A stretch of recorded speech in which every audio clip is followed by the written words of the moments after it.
This is MC of our story, Logan McLean, the oldest son of a noble family that's basically broke beyond repair. The maids in the house were absolutely terrified of him, and honestly, they had good reason. Just look at the guy's face. Dude looked straight up demon on Viagra. So, one day, Logan decided to visit his father at the castle, but the soldiers straight up blocked him at the gate. No entry. Their excuse was brutal. They said he wasn't worthy. According to them, he was nothing more than the son of the Baron's former wife. Around the castle, people either feared Logan or straight up hated him, because until that point, he really had been arrogant and completely despicable. But things were about to flip, because Logan wasn't the same person they thought they knew anymore. The guard's attitude irritated him badly. So, Logan reached into his outfit, pulled out a pair of gloves, and tossed them directly into the guard's face. Full public humiliation. A move like that meant only one thing: the insult would be paid for with a duel. Logan didn't stop there either. He insulted the guard, saying the real failure here was him, calling him a lifelong mediocre soldier. Domian completely lost it. Overcome with rage and emotion, he accepted the duel against the prince. They headed straight to the dueling arena, agreeing to use wooden swords. But here's the thing, knights can use aura. Even with a wooden sword, a strong knight could easily kill a weak warrior. Everyone watching genuinely feared for the prince's life. To them, Logan was obviously a total loser. Domian attacked with everything he had, pouring aura into his strike. But Logan dodged with insanely precise timing, slipping past the attack and countering right over Domian's sword. The impact was so strong that it knocked the weapon straight out of the guard's hand. He literally couldn't keep hold of it. The crowd froze in shock. Whispers. How did Logan, the so-called loser, know how to fight like that? Logan wasn't satisfied. He told Domian he could have a second chance if he wanted. But the soldier was still on the ground, staring at his own hand. He couldn't deny it, the blow had been incredibly heavy. Logan didn't wait for an answer. He stepped in and landed more strikes with the wooden sword. Pure payback for what happened earlier. By the end of it, the entire fight left the castle soldiers shaken to their core. Prince Logan wasn't the weakling he used to be. And the reason behind that changed something none of them could possibly know. The truth is, in the future, when Logan was 40 years old, he was nothing more than a common soldier. His noble family had already been completely destroyed by then. The other soldiers constantly mocked him, especially because, back when Logan was younger, he had lost a duel to his own younger brother.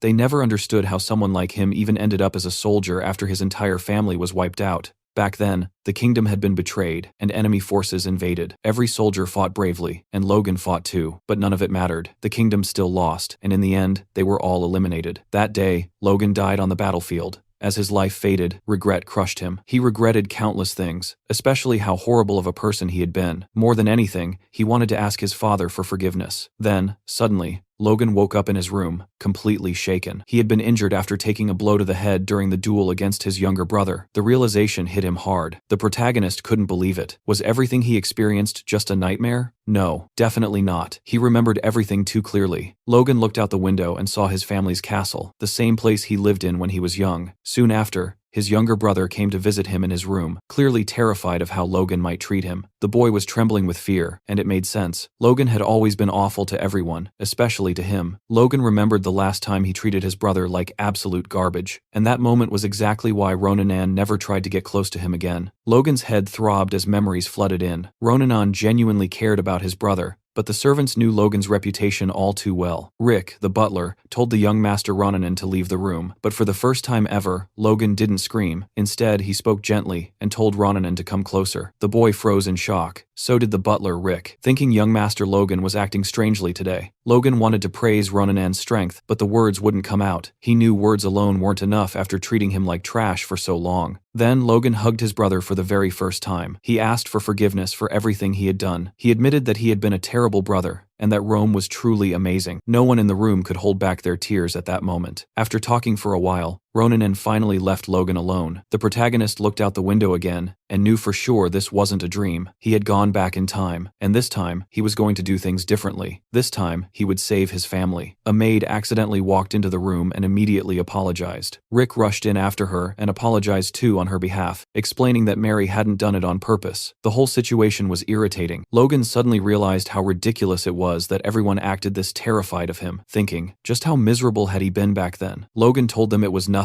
and asked them to bring him some paper and pens. Rick and Mary instantly panicked, wondering if the young master was actually going to work now. When they brought what he asked for, Logan thanked them. Rick was stunned to hear that his master really just said, "Thank you." Now the servants felt like they were dreaming. Once again, Logan realized what a piece of trash he used to be. He asked to be left alone so he could work, but before starting, he remembered something important. The war against the Empire would happen in 10 years. That war would be what destroyed his family, because they would be weak and drowning in debt. His goal now was clear. He wasn't just going to change who he used to be, he was going to change his family's fate. On top of that, an internal war in his region, set to happen just 1 year from now, was the very first event that began shattering his territory's reputation. After working for a while and filling pages nonstop, Logan finally decided it was time to go see his father. As he walked through the estate, he noticed the staff turning their faces away from him, avoiding eye contact like it was instinct. They genuinely believed Logan could end their lives on a whim, and that fear was burned into them. Along the way, a maid carrying freshly cleaned clothes didn't notice him approaching and tripped, crashing to the ground. The girl froze completely. In her mind, this was it. Her life was over. But that wasn't what happened.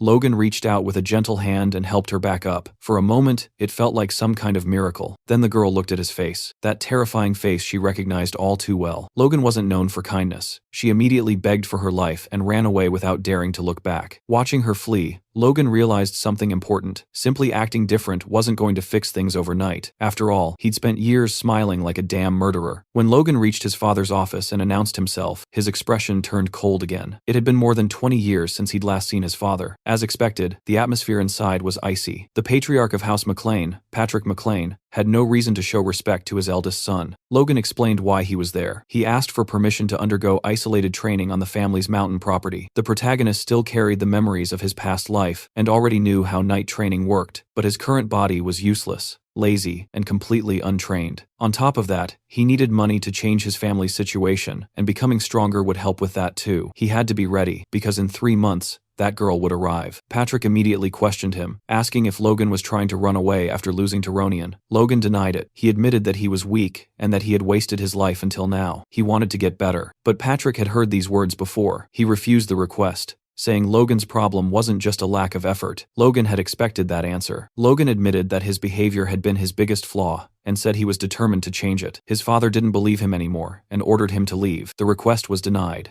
This was the consequence of everything Logan had done. Still, Logan didn't back down. He told his father that he had been foolish and immature until now, and that this training would be his first step toward real change. Even the most bitter father couldn't completely abandon his child. Patrick finally relented and said this would be Logan's last chance. Before letting him go, he asked if Logan really thought 3 months was enough to catch up to Ronian. Logan answered firmly that the training wasn't about defeating Ronian. It was about defeating himself. When Logan left the room, Patrick felt something he hadn't felt toward his son in a very long time. It's respect. And Logan noticed it. Even though his father said nothing out loud, Logan knew that changing himself was worth it. Logan went to the mountains and stayed there for 3 full months. His goal wasn't just to train his body, but to reach something greater. True warriors could defeat even dragons by using the life force stored within their cores. Day after day, Logan trained himself to absolute exhaustion. By the end of those 3 months, he managed to form his core, something he had only accomplished at 40 years old in his previous life. With it, he could push his body beyond its breaking point. On the final day of training, Logan stood before a massive tree and prepared his strongest move. He focused all his aura, channeling it into his sword and muscles. The strike was powerful enough to slice through space itself before cutting the target clean in half. This was the power he had gained at the end of his previous life, and now he could use it at this young age. Even so, the strain on his weak body was enormous. This was a technique meant only as a last resort. Now it was time to go home and start making real changes. The first change was obvious: his clothes. He smelled like a sewer. When Logan returned home and went to show his progress to his father, the guard Domian stopped him at the entrance, saying, only those with direct McLean blood were allowed to pass without authorization. That was the moment Logan realized his authority within the family was slipping away. Right then and there, Logan challenged Domian to a duel. He shocked every guard in the castle by effortlessly defeating a trained soldier. This was the result of his training and combat experience, and it ensured no other guards would try the same stunt. Later, inside his father's office, Logan and Patrick spoke again. Patrick admitted that what he had seen was impressive,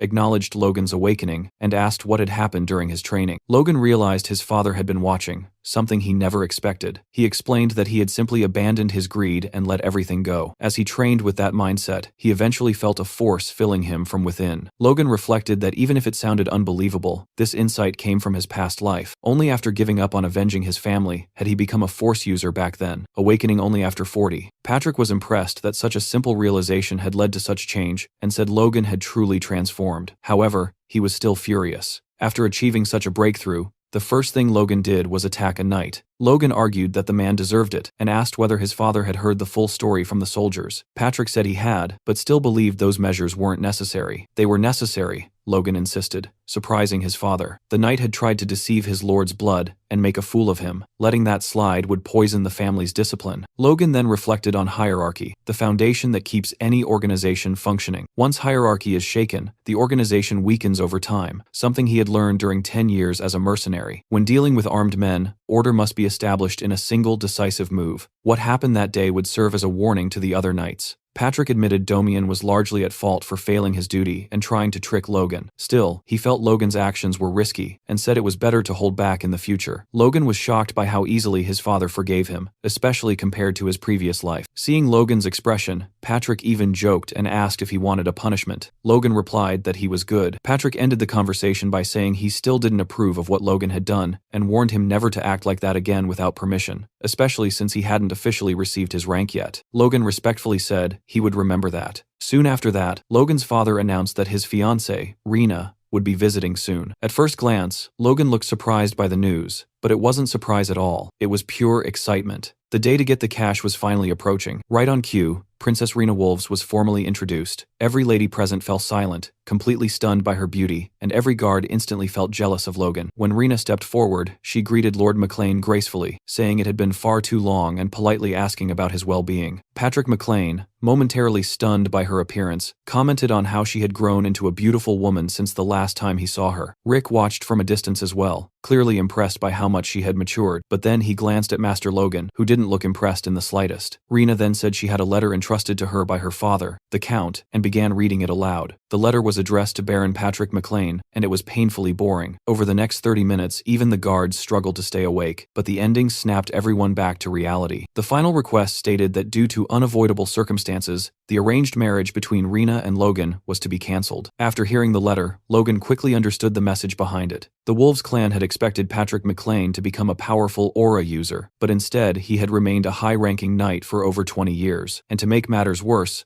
Logan himself was considered a complete loser. Joining the Wolf clan with the McLeans simply made no sense anymore, so they chose to go their separate ways. Patrick was furious. Breaking off the marriage for such vague reasons was nothing but an insult. He understood immediately that the Wolves were trying to humiliate House McLean. Rena denied that, saying she had personally asked to be the messenger because she feared Patrick would misunderstand their intentions. She wanted to clear things up face to face. She spoke about her vivid memories of spending a year at the McLean residence as a child. She recalled the peaceful days, the beautiful surroundings, and the good moments she shared with Logan. Those memories meant a lot to her, and she didn't want to let them go. But she was bound to her family's will and had no choice but to obey her superiors. The only thing she could do was come in person and apologize to Logan and Patrick. Everyone was moved, murmuring that her heart was as beautiful as her face. Everyone except Logan, his stepmother Mary, and Daddy Patrick. Mary bluntly asked Rena what the real reason behind the breakup was. She demanded to know what these so-called unavoidable circumstances actually were. Logan thought about his stepmother, Ronian's biological mother, and how she had always treated him as an enemy because of the succession issue. He hadn't expected her to interfere, but family honor was clearly a different matter. Rena apologized again and avoided the question, claiming she didn't know the real reason. She explained that since she was only meant to marry into another family, her father never discussed important matters with her. Mary grew furious and concluded that this explained why Rena had come to announce the breakup without any clear justification. Rena, visibly terrified, her white dress now stained with her makeup melted by sweat, looked up at the McLeans and announced that to compensate for the inconvenience, the Wolf clan was willing to pay 3 million gold pieces. McLean's financial manager, Dwayne Filsner,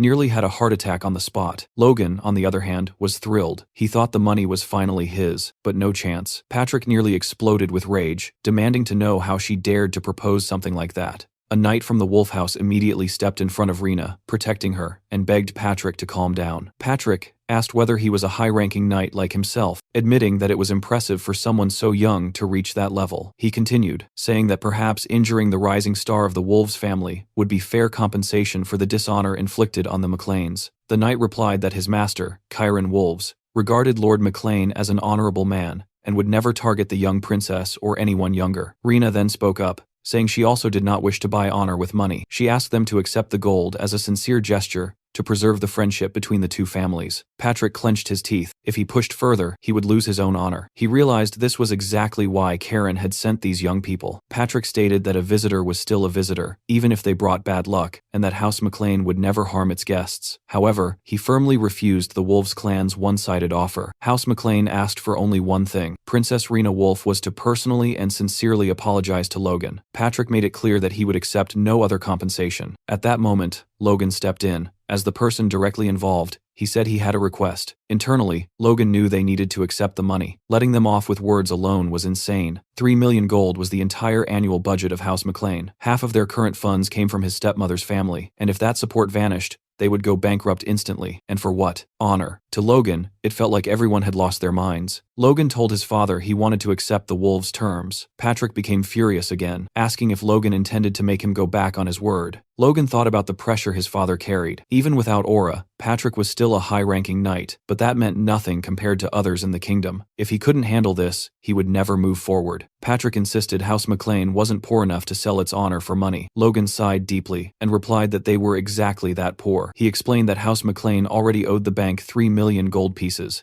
The annual interest alone was 150,000 gold. Without Kiros's money, they would have gone bankrupt long ago. They were the kingdom's biggest family of beggars. On top of that, they owed over 2 million gold to the kingdom they served. Settling this matter with just an apology would only spread rumors that they had bowed to the Wolves. Rena tried to intervene, claiming the Wolves clan wasn't irrational and respected House McLean's honor. Logan immediately asked whether she truly found it rational to unilaterally break off the engagement. A memory from Logan's past life surfaced. Back then, he had believed Rena was genuinely saddened by their separation, but that belief shattered after one incident. He remembered being alone with her in a bedroom. Rena thanked him for coming and said that even if things ended that day, she wanted to create one last memory together. Logan, believing his life as a noble was over, asked her to run away with him that night. That was when she threw a knife at his face, forcing him to draw his sword to defend himself. Rena tore her own clothes and accused him of thinking someone like him deserved her. She mocked him, told him to learn his place, and asked why he even carried a sword after losing to a child. Outside, a thunderstorm raged as she screamed, accusing Logan of trying to assault her. With his sword already drawn, the lie was easy to believe. Logan remembered how he had already been blamed for countless things, to the point where not even his family trusted him. In the end, House McLean had been forced to apologize to the Wolves and pay heavy compensation. Because of Rena, Logan had never been able to trust women again. He thought of her as a street bitch and vowed that this time she wouldn't get away with it. After recalling all this, Logan reconsidered his plan. He had intended to slowly rebuild his reputation by showing everyone he had changed, but the fight with Damien made him realize something crucial. Soldiers ignored disrespect toward him,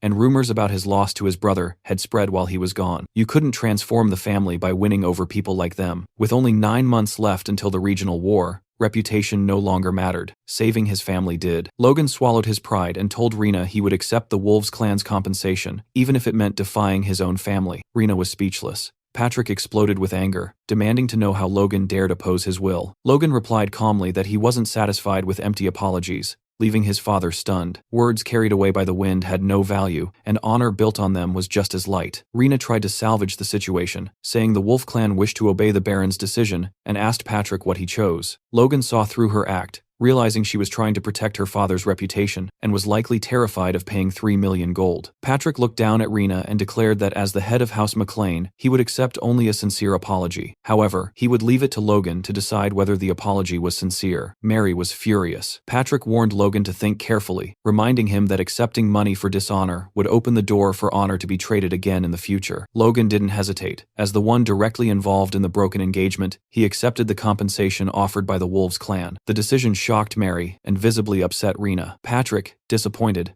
said he thought Logan had improved, but instead he had changed for the worse. He blamed himself for failing to teach him the true value of honor. Logan said nothing out loud, but in his mind, he knew everything he was doing was for the sake of his family. Back in his room, after receiving the handsome compensation from Rena Wolves, Logan was interrupted by a knock on the door. Assuming it was Rick, he casually told whoever it was to come in. Instead, Dwayne, the family's financial advisor, stepped inside. Seeing him there immediately made Logan wonder what this man was plotting. Inside Dwayne's mind, a long train of thoughts unfolded. As House McLean's financial advisor, he had been forced to manage the entire estate with a budget that kept shrinking year after year. On one side were soldiers constantly demanding better weapons, and on the other were servants struggling to secure enough supplies to survive the winter. To fill the financial gaps, Dwayne spent most of his days begging the patriarchs for funds. At times, he genuinely questioned whether he was a financial advisor or just the king of beggars. He often thought that if this wasn't his hometown, he would have resigned long ago. But now, things were finally different. With the 3 million gold, he could finally breathe easy for at least a few years. The only obstacle he saw standing in his way was that idiot. In his mind, Logan would surely have to split the 3 million with him. Dwayne put on a polite smile and told Logan he had only come by to greet him after the impressive showing he made the day before. The way Logan defended himself and refused to yield to unfair external pressure proved he was an incredible apprentice, worthy of becoming the heir of House McLean. As Dwayne praised him, he imagined his flattery had deeply touched Logan. After all, the boy had never been praised before, having only ever caused trouble. Taking his money should be easy, but Logan wasn't impressed in the slightest. Dwayne continued, saying that in times like these, 3 million gold was like rain falling in the middle of a desert. Logan's clever handling of the situation had allowed the family to breathe again. Logan remained completely stone-faced and replied that he didn't see why the family would feel relieved, since the money belonged to him. Hearing that, Dwayne felt all hope drain out of him. He believed Logan intended to keep every coin for himself, but he forced himself to stay calm. After 20 years as the McLean family's financial advisor, swallowing his pride had become second nature. This situation was no different. Suddenly, he began to cry. That reaction caught Logan off guard. He asked if the family's situation was really that bad. Dwayne explained that Logan might not know this, but House McLean already owed 3 million gold to Cooper Bank. He tried to continue, saying the interest alone amounted to 150,000 gold per year, but Logan interrupted him and finished the sentence himself. Dwayne stared at him in shock and asked if he already knew. Logan replied that the interest shouldn't be a problem. After all, it was harvest season, and the income from the harvest should cover it. Dwayne desperately tried to explain that simply running the barony cost an enormous amount of money, and that the family was always operating on an extremely tight budget. He suggested that even a little help could change things, but Logan cut him off again, making it clear he didn't want to hear it. Confused, Dwayne asked why Logan wouldn't help, especially since he had opposed the Baron earlier for the sake of the family. Logan agreed with him. He said he would use the money for the family's benefit, but not to cover the Baron's immediate expenses. Instead, he needed to prepare for the future. Dwayne grew furious inside, thinking Logan had no idea what he was talking about and should just hand over the money immediately. Logan then calmly asked whether paying off the family's debts would truly change anything. Dwayne argued that a larger budget would make managing the estate easier for at least a few years. Logan pressed further, asking what would happen after that. Even if things improved temporarily, they would eventually fall back into debt, because House McLean had no special products to sell. It was a vicious cycle, and Logan intended to break it with a plan of his own. For that plan, he needed the money. Dwayne was completely stunned. He wondered if this was really the same young master he knew. He had always thought Logan was a careless kid who had no interest in family affairs. Logan then said he had a favor to ask. If Dwayne helped him,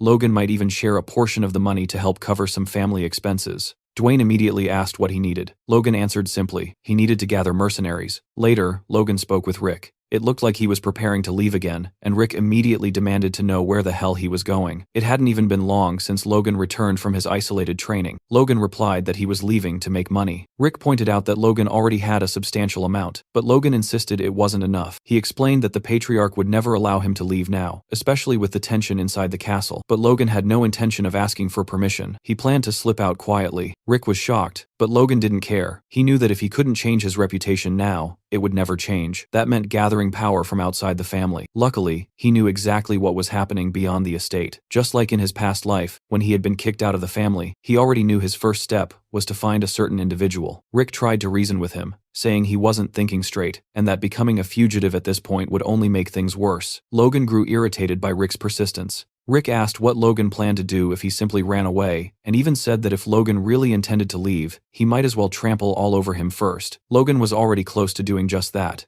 given how little Rick seemed to care. Logan reassured him, saying everything would be fine. He would leave a letter for his father, so that no one would blame Rick. Rick asked what he planned to write, but Logan only smiled in response. Rick finally let out a sigh of relief. After Logan disappeared, Rick delivered the letter to the patriarch, who looked like he was ready to turn D-Day into a child's game. The letter began with a long, formal greeting, and explained that, heartbroken over the broken engagement, I had decided to leave for some fresh air but would return soon. Signed by Logan McLean. After that, Rick could only cry, praying for the young master's safe return. A history of the McLean family is then laid out, revealing that just 200 years ago, the family didn't hold the position it does today. Back then, their territory stretched into neighboring counties, and they were respected as the rulers of the southwest region of the Kingdom of Grandia. However, by the time of the current lord, Patrick McLean, the incompetence of the last 3 generations had dragged the family down. Their title was downgraded, and their territory shrank dramatically. The massive grain depot, once known as the McLean Plains, was handed over to a powerful vassal, and the fertile lands were split apart and distributed elsewhere. The place the McLeans were left with felt like exile. Dry, barren land near the southern mountains, as if they had been kicked out entirely. From that moment on, financial hardship became inevitable. There were no notable regional products, and unlike other mountainous territories, there were no copper mines either. Logan reflected that even if they somehow won the upcoming regional war, they would still have to keep begging Kiros for support. To break this endless cycle, he needed a massive amount of money, far more than the 3 million gold he currently had. He knew there was someone who could help him do that. As Logan entered Cairo, the largest commercial city in the Kingdom of Grandia, voices filled the air from every direction. Merchants shouted out offers for rings, shields, fresh fruits, and vegetables. Walking through the city made Logan realize just how remote and miserable the McLean barony truly was. According to his memories, the man he was looking for had spent his youth in Cairo, and rumor said he still lived nearby. That man was known as the Golden Beetle, Philip Claude. He was a key figure in the Ares Empire, the strongest nation on the continent. The empire was a centralized power built on merit, meaning talent alone could elevate someone, regardless of age or gender. Even foreigners could rise to power and wealth there. Philip Claude was the perfect example. Born in Grandia, he became one of the richest merchants in the empire and the largest arms dealer on the continent.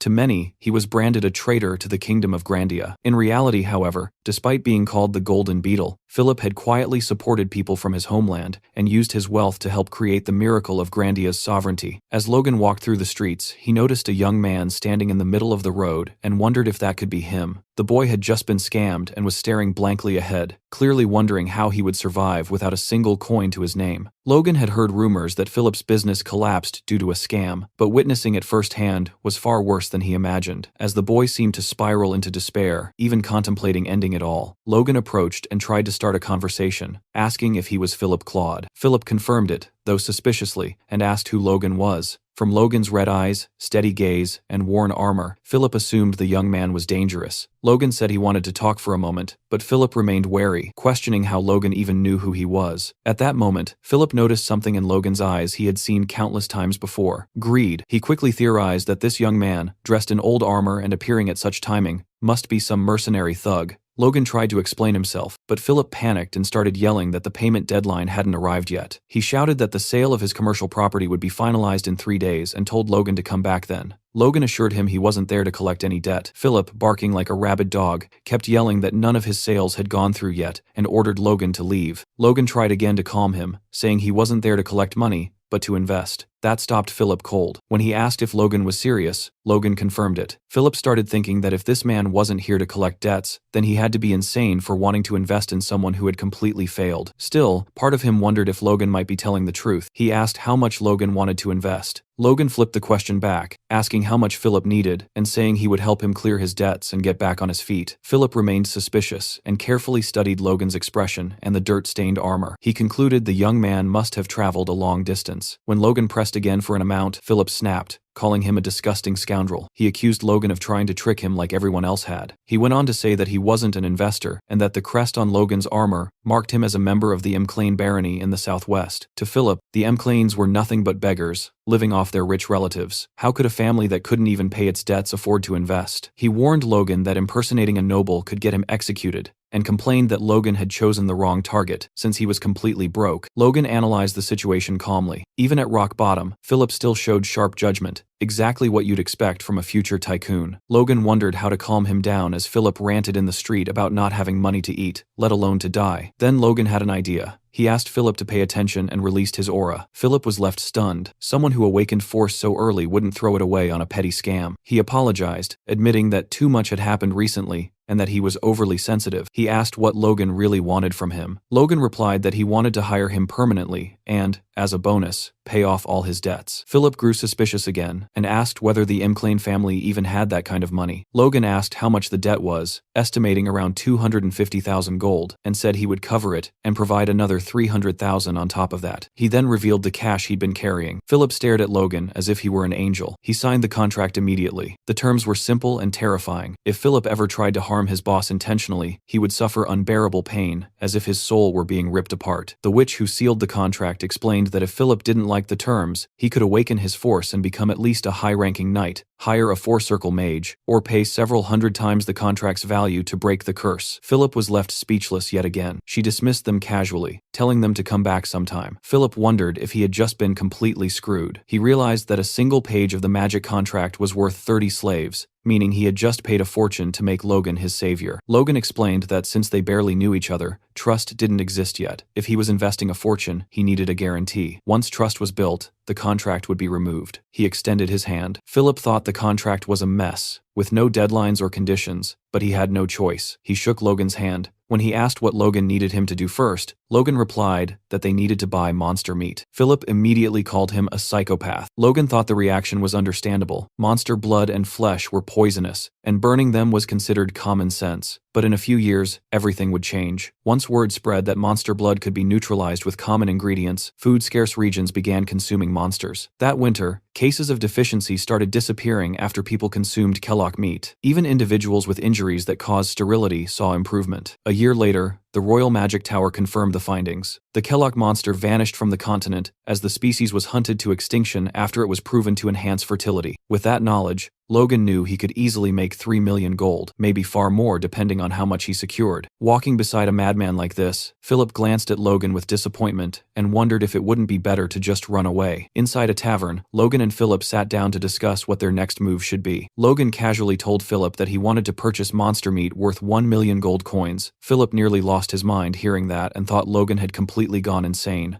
Logan told him to calm down, confidently assuring him that he would make money even if he spent that much. Philip strongly objected and asked if Logan was absolutely sure about what he was doing. Logan confirmed without hesitation. Philip then asked what the price range per unit was for Kellogg meat. He explained that Kellogg meat was practically worthless at the moment. Most people simply burned it because there were no buyers. If someone at level 0 was sent to retrieve the bodies, it would cost around 200 gold due to kingdom transport fees. That fee was charged per unit. However, if multiple Kellogg's were transported together, the cost would drop significantly. Philip was impressed that Logan had even considered transport fees and admitted that Logan's calculations were correct. He asked if, with that price per unit and a budget of 1 million gold, Logan planned to hire a mercenary guild to conduct a kingdom-wide hunt and buy everything they brought back. Logan confirmed it and asked if Philip saw any issues with that plan. Philip immediately explained that the approach was wrong. Since monster meat was being discarded anyway, Logan should hire a merchant guild instead. Merchants would transport and sell anything as long as there was money involved. Even if it was considered trash, they would gladly bring it. Philip confidently added that once Logan placed the order, they would likely deliver every piece of Kellogg meat in the kingdom, already cut and prepared. Logan was impressed, thinking his investment was already paying off. Half-jokingly and somewhat suspiciously, he called Philip an adorable punk. Philip brushed it off and told Logan not to worry about money anymore. From now on, everything would be handled by him. After all, his own future depended on Logan's success. Logan then handed Philip a list of materials, including ironwood cartridges, springs, and glue, instructing him to buy them in large quantities. Philip once again grew suspicious and asked if Logan was planning to open a toy factory. Logan replied that he had something far better in mind. In reality, Logan was having Philip acquire raw materials for weapons of war. He remembered how weapons made from these exact materials had been used during the invasion of the Kingdom of Grandia in his past life. Depending on the situation, even a single soldier equipped with them could hold back a knight. He also recalled that he had already tasked Dwayne with hiring mercenaries. Simply putting these weapons in their hands would be enough to gain a major advantage in the regional war. However, before that could happen, Logan needed two things: a craftsman capable of producing these weapons, and an instructor skilled enough to train the mercenaries. 2 days later, in Harun, the city of mercenaries, Logan was speaking with Kaisalon, a rank A mercenary, attempting to hire him as an instructor. Kaisalon explained that he had never trained anyone productively before. Logan insisted the job wouldn't be difficult, since he only needed Kaisalon to train rank C mercenaries. Still hesitant, Kaisalon said he didn't know what Logan had heard, but all he had ever done was guide a few young people. He suggested Logan leave the task to professional instructors. Logan internally dismissed the excuse. He knew Kaisalon well from his past life. Kaisalon could wield every existing weapon, had exceptional horsemanship, and more importantly, was an outstanding instructor. The mercenary squad Kaisalon trained after retiring from a serious injury had been stronger than any other. Logan offered 4,000 gold coins. Kaisalon refused. Logan raised it to 6,000. Still no. 7,000. Kaisalon continued refusing, claiming money couldn't buy everything. Logan raised it again to 8,000. That was the breaking point. Kaisalon finally accepted, even thanking Logan in advance. As they talked, Logan revealed that he was the firstborn son of Baron McLean, and asked if Kaisalon wasn't curious why he was hiring mercenaries from the countryside. Kaisalon replied that he didn't care, as long as he was paid. Walking through the streets, they witnessed a man whipping a group of people, shouting that if they were late again, he would kill them all. Kaisalon explained that Harun was known as the city of mercenaries and slaves, and that scenes like this were common. The city soon turned into a full slave market. Logan replied that he was familiar with this reality and even considered buying a slave himself. A merchant noticed him, assuming he was a clueless country bumpkin, and called him over, boasting about unbeatable prices. The moment the merchant recognized Kaisalon, his face went pale with fear. Seeing that, Logan relaxed, thinking that hiring Kaisalon had already been worth it. They arrived at a shop with far more guards than the others. Logan immediately realized this was the place. An elderly merchant greeted him and said he assumed Logan knew what he was getting into. Logan replied that he was there to buy a dwarf. The merchant confirmed he had come to the right place and explained that races from other worlds were rare, which was why they were treated carefully. He first showed a pair of elves, boasting about how difficult they were to obtain. Logan showed no interest and told him to bring out the chained dwarf in the back. The merchant pointed out that it was clearly a dwarf and added that even among dwarves, famous for craftsmanship, this one had reached an expert level. That surprised Logan. He had always believed dwarves were naturally skilled craftsmen, but an expert was beyond what he expected. Logan asked for the price. The merchant said it would start at 200,000 gold. Logan looked him up and down and asked if he looked like a fool. The merchant nearly wet himself and immediately lowered the price by 50,000. Kaisalon was shocked by how easily Logan forced the price down. The dwarf commented that Logan was ruthless. Logan thought it was just common sense. Logan told the dwarf he was taking him to the Mechlin estate in the southwest and that he would do the work assigned to him. The dwarf agreed without resistance. Logan reflected that while dwarves were renowned craftsmen, slave dwarves were different. Without passion, they couldn't create true works. Logan promised that if the dwarf worked sincerely for the next 20 years, he would be sent back to the mountains. 20 years meant nothing to a dwarf. The promise made him happy, and he attempted to thank Logan. At that moment, another slave broke free and tried to escape. He didn't get far before a soldier caught him. Logan immediately recognized the slave. Blue hair, blue eyes, a familiar presence. Logan muttered aloud, catching Kaisalon's attention. He couldn't believe he had found the noble slayer here. Logan remembered his past life. Once a slave, this man escaped after killing his masters and began slaughtering nobles and knights. After disappearing for 10 years, he reappeared as an aura user and devoted his life to killing nobles, earning the title of Noble Slayer. Logan realized the timeline matched. This escape attempt should happen a year after Logan became a mercenary, meaning this man was still a slave. If Logan saved him now, he would gain a future aura user. The problem was that the man was a violent psychopath. Logan decided that if he ever became uncontrollable, he would simply imprison him. As the master raised his whip again,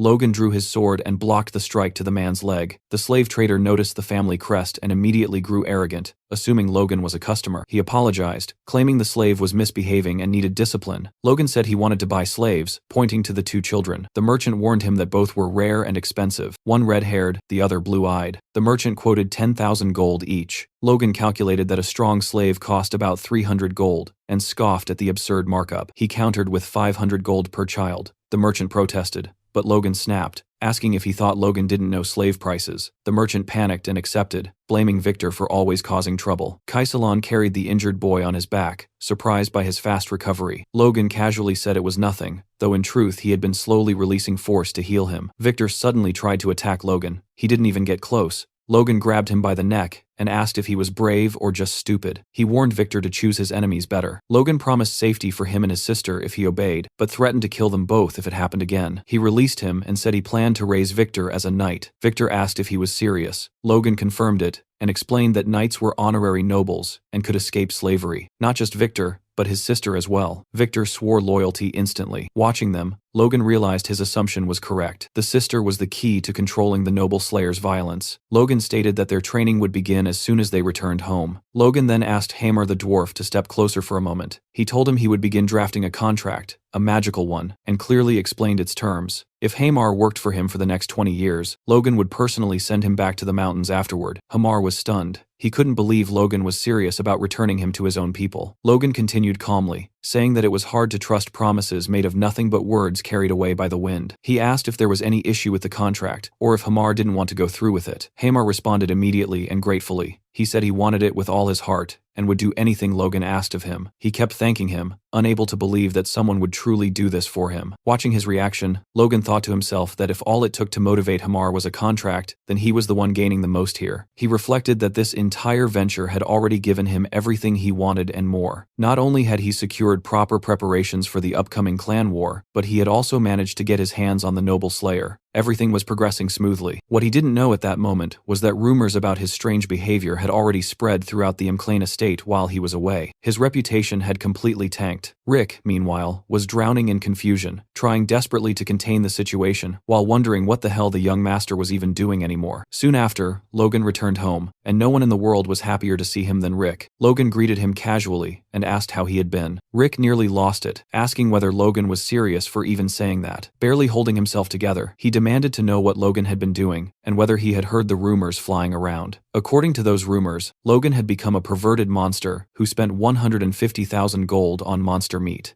Rick explained what had happened. A few days earlier, someone named Philip had gathered every merchant he could find and announced that he wanted to buy monster meat in the name of Logan McLean. Even before that, people had already been gossiping about Logan, about his broken engagement, and how he had practically robbed his fiancée. Philip, unaware of Logan's past, assumed his master was just some eccentric lunatic. Still, he saw opportunity in the chaos. He deliberately spread even more bizarre rumors about monster meat to attract sellers. Then he dropped the purchase price as low as possible while still keeping merchants interested, offering 1 gold piece per kilogram. He knew no merchant would refuse selling trash if someone was willing to pay for it. He even told them to bring every bit of monster meat they could get their hands on. Philip's aggressive sales tactics worked. Merchants began gathering monster meat in large quantities, and rumors about Logan spread across nearly the entire thieves' quarter. Hearing all of this, Logan simply commented that Philip had done his job perfectly. Rick was stunned. He couldn't understand how Logan could laugh at a time like this. Logan told him to look at the expressions of the people who had come back with him and think about how many rumors they must have heard to be wearing faces like that. To Logan, there was nothing to worry about. He calmly said that everything would be over soon. Rick warned him not to be so relaxed. The next thing waiting for him was a meeting with the patriarch, and he was furious. Inside his father's office,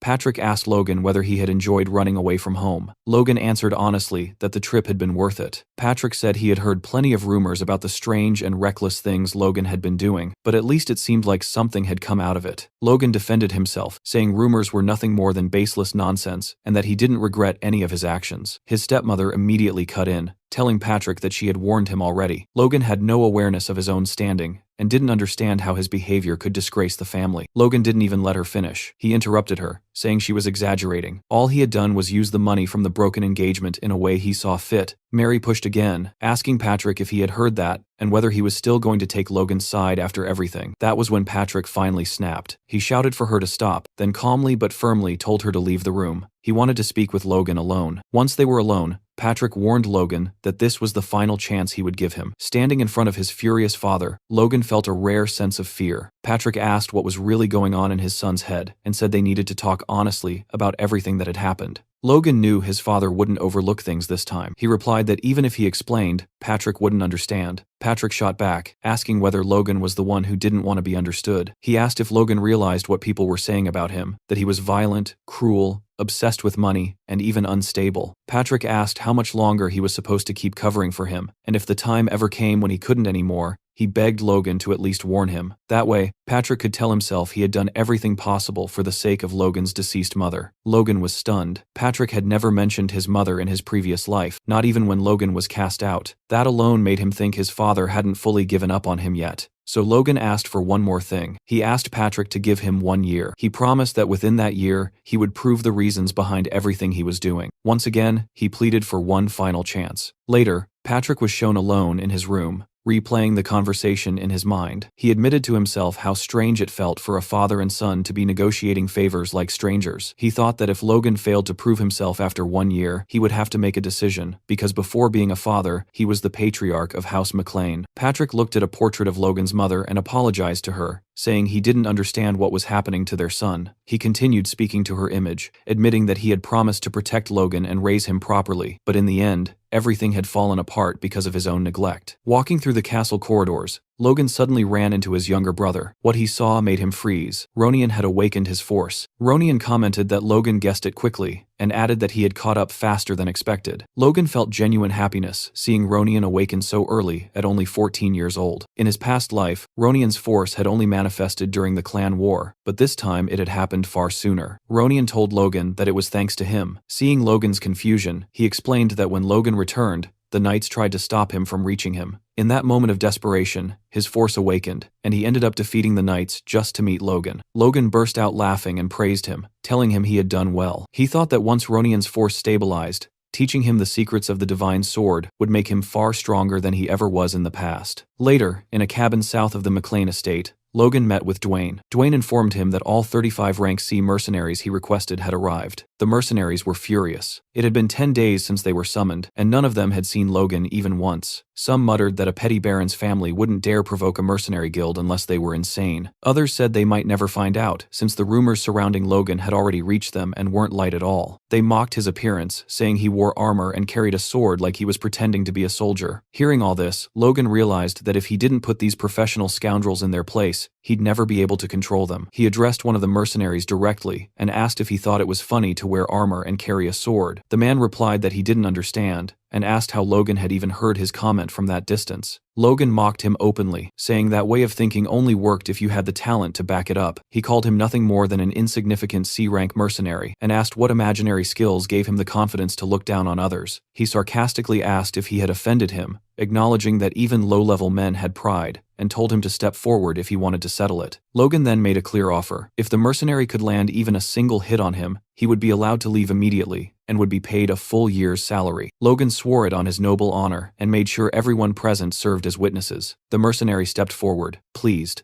saying Logan couldn't take his words back now. He tried to intimidate Logan by sizing him up, but his massive build only drew comments from the crowd. Some wondered if he was already rank B. Others said he might reach it after this job. Logan scoffed, realizing that was exactly where the man's confidence came from. The mercenary told Logan to attack first. Logan replied that he would regret that choice. The mercenary ignored the warning, claiming he had used a sword far longer and didn't need to worry. He even asked if Logan needed any advantages. Logan focused his force and punched him square in the face. The impact stunned everyone. The duel ended instantly, with the mercenary sprawled on the ground and teeth flying through the air. The remaining mercenaries stared in disbelief. Logan simply stretched his shoulder, scoffed, and asked if anyone else felt like running their mouth. They couldn't believe someone his age had already mastered force. It felt absurd. Kaisalon watched quietly, thinking he had always known Logan was different, but never imagined he was this capable. Logan declared that no one would be making comments anymore. He then formally introduced himself as Logan McLean, the one who had summoned them. He explained that many of them were probably wondering why he was spending so much money to hire mercenaries. He told them his plan was to train them into crossbow knights. Dwayne and Kaisalon were both surprised, and the mercenaries didn't know what to make of it. One of them muttered that they would spend most of their time reloading. Kaisalon quietly told Logan that crossbows were inefficient weapons for knights. Logan replied that he already knew that. Confused, Kaisalon asked why he would insist on them anyway. Logan explained that crossbows were far more destructive than bows, but inexperienced users needed over a minute to reload on horseback. Even carrying several loaded crossbows, they would run out of firepower quickly. It was no surprise they were confused. Logan told Kaisalon to train them properly first, even if he thought Logan was just wasting money playing soldier. He assured him the reason would become clear later. As a final statement, Logan said that crossbow cavalry would become a powerful force for House McLean, not just for the upcoming war, but even beyond the conflict with the thieves. Kaisalon still didn't fully understand, but he accepted his master's orders. A few days later, Logan sat alone in his room, staring at a sheet of paper in his hands. Out of the 350 mercenaries they had recruited, only 312 had passed the basic qualification test. After reviewing the numbers, Logan decided it was more than sufficient. Before he could think further, someone interrupted him. It was Hamar, who asked what kind of document Logan had received.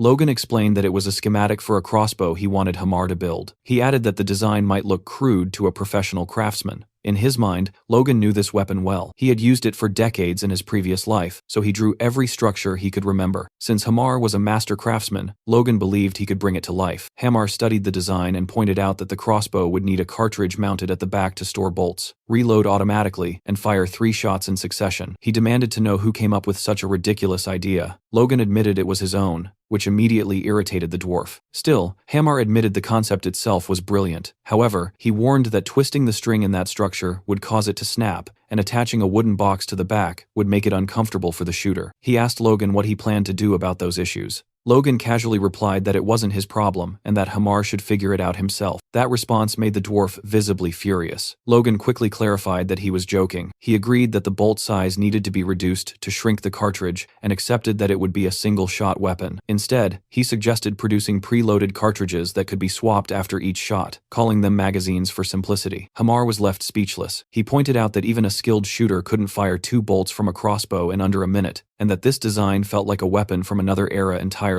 Logan thought to himself that it was exactly that, a weapon born in the future. Hamar then commented that most people believed building such a weapon only required a spring, some wood, glue, and a bowstring. To him, this was a challenge worth taking on. He said he would attempt it. Logan immediately asked when it would be ready. Hamar shot back, asking whether Logan was seriously placing a deadline on something he had never seen before. Logan responded that it was still a weapon created by humans. Hamar was confused and asked who had made it and where. Logan ignored the question and challenged him instead, saying that if he thought he couldn't do it, he might as well give up. That was enough to trigger Hamar's pride. He declared that he only needed a month and that he would produce something far superior. Watching this unfold, Logan felt satisfied. Messing with a dwarf's ego really did work wonders. Later, on the castle's training grounds, Victor was seen running laps. Logan warned him that he was slowing down again, and that he could push harder. Victor forced himself to accelerate. Logan reflected that for several days after bringing him in, all he had done was feed him properly and let him sleep. The transformation from just that alone was shocking. Eventually, Logan ordered him to rest, and Victor's little sister immediately ran over to him. Once again, Logan thought about what an incredible investment Victor had been. At only 14 years old and smaller than boys his age, Victor had managed to run 20 kilometers without stopping. The talent was obvious. But what impressed Logan even more was his perseverance. The boy seemed unbothered by pain or exhaustion. It became clear to Logan that Victor wasn't born a noble slayer. That path likely emerged because of his sister. Logan cut off his thoughts and told Victor that rest time was over. He tossed him a sword and announced that from that moment on, Victor would begin learning the sword technique of the Kingdom of Grandia, the standard style every aspiring knight was taught. Soon,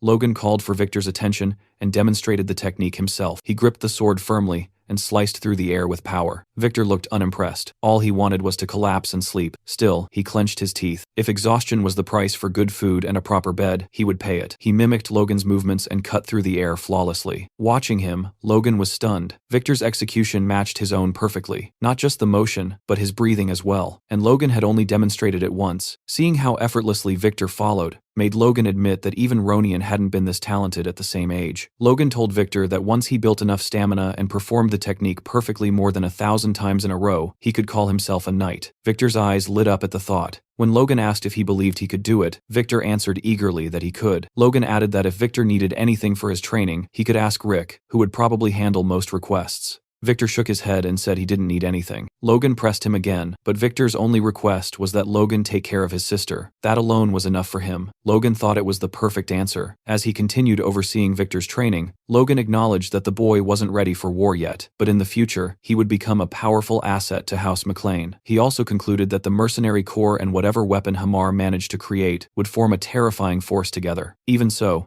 Logan reminded himself not to get carried away. Hamar might fail to build a proper crossbow, and even if he succeeded, the mercenaries might not know how to use it effectively. Since he had entrusted so much to others, Logan knew he needed to prepare another plan as well. Sometime later, Logan went to his father's office and requested permission to take part in the knight's training. To his surprise, Patrick agreed. That same night, at the training grounds, Captain Hankley formally introduced Logan to the rest of the knights, making it clear that from that point onward, Logan would be training alongside them. The announcement was not well received. Whispers spread immediately through the ranks. Many of the knights believed Logan was treating the knightly order like a joke, especially after defeating Dominan. As the murmurs grew, Hankley recalled a past conversation with the patriarch. He remembered standing in Patrick's chamber, discussing Logan's entry into the order. Hankley had been strongly against it. He had warned Patrick that the knights would never accept him. Patrick, however, had shut that down quickly. He told Hankley that he wasn't asking for special treatment for his son. In fact, he wanted Logan treated exactly like any other rookie, if not harsher. Back in the present, Hankley thought that despite those words, Logan was still the Lord's son. It would have been much easier if Patrick had asked him to go easy on the boy instead. Logan noticed the captain's unease and reassured him. He said that if he failed even one exercise during the upcoming week, he would quietly step aside and never interfere with Hankley again. The captain was taken aback by that attitude, but eventually agreed. After hearing this, Hankley made a decision. For the next week, the knightly order's training would be pushed to 3 times its usual difficulty. Soon,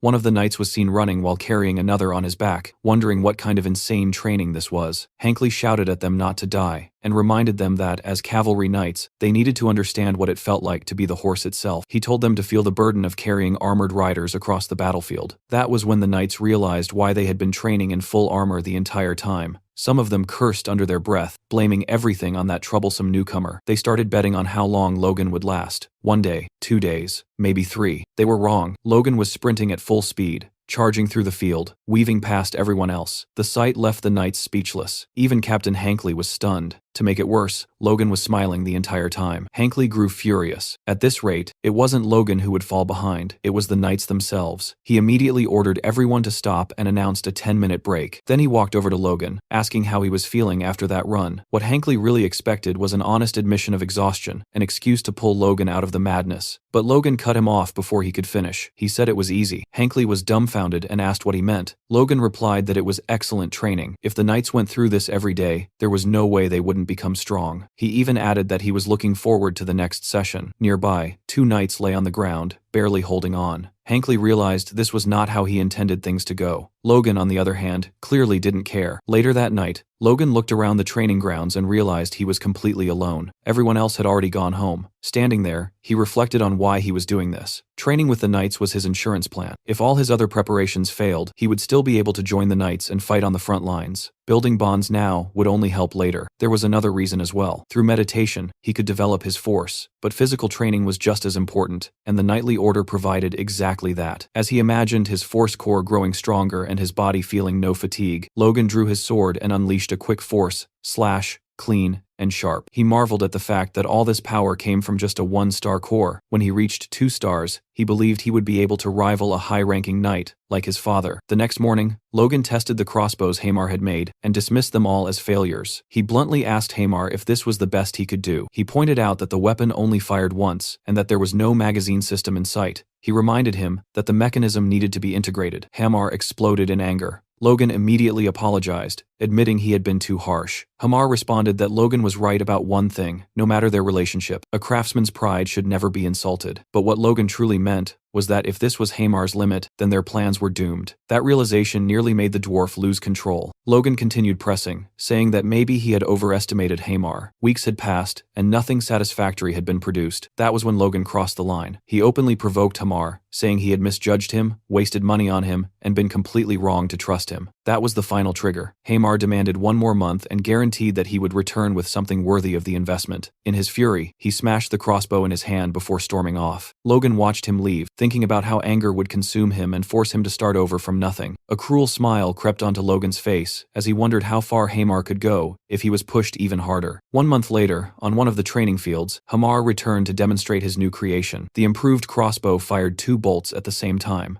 Logan was left speechless. Hamar explained that although it had 1 fewer shot than originally requested, it was easier to wield with 1 hand and allowed magazines to be swapped quickly. What impressed Logan most was the reload speed, 2 seconds. That alone exceeded his expectations. While the weapon had a shorter range and smaller size than the one from Logan's past life, it was far better suited for mounted combat. For cavalry, it was perfect. Logan couldn't believe how far they had come when there were still months left before the war. When Hamar asked if Logan was even paying attention, Logan suddenly lifted him up like a child, praising him loudly, boasting about dwarves, and wishing long life upon Hamar and his people. Hamar panicked, telling him to put him down before someone saw. He reminded Logan that he wasn't a child. Logan set him down and calmly met his eyes, clearly about to ask something. When Hamar asked what it was, Logan's expression shifted back to something unsettling. He said he needed 400 of these crossbows, and he needed them within 2 months. Logan handed the completed crossbows to Kaisalon and the mercenaries for testing. The moment they fired, everyone was stunned. The bolts traveled an incredible distance, and the weapons could fire consecutive shots without delay. Kaisalon examined one closely, completely baffled. A front-loading crossbow with this kind of range, power, and firing speed made no sense. As the realization sank in, Kaisalon imagined what 300 or more mounted soldiers equipped with these weapons could do. Just thinking about it sent a chill down his spine. He told Logan that what he had created was terrifyingly impressive, and finally understood that this had been Logan's intention from the very beginning. Logan confirmed it. He reflected that Hamar had gone through hell to achieve this. Even with additional craftsmen helping him, Logan never expected Hamar to finish the order 2 months ahead of schedule, let alone produce an extra 100 crossbows. That was the mark of a true expert dwarf. There was no denying it. Logan briefly considered sharing the technology with the knights and regular soldiers, but the cost alone made it unrealistic. Worse, there was the risk of the design leaking. For now, it was better to keep it contained. He instructed Kaisalon to equip the mercenaries with the crossbows and clear out the monsters roaming outside the territory. Kaisalon initially thought the plan was impossible,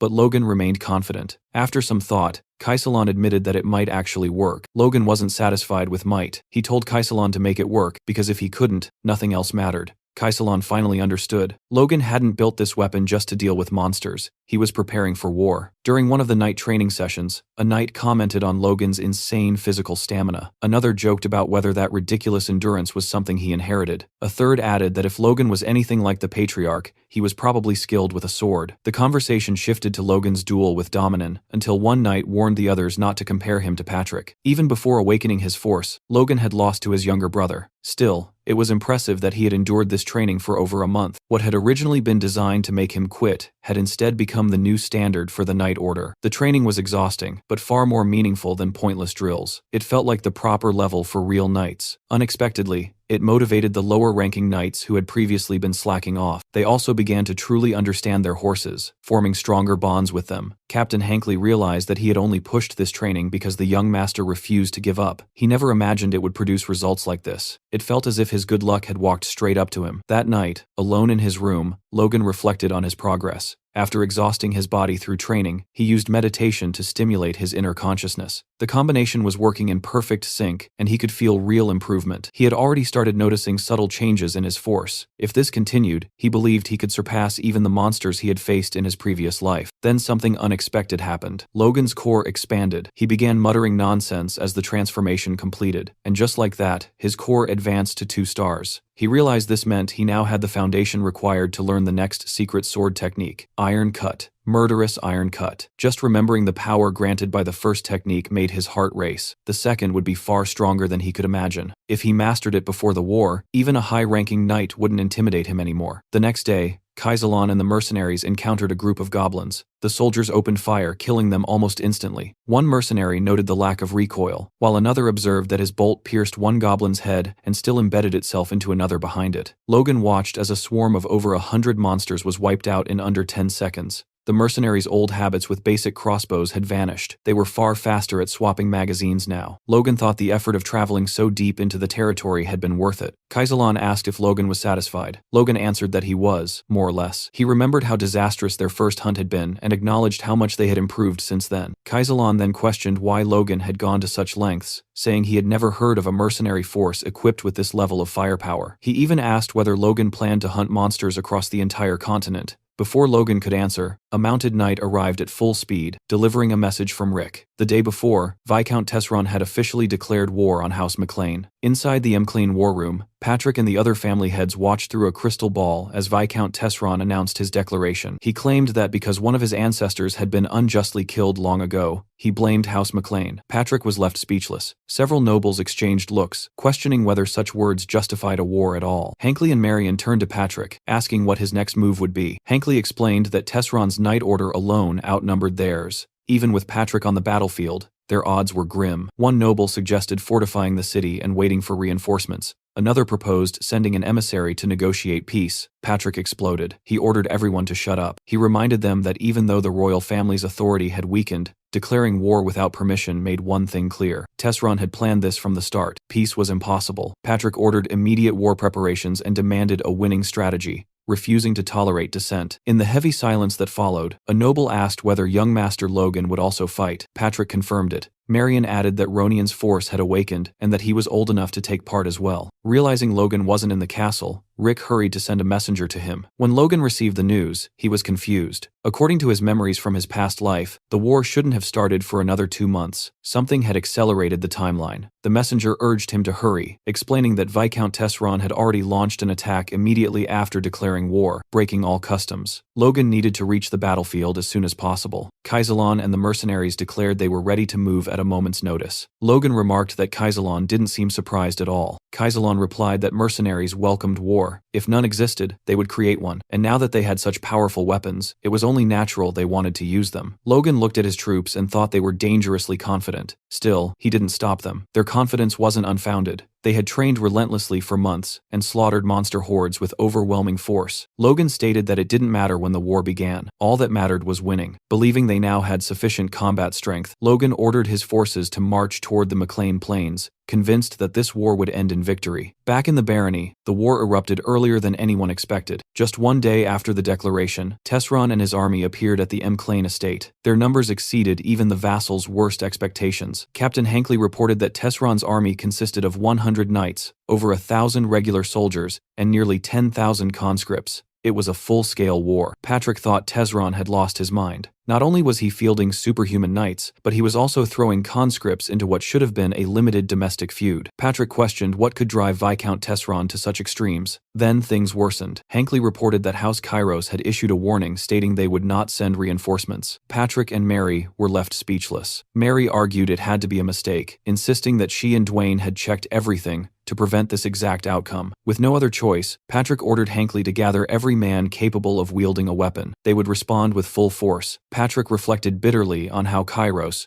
whom they trusted completely, had abandoned them at their most desperate moment. House McLean assembled everything they had: 53 knights, 552 regular soldiers, 4,418 conscripts, a total of 5,023 combatants. Still, it wasn't even half of Tesron's army. On the battlefield, 2 soldiers whispered to each other. One asked where young Master Logan was. The other answered that Logan had been gone for a long time and still hadn't returned. A few nearby soldiers muttered that he probably wouldn't come back at all, guessing that he must have fled as soon as he heard about the war. Hearing this, Ronian turned sharply and demanded to know what they were talking about. He said there was no way Logan would ever do something like that. Ronian believed Logan had already foreseen this war, and that was exactly why he had taught him that secret technique. There was no chance Logan would run away now. Some of the soldiers nearby overheard Ronian's words, but instead of reassuring them, it only reinforced the rumors spreading through the ranks that the Lord's eldest son had deserted. Soon after, Patrick appeared beside Ronian. He told his youngest son that he would have to take Logan's place on the battlefield and ordered him not to hesitate or waver. Patrick himself didn't want to believe the rumors either, but belief no longer mattered. What mattered now was victory. With that resolve, he commanded all troops to advance and crush the scum daring to attack his home. At that moment, Tesron appeared with a confident smile, pleased to see Patrick finally draw his sword. He shouted that his knights were his blade and challenged Patrick to face them head-on. Patrick gathered his aura and charged forward, attempting to smash through the enemy vanguard, but his attack was stopped cold when a knight bearing a shield blocked him completely, leaving Patrick momentarily stunned. Rick was also present on the battlefield,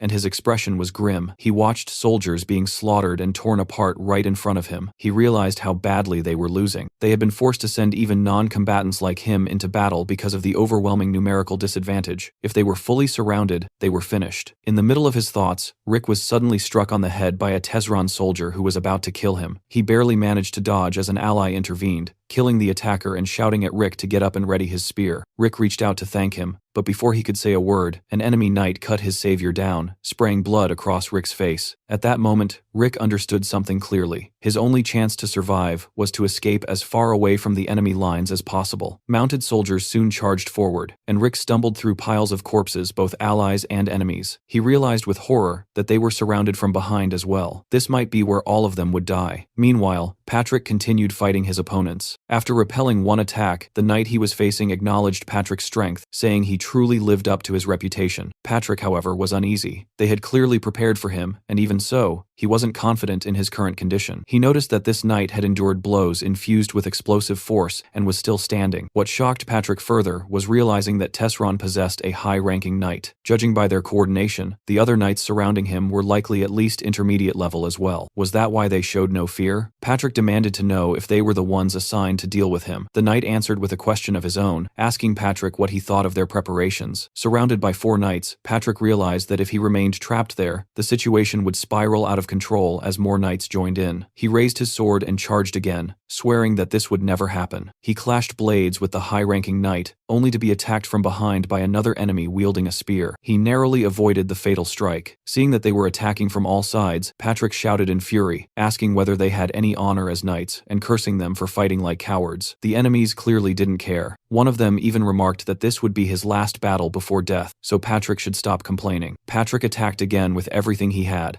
colliding swords with one of his enemies. This time, luck abandoned him. A spear pierced into his back, tearing through his stomach and leaving him gravely wounded. He realized the truth then. While the high-ranking knight kept him occupied, the others struck whenever they pleased. It was a perfect trap. There was no escape. As the enemy closed in, Patrick bitterly thought that Logan had made the right choice by fleeing. At the very least, he hoped Logan would survive and carry on the McLean legacy. From a distance, Tesron watched the battle unfold with satisfaction. He congratulated himself on keeping his high-ranking knight hidden until now. Once Patrick fell, taking McLean Castle would be easy. Just as he prepared to issue his next command, he heard something unexpected behind him. The sound of cavalry. A servant rushed over, reporting that a mounted unit was approaching from the rear. Around 300 riders, possibly more. Tesron paused, wondering if the McLeans had hidden troops he didn't know about. The servant hesitated, then added that something was strange. The approaching cavalry wasn't carrying lances. Their only weapons were small crossbows. Tesron burst out laughing. He mocked the report, asking if those were the tiny crossbows hunters used. He ordered the rear guard and archers to wipe them out immediately, dismissing them as nothing more than fifth-rate soldiers. Before he could finish speaking,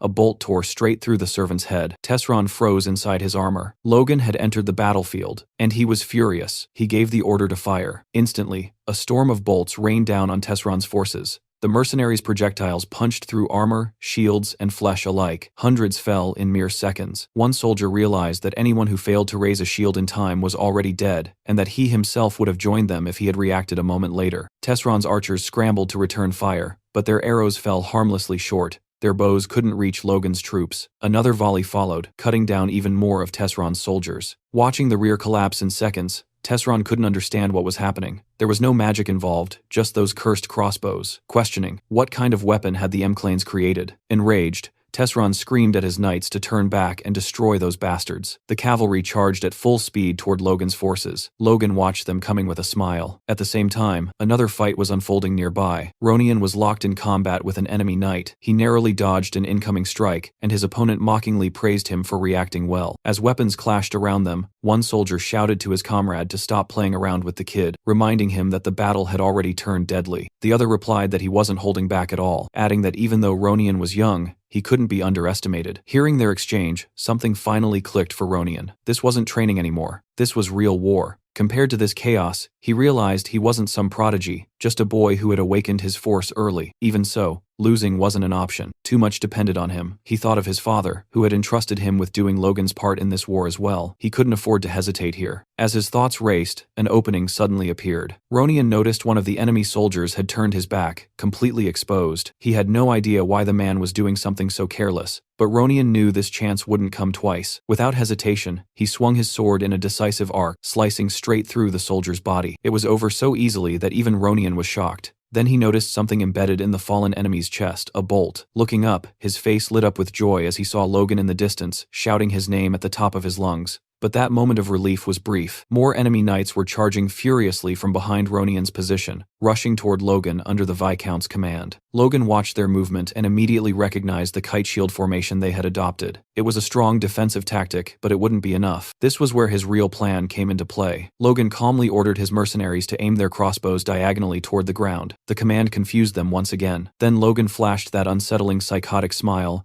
and gave the real order: fire at the horses. He wasn't holding back anymore. Dirty tricks were fair game if it meant winning. The mercenaries reacted instantly, grinning with the same bloodthirsty excitement as Logan. A hail of bolts tore into the cavalry's mounts. Horses screamed and collapsed, throwing riders violently to the ground and shattering the charge in seconds. Logan felt relief knowing he had arrived in time to support Ronian. But the battle wasn't over. His father was still in danger. Remembering his vow to save his family in this life, Logan knew that victory meant nothing if Patrick fell. He issued a quick command to Kaisalon and immediately rushed toward his father. Kaisalon panicked. This wasn't part of the plan. Victory was already within reach, and Logan was risking everything by charging ahead alone. Even if Logan was stronger, running into a mid-ranking knight could turn the tide. Still, Kaisalon pulled himself together and ordered Gerald to provide covering fire. As Logan cut through the enemy lines, Patrick was still locked in a brutal duel with the high-ranking knight, and the situation looked grim. The knight mocked him, saying he couldn't believe Patrick would recklessly charge forward knowing he'd be impaled. At the last second, Patrick twisted away and leapt back, barely creating enough space to breathe. As he observed the enemy's movements, something felt off. They were fighting with desperation, pushing themselves beyond reason, practically throwing their lives away. That didn't make sense. They had the advantage. Why were they acting like cornered animals? Before he could think further, Patrick deflected 2 incoming lances in quick succession. Then, out of nowhere, Logan appeared in front of him. In the blink of an eye, Logan cut down 2 mid-level knights, leaving Patrick completely stunned. Patrick remembered seeing Logan enter the battlefield with a mercenary force far behind enemy lines. There was no way he should have reached this spot so quickly. As Patrick turned his head, the sight behind him froze his thoughts entirely. The ground was littered with corpses, an ocean of bodies stretching across the field. Patrick wanted to ask how Logan had become this strong, but now wasn't the time. Nothing made sense anyway. Instead, he asked the only question that mattered: did Logan's arrival mean they were winning? Logan simply nodded. Hearing that, Patrick placed a hand on his son's shoulder and told him he had done well. The high-ranking knight stared at Logan in disbelief. A 20-year-old boy from a remote barony had just taken down 2 mid-level knights effortlessly. At that age, the knight himself had been destroying his body just to qualify as a knight. None of that mattered now. He resolved to kill Logan on the spot. He barked orders at his fallen comrades, telling them to regroup. Patrick, watching this, realized something critical. Logan was strong enough to handle most mid-level knights. If Logan took care of them while he focused on the high-ranking knight, they might still win this battle. But Logan had other plans. He stepped in front of Patrick and extended his arm, declaring that he would face the high-ranking knight alone. Patrick immediately objected, warning him it was too dangerous. He acknowledged Logan's growth, but reminded him this enemy was high rank. Patrick didn't finish his sentence. Logan punched him hard in the stomach, knocking him flat onto the ground. Logan bluntly stated that in his current condition, even he could defeat his father. He told Patrick to trust him and leave this fight to him. Reluctantly, Patrick agreed. He warned Logan to be careful. Logan replied that they didn't have time, they needed to finish this quickly. The high-ranking knight was furious. How dare a brat like this advance on him? He surged forward, pouring his strength into his strike. Their swords collided, and with a single blow, Logan sent the knight skidding back several meters, leaving him stunned. The knight couldn't understand it. Despite Logan's injuries, he sensed no overwhelming aura or superior level, and yet, he was being overpowered. There was only one explanation. Logan was pushing himself beyond his limits. The knight attacked again, with killing intent. They exchanged blows at blinding speed, leaping back and forth, blades clashing. As their swords locked once more, the knight thought that if he weren't injured, he would already have won. That was when Logan saw it, a fleeting opening. He struck instantly, slicing his opponent and inflicting a deep wound. Logan leapt back just in time to avoid the counterattack. As the knight analyzed the exchange, he realized there were no obvious gaps. Logan needed to force one. Then he noticed something, and Logan noticed it too. The knight was absorbing the force behind Logan's strikes. Thinking he had sprung his trap, the knight declared that Logan had fallen right into it and prepared to finish him. Logan appeared off balance. The killing blow was about to land, but it never did. Logan regained his footing instantly, leaving the knight questioning whether his own movements had slowed. Logan's aura surged as he prepared his sacred technique. The knight felt it immediately and knew he had to retreat. Too late. Logan unleashed a devastating wave of cutting energy. The attack erased the high-ranking knight in a single strike. The battlefield fell silent. Logan roared that he, Logan McLean, had slain the enemy general of Tesseron's army. Panic spread through Tesseron's ranks. Soldiers stared in disbelief. A high-ranking knight had fallen. With the Viscount's banner nowhere in sight, morale collapsed. Weapons clattered to the ground as soldiers begged to surrender. Rick began chanting Logan's name, praying for his master's safety. One by one, the voices joined him, until the battlefield echoed with it. The Viscount was already fleeing the battlefield, his mind spiraling as he tried to understand where everything had gone wrong. 3 full years of preparation had amounted to nothing. He had sought support from other nobles, gathered 100 knights,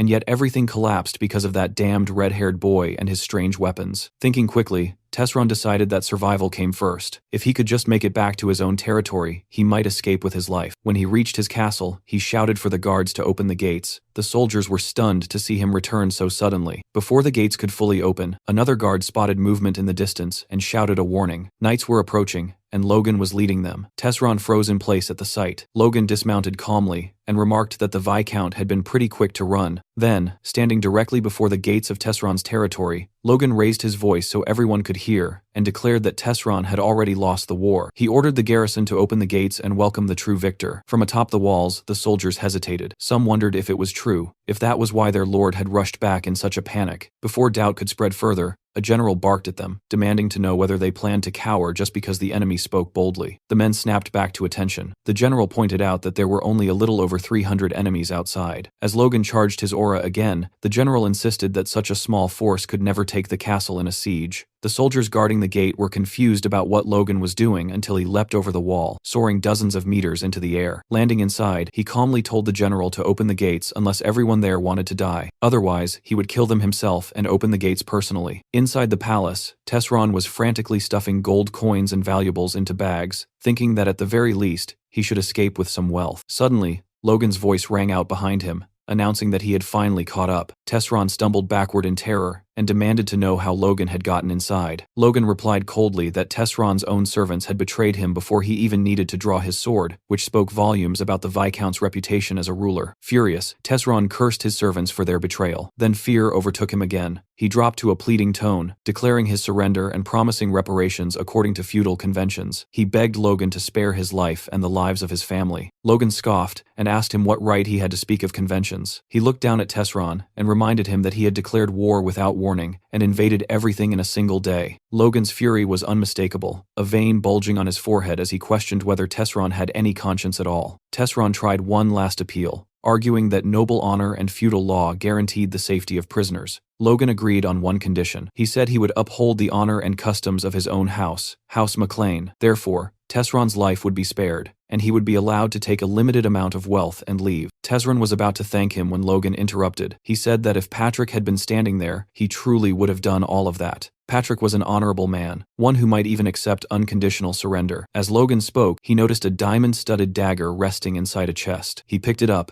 admiring its craftsmanship. Tesron quickly insisted Logan keep it, saying it was made by the finest craftsman in the kingdom. Logan refused, and told Tesron to take it with him. Then, without warning, Logan drove the dagger straight into Tesron's chest. As Tesron collapsed, he accused Logan of lying, shouting that he had promised to spare his life. Logan replied calmly that he never made such a promise, he had only described what his father would have done. Unfortunately for Tesron, Logan was nothing like him. Tesron tried to mutter something about noble honor, but Logan cut him off, asking if he had any idea how many people had died because of his greed. He ordered him to end his filthy life right there. Tesron fell dead to the floor. Looking down at the corpse, Logan thought that Tesron should be grateful for such a quick death. He clenched his fist, still stained with blood, and exhaled slowly. The crisis was finally over. All that remained were the finishing touches. He loudly announced that Viscount Raymond Tesron had taken his own life. That would be enough. Moments later, Kaiselan entered and informed Logan that he should inspect the castle's underground prison. A few days later, outside the walls of Tesron's castle, Logan stood with his father. Patrick explained that he had come as soon as he recovered from his injuries. He asked about Tesron's suicide. Logan confirmed it, remarking that Tesron must have been driven to despair. Patrick wasn't convinced. He stepped closer and bluntly asked whether Logan had killed Tesron himself. The two locked eyes in a tense stare, as if a fight might break out. Logan finally admitted the truth. Yes, he had eliminated Tesron deliberately. He explained that sometimes they needed to take matters into their own hands, and that leaving Tesron's bloodline alive would only invite future disasters. Patrick studied his son for a long moment. Then he praised him, saying Logan was a grown man now and must have had his reasons. He added that no matter what anyone said, Logan was the key figure in this war, and thanked him sincerely. Hearing this filled Logan with happiness. He looked at his father and smiled wide and genuine. Patrick, blushing and fumbling his words, told him he had done a good job. Then he shared even more news. Logan would be officially named the heir of House McLean. Logan smiled again, then shook his head and refused.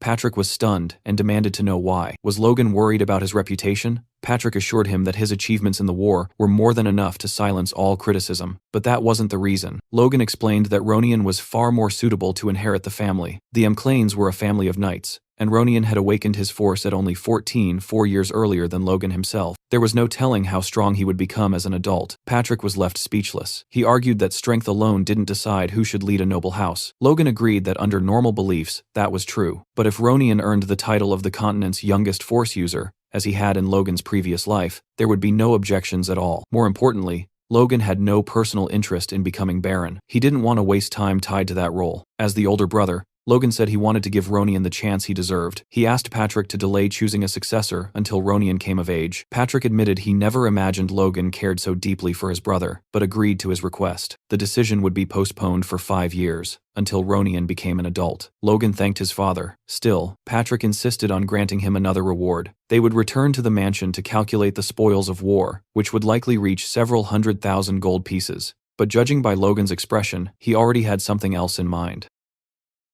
Suddenly, a guard shouted for the gates to be opened. The M'Clane Knights had returned. The townspeople immediately gathered, murmuring in disbelief. They couldn't believe the army had come back in barely a week, and that the war had supposedly ended in just a single day. Two men began discussing it, one of them wondering aloud how such a thing was even possible. He asked if the M'Clane Knights had always been this powerful. The other man lowered his voice and asked if he had heard the rumors that everything happened because of the young master, Logan McClane. He said that according to the soldiers who had returned first, Logan's mercenary troops completely reversed the battle. They appeared behind the enemy as if they had predicted everything in advance. Another man added that the enemies had been wiped out by some strange new weapon, and that Logan himself had even defeated a high-ranking knight. A young woman asked if the young master had always been such an extraordinary person. Someone else replied that he always thought Logan was just fooling around before. Slowly, the crowd began to piece things together. Maybe the monster meat he had bought earlier wasn't meaningless after all. Maybe the boy had always been preparing something far bigger. Some even whispered that Logan might have been acting the whole time. The thought sent chills through them. They began praising him, saying geniuses truly lived on a different level, especially now that he had awakened as a force user. Logan heard every word and felt painfully embarrassed listening to people talk about him like that. Ronian asked how it felt to receive so much admiration. Logan replied awkwardly that it only made him blush, and told his brother not to exaggerate. But Ronian insisted it wasn't exaggeration at all. Everything they said was true, and told him he should at least smile for the people who were so happy to see him alive. After thinking for a moment, Logan decided to try. He forced out what he thought was a heroic smile. In reality, it looked more like someone desperately holding in a bowel movement while sprinting toward the castle. Honestly, he resembled either a rich lunatic, like Rich McGee, or Medusa herself. The moment the crowd saw Logan smile, everyone froze. They were convinced he was about to crush their skulls with his bare hands. Logan, completely unaware of what he had done wrong, stood there confused. Ronian could only feel pity for his poor brother. Patrick turned his head to look at Logan, genuine pride written across his face. Then he raised his voice and announced that the next round of cheers would be dedicated to the true champion of the war, and declared that the grand reception had officially begun. Soon after, the scene shifted to the castle gardens. Logan wandered through the courtyard, amazed that a welcome ceremony could continue all the way until dawn, especially for people who had just returned from a battlefield. Unfortunately, the peaceful moment didn't last long. From behind him, Marion suddenly shouted his name and demanded to know what he thought he was doing.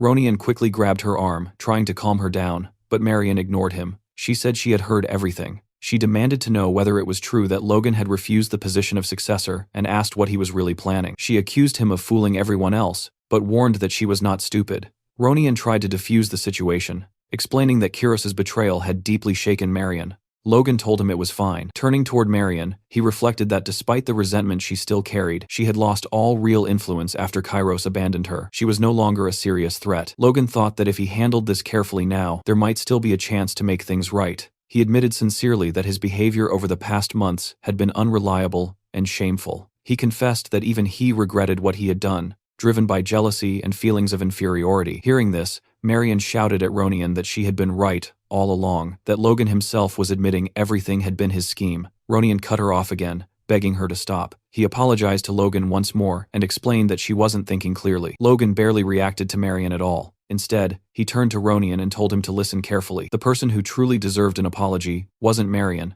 it was Ronian. Ronian was startled and asked what he meant. Logan explained that ever since returning, he had been apologizing without really saying what for. The regrets and cowardice he had carried for years weren't easy to face. Ronian demanded to know what exactly he was talking about. Logan finally confessed the truth. He said that for years, he had secretly despised Ronian. He admitted that he had tried to hide his own weakness by resenting his younger brother. Those pitiful years filled him with shame. Now, he truly regretted them. He bowed deeply and asked Ronian to forgive him sincerely. Ronian stared at him in silence. Logan, still bowing, thought bitterly that good deeds never erased past sins and that he had been foolish to hope otherwise. Then Ronian finally spoke. He said it was okay. Logan froze in shock. Ronian continued, explaining that he believed if he treated Logan kindly, even when Logan was cold one day, the brother he remembered would come back. Then he smiled at him. It was the kind of smile that could make even a grown man cry. Logan felt warmth flood his chest. He wondered why he had hesitated for so many years to do something so simple. Turning to Marion again, Logan told her sincerely that he truly cared about Ronian and genuinely hoped his brother would become the successor. He admitted that asking for her trust right away was unreasonable, so instead he asked her to watch him closely. From now on, everything he did would be for the sake of the family.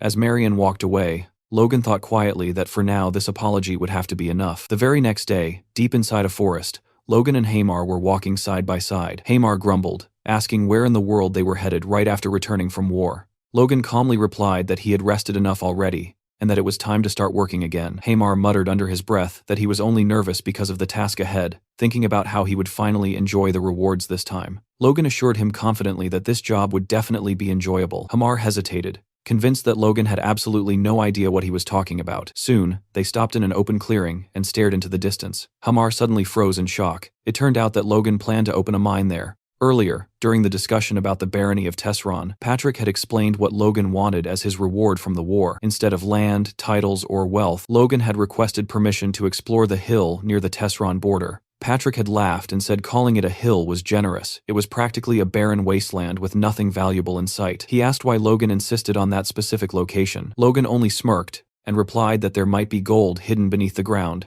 The truth behind Tesron's sudden war only came out a year later. It turned out Tesron had secretly been exporting gold from a hill located in former Meclane territory that he had seized. That single gold mine alone had elevated Tesron far beyond the status of an ordinary count's family. That prosperity lasted until Ronian later wiped out the entire family in revenge. Back in the underground prison of the Tesron barony, Kaisalon had mentioned that there were several strange prisoners worth inspecting. One of them claimed he had committed no crime. He said he had only accepted a request from the Count to transport gold from the mine they were hired to work in. Despite that, the Viscount had imprisoned them anyway. Logan pressed a hand to his face, stunned by Tesron's stupidity. He couldn't believe the man had locked up 5 highly valuable mining specialists. One of the prisoners asked nervously if Logan was angry on their behalf. In reality, Logan's merchant instincts had awakened. He realized he had just stumbled upon an enormous and unexpected business opportunity. The old prisoner studied Logan suspiciously, wondering what kind of person he was.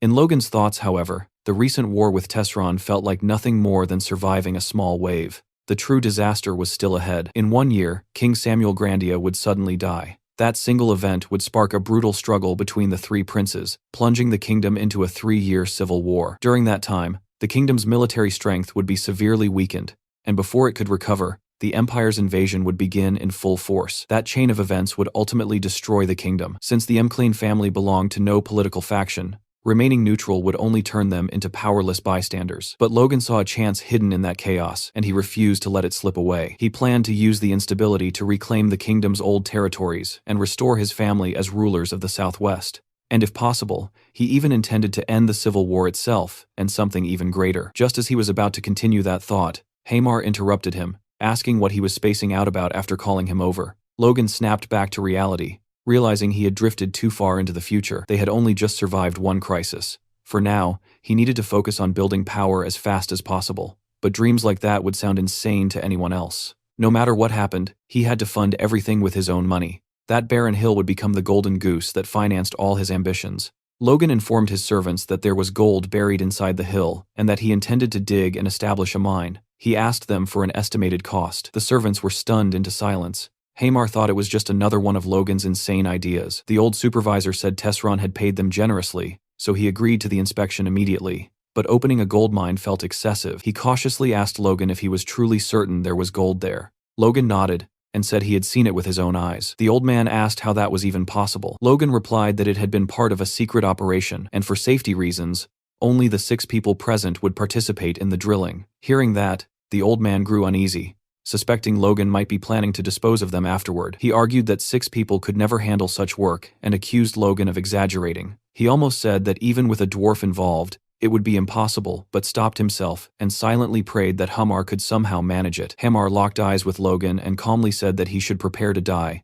sleep less, and give up any hope of a normal life if he accepted this task.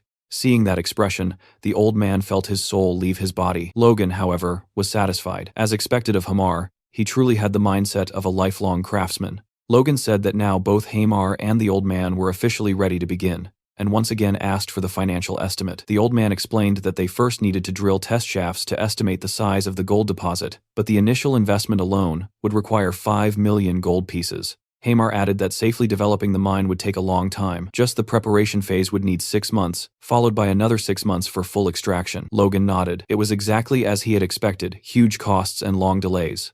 But this mine had made Tesron wealthier than most Count families. He had no choice but to seize this opportunity. He thought that if he could already sell the monster meat, he would have enough funds by now. But its effects wouldn't be recognized for another 6 months. Then, a realization struck him. Maybe he didn't need to wait. If he could neutralize the poison in the monster meat, he could sell it immediately as medicine. After all, he had detoxified countless poisons during his years as a mercenary. Creating an antidote should be possible. If he perfected the formula and sold it, he would become unimaginably rich. A week later, in the southwest McLean village, Rick brought Logan the medicine he had prepared, using crushed night herb, web herbs, and drip grass.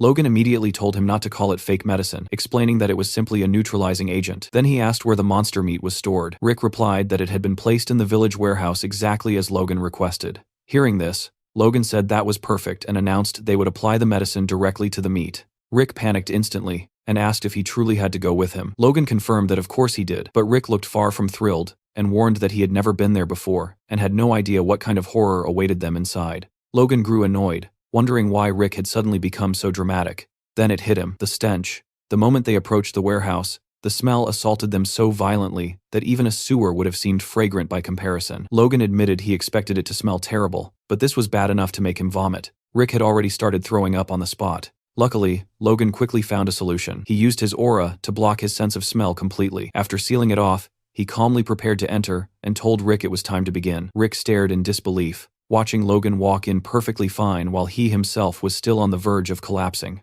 When he asked how Logan could endure it, Logan replied that he had temporarily paralyzed his sense of smell using force. Rick muttered that it was unfair, and Logan shot back that if it bothered him so much, he should awaken force himself and solve the problem properly. Logan handed Rick a pouch of white powder, the neutralizer, and instructed him to sprinkle it evenly over the meat. He explained that he should apply enough for the outer layer to turn white, while the remaining black portions were still poisonous and needed to be handled carefully. After that, Rick had to chop everything finely and roll the mixture into small pellets. When a sample was finished, Logan asked if it looked like proper medicine. Rick confirmed that it did. Logan then explained that they would sell it as medication, and since Rick would be responsible for preparing everything, he needed to pay close attention and remember every step. Rick protested immediately, saying there was no way he would do something like that. Logan casually replied that he would pay 100 gold coins for every pill produced. Rick changed his mind instantly. Logan, however, felt irritated, thinking he could have forced him to do it for free. Next, Logan said they needed to test the effectiveness of the product. Rick asked what kind of medicine it was supposed to be. Logan replied that it was good for men,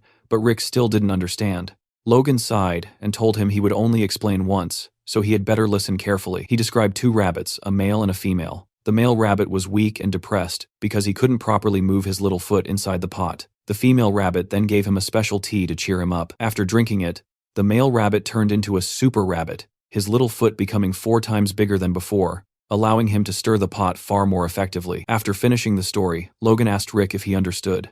Rick nodded immediately, saying he got it and that he already had the perfect test subject in mind. Logan became curious and asked who it would be. Rick replied without hesitation that it was Mr. Dwayne. Soon after, Dwayne knocked on Logan's office door and heard a calm, "Come in." He apologized for disturbing him and said he had heard Logan wanted to see him, but after stepping inside, Dwayne couldn't find Logan anywhere. Suddenly, Logan appeared behind him like a vampire emerging from the shadows and scared him half to death. Dwayne leaped back like a professional basketball player, clutching his chest and nearly collapsing from shock. He scolded Logan for sneaking up on people like that. Logan casually approached him and said he simply wanted to massage his shoulders, since he had been working so hard managing things after the war. Dwayne insisted he was fine, and said Lord McLean was the one truly suffering. Logan mentioned that his father had even fainted from exhaustion, but Dwayne snapped back that it only happened because Logan scared him earlier. Logan told him he understood how hard things had been. They had spent every last coin on the war. The servants and knights didn't even know it, yet they kept pestering him for money, driving the administration insane.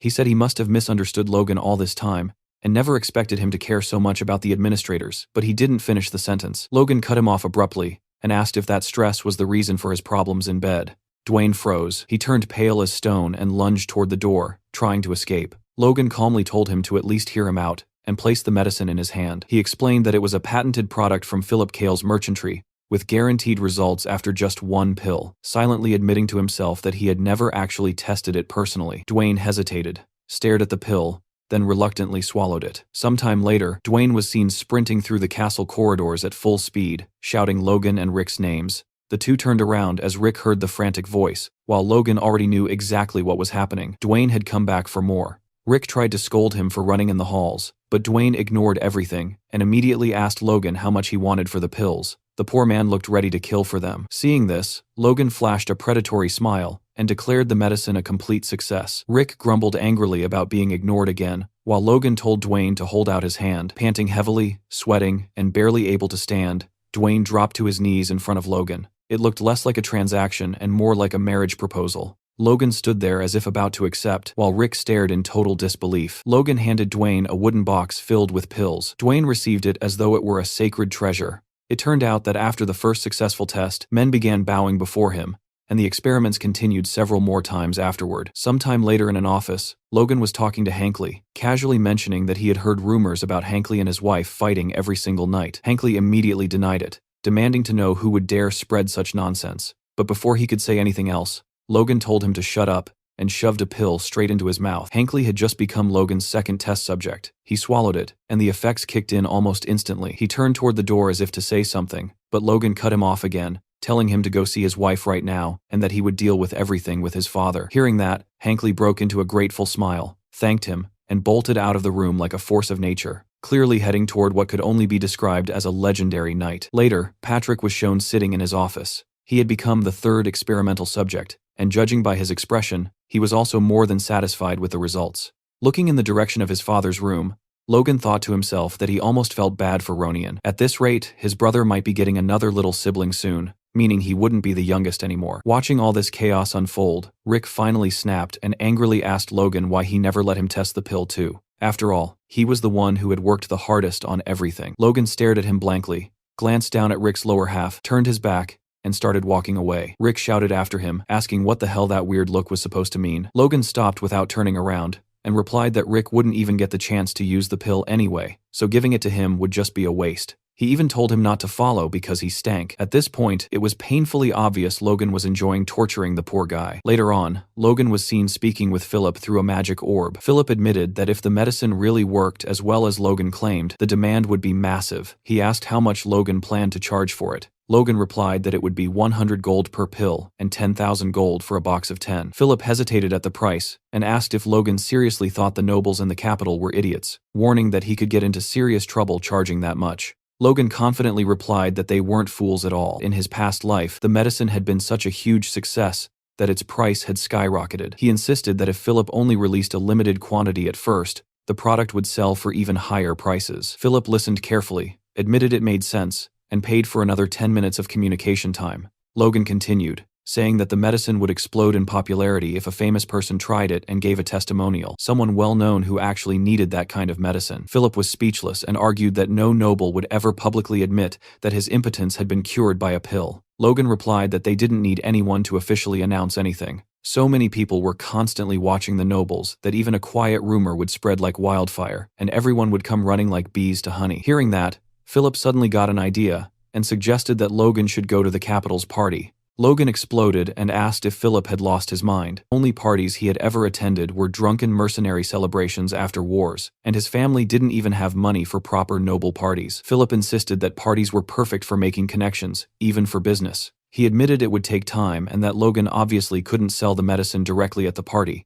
but the idea sparked something in Logan's mind. Philip quickly asked if Logan was really thinking of doing something that reckless, warning that his family would be shunned by high society. Logan replied that nothing like that would happen if he didn't actually sell anything there. He then told Philip about a great informant in the capital and asked him to find the guy and gather all the information he would need. Philip hesitated, asking what informant he was talking about and what crazy plan he was cooking up this time. Logan simply said that he would be heading to Gran soon and would explain everything once he arrived. Hearing that gave Philip a very bad feeling. A week later, Logan arrived in Gran. the capital city of the Kingdom of Grandia. Philip stared at him in disbelief that he had actually come and asked how he managed to get his family's permission. A noble's son traveling to the capital to sell aphrodisiacs was not something you saw every day. Logan assured him that he hadn't told his family the truth, although bringing 3,000 boxes without a single servant was proving to be a real problem. He thought to himself that his father had let him go much more easily than expected, probably because of everything he had accomplished during the war. Philip remarked that, now that he thought about it, Logan hadn't had a servant the first time they met either. He asked if it was really okay for a noble to walk around like that. Logan replied that servants only slowed you down, not to mention they already had their own jobs to handle. He thought about Rick and the massive task he had entrusted to him. He continued thinking that even though he treated Rick harshly, sometimes in both his past and current life, Rick had always done everything for him, and he was genuinely grateful. A mental image of Rick appeared in his thoughts, specifically the moment Rick stole a bunch of pills from him. Annoyed, Logan had warned him that if he shook him and any pills fell out, Rick would get punched once for each pill. That was what he called tough love. Then, Logan suddenly announced that he had made up his mind after getting a brilliant idea. To celebrate all his hard work, he declared that he would name the medicine Emporic. The best way to honor a man's legacy, after all, was to name an impotence pill after him. Philip didn't even question it. At this point, he had no doubts left. Logan was absolutely a lunatic. Inside the dorm room, Philip told Logan that he must be exhausted from the long journey and suggested that it would be great if he could recover at a bar. Logan immediately replied that Philip should watch his mouth when talking about someone who couldn't get it up in a place with so many people listening. Philip agreed, saying the environment here was much better for discussing sensitive matters like that. He then mentioned that he had already met with the informant and asked if Logan was really sure about paying 900 gold per document. Logan admitted the guy was ridiculously expensive, but also extremely competent. He explained that as long as the request was precise, they would get flawless information. Philip reassured him that he had followed the instructions exactly. The first document listed nobles who had been married in the last 10 years, but still had no children. The second contained names of nobles with no lovers or secondary wives. And the third listed nobles who frequently sought out food, meant to boost energy. Hearing this, Logan said everything Philip mentioned was perfect, and that they were good to go. He praised him for doing an excellent job, not only on this task, but on everything he had asked Philip to handle in the capital. Philip replied that it wasn't that hard, and added that the real crisis had been the day he heard about the war. He told Logan he couldn't even imagine how worried he had been. When he heard that the war had ended that same night, Logan, who had been staring at a piece of paper, felt glad knowing Philip actually cared about his clients. That feeling didn't last long though, because Philip soon complained that just thinking about the mountain of monster meat he would have to deal with made him lose his appetite. After all, who in their right mind would buy that garbage? Logan immediately threw a piece of paper straight at Philip's face, telling him to shut up and read it. As the paper smacked into him, Philip wondered why it hurt so much. He started reading, while Logan asked him which name on the list he thought would make a good first client. A tear rolled down Philip's right eye as he suddenly noticed something. Seeing that reaction, Logan watched him closely, waiting for him to speak. Philip pointed at a name on the sheet and asked Logan what he thought about that particular person. Logan glanced at the name, and his expression instantly changed to pure shock. He recognized it. Later on, inside a grand ballroom lit by a massive chandelier, people were sipping champagne. A very large man stood out among the crowd, wearing a red jacket and black dress pants, while chatting with a group of beautiful women. That man was Count Davis, and his name was suddenly shouted by Logan to get his attention. The Count turned around in disbelief, his face twisting into an expression of disgust mixed with fear. Logan walked up and introduced himself, stating his name, Logan McLean, and his title as the eldest son of House McLean. Count Davis forced himself to stay composed and barely held back a laugh as he greeted his new guest and welcomed him to the party. He looked Logan up and down, found his clothes tacky, and wondered what kind of farm he had crawled out of, assuming that must be the fashion in the Southwest. Logan thought about how he was wearing the clothes Philip had recommended and, just as expected, nobody liked them. He concluded that meant they were actually a perfect choice. He wasn't here to make useless friends at a meaningless party. His only target was Count Davis, the fallen one. Despite being an important figure in the Grandia Kingdom's treasury, and having married at 20, he still had no children to this day. Logan had been shocked when Philip pointed him out on the list, because in his past life, Davis had become quite famous, not for a good reason, but for being the Count who killed himself because of his wife. A memory flashed of an old argument where Count Davis's wife screamed at him during a party, calling him an impotent bastard in front of everyone. That single humiliation had driven him to take his own life. Logan thought about how reputation and public perception were everything, and that Davis fit all three conditions he had given the informant. He was the perfect first client for Emporic. Logan addressed the Count,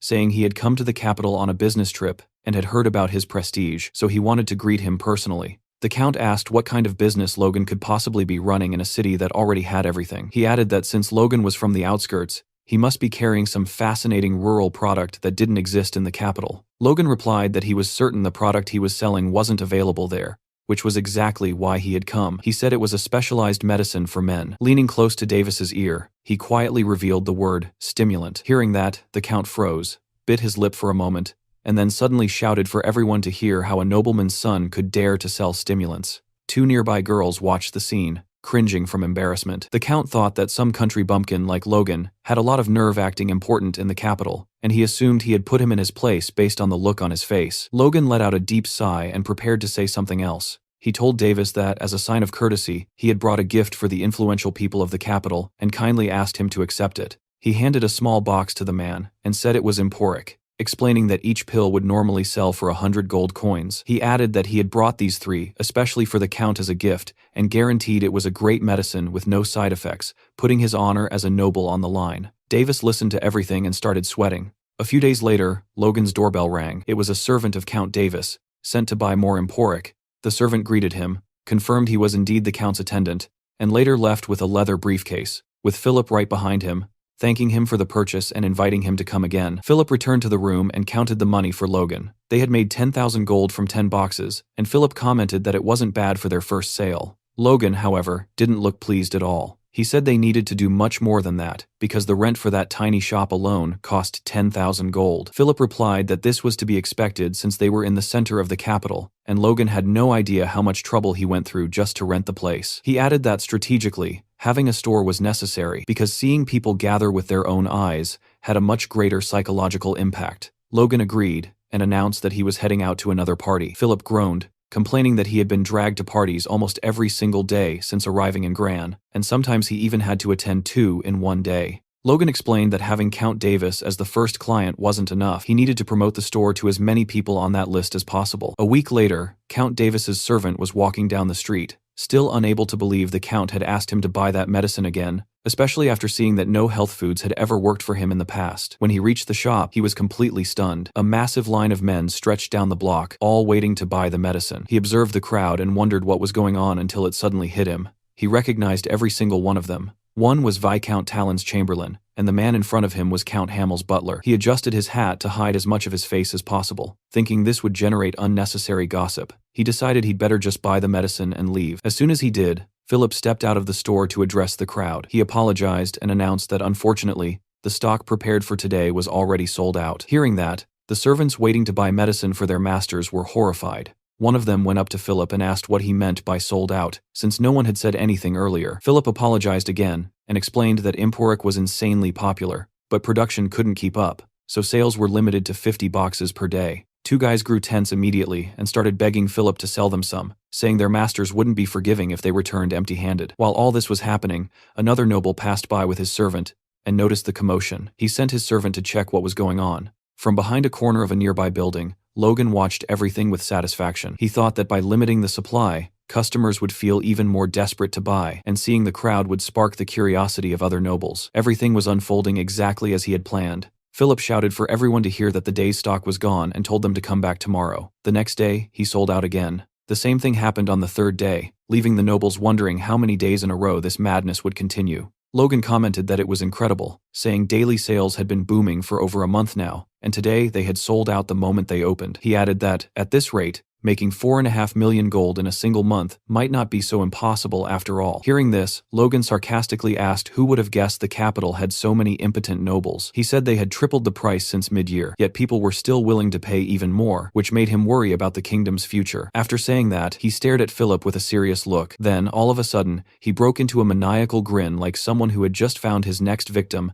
and started laughing loudly. His voice echoed out of the shop, making people on the street turn their heads. In the end, he was just ridiculously happy. He grabbed Philip by the neck and started messing up his hair, calling him an admirable brat and praising him for doing a great job. Philip, meanwhile, was turning purple from lack of air. He bowed deeply and thanked Logan for all his effort. Logan looked down at him and said it was good that Philip recognized his own work, and starting next week, he would receive 1% of the total sales as his personal cut. Philip suddenly started shouting that he would do his best, and even tried to kiss Logan. All of this happened while a mysterious figure watched from the street, his wrinkled face hidden beneath a hood, and his beard glowing blonde in the light. Later, inside a sorcery shop, Logan was using the communication line and suddenly shouted from the back of the room that it would be at least 10 tons of gold per year, which instantly made everyone nearby turn their heads toward him. He froze mid-sentence, staring straight at the door, then asked the person on the other end if they were serious. That person was Hamar, who calmly confirmed the information. Hamar explained that according to the miners,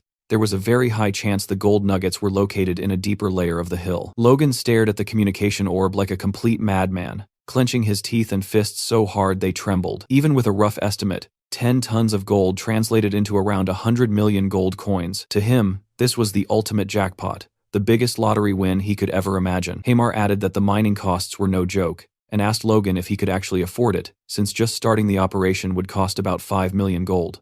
Logan assured Hamar that he already had everything he needed. He told him to wait and said he would gather all the money and workers as fast as possible. Hamar didn't look too worried and simply asked Logan to go easy on the workers. Later that night, in the middle of the city, Logan walked through the streets while thinking about how the initial investment for the mine would be around 5 million gold. If he kept selling as he was earning roughly 4.5 million gold per month. Come to think of it, even if he only sold for 2 months, he would still have money left over, since he still had about 700 boxes of medicine in stock. He started thinking about going back home to get more merchandise and beginning the mental development stuff, but something suddenly caught his attention and snapped him out of his trance. Logan looked toward a shop and sensed that someone was inside. In an instant, he rushed over, thinking it might be robbers. He violently kicked the door open, sending it slamming into the wall, and began searching the place from top to bottom, but the room looked completely empty. Logan drew his sword, wondering if the culprits had somehow vanished, then reminded himself there was only one door. They had to still be inside. Just as that thought crossed his mind, a shadow zipped past him. He realized it too late and slashed at the cloaked figure, but missed. He shouted, demanding to know who was there. When he turned around, no one was in sight. He stood still with his sword pointed at nothing, his heart pounding. Impossible, he thought. He was absolutely sure he had felt someone there. Then that feeling came again. He looked up, guessing the thief might be on the roof. Without hesitating, he leaped upward. Aiming at the cloaked figure, he raised his sword, ready to stab, but the culprit moved at the last second. Logan faced the figure on the rooftop, sword in hand. He demanded to know the man's identity, but got no answer. Instead, the figure simply vanished without leaving a trace. Logan was completely stunned by what had just happened. He kept thinking about how there was no sign of any presence, even though the guy had been right in front of him moments ago. He looked down at his own hand and realized he was holding a piece of the man's cloak. He stared at it, wondering what the hell had just happened. The next morning, Logan told Philip about the incident, and together they concluded that an aura-using thief had infiltrated their shop. Logan said he was only speculating, but that the intruder was at least an advanced force user. That was a term used for people even more powerful than high-rank knights. He added that it wasn't just a feeling. That guy wasn't merely high rank, he was on a whole different level. Philip was shocked that someone who could use aura was committing petty theft. Aura was enough to turn even a slave into a noble, so he couldn't understand why someone like that would be running around stealing. He asked what the man had taken. Logan replied that it was exactly what Philip was thinking. He had stolen only 2 pills of the medicine, Emporic, just that. Hearing this, Logan concluded that if he only stole 2 pills, it wasn't for money. He had taken them to use himself. Philip then asked if there were also impotent people among aura users. That's when it clicked for Logan, and he agreed. Logan asked if there were any names of aura users on the informant's list, but Philip said there weren't. The informant had asked for an extra fee for that information since it was top secret, and Philip had refused. But after thinking about it again, Philip said maybe there was one person who came to mind. An aura user in the capital who had no descendants. A muscular, well-dressed, noble with blonde hair and a beard, was walking down the street with his wife, watching some children play. His face looked gentle, and his light blue eyes were filled with longing as he stared at them. He was startled when his wife asked what he was looking at. He turned and told her he was just admiring the scenery outside, sweating nervously. She clearly didn't buy that lame excuse, and asked if he was staring at the children again. He tried to convince her he was only enjoying the view, and wasn't thinking about anything silly. Then he hugged his wife and said they should go home. She kind of ignored that, and instead told him she was very happy to have met him, asking if he knew that. The man looked at her with happiness in his eyes, and a small smile tugging at his mustache. He hugged her even tighter, and said he felt the same. This man was Felix Esperanza, the kingdom's greatest swordsman. It turned out that the deep sadness and regret in his heart started with an injustice he suffered when he was young. While fighting for the country, he had been wounded right between the legs. At the time, it was just considered a wound of honor for a knight who fell in battle, and since he was young, he didn't think much of it. But later in life, Felix kept wondering what the point was of holding the title of duke and being known as the strongest in the nation if he had no son to succeed him. To him, it all felt meaningless. A memory from the past appeared, showing Felix explaining his situation to his wife. She was far more understanding than he expected, so much so that he was shocked. She acknowledged that he must have suffered a lot and asked with tears in her eyes if he was okay with it, saying she wanted to stay by his side and serve him. Seeing that, Felix wondered if there was any way he could ever repay the immense love he had received. Later, Felix was seen strolling through a path in the castle gardens with one of his servants. The servant warned him that the family meeting was about to begin and asked if he was sure he didn't need to hurry. Felix replied that arriving early was pointless anyway, since the only thing that would happen was everyone pressuring him to produce an heir. The servant hesitated, then carefully mentioned that a very effective medicine had recently started circulating in the capital. Hearing that, Felix asked sarcastically if that was really true. The servant went on, saying that apparently the medicine even cured physical injuries, but Felix still didn't seem interested. The servant insisted, explaining that he knew Felix didn't believe in these things, but there were many reports of people who had amazing results. Hearing this, Felix lowered his head, ashamed to admit to himself that he had already tried the medicine, and on top of that, he had stolen it. Even though his wife's tears still weighed on him, he couldn't believe he had stooped so low as theft, a disgrace to the discipline he had always upheld. Worse, after taking the medicine, absolutely nothing had happened. So he told Louise, his servant, not to believe everything he heard. He began convincing himself that he was right, that the story about the medicine working was just a fake rumor, and that there was no way it could fix something, even Aura couldn't. He thought he should have given up already. At the gates of the estate, Logan was talking to a guard who told him he couldn't let him meet Felix without an appointment. Logan calmly asked the guard to simply tell Felix his name, saying he was sure Felix would want to meet him as soon as he knew who was asking. Earlier, Logan and Philip had talked about this, and Philip had been shocked, asking if Logan was really planning to visit the Duke in person. Logan had nodded, and Philip started teasing him, asking if he was going to chase down the strongest man in the kingdom, just to ask whether he stole something or if he was impotent. Philip freaked out and asked if that was seriously Logan's plan, but Logan calmly asked if Philip was imitating him. Philip told him he should act like nothing had happened, otherwise he'd get into trouble for no reason, warning that if things went south, they were screwed.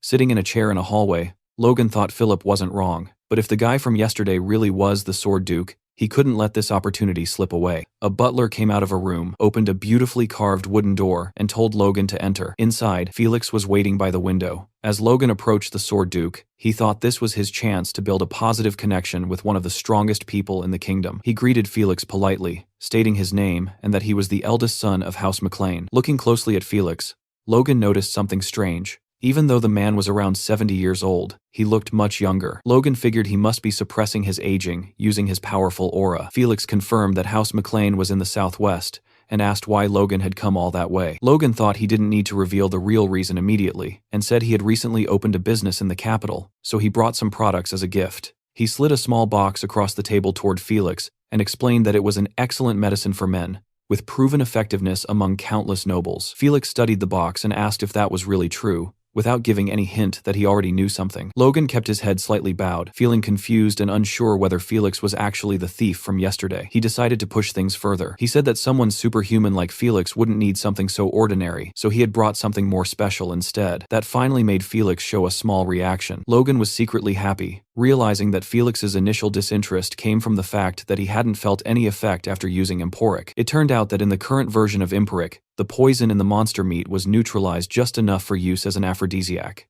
But that mild poison had no effect on the body of a superhuman like Felix, so Logan had concentrated that poison again and again, creating a far more potent concentrate. He told Felix it was a limited edition version of Emporic, and that finally sparked the man's interest. In reality, it was simply 50 Emporic pills compressed into one. Logan guaranteed the effect, explaining that the excruciating pain alone could kill a normal human, but for an aura user, it was a completely different story. Logan told Felix that if the pill satisfied him, he would be glad to hear from him and would prepare another batch in whatever quantity Felix wanted, ensuring complete discretion. The next day, Felix looked radiant, clear proof that the pill had worked. He then told Logan he would grant him any favor within his power. Logan nearly exploded with happiness inside, but forced himself to stay calm, and said he didn't understand what Felix meant. Felix explained that an aura user is a master who controls both body and life energy, so he could be sure of the treatment's effectiveness. The medicine worked perfectly not just the first time, but over about 30 uses. The effect accumulated until he fully recovered. That heavy longing and pain in his chest were finally fading away. Felix looked at Logan and said he couldn't believe Logan had been so considerate as to bring him a gift without even mentioning his earlier blunder. He also commented that Logan's sword skills that day had been unbelievable for someone his age. Because of that, he was certain Logan was exactly the kind of person you'd expect to have such a miraculous medicine. Poor Felix. He'd been stuck in a dry spell for so long that he'd basically gone insane. He admitted he might have spoken too soon, and revealed that he now saw the possibility of being cured of a chronic illness, thanks to Logan's gift. So he wanted to repay him properly. He asked again what Logan desired. Logan stared down at the floor with a cold expression and replied that in that case, he wanted any book on swordsmanship. Felix searched his library and brought him a book, warning that training only by following what was written inside could hurt his body, but that it was still worth reading. After that, Logan thanked him and asked for one more favor to write a letter as proof that he had taken the book. Felix said that would be no problem at all. Logan thought that now he had what he needed, and commented that it was a shame he was only taking one swordsmanship book when the Duke was willing to give him anything. But his real goal was different. Just as he finished that thought, Felix said he had been thinking about it, and that something didn't feel right. Logan asked what he meant, and Felix replied that he would personally teach him a sword technique, which left Logan completely speechless. The kingdom's greatest swordsman was offering to train him. Felix continued, saying he understood Logan's desire to stay humble, but giving him just a low-level sword book wouldn't put his mind at ease. Logan thought that even though he already had the secrets of the divine sword, he'd be crazy to refuse when the strongest man in the kingdom was offering something like this.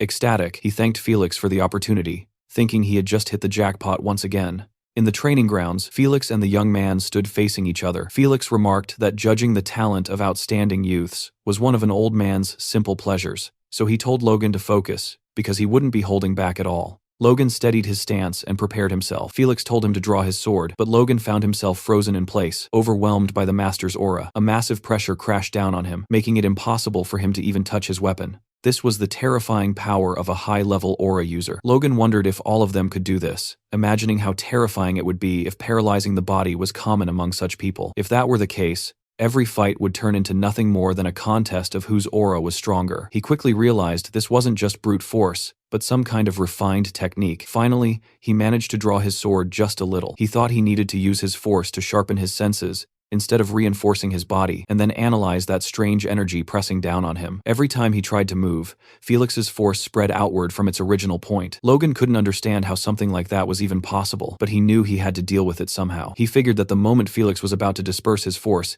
he had to move half a step faster than that. With that thought, Logan assumed a proper fighting stance, his sword now fully drawn. Felix looked at him and calmly said he was talented. Logan was sweating heavily, barely managing to stay upright as Felix told him to pay close attention. Felix seemed to be gathering his aura at the tip of his blade, clearly preparing an attack. As Logan struggled against the crushing presence, fear locked his body in place. When he looked up, he finally understood what he was facing. Felix's blade of force. He stared straight ahead, knowing the attack was coming, but there was a serious problem. Felix's aura was simply too strong for him to handle. He felt as if the Duke's force was invading his body, scrambling his senses, while the energy around that red blade kept growing more intense. Desperation filled his mind as he wondered if there was anything he could even do. Then suddenly, he realized something. His own force was neutralizing the Duke's. Turning inward, he knew he couldn't dodge the attack in time, but maybe there was another way. Logan summoned the force inside his body and molded it into a protective circle around himself. Seeing that, Felix was stunned, wondering if Logan was really planning to block his attack using force. Immediately after, the master swordsman shifted into an aggressive stance, his blade pulled behind his back and charged with energy, ready to strike Logan down. He stepped forward and leaped at the young man, with a murderous glare. Logan braced himself in a defensive posture, his sword held in front of him and wrapped in his protective aura, while a shiver of fear ran down his spine. As expected, Felix's blow slammed into him head-on and sent him flying backward. Logan crashed into the wall, and even his sword seemed to suffer damage. Felix, meanwhile, didn't even look winded. He stood there calmly, staring at Logan with a cold, unreadable gaze. Using his shattered sword as support, Logan tried to stand up, but his body was trembling. His blade was broken into pieces, and all he could think about was what had just happened. Felix turned toward him and asked if he really thought he would teach him something Logan couldn't eventually figure out on his own. He then revealed that he had seen everything, and pointed out that without even realizing it, Logan had gone completely serious at the end. With a proud look on his face, Felix praised him, amazed that Logan had faced the attack head-on, thinking that some people were simply born to stand out. As Logan finally passed out, Felix commented that it would be entertaining to watch him grow even stronger. A little later, Felix's butler asked Logan if he was leaving already, adding that the Duke had invited him to stay until he fully recovered. Logan replied that it was fine, and that thanks to the potion Felix had given him, he felt completely okay. Hearing that, the butler said he would walk him to the door. Outside, he wished Logan a safe journey, and Logan thanked him. After that, Logan quickly walked away, vanishing from the butler's sight, leaving him wondering how Logan had disappeared so fast. Turning a corner, Logan kept moving while limping slightly from the pain of Felix's attack. It hurt like hell, but he wasn't about to waste such a valuable potion on a minor injury. He couldn't believe the Duke had given him a superior-grade potion, something practically impossible to find, as if it were nothing. Logan thought that his own power had already evolved enough to heal internal wounds by itself, but the damage Felix had caused would be much harder to deal with. In the end, he looked at the potion and muttered that either way, he had gained far more than he had lost. Then Logan took out a note Felix had given him, with the coordinates for the mansion's communication channel. Felix had told him that if Logan ever had any problems, he could just get in touch. Logan felt genuinely happy, thinking about how Felix had actually come to view him favorably. To him, it felt like Felix was practically treating him like a disciple, and that relationship would definitely be useful in the future. Just as that thought crossed his mind, Philip suddenly appeared from behind, scaring Logan badly. Logan turned his head and asked what Philip was doing there, and Philip replied that he had been waiting at a distance for Logan to come out.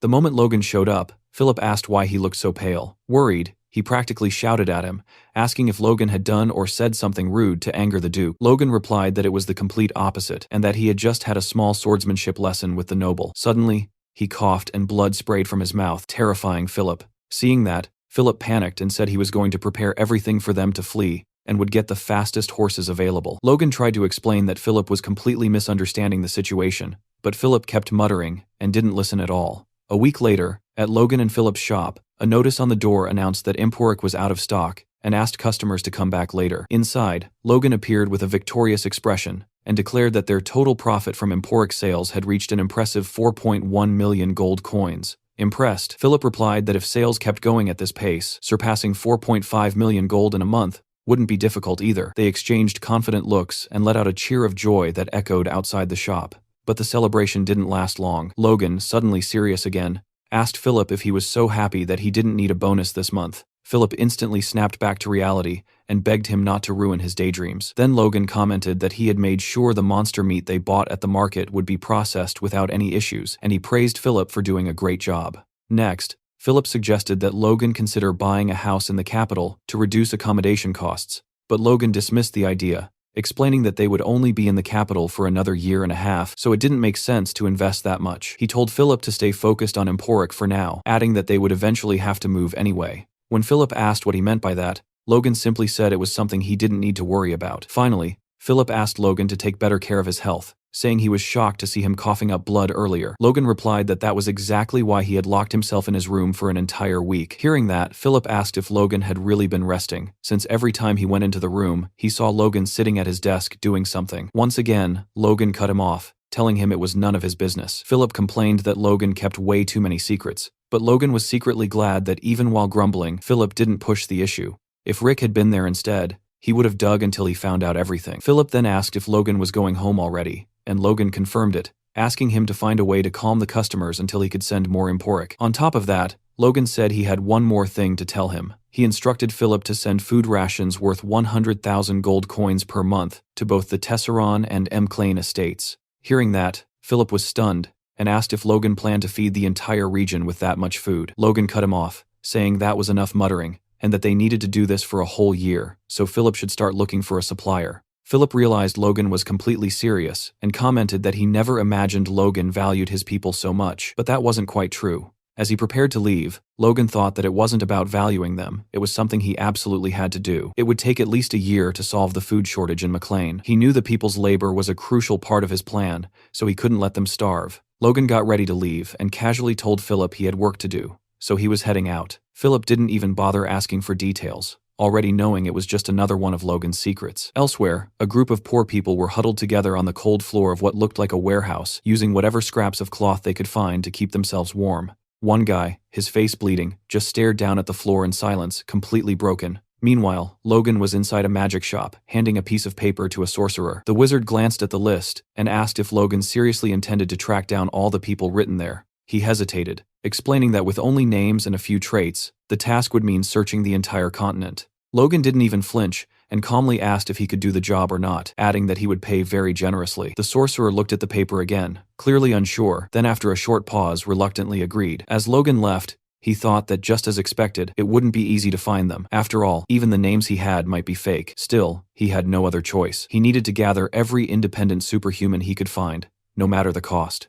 These were the people who had reached that stage in his past life but never joined any organization. Every single one of them would become a critical ally in the upcoming war against the Empire, especially one specific mercenary who had once fought on the Empire's side. While walking, Logan suddenly stopped. He let out a sharp breath and realized he'd been rushing things way too much. With everything going smoothly in the capital, he was moving too fast. He looked up at the sky and reminded himself that he actually had plenty of time. He could afford to slow down, but that belief that he had plenty of time might not be true at all. In a dark room that looked like a dungeon, a man tried to calm down a furious elder chief. The old man was completely possessed by rage, shouting that someone was mistreating his disciples, and demanding to know if the man had other henchmen, even mentioning some tower master. The man explained that he was only there to deliver information, but the elder didn't care at all. His fury stayed uncontrollable. Then the elder demanded to know why his disciple had been summoned this time. The man replied that the young man had been sent to the far southwest countryside, to the Mlan region, for a 6-month business trip. Hearing that, the elder slammed a heavy hand on the man's shoulder and declared that he wouldn't let the magic tower master get away with this.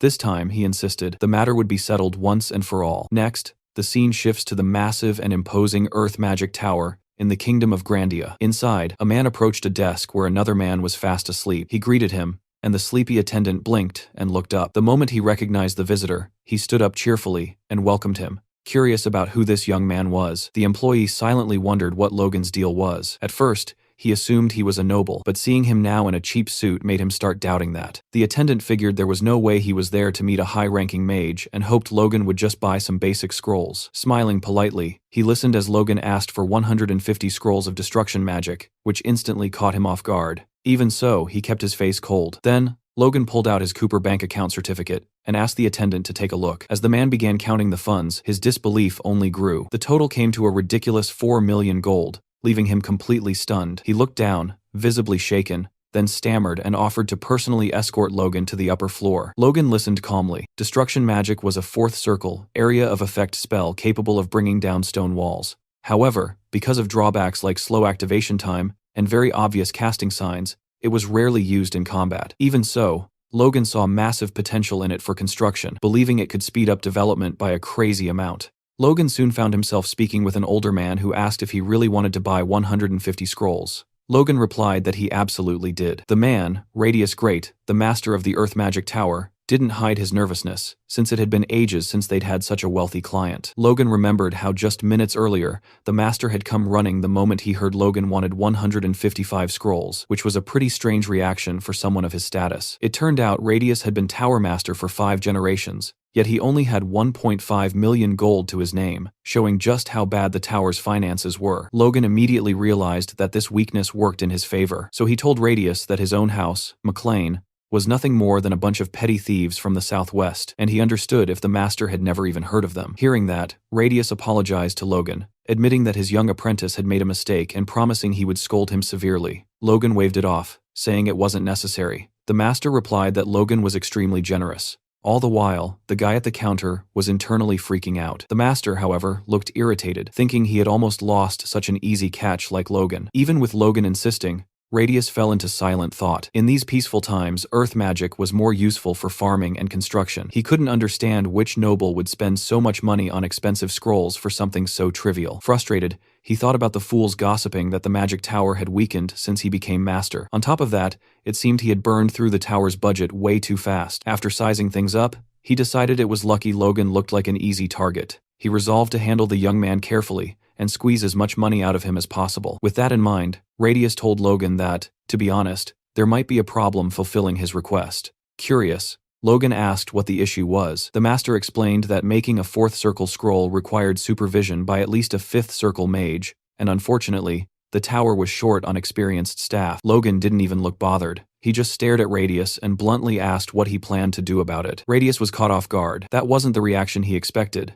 But he kept going, explaining that the unit cost to produce each scroll was extremely high. Hearing that, Logan calmly stood up and said it was a shame nothing could be done. He headed toward the door, telling the master that his original plan was to buy 150 scrolls every single month, but if the tower couldn't handle that quantity, he'd take his business to the royal family's magic tower instead. Radius panicked. He jumped in front of Logan and blocked his path, desperately asking if Logan seriously planned to buy 150 scrolls every month. Logan confirmed it, adding that over the next 6 months, he'd need a total of 900 scrolls. The master looked like he'd just reached heaven, staring at Logan as if he were an angel sent by the gods. Logan then casually pointed out that if producing 150 scrolls at once was already hard for them, a 6-month order would be an even bigger nightmare. As Logan turned to leave again, Radius did something dramatic. He threw himself to the floor and grabbed Logan's boot, shouting that they would handle the order. Logan asked if he really thought that was possible. Radius replied that it was 100% feasible, while dusting off Logan's shoes with his robe.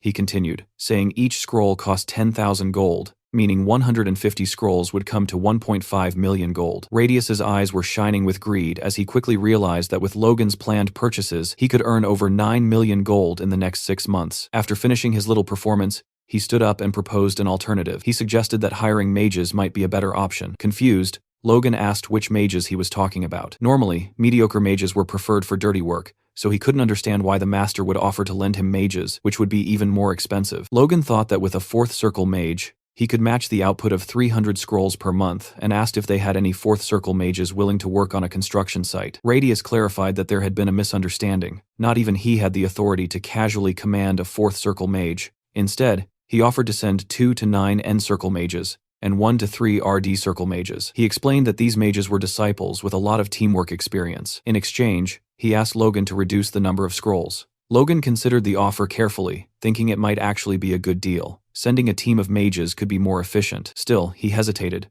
wondering what kind of people these construction-specialized mages would really be. Sometime later, a group of exhausted, ragged young men appeared in front of Logan. They looked like they had just crawled back from a war zone, and he was genuinely shocked by how bad their condition was. The warrior struggled to find the right words to say. Right at that moment, the Tower Master cut in and told the group they could return to their quarters. The men ran off immediately, visibly scared, leaving Logan standing there a bit lost. Annoyed, he turned to the master and commented that those guys looked like they were about to collapse. The master agreed, but assured him they were the youngest people with the most construction experience in the entire Magic Tower, real experts in the field.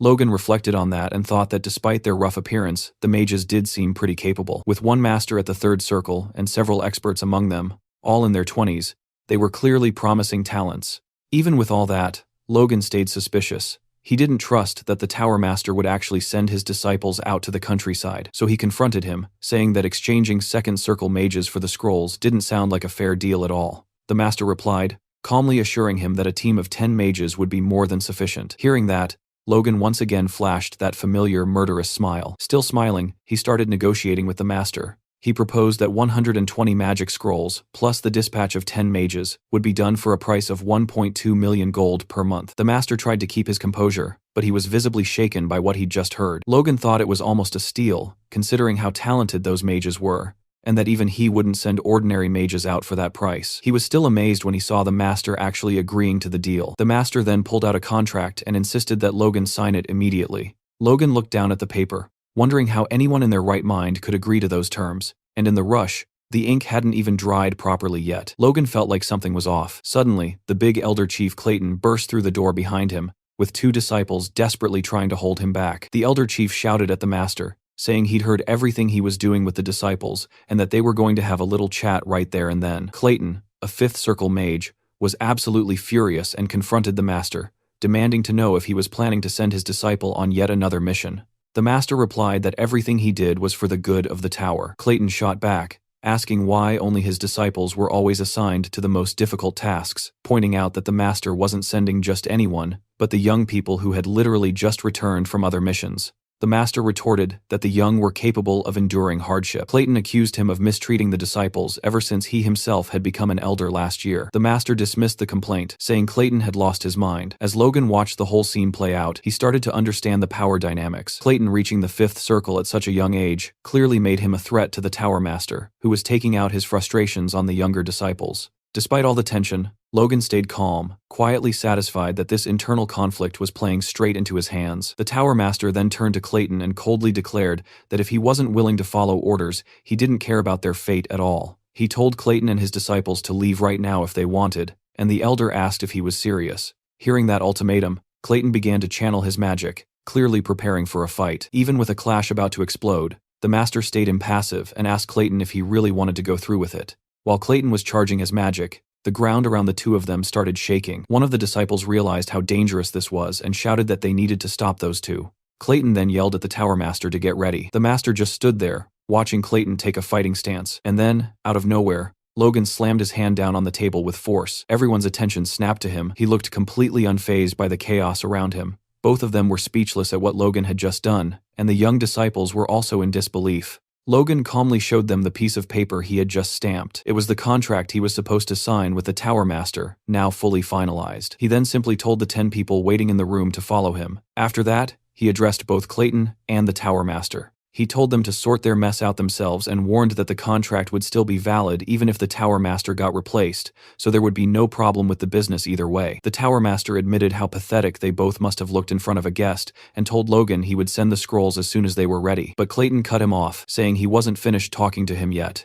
The Master snapped back, asking if he was trying to force the official contract of the Earth Magic Tower right there, and scolded him, telling him to know his place. Clayton then shot back that if that was the case, then his decision was final. He would follow his disciples too. Both Logan and the Tower Master were completely dumbfounded by Clayton's attitude. The Master exclaimed that Clayton had to be insane. An elder following his disciples to a construction site was unheard of. Logan immediately shouted that he never hired a fifth circle mage. Clayton replied that he didn't want to be paid separately, and that he just planned to cooperate to help his disciples and finish the job faster. Hearing that, Logan bowed respectfully before the elder and promised to serve him with full devotion. Clayton then simply asked Logan to delay his disciples' departure by 1 day so they could recover before heading out again. Logan agreed to the request and told the Tower Master to meet him tomorrow at noon at the West Gate. The next day, a carriage rolled out through the Magic Tower's gate. Logan was already outside, leaning casually against the wall with a backpack slung over his shoulder, waiting for Clayton and the others. While standing there, he reflected on how yesterday's contract had turned into an absolute jackpot. Hiring a fifth circle mage through a normal contract would have cost at least 1,000,000 gold pieces, and yet he had gotten way more than that, for far less. The young man thought about how badly he wanted to return to his territory as fast as possible. He still needed to send more impulry to the capital and take care of a bunch of other things. His thoughts were cut off when someone suddenly shouted his name. Someone was calling for him. It turned out to be Rena, who admitted it had been a long time since they last saw each other. Logan greeted her casually by name, but Rena immediately cut him off, saying they weren't close enough for that kind of intimacy. Realizing the situation had just gotten awkward, Logan caught the hint and corrected himself right away, treating her more formally as the Princess of the Wolves, agreeing that it really had been a long time since they last met. He even added that she was being rude as always. Rena looked down at him from her luxurious carriage, hiding half her face behind a fan. She said there were rumors going around in the capital, and that she'd heard Logan was getting involved in some pretty shady business. Then she asked if the McLean family wasn't going through a tough time. Deep down, what she actually wanted to know was if his family had finally gone broke. Logan kept his cool, and replied with maximum politeness that, as Rena should know, he was very ambitious about making money, and that his family's situation was none of her business. Once again, Rena got on his nerves, and said she knew the amount she gave him. When they broke off, the engagement wasn't small, but that it was probably normal for a thief like him. Logan honestly felt like slapping her just for fun. Anxious to get rid of Rena as fast as possible, he agreed with the comment and tried to walk off in the opposite direction, tossing out a dismissive remark about her being so filthy he'd rather avoid her. But just as he was about to leave, Rena stopped him again, mentioning she had heard about his deeds in the feudal war, about how he had used some special weapon. She then asked what he would think about selling it to her. Trying to stay polite, while desperately wanting to escape this conversation, Logan downplayed the weapon's importance, saying it was no big deal, and that while he was embarrassed, he'd have to decline the offer. After that, he basically fled from Rena's carriage, which honestly felt like the smartest move. She watched him with pure disgust from the window as he walked away. Logan thought about how even after becoming famous in the capital for selling impotent medicine, not a single noble had shown any interest in the feudal war in the countryside, not even Rena. If anything, the wolves were way too involved in this. He reflected that the structure of the crossbow he built was very simple, so he only hoped to use it a few more times before the plans fell into the wrong hands and everyone started manufacturing it. Right then, a voice interrupted his thoughts. It was Clayton with his disciples. He said he expected to find Logan at the West Gate and asked what he was doing coming over to their side instead. Logan started physically pushing Clayton and the others in the direction he wanted to go and told them he had run into someone annoying earlier. Suddenly, 3 carriages came tearing through the woods. Logan was riding with Clayton in one of them, along with one of his disciples. Clayton looked like an angry parrot, huffing nonstop. He turned his head toward Logan and commented that the carriage was spacious enough for 5 or 6 people, and that the coachman seemed very experienced. He concluded that Logan had spent a lot of money to make them comfortable. Then Clayton's mood soured, saying Logan didn't need to bother with all that pomp, and that he had wasted money for nothing. Meanwhile, the disciple tried to calm him down, but it didn't really work. Hearing all this, Logan looked at Clayton and thought it wouldn't be the first time a mage had shown exaggerated pride. So he told Clayton that he was honored to serve such powerful mages and that everything he did was just the bare minimum. After all, he had basically hired a 5th circle mage for free, so flattering him wasn't a problem at all. Clayton didn't respond, he just stared out the window, keeping his grumpy attitude. After night fell, Logan and the others set up camp. Logan commented that it was too late to travel any further, so they would rest there and continue their journey tomorrow. After that, Logan lit a fire and started meditating, when suddenly a man with a knife appeared, ready to attack. The man threw the knife at Logan, who sensed the danger and ducked his head to dodge it. Without even interrupting his meditation, Logan calmly asked who was there. One of the men stepped out of the shadows and praised his dodge. Logan stood up as the man continued, saying he had heard all the rumors about him in the capital, and asked if Logan wasn't the guy who made a fortune selling some weird drug. Logan realized he was surrounded by 5 guys and figured they were probably robbers. He let out an annoyed huff and said he just wanted to practice what he had learned through meditation. But honestly, this was the perfect opportunity. Since they had interrupted him, he drew his sword and warned the bandits that they were about to become his training partners. One of the bandits mocked him, laughing and jeering. Logan didn't even react. Without hesitation, Logan slit the bandit's throat in one clean motion, silencing his laughter instantly. 2 of the others stared at their fallen comrade, completely unable to understand how Logan had moved so fast, and one of them called him a bastard. Another bandit jumped in to attack. Logan took an aggressive stance. The moment the bandit got close, ready to plunge his knife into him, Logan dodged and sliced his belly in a single swift motion, sending him flying through the air. The guy crashed into a tree and seemed to have passed out. 2 men were already down, leaving only 3. One of the bandits realized there was no way they could beat Logan and shouted for the others to run. That's when he noticed he couldn't move his legs at all. At that moment, Logan started charging his aura, and the way he held his sword looked strangely familiar. He was copying Felix's movements. Logan forced enough mana into his sword to replicate the attack Felix had taught him. The aura blade was ready. He planted his foot on the ground and cut through the air with absurd force. The strike hit 2 of the opponents squarely, knocking them down instantly. Then something weird happened. He suddenly lost the aura he had managed to conjure, which left him confused for a second. Logan figured this ability must be hard to maintain for long. He looked at the last bandit, who had fallen to the ground, absolutely terrified. Logan smiled. He had managed to use the move at its maximum level thanks to Felix. While Logan was distracted, the last bandit started crawling away, trying to escape. Logan thought about how focusing and compressing the force through the new authority had created that aura earlier. Along with the pressure blade he learned from the Duke, Felix had also shown him the force blade, which was a weaker version of the attack. But Logan knew it was impossible to imitate that at his current level. His cheeks flushed as he muttered that he couldn't believe he had actually managed to use the force blade, even if only for a brief moment. Then he noticed the last bandit still trying to escape, and turned his head in that direction. Logan stared at him while the man cried.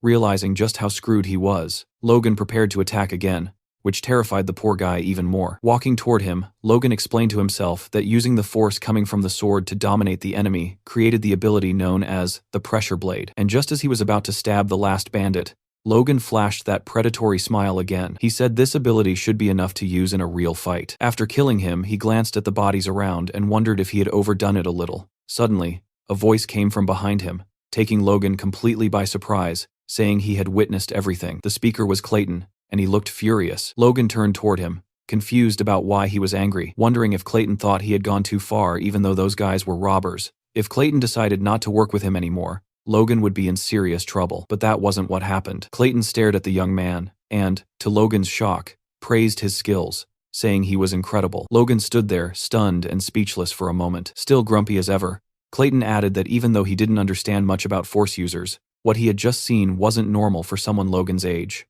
Logan thanked him for the compliment, saying he was being too generous, and realized Clayton wasn't actually angry, it was just his face. Clayton and Logan walked together through the forest, and an awkward silence hung between them. Logan glanced sideways, thinking about how he had purposely moved away from the camp to avoid exposing his powers. He wondered if Clayton had followed him all this way just to find him. Breaking the silence, Clayton commented that his disciples were struggling because they didn't have the best teacher, and that was why he was trying to teach them as much as he could. Logan reassured him that he was already doing a good job, and asked why Clayton felt the need to share this with him. Hearing that, Clayton stopped walking, turned his head toward Logan, and warned that even after they reached Logan's territory, he wanted his disciples to take breaks and have chances to train with him. Clayton then said he would work as much as necessary to make sure they got this opportunity and asked if they could have an understanding. Logan agreed immediately. Logan looked down and noticed something strange. He saw mana flowing up from the ground behind Clayton, wondering where it was going. It turned out the mana was flowing toward the tent where the mages were sleeping. Once again, Clayton looked at Logan and asked if they had a deal, while Logan kept wondering why Clayton would go to such extreme lengths to share his mana with his disciples. Logan acknowledged that Clayton was taking great care of them. Clayton replied that as a teacher, he had to do the bare minimum. Logan questioned if fighting the Tower Master for them wasn't doing more than the minimum, but Clayton shot back that the Tower Master was the one who picked the fight. The next day, the flags of the McLean estate waved proudly in the wind. Inside his father's office, Logan was talking with Patrick, who had clearly heard about his son's travels, and asked if he had gained much experience during his time in the capital. Logan replied that everything he learned there had been insanely helpful. Patrick nodded and said that, in that case, it was fine, then asked if his son had anything else to report. Hearing that, Logan thought he probably could have approached the topic in a smoother way. He casually mentioned that his business in the capital was thriving. That single sentence left Patrick completely speechless. Standing up from behind his desk, Patrick asked what business he was even talking about. Logan explained that he had been selling the medicine he had given him before. Patrick looked like he was about to faint and asked if Logan had really gone all the way to the capital just to sell a stimulant. Putting a hand on his forehead, Patrick reminded him that even though he had promised not to interfere, this was still a massive shock. Then he told Logan to be more careful with the family's reputation next time. Logan quickly promised he would, feeling relieved that Patrick was taking it way better than he had expected. Then he added that he had also befriended the Sword Duke. Hearing that, Patrick froze and immediately asked if he meant Felix Esperanza. Then Patrick suddenly got furious and demanded to know if Logan had also sold the medicine to Felix. With a calm smile, Logan replied that he had done exactly that. Enraged, Patrick shouted, asking how far Logan planned to drag the family's reputation through the mud. Completely unfazed, Logan pulled out a book Felix had given him and said that in return, he had received a valuable intermediate-level sword technique. Patrick, now calmer, took the book from Logan's hands and read the title out loud, Iron Blood Sword. He commented that it was a genuine intermediate sword technique, guaranteed by the Sword Duke himself. But Logan knew that wasn't entirely true, since he was the one who had written that title. He reflected on how, in his past life, an imperial merchant had unearthed the Iron Blood Sword from ancient ruins. It had been considered one of the best intermediate sword techniques of its time. At first, the merchant had only copied and sold it to a select few, but eventually it leaked, and copies of the full technique spread all over the market. Over time, it became so common that even ordinary people managed to learn it. Logan figured that wouldn't happen for another 10 years in this life, so having the family's knights learn it now would be a huge advantage. He also thought that if they added the sword's chi and the divine secrets of the sword on top of it, his father and Ronian could use it as a real trump card. That said, the Iron Blood Sword technique pushed raw strength to the extreme, and to prevent it from causing internal damage, Patrick would normally never allow something like that. But slapping the Sword Duke's name on the book would almost guarantee Patrick accepted it. Patrick flipped through the contents and commented that this was on a completely different level from the records their family had passed down. His hands trembled slightly as he held the book, realizing that in reality, acquiring intermediate sword skills was insanely difficult. He thought that was the reason he had been stuck at the same level for 10 years. Patrick then told Logan that properly mastering this technique would boost the total strength of the Knight Order by at least 30%, and he wondered out loud how they could ever repay the Duke's kindness. Hearing that, Logan thought it was perfect timing because he actually had a proposal. Patrick should also master the technique and show it to Felix. But before Logan could even finish his sentence, Patrick suddenly rushed out of the room. He threw a seal at Logan and said that mastering the technique was now his top priority, leaving Logan in charge of everything until he succeeded. That was the exact moment Logan realized how serious this was. Patrick had just handed him the family crest, the symbol of temporary authority. Patrick shot through the door, yelling at Logan to help Dwayne with the family's responsibilities. He promised he'd return as soon as he mastered the technique perfectly, thanked him in a rush, and disappeared before Logan could bring up any of the things he still wanted to discuss. There Logan stood in his father's office, holding the family crest and looking completely lost. He stared down at the seal, not even sure where to begin, realizing that having this thing meant he could now act freely. Logan silently swore that he would finish everything he wanted to do before Patrick came back. Dwayne burst into the room almost immediately. The idea hadn't even fully sunk in yet, and Dwayne was already shouting that he had heard about all of Logan's exploits in the capital. Dwayne quickly got down to business and started begging for money. Suspicious, Logan asked if he hadn't already received funds from the battle with Tesseron. Dwayne shouted in frustration, explaining that those funds were nowhere near enough to maintain the two fortresses. The war had caused a massive labor shortage, and production was going to drop hard this year. To make things worse, the Kiros had also cut off all aid. Desperate, Dwayne dropped to his knees and begged Logan for money, saying he had heard about the fortune Logan made in the capital. But Logan just smiled and said he was sorry. He had already spent all the cash. Hearing that, Dwayne couldn't believe it and asked where on earth Logan had managed to burn through all that money so fast. Logan just looked down at him, smiling without saying a word. Dwayne looked up and told him to stop messing around, but Logan stayed calm, staring right back at him. Seeing that, Dwayne started sweating. He asked if Logan was serious, and Logan nodded. Dwayne bowed again, totally desperate, and asked where he had even spent that much money. Logan replied that he had spent 1.2 million gold on scrolls and magic mages and had also bought construction materials and food. In other words, there was nothing left. Dwayne repeated what Logan had just said in disbelief and muttered that buying a little food and handing it out wouldn't make any real difference. That's when Logan dropped the real bomb. He said he had spent 1 million gold just on food. Dwayne wasn't sure he had heard that right and asked him to repeat it. Logan did, saying that he would be distributing 1 million gold worth of food every month for a full year to the people. Hearing that, Dwayne started shouting, asking if Logan had eaten something that made him go insane. Logan thought that was a pretty normal reaction. After all, him becoming a war hero wasn't suddenly going to change Dwayne's opinion of him. Logan calmly told him that he was completely sane and asked if the food he bought was enough. Dwayne confirmed that it was, and then asked what Logan planned to do with the construction materials and scrolls, wondering if he was about to start some massive project. Logan replied simply that they were going to build a dam. 2 weeks later, a notice started circulating all around the city with a blunt message. The feudal lord was summoning everyone for compulsory labor, those from Maclean Fortress to gather at the west gate of the city, and those from Storm Fortress at the east gate. Seeing this, a man from Tesseron Fortress snapped that they had finally hit their limit and that the nobles were exploiting them without mercy. A man from Maclean Fortress added that forcing them into labor right at the peak of harvest season was pure madness. Another voice joined in, saying they had barely survived the battle,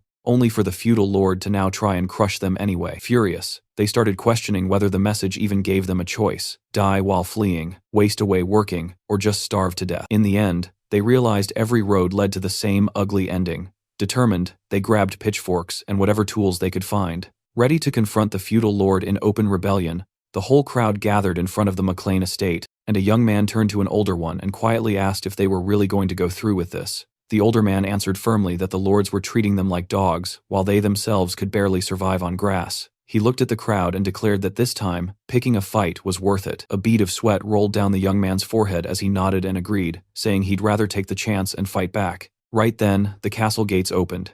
Driven by sheer determination, the people took their positions. When the gates opened fully, the silhouettes of several knights appeared. One of the knights shouted for his comrades to get ready for the distribution. The crowd, which had been leaning toward a fight just moments ago, calmed down and started wondering what the noble meant by distribution. "I were fivels of lows." The elder stepped forward, warning everyone that it was all a trick. At that exact moment, a man placed a sack in front of him. The knight explained that by order of young Master Logan, anyone who participated in the forced labor would receive a month's worth of grain. He told everyone to line up at the gate so the distribution could begin. Hearing that, the crowd dropped their weapons and rushed to form a line. The old man clutched the sack tightly, staring silently at the ground. He trembled for a moment, then lifted his head and shouted for all to hear, "Hail Logan Maclean!" The people turned toward him as he repeated the cry. Smiles spread across their faces as they agreed with the old man, and soon everyone began hailing Logan. Meanwhile, high up on the estate walls, Logan and Dwayne were talking. Dwayne asked if it had really been necessary to issue a compulsory order just to gather the people, since they could have simply made a request. Logan replied that if he had done it that way,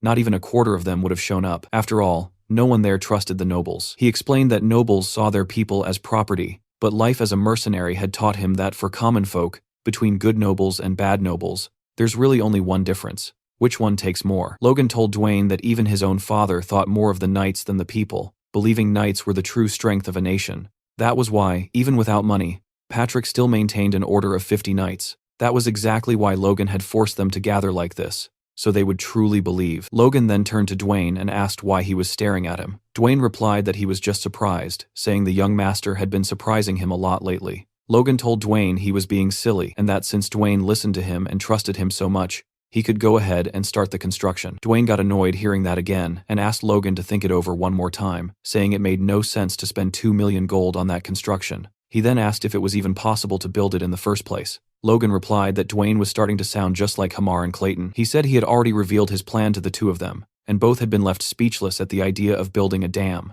During dinner, They had asked if his intention was to divert the water and build gates. Logan confirmed it, insisting that the project be executed exactly as planned. He explained that the McLean territory was surrounded by mountains, which made the land unproductive. He added that the mountains to the north were blocking the Ludder River from flowing south. To transform the region, he had instructed Hamar and Clayton to carve a massive hole through those mountains, so the river water could pass through. Hamar, clearly annoyed, replied that it would be easier to believe if Logan had just asked them to tear down the entire mountain. Logan explained that instead, they would build a tunnel connecting directly to the Ludder River, about 30 meters in diameter at the mouth, and that it would function as a gate. He added that this method was used in the western part of the continent, where they called it a dam. In reality, Logan knew that explanation wasn't completely true. It was a flood control method that would only become popular in the Empire about 20 years later. He also didn't fully understand all the principles behind it, but with a Master Dwarf and a Fifth Circle Mage at his disposal, Logan believed the project could actually work. If those two led the project, he could transform the western wastelands of McLean into fertile plains. Clayton was about to comment on the plan, but Hamar cut him off, insisting that choosing the right spot was crucial. He explained that soil composition was fundamental and that they needed to consider water levels to prevent the tunnel from collapsing. They would have to build an arched structure and ask the mages for help. After hearing all that, Clayton turned to Hamar and asked if Logan's idea was really feasible. Hamar, surprised that he had said all that out loud, could hardly believe it himself. Hearing everything, Logan held his wine glass and confidently acknowledged that the plan was possible. That made both Clayton and Hamar start sweating. Hamar, trying to backpedal, began to say that he was already busy with other tasks, including the new mining operation. But before he could finish, Logan interrupted him, explaining that was exactly why he had prepared magic scrolls and mages. Logan then told Hamar that he would leave the task of finding the right mountain to him. Hearing that, Hamar replied somewhat reluctantly that he had suspected something when Logan suddenly decided to take him out for a massive meal. Watching all of this, Clayton wondered if everything that was happening was really okay. At the construction site, Clayton took his position and began concentrating his magic. From a safe distance, two workers watched nervously. One of them brushed it off, telling the other that with Logan there, they'd be fine. Omar then shouted to Clayton, saying he could start whenever he was ready. Clayton pressed his magic-infused hand against the mountain, and with a sudden surge of power, the surface shattered into millions of pieces. The people instantly scattered to avoid the flying debris. Seeing the chaos, Hamar rushed over and pushed Clayton aside, reminding him that he had told him to take it easy. Logan, watching the whole thing, started explaining that besides physical strength, there was another power humans could use: mana. In his past life, Logan could barely feel mana at all, but now he could see everything clearly. He was blown away by the power of the earth flowing from the mana circle in Clayton's heart, weaving intricate patterns that stimulated and broke apart the stone wall. Impressed, Logan realized that the development of his force core had supercharged his senses to an absurd level. Clayton turned toward him with a small smile and told the young man to pay attention to the next trick, saying this was just the beginning. At first, Logan wasn't that impressed, but he watched closely as Clayton raised his hand and then suddenly clenched his fist. In the blink of an eye, all the stones from the previous explosion came together and began floating in front of him. Instantly, Logan understood what was happening. The debris was merging to form a gigantic structure. The sheer size of the thing was insane, and the young warrior could only stare upward with his jaw dropped, while a completely terrified Hamar hid behind Logan's leg. Clayton transformed the scattered stones into a massive rock golem. Logan, stunned that Clayton could create something so colossal without any tools, started pondering the possibilities. He muttered to himself that if they could make a few more of these golems, the construction would be finished way faster, and they could even use them in war. Overwhelmed by Clayton's power, Logan grabbed his hands excitedly and asked how many golems he could create. Clayton, also hyped, asked if his students were capable of creating golems too. He then confirmed that since they were from the golem school of the Earth Magic Tower, they definitely could. Logan was glowing with excitement, but Clayton quickly cooled his enthusiasm by pointing out a major limitation. He explained that the magic formula needed to create a golem's core could only be executed by Fifth Circle mages. His students, even though they were skilled, weren't strong enough and would need mana stones. Even then, the golems his students created would be much smaller and weaker than the one Clayton had just summoned. Hearing that, Logan's expression shifted hard. He explained that mana stones were a mineral as rare as calcium or mithril, making them a rare ore that couldn't be produced artificially, and since they were used for magical assistance, they were insanely expensive. That made Logan think mana stones really weren't worth it for this job. But then another thought hit him. Was he really thinking about cost-effectiveness when it came to war? After all, what if he could win by investing just a little money? He asked Clayton if his golem would also get stronger with mana stones. Clayton confirmed, explaining that its strength and speed would increase, and it would last much longer. However, since he was a Fifth Circle mage, he would need the highest quality monostone. Even so, for a second circle mage, a low-quality monostone would be enough, would last about 24 hours, and would still be much stronger than an adult man. Hearing this, Logan thought a low-quality monostone must cost about the same as a gold piece. Their cost-effectiveness didn't justify the expense for this project, but for a short war like the last one, they could produce way bigger results. Dwayne arrived at the construction site, and the moment he saw the giant golem punching into the mountain, he completely freaked out. Logan tried to calm him down, explaining that the golem was digging a tunnel as part of the plan, but fear took over, and he couldn't even hear him. Without listening to Logan, he panicked and ran off, shouting that he needed to warn the patriarch. Logan turned to Hamar, telling him to take the workers and start building the water channel. He said there was no need to leave anyone to work on the tunnel, since the golem could handle it alone. Hamar nodded and started giving orders to the workers. Meanwhile, Logan reflected on how he now had 3 construction projects running at the same time, feeling both excited and locked in. First, the tunnel for the dam. Second, the water channel. And third, the mine, for which he already had the drilling results. Because of that, he had sent workers there before anywhere else. The young man thought that ever since returning from the capital,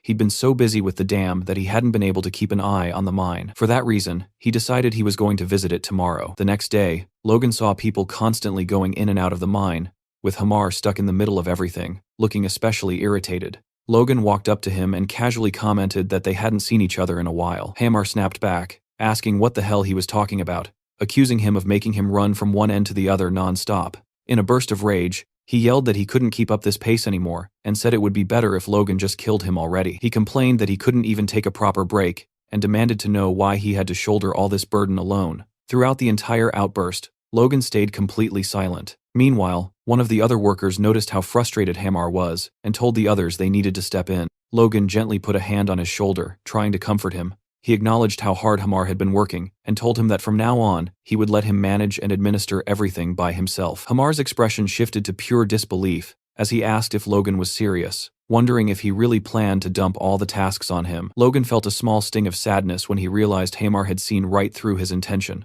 With a half-playful gesture, Logan stuck out his pinky finger, and promised that, as soon as all the construction was finished, Hamar could rest as much as he wanted. Overwhelmed, Hamar tried to push the young man's hand away, but Logan held onto his finger firmly, almost making the poor dwarf cry out in pain as he threatened to break it.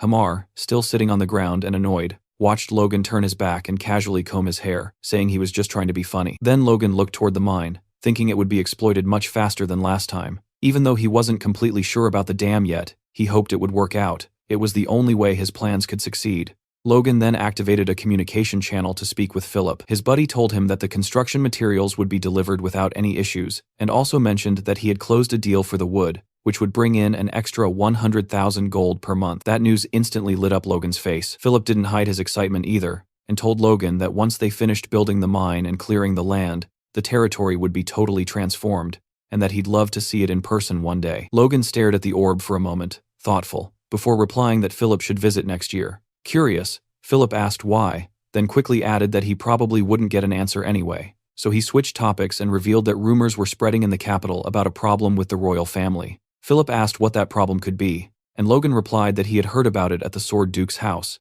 but didn't know the details, only that it seemed serious. He advised Philip to try to dig up more information. Inside his head, Logan drifted into memories from his past life, remembering that the following winter, the king would suddenly die, which would trigger a civil war. Still, he knew the information he had might not be perfectly accurate. If the king's death really was sudden, things would follow the same pattern as before. Otherwise, the timing could shift. Logan understood he couldn't start preparing seriously until he confirmed what was really happening. His main priority was getting the McLean family ready. So Logan instructed Philip to allocate the remaining budget into an emergency fund, and to buy as many weapons and armor as possible, specifically enough to equip 500 men. Hearing that, Philip started sweating, saying this wasn't going to be easy at all. He questioned why Logan needed so much equipment when the McLeans only had around 100 knights. Logan explained that the gear wasn't for the knights, but for the soldiers. That answer made Philip furious. He asked if Logan had completely lost his mind, arguing that no one fully armed their soldiers, because it was a total waste of money. But Logan refused to listen to the complaints. In his thoughts, he reasoned that even if his actions looked strange, they were driven by necessity. The last war had caused a lot of deaths,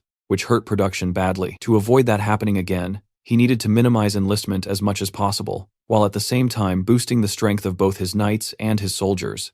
Arming the soldiers was a key part of that strategy. Logan then asked Philip if his judgment had ever failed before. Reluctantly, Philip admitted that it hadn't.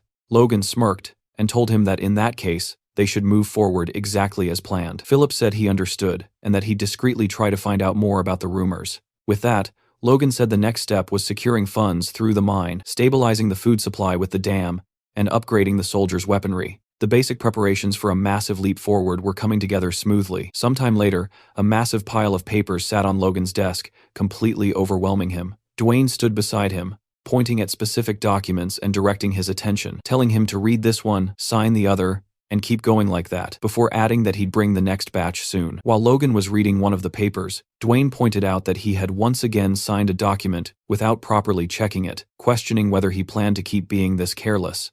It was clear that Logan really needed to get a grip on handling the territory's affairs. Right then, the door burst open. Kaisalan rushed in, looking sick with worry, and said that Hamar was trapped in a mine that had just collapsed. The news sent a chill straight down Logan's spine. He jumped out of his chair and demanded to know what had happened. Kaisalan explained that one of the tunnels had given way, and that more than 50 meters of it had caved in. There was no way to tell where Hamar was. Worried, Logan immediately asked if they had found Hamar yet. Dwayne cut in, asking since when their territory even had a mine, but Logan completely ignored him. Hearing that the collapse spanned over 50 meters, the young man bolted out of the room, shouting that they couldn't waste any time and had to head straight to the mine. Dwayne was left behind, totally clueless, yelling about where this whole mine story even came from. Logan arrived at the mine on horseback and immediately asked the workers which tunnel had collapsed. One of them pointed to the middle tunnel, explaining it was the deepest and darkest one, but Logan didn't listen for a second and rushed straight in. Inside, he used his aura to see in the darkness, and what he saw seriously disturbed him. Huge boulders were blocking the passage, and a few people were desperately trying to move them.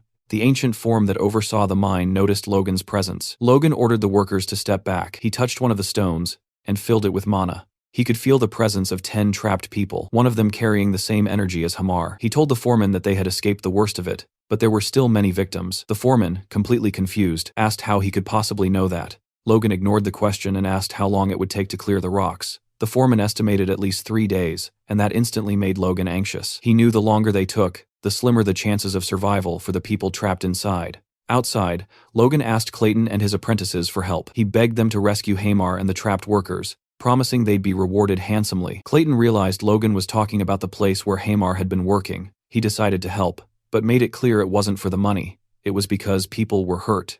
Logan thanked him and promised to return the favor. Clayton thought it was strange that Logan, who had always been so secretive about the mine, was suddenly giving up its location just to save a slave and a few workers. He used his magic to support the tunnel, and his disciples used mana stones to summon golems. Holding their crystals, the disciples threw the stones at the rubble, and the rocks transformed into stone golems that immediately started clearing the debris. The miners were terrified. They weren't used to seeing magic that powerful. Logan was stunned by their efficiency, watching them clear several meters of rubble in just seconds. Clayton urged them to move faster, and Logan didn't just stand there watching. He joined the workers and mages, carrying rocks and helping with the removal himself. Clayton was shocked to see Logan, a noble, working so hard to save commoners and a dwarf. For him, it was a scene he had never witnessed before. Then, the master of the mine shouted that he'd found Hamar, injured and partially buried. Seeing that, Logan was terrified, but then he realized that despite the scare, the injuries were minor, and everyone was okay. A huge wave of relief washed over him, and he thanked the gods that everyone had escaped with only a few scratches.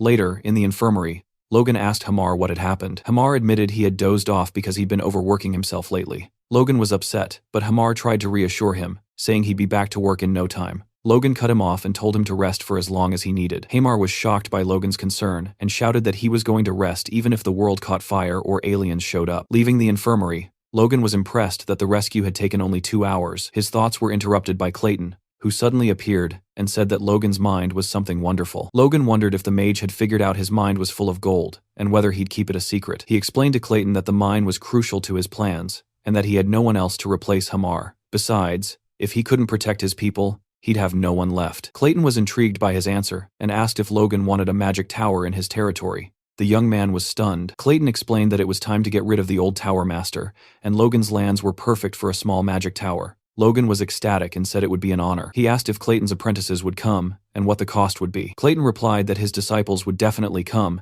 and that he didn't need much money. He trusted Logan's character and abilities. Logan was completely amazed. Hamar, who had overheard the conversation, asked Clayton if he'd hit his head, but Logan just told his friend to get back to bed. A week later, Hamar reported to Logan, saying he was fully recovered and heading back to the mine to make up for lost time. Logan wished him good luck. As soon as Hamar left, Dwayne showed up looking absolutely terrifying. He demanded to know why Logan had kept the mine a secret and for how long he'd been developing it.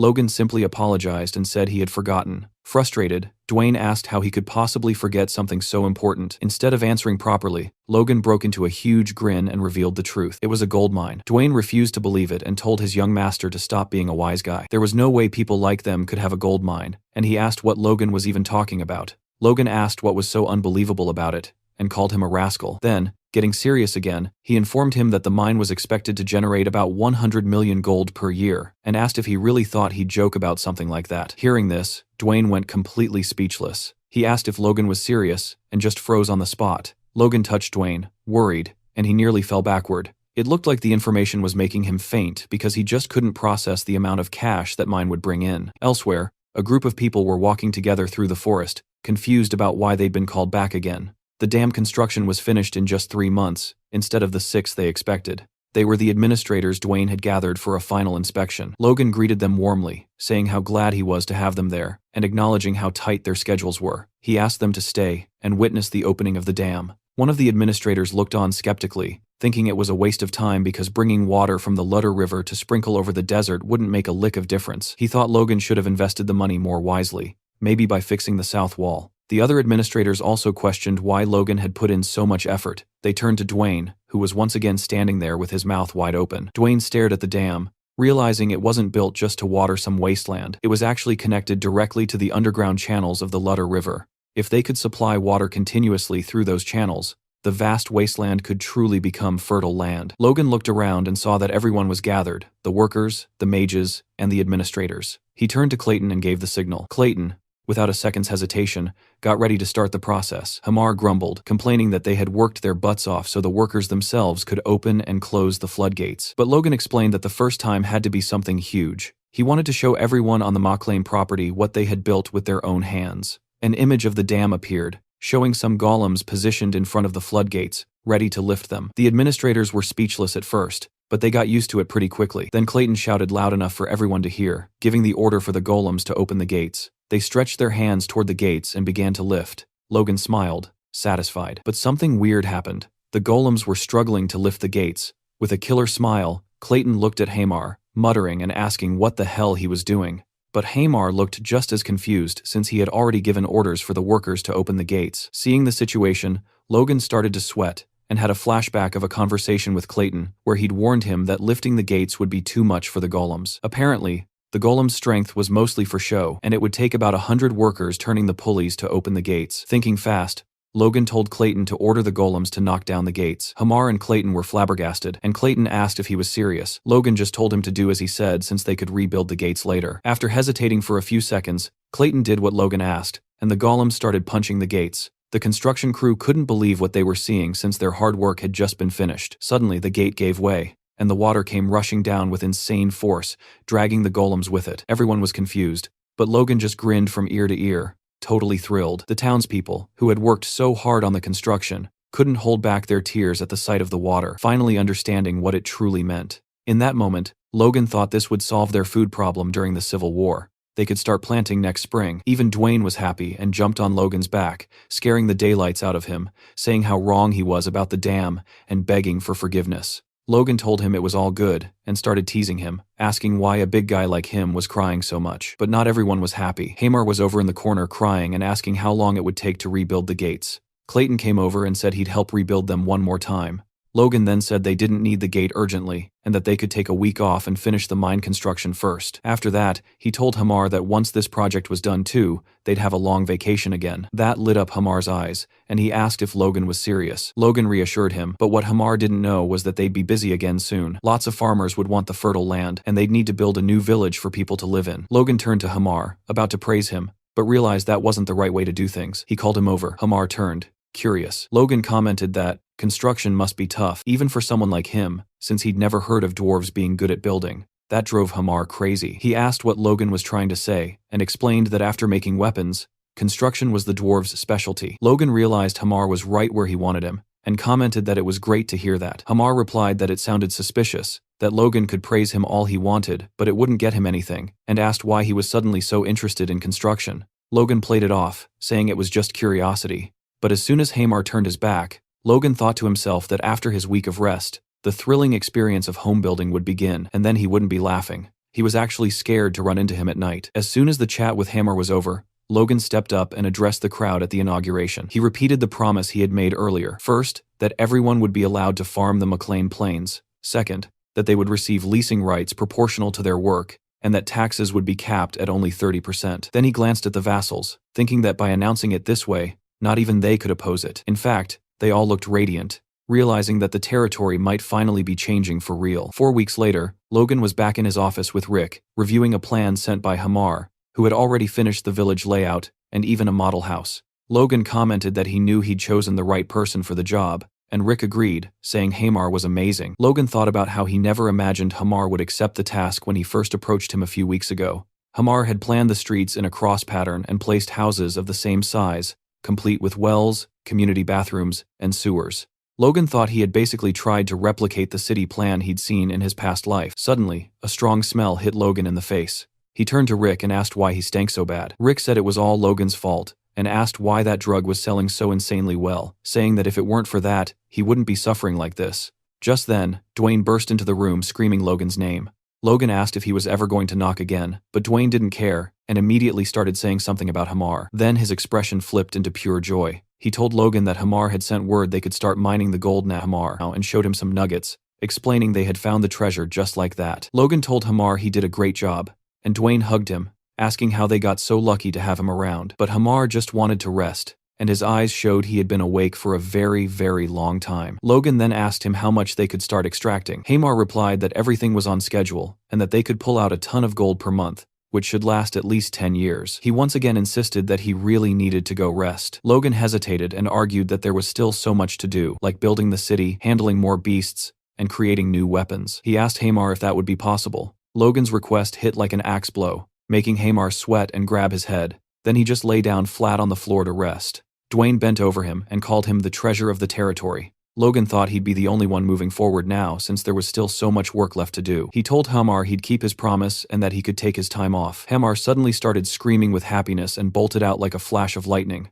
Logan wondered if he'd awakened some kind of power because the dwarf was way too fast. Behind him, Dwayne started crying with joy. Logan asked what happened, and Dwayne explained that the mine would bring in about 100 million gold a year. Dwayne told Logan to hell with the Kairos, and that their territory was saved because they wouldn't have to worry about anything anymore. Logan teased him, saying he was crying more than when the dam was finished. Then the young man looked calmly at Dwayne and dropped a crucial fact. He told him that the only one he should fear was him, and warned him to stay sharp because that mine was also his. Dwayne was instantly terrified. Logan explained that of course he'd pay 30% in taxes to the family, but that was it. Dwayne got up, completely bewildered, and knelt before Logan, saying he trusted his judgment. Logan then warned Dwayne that they had to keep the mine a secret, because if word got out, the Bifrost, Kalia, and the Margrave would cause trouble. Dwayne said he'd take care of it, which made Logan feel a bit uneasy. He thought his father was going to be a real handful since he had made a lot of changes before Patrick's return. A week later, Logan and his father were walking by the river, admiring how beautiful the place had become.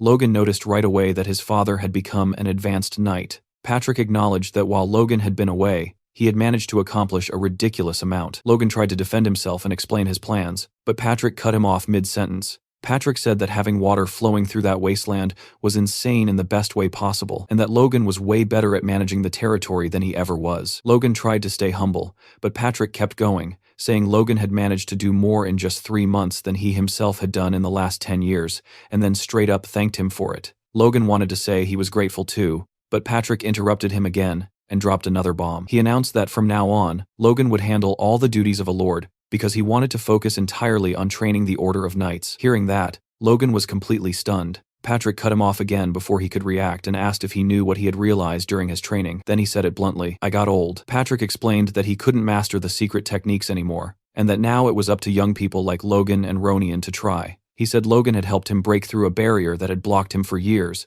and that he now wanted to step back and become a guide instead of staying in the front. Logan nodded and accepted the proposal. Patrick then turned and called for Marion, asking her to help Logan fulfill his role. Marion agreed without hesitation. Patrick gave Logan a small nudge, clearly encouraging him to talk to his mother. The young man walked up to Marion, who was standing there in a beautiful dress, holding a parasol. She started by saying that Logan's achievements were more than enough to prove his ability to be the successor. She called him young master and said that now she only wished for Ronian's success. Logan tried to apologize, but she interrupted him, saying she was the one who should be sorry. She admitted her vision had been limited and said she hoped Logan would be generous. Marion continued, saying that Logan had been teaching Ronian how to fight and that he had never been happier. She asked him to continue looking after his brother. Logan didn't like where this conversation was heading at all, and suddenly shouted that parents shouldn't use respectful titles with their children. He told her to call him Mom instead. That made her stop, completely emotional. She turned and said goodbye, then walked toward Patrick. Patrick signaled to Logan, clearly approving of what his son had just done. Logan stood there and watched his parents walk away. Later on, Logan and Patrick were talking again. Logan explained that as soon as the city was fully ready, they would start clearing the brush to prepare the land for farming. Patrick looked a little concerned and asked whether the residents would really move that easily. Logan replied confidently that they would, because anyone who moved to the new city would get priority rights, and the new houses would be much better than what they currently had. He also informed Patrick that he had already asked Dwayne to start recruiting soldiers, and Patrick agreed, saying he would personally train those who showed potential to become knights. Patrick praised Logan's work, but then said there was still one problem. He turned around and stopped in front of the Knights of the Order, calling them lost causes. He asked since when they had two separate knight orders. Logan immediately recognized them as the knights who had deserted from Tesseron. They were acting like they were on opposing sides. Patrick commented that while he and Logan had been killing themselves training, the knights were busy fighting like children, and he admitted that it was his fault for being negligent. The knights shouted back, saying that wasn't true, and demanded that Captain Hinckley take them away. Hinckley turned his head toward Patrick and asked cheerfully whether he had become an advanced level knight. Patrick answered that he was going to straighten them out. Then,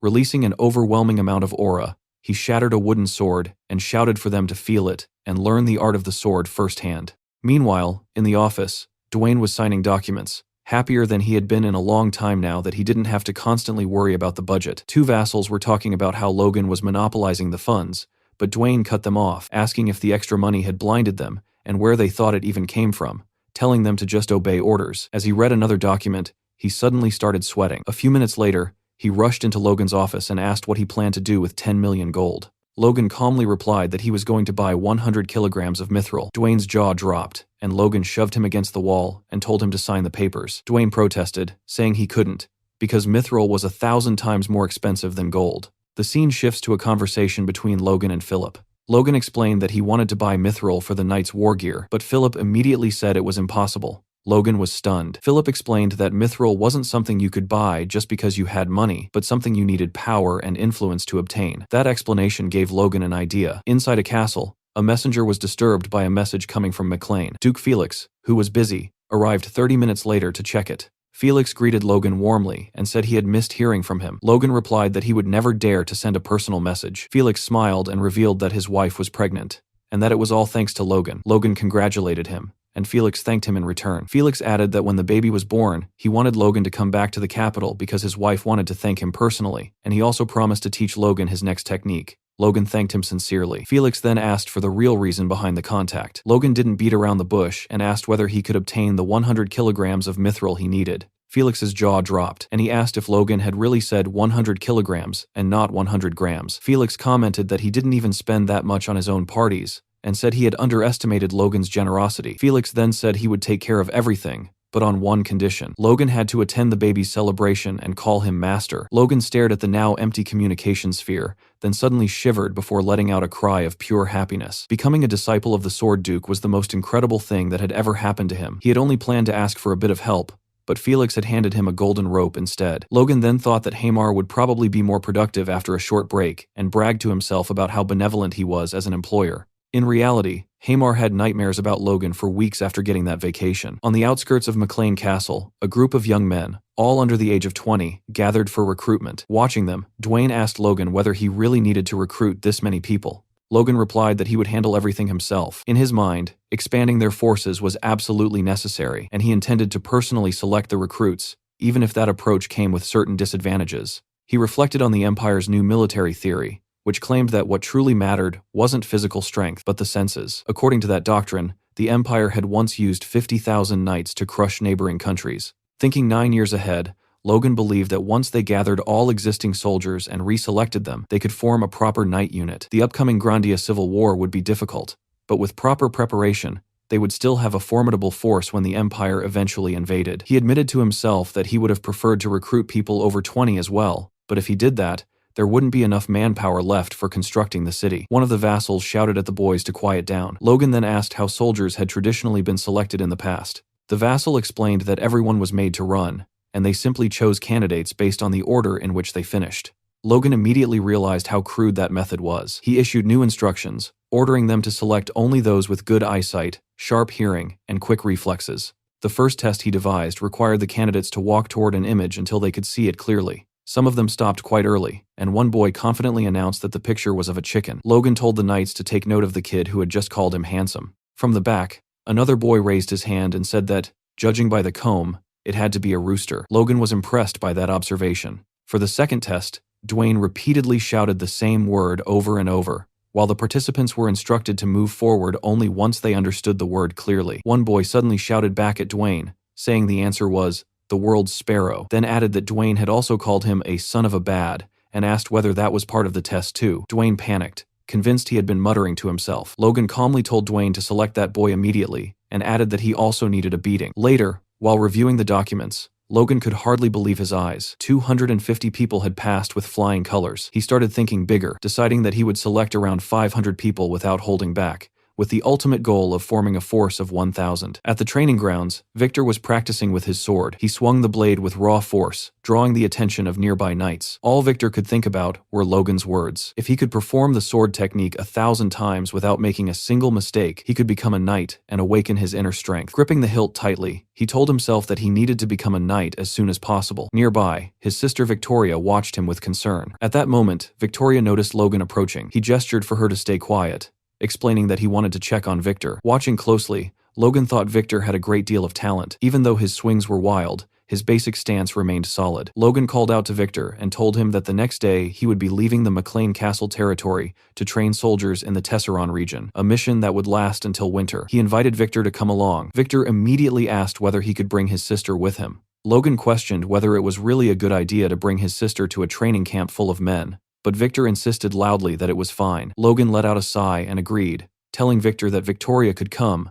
but warning him by pointing a finger that if any trouble occurred, it would be entirely his responsibility. Victor replied firmly that he would take very good care of his sister. Logan then asked whether Victoria was really that precious to him. Victor hesitated, then finally let everything spill out. He explained that his parents had died because of him, and that Rhea was left without parents because of him as well. Because of that, he felt it was his duty to protect her no matter what. Logan looked at him silently for a moment, then placed a hand on Victor's shoulder and told him that it was okay and that he should keep up the good work. A few days later at Tesseron Castle, Kaisalon was putting the kids Logan had selected through brutal training. He ordered them to run 5 laps around the wall, announcing that the last 100 would have to run 2 extra laps as punishment. Terror spread across the recruits' faces, but Kaisalon shouted at them to stop messing around and start running. Watching this, Logan complimented Kaisalon, saying he had a natural talent for being a sergeant. Kaisalon replied that since he was being treated like a knight, he had agreed to renew his contract. Lowering his voice, he whispered into Logan's ear, asking whether he was planning to start some kind of war within the next 2 years. Logan simply smiled without answering, but Kaisalon already knew that war was inevitable. Their attention was suddenly pulled away when one of the recruits shouted that someone was a monster. They were talking about Victor, who was running far ahead of everyone else and leading the race. The others were stunned. One of them asked what Victor was made of, and another replied that Victor was Logan's slave. Hearing that, the first boy felt his fighting spirit ignite and started running again, shouting that he wouldn't lose to Victor. Kaisalon immediately noticed what Logan often called the winner effect.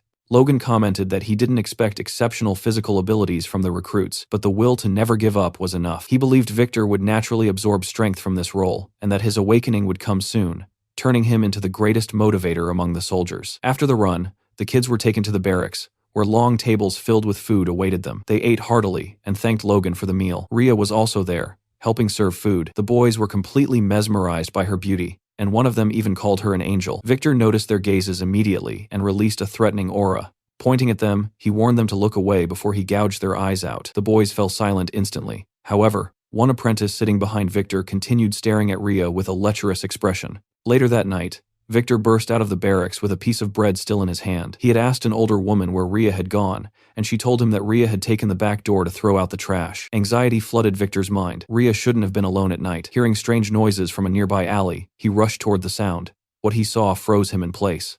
The apprentice with the lecherous stare was trying to take advantage of Rhea. Tears streamed down her face. The rookie tried to stammer an excuse, but Victor was already moving. He drove a powerful knee into the man's face, shattering his nose and slamming him to the ground. Standing protectively in front of Rhea, Victor prepared to strike again. The apprentice spat blood and called Victor a bastard, demanding to know how a mere slave dared to touch him. Victor answered with another brutal blow, nearly knocking him unconscious. Rhea frozen in place, as Victor grabbed the man by the hair and began beating him relentlessly, snarling for him to die. Around the corner, another apprentice witnessed the scene and ran to get help. Victor saw nothing but red. Each punch brought back memories of the night he and Rhea lost their parents. Suddenly, a voice shouted from behind, snapping him out of his rage. Victor turned and saw Logan standing there. Logan ordered him to get a grip and look around. A maid quickly arrived and gently led Rhea away. Kaisalon struggled to process the chaos unfolding before him. Logan calmly pointed at the lifeless body on the ground and told Kaisalon to handle it. Victor lowered his head, waiting for punishment, and apologized. Logan asked whether he regretted his actions. Victor answered that he didn't, but he apologized for killing one of Logan's soldiers without permission.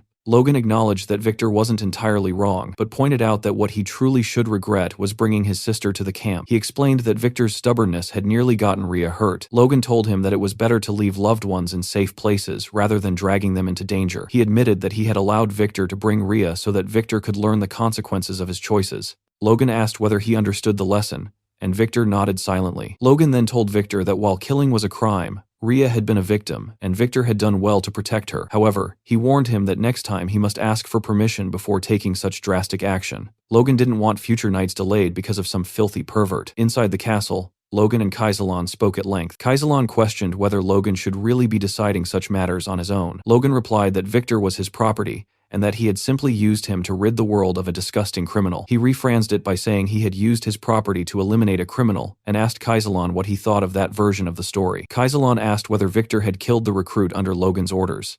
Logan nodded and laid out his plan. The apprentice's crimes would be exposed, and his corpse would be hung from the castle gates as a warning. Logan instructed Kaisalon to inform the soldiers. Changing the subject, Kaisalon noticed Logan marking something on a map and asked what he was doing. Logan replied that it was a surprise. The markings highlighted areas where monsters had recently been spotted. News of Victor's actions spread quickly. When people learned what the dead recruit had intended to do to Rhea, shock turned into rage. Many wanted to dig up the body and kill him again. Logan listened to the conversations and thought that the situation had resolved itself quite nicely. 3 months later, snow covered the trees, signaling the arrival of winter. Logan and Kaisalon stood together, observing the frozen landscape. Logan remarked that the new year was approaching, and Kaisalon reflected on how quickly time had passed. Out of the original 1,000 apprentices, only 987 remained after 90 days of training, with 1 death and 12 dropouts. Kaisalon was satisfied, noting that no one else had quit. Logan concluded that basic training was finally complete. He mentioned that he had already ordered Hamar to produce 400 more crossbows. Logan then asked whether the apprentices were ready for combat training.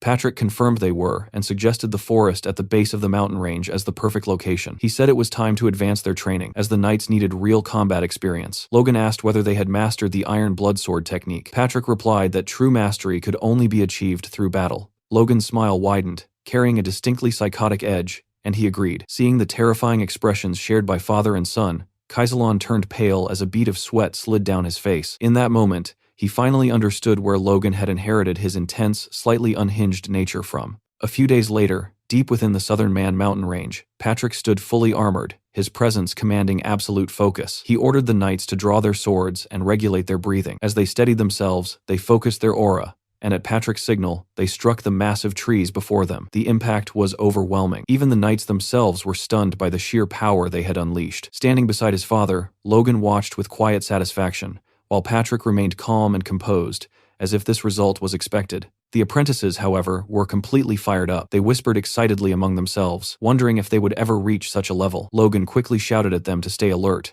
reminding everyone that this wasn't an ordinary forest but a monster-infested one. Almost on cue, goblins began crawling out from the shadows. The knights didn't hesitate for even a second. They charged forward, cutting through the goblins with ruthless precision, striking like a raging storm. Completely overwhelmed, the goblins panicked and tried to flee. Logan had already anticipated that. He immediately ordered the troops to prepare their crossbows. At his command, a rain of bolts fell across the battlefield, wiping out any goblin that attempted to escape. The cavalry laughed loudly, mocking the fear they once had of such creatures. That confidence didn't last long. A massive, terrifying paw slammed into view, instantly killing the laughter. The knights tensed as a pack of wolves charged forward, but these weren't ordinary beasts. They were horned wolves. The knights quickly formed a defensive line. In the blink of an eye, one of the wolves clamped its jaws around a knight's sword, shocking everyone. The situation became tense immediately. Kaisalan reacted fast, ordering the cavalry to fire their crossbows again. Arrows tore through the air and struck the wolves, drawing out agonizing screams. But the bolts shattered on impact, completely ineffective. One soldier trembled as he shouted that the arrows weren't working. Logan yelled for everyone to hold formation. The order was clear. Not a single wolf was allowed to break through. Victor leaped forward, determined to test himself. His strike was powerful enough to send a wolf flying several meters back. But before he could react, a blood-curdling scream rang out behind him. Turning around, he saw a wolf biting into a recruit's leg, while another apprentice stood frozen in terror. A blazing strike cut through the battlefield as Logan unleashed his fury, killing the wolf in a single blow. He shouted at the terrified apprentice to snap out of it and get the wounded to safety. The recruit obeyed instantly and ran. Logan observed the battlefield and realized his suspicion had been right. Most of the apprentices weren't ready for chaotic combat. However, those who ranked within the top 100 in the census test were clearly different. One apprentice, cornered, noticed another wolf creeping in from behind. Before it could strike, Victor appeared out of nowhere and slit the beast's throat. He looked down at his blood-soaked blade, a faint smile forming on his face. The other apprentices stared at him in shock. Watching this, Logan realized that Victor had finally broken past his limits. The fight was nearing its end. Patrick personally brought down the final wolf. Logan asked the captain if that was all of them, and the captain confirmed it. Patrick remarked that it had already been a month and a half since combat training began, yet clearing all these locations had taken far longer than expected. The captain agreed, explaining that discovering 3 cities infested with thousands of monsters was no small matter. If those monsters had invaded the castle all at once, the damage would have been catastrophic. He silently thanked fate that they had discovered the threats in time. Logan continued coordinating the knights and soldiers, urging them to endure just a little longer. He ordered them to finish cutting down a massive tree trunk and transport it to the construction site. The knights complained, grumbling about fighting monsters and chopping trees non-stop without a single break. Logan ignored them completely and commented on how ridiculous it was that such valuable trees had been left untouched just because monsters lived nearby. With his usual killer smile, he thought the situation was perfect. He was training soldiers and gathering construction materials at the same time. Patrick observed everything quietly and thought that Logan seemed more interested in harvesting wood than in the training itself. Logan, meanwhile, wondered if awakening true strength required something beyond technique, perhaps a sixth sense or a raw survival instinct. If everything went according to plan during the Grandia Civil War, they could rapidly reinforce their forces before the inevitable conflict with the Empire. Hamar noticed the strange smile on Logan's face and asked what was so amusing. Logan ignored the question and shifted the topic, saying that once they gathered enough wood, construction of McLean Town could finally move forward. He asked Hamar if he could complete the project on time. Hamar nodded confidently, explaining that with the mage's support and the workers' motivation, it was entirely doable. Logan wondered if Hamar had always been this dependable, and quietly credited it to the vacation he had forced on him. Just as Hamar's confidence peaked, Logan casually reminded him of another task, the magic tower. At that moment, Clayton cast a spell, raising a massive wall of earth from the ground. The workers stared in stunned silence. Logan snapped them out of it, telling them to stop gawking and start collecting the soil as planned. He then approached Clayton and thanked him for honoring his requests. Clayton waved it off, saying that with an annual support fund of 10 million gold, it hardly mattered whether the place was just a small town. If things went smoothly, the city would eventually become the center of the entire region. Logan cut him off, stating that his only goal was to create a peaceful place where people could live comfortably. Clayton was taken aback and loudly declared that McLean was truly a territory for the people, dramatically announcing that Logan had his vote. Later, in the silence of the forest night, Logan stood alone, holding his sword in an unfamiliar stance. Suddenly, energy exploded outward as he lunged forward. A radiant beam of light burst from the blade, slicing through the darkness. The beam detonated violently, and when the light faded, it was clear that the massive rock ahead had been shattered completely. Logan examined the result, and noticed the beam had pierced the rock and continued through the trees behind it. He realized that what he had just used was the second form of the divine sword secrets, and it wasn't enough. He needed to grow stronger. 2 months later, the construction of the village was finally complete. Families began moving in, and with the arrival of early summer, the new settlement felt alive and vibrant. Inside the office, Logan and Dwayne discussed the city's progress. Dwayne reported that the recovery of the area was going well, though there was still a noticeable labor shortage.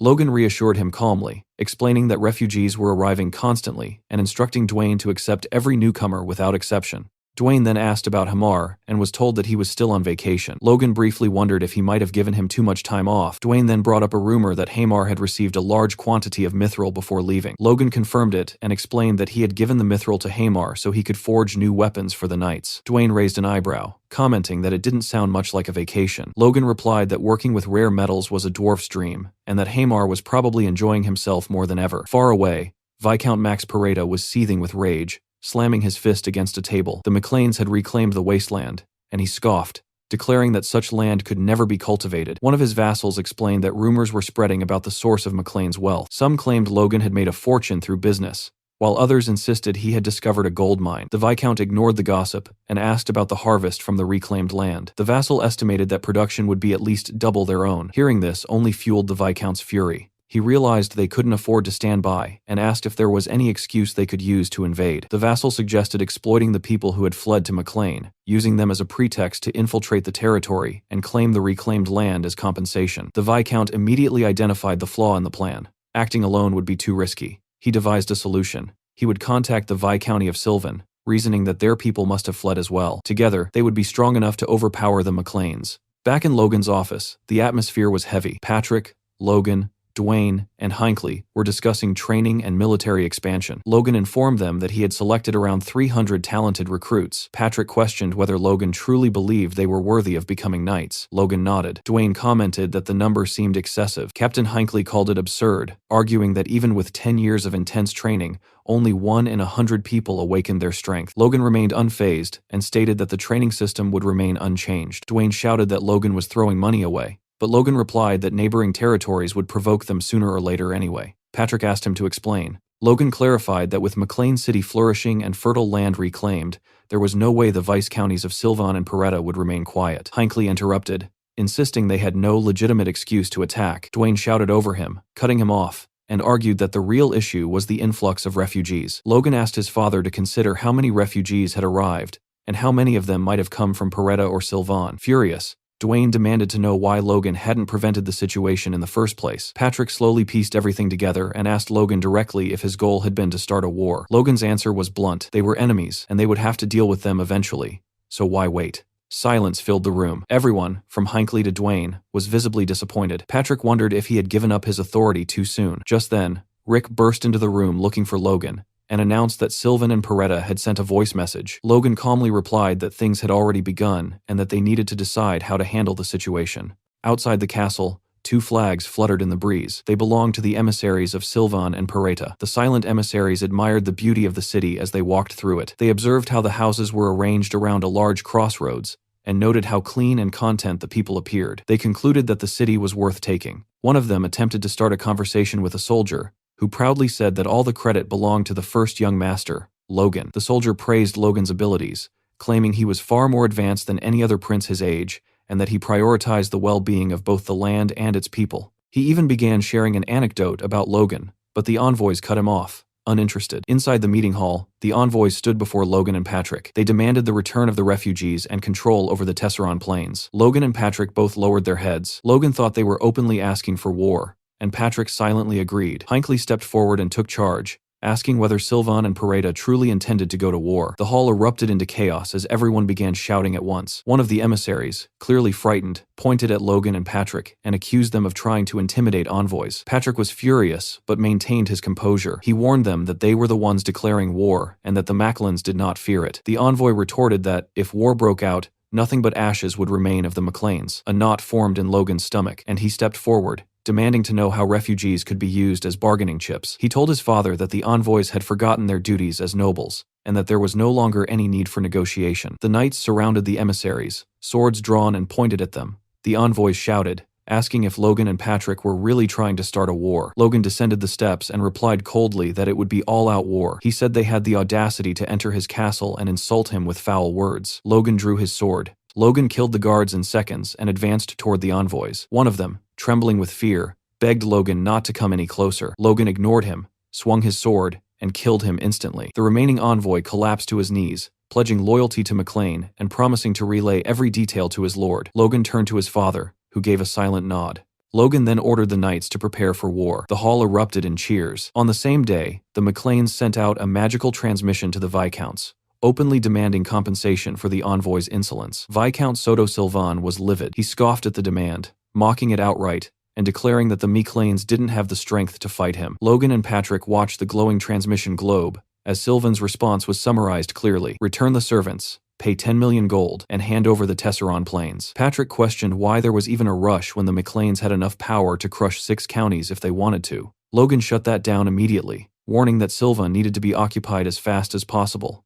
Kaisalon entered the room with his report, stating that preparations were complete. 389 regular soldiers, 100 from the main fortress, and 313 mercenaries were all ready. Logan praised Kaisalon's work and asked about their equipment. Kaisalon confirmed that armor, spears, and crossbows had already been distributed, and that their forces would not be outmatched. Logan thought to himself that even if Sylvan and Pareda attacked together, they wouldn't lose, but this fight couldn't drag on.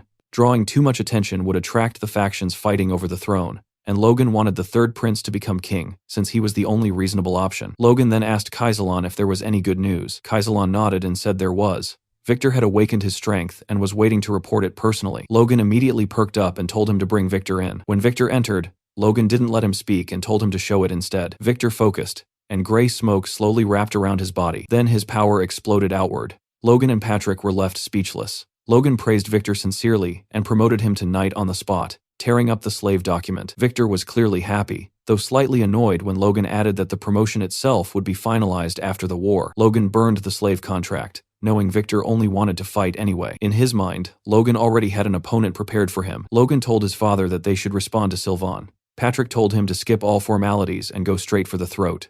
Logan smiled, then ordered the army to march towards Sylvan County. He shouted for Soto Silvan to come out and face him. Inside Sylvan territory, Soto Silvan raged. Captain Kellyan asked for permission to lead the charge with 120 knights and 2,512 soldiers. Sylvan felt relieved. Even though the Maclean army was larger than expected, Sylvan still believed he held the advantage, especially with Kellyan being a high-ranking knight. At the same time, Sylvan worried that Pareda might betray him. He convinced himself that Maclean and Pareda were working together against him. Furious, he ordered Kellyan to contact the barony of Beffrose to keep Pareda in check. Kellyan acknowledged the order. In front of the castle, Captain Hinckley, Logan, and Patrick discussed their approach. Hinckley suggested providing covering fire, but Patrick rejected it outright, saying they couldn't risk Sylvan escaping. Logan agreed and explained that Sylvan believed his forces were superior and would come out to fight soon. Hinckley found it strange, noting that Logan seemed to understand Soto Silvan far too well. The gates of Sylvan Viscounty opened, and Sylvan's knights marched out. Patrick assessed their formation and remarked that Sylvan had around 3,000 regular soldiers. Hinckley noted that it was about 1.5 times more than the Maclean forces. Kellyan tried to speak, but Patrick ordered the advance without hesitation. Kellyan shouted insults, calling the Maclean soldiers rabble. Kaisalon calmly ordered the mercenaries to ready their crossbows. Kellyan couldn't understand Patrick's plan and ordered his men to raise their shields. Kaisalon gave the firing order. A rain of arrows fell from the sky. Kellyan smirked at first, confident they'd be blocked, until the bolts punched straight through the shields. His expression twisted with fury as he screamed for a full advance. Kaisalon immediately ordered the troops to spread out, confusing Kellyan completely. The crossbow cavalry split apart and began targeting the Sylvan soldiers directly. Kellyan felt genuine fear for the first time. Retreat crossed his mind, but it was already too late. Patrick stepped forward and challenged the Sylvan knights head-on. Kellyan froze as Patrick cut down 4 knights in a single exchange. In that moment, Kellyan understood. Patrick had reached the advanced level. Patrick then gave the order to annihilate the enemy. The Maclean knights surged forward and tore through the Sylvan forces without mercy. Hinckley watched it all unfold, realizing that just 2 months ago, the Sylvan knights would have been an even match. Now they were being crushed. Hinckley smiled proudly and commented that their lord's brutal training had truly paid off. On the battlefield, Hinckley was locked in a brutal duel against 2 knights at the same time. They clearly hadn't expected his strength, and within moments, both of them were disarmed. The knights finally understood what they were dealing with. Hinckley was a high-ranking knight, someone who had mastered the Iron Blood Sword. Nearby, Logan charged straight toward Kellyan, who instantly realized he was in serious trouble. Their swords clashed. Kellyan retreated with every exchange, irritation building as he called Logan a blockhead. When Kellyan suddenly attacked with full force, Logan dodged at the last moment, the blade slicing only his ear. Logan actually applauded the move, admitting he hadn't expected all of Kellyan's swords to be real. Kellyan summoned another blade, but Logan didn't even flinch. Kellyan began to notice something terrifying. The closer he got, the more his swords failed him. Logan pushed him further, mocking him, calling him weak. The insult worked.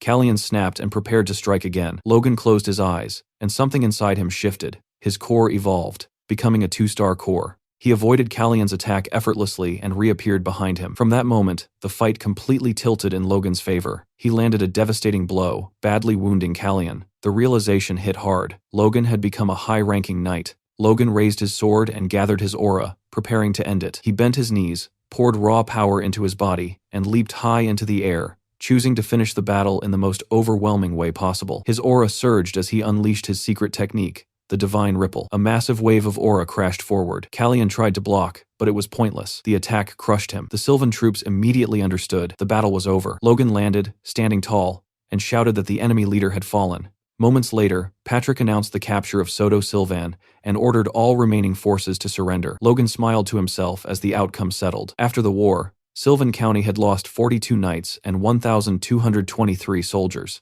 The McLeans, in contrast, had lost only 5 knights and not a single soldier. Elsewhere, a man was informed by his vassal that Sylvan had fallen to the MacLanes, and he concluded that it was finally time to act. Back in Sylvan County, Soto Sylvan knelt before Patrick, who gave him one final chance. He could apologize, take only the bare minimum of his belongings, and leave the land with his family. Soto Sylvan looked up and declared that the takeover would never be tolerated by the royal family. From behind him, Logan immediately knew that was the worst thing he could have said. The fall of the McLeans in the past had been blamed on poor management, but the one who had truly caused rebellion to profit from the chaos was Befros. Logan remembered that royal intervention had once prevented Befros from forcing them into servitude, but even hearing that name darkened Patrick's expression. Patrick asked Sylvan calmly if he wanted to die. Soto tried to speak, but Logan stepped forward and cut his throat without hesitation, leaving him to bleed out. Logan told Patrick that this was respect, an honorable death instead of humiliation. Patrick nodded and said Logan had done well. Logan, however, knew the truth. He could only hope that other nobles wouldn't use this incident as a reason to strike, especially Befros, an enemy they still couldn't afford to face. A few weeks passed, and inside Sylvan Castle, Logan and his father Patrick were talking quietly. Logan mentioned that even though they had stayed on high alert, Peretta still hadn't shown any signs of attacking. Patrick asked calmly if there was any real reason for her to make a move. Instead of answering directly, Logan raised another possibility. What if Peretta attacked Tesseron Castle instead? Patrick brushed it off, telling him to relax since Clayton was stationed there. Logan agreed that brute force alone wasn't what had allowed them to defeat Viscount Sylvan. The truth was that Sylvan had underestimated them, while the Macklins had gone all in, using every resource they had. On top of that, they had their hidden trump card, Clayton himself, along with his stone golems stationed inside Tesseron Castle. Even with all of that, Logan knew the current situation wasn't sustainable. Managing 3 castles simultaneously like this would eventually break them. They needed a better system. Logan proposed moving the administrative center of their territory to the cities instead of the castles, which would make managing all 3 locations far more efficient. 2 nearby vassals supported the idea, pointing out that the monster-infested forests had already been cleared, and leaving minimal forces behind in the mountains wouldn't be an issue. The knights could remain stationed in the cities, ready to march toward either Tesseron or Sylvan at a moment's notice. Patrick considered it carefully and agreed that it was a solid plan. Logan felt relieved, joking that now he wouldn't have to carry everything alone anymore. Patrick congratulated him and asked how many knights they had captured after the war. Logan replied that there were 75 prisoners, all held in cells, with 8 of them being intermediate knights. He then asked if Patrick would allow him to try persuading them to serve the McLeans. Logan reflected that a single battle had yielded more knights than years of carefully selecting young talents, but he also knew this success came from Sylvan's arrogance. If Sylvan had been more cautious, they would have suffered heavier losses and captured only a fraction of those knights. It wasn't something they could rely on happening again, and he reminded himself not to grow attached to this victory. Patrick, however, was visibly pleased. He said that with forces like these, even Peretta no longer seemed threatening. He praised Logan openly, saying that everything they had achieved was thanks to his son, his face glowing with pride. Logan felt his face heat up and fell silent, embarrassed by the praise. Patrick chuckled and told him to enjoy the moment, at least for that day. Their brief happiness didn't last. A vassal suddenly arrived with urgent news from Befros, leaving both Logan and Patrick stunned. The vassal began reading the letter aloud. Befros referred to himself as the Lord of the Southwest and expressed his dissatisfaction with the McLean family's constant annual wars. Patrick nearly exploded just hearing Befros claim such a title. The vassal continued. According to the letter, at Viscount Sylvan's request, both Peretta and the McLeans were to immediately cease hostilities. With every word, Patrick grew angrier, shouting that they were the ones who had been attacked, and now they were asking for intervention. Logan restrained himself and insisted they hear the letter to the end. Befros went on to admit that conflict in the region had persisted because he himself had failed in his duties as a lord and had not promoted coexistence. Therefore, on his 50th birthday next month, Roger Befros would host a gathering, inviting the heirs of every southwestern family to discuss the future of the region. Patrick completely lost his temper. He called it nonsense and unleashed his aura, tearing the clothes off the vassal. Still reading, he roared that the Macleans would not attend and that they did not serve Befros. The letter concluded by stating that refusing the invitation would be taken as a rejection of dialogue. Patrick declared they would not bow to threats. Logan disagreed. He thought the invitation sounded interesting. Patrick stared at him with an expression Logan had never seen before. Even while saying he respected his son's opinion, Patrick started yelling again, ripping the last scraps of fabric from the vassal. He swore that the Macleans would never kneel before Befros, even if it meant his death. At that moment, Logan calmly picked up a plant and asked his father if he wanted a burial right now, prompting one of the accompanying knights to step in and firmly state that there would be no patricide today. Patrick finally calmed down, took a deep breath, and asked Logan what he was really thinking. Logan answered honestly. There was no way they could defeat Befros right now. He laid out the facts. They had around 200 elite knights, over 500 high-ranking ones, and just over 300 standard knights. That force was only a fraction of Befros's military power. While things looked good on the surface, the Macleans were walking on eggshells. They needed time. Time to integrate the Sylvan Knights. Time to force Pareda into submission.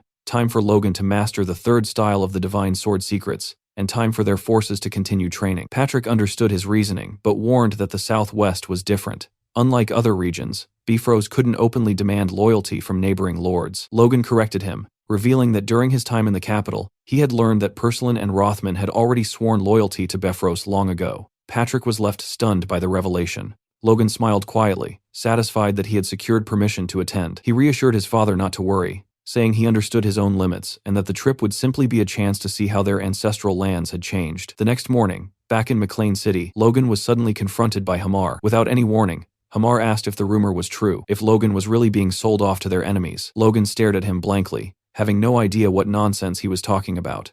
The moment he understood what was going on, irritation flared hard. Logan didn't even argue. He punched Hamar straight in the face and told him to stop believing stupid rumors. Hamar shot back that most rumors about Logan usually turned out to be true, so it wasn't exactly his fault. Without another word, Hamar pulled something from behind his back, unwrapped it, and shoved it toward Logan, telling him to take it. Logan froze. In his hands was a sword forged entirely from pure mithril. For once, Logan had absolutely nothing to say. Later, on the Befros estate, Plone Pareda, the heir of the Pareda family, arrived by carriage and immediately noticed something strange. A lone man in a cloak was walking calmly through the estate grounds. When Plone realized it was Logan McLean, shock hit him hard. Logan had occupied the Sylvan barony, and yet here he was, traveling alone. Plone assumed the McLeans must have suffered massive losses if Logan didn't even have guards with him. Annoyed, Plone stepped out of the carriage and demanded to know why he was being treated the same as some nobody. A guard tried to intervene, but Plone ignored him, introducing himself to Logan instead. He casually mentioned that he had heard stories about Logan, especially the part where he killed 6 knights in the blink of an eye. Plone noticed that Logan's sword was spotless. When they shook hands, Plone commented that Logan looked far younger than expected, and that the rumors must be exaggerated. Logan smirked and tightened his grip. He squeezed Plone's hand so hard it nearly shattered. In that instant, Plone understood just how wrong he had been. His hand trembled when they finally let go. Logan apologized calmly, saying he had misunderstood and thought it was some kind of strength contest. Holding back tears, Plone snapped, called him an idiot, and drew his sword, ready to teach Logan a lesson. A guard tried to warn him that personal duels were forbidden, but Logan tossed his cloak aside and told Plone he talked too much. Furious, Plone ordered his knights to attack. Logan centered himself, aura surging, and in the blink of an eye passed straight through the guards. When they realized what happened, Logan was already behind them, his sword resting lightly against Plone's neck. Plone felt no aura pressure at all, and realized the attack had come purely from the sword's raw power. One of the guards nervously asked where Logan had bought such a weapon. Logan replied curtly that it was rude to ask. Plone convinced himself that Logan was just lucky, someone who stumbled upon a good sword by chance. That illusion shattered when a man in full armor stepped through the gate. It was Sir Franz,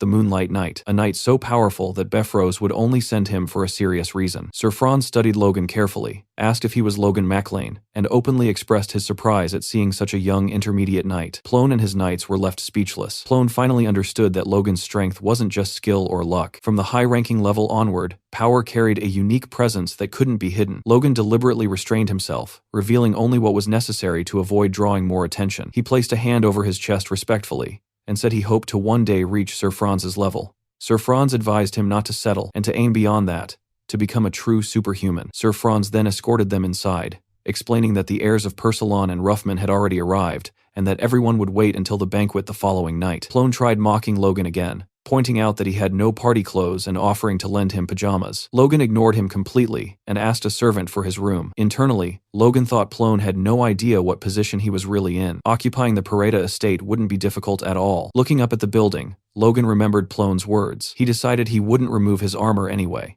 This was land his ancestors had lost, and letting his guard down wasn't an option. Later, Logan stood before Lord Befrose. Logan bowed respectfully, greeted him, and wished him a happy birthday. Many around them sneered, whispering that Logan was a country bumpkin with no manners. Befrose welcomed Logan openly and said that since he had traveled so far, he assumed the McLeans would comply with his wishes. Logan replied calmly that if Befrose desired peace, the McLeans would always be ready to march beside him. Befrose praised his answer, calling him enlightened, and invited him to enjoy the celebration. Logan admitted inwardly that Befrose was impressive. A fifth circle mage like him was as dangerous as an advanced knight on the battlefield. An announcement interrupted his thoughts. Befrose was about to give a speech. He thanked everyone for attending his birthday and also expressed gratitude to the second prince for granting him the son's tier. The room buzzed with shock at how close Befrose was to the prince. Befrose declared it was time for the Southwest to abandon outdated traditions and unite under the second prince's will. Logan recognized it immediately. This was a polished demand for submission. Befrose ended by praising Logan as a brilliant young man, the hero who led the McLeans through 2 wars and became an intermediate knight at just 21. He extended his hand and said he didn't wish to force Logan,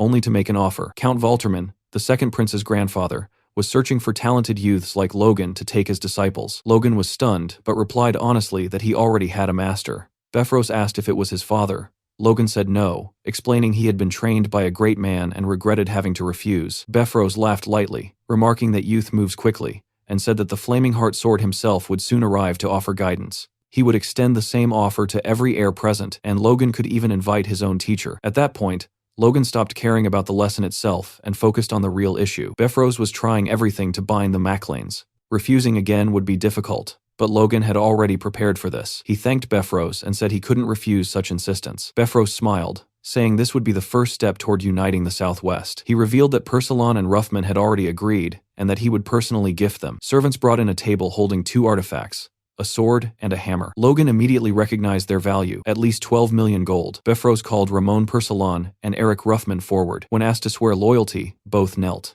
Befrose bestowed the sword of Lambton to Ramon and the hammer of Jackson to Eric, promising rich rewards to those who served him. Drunk, Plone Paretta staggered forward and loudly commented that Logan's sword looked better. He repeated it, openly insulting Befrose. Logan realized Plone had just dug his own grave. Lux, Logan's sword, rivaled most artifacts in power. Logan had planned to use it as leverage if things went badly, but Plone had destroyed that option. Befrose asked if Logan's sword was truly that special. Logan replied calmly that he was fortunate enough to receive a weapon forged by dwarves. Befrose asked to inspect it, but Logan knew that once handed over, he would never get it back. He said that even if he was young, it was hard to part with his partner. Befrose smiled and suggested an alternative. Instead of handing over the sword, Logan could demonstrate its worth in an exhibition match against Ramon. Logan smiled, acknowledging how unexpected things had become, but saw no reason to refuse. He drew Lux and calmly stated that he would comply. Inside the training room, Logan stood facing Ramon. Ramon insisted on attacking first, but Logan calmly refused, making it clear he didn't want anyone later claiming he had won with an unfair advantage. Ramon took that as arrogance and began circulating his aura. Around them, the women whispered in admiration, commenting on the elegance and beauty of Ramon's sword. Compared to Ramon's flashy weapon, Logan's sword crafted by Hamar looked almost plain, but its balance, sharpness, and durability were flawless. Ramon mocked him, questioning whether such a delicate-looking blade could survive against an artifact. Logan inwardly judged Ramon as even more foolish than Pareda. When Ramon finally lunged forward, Logan briefly scanned the audience and spotted Sir Fram. That was when he decided his approach. He couldn't show his real strength. He needed to make it messy. A stumble here, a shallow scratch there, a few exchanges that looked close, followed by a solid counter. Enough effort to look impressive, but not threatening. Then end it cleanly with confidence. Before anyone could react, Logan had already pinned the blade to Ramon's neck. Ramon panicked, shouting excuses, claiming he wasn't accustomed to the sword. Befrose openly expressed his disappointment in Ramon's performance. Logan felt disappointed as well. Befrose then apologized to Logan and offered compensation, promising to open his treasury and allow him to choose any artifact he wished.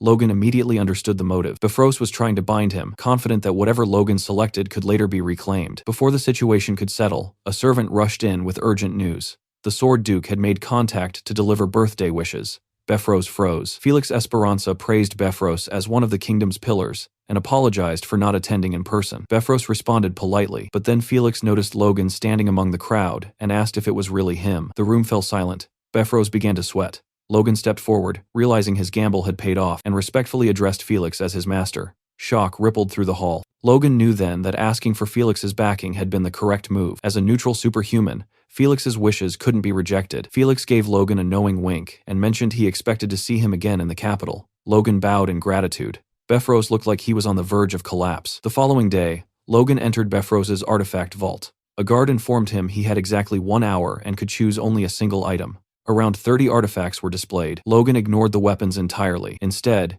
he felt his force being subtly drawn toward a pair of armored boots, sealed inside a glass case. There was no visible magic, yet they continued siphoning his energy. Curious, Logan began feeding them more of his strength. The pull intensified, draining him like a tide. Refusing to back down, Logan poured in even more power, challenging them outright. Suddenly, the boots released a violent surge of energy that threw him backward. His strength rushed back into him all at once. That was when Logan realized something important. That night, Befros asked whether Logan McLean had already left. With 3 days still remaining before the party, he immediately understood what that meant. The young man had no intention of staying. Furious, Befros concluded that Logan had deliberately played him and ordered his knights to pursue him and retrieve the artifact at any cost. Logan was resting beside a campfire when a sudden wave of murderous intent surged toward him. He sprang to his feet at once and scanned the trees. In the darkness, he sensed movement. A pursuer. Moments later, a hooded man stepped out from the bushes, and Logan instantly realized that Befros had sent 4 people. The man at the front casually warned his companions that they were free to do whatever they wanted, as long as they didn't kill Logan. The other 3 lunged at him, but Logan didn't wait to be surrounded. He moved first. The attackers panicked. Unable to comprehend how an intermediate knight could move with such speed, Logan felt a flicker of satisfaction. Choosing those boots had been the right call. Not only did they allow triple jumps in midair, they adjusted to his size automatically and even repaired themselves. Judging by their performance, they were at least a 4th-grade artifact, if not higher. A fitting name came to mind almost naturally: Boots of the Wind God. As the fight escalated, one of the men asked for permission to strike Logan's vital points. The hooded figure responded with open disgust, calling such behavior shameful. In the next instant, that man moved. He attacked from behind, his aura shimmering silver. Logan barely managed to block and was still forced backward by the sheer power. His expression hardened. This was no ordinary opponent. He gathered his aura, bracing himself for a brutal fight, and remarked that he never imagined the title of Moonlight Knight was earned through ambushes and sneak attacks. That was when it clicked. The stance, the aura, the presence. Logan recognized him. Sir Franz, the Moonlight Knight himself. Franz openly acknowledged that Logan had not only concealed his real strength, but exceeded expectations. He added that he was already aware of the artifact Logan had taken,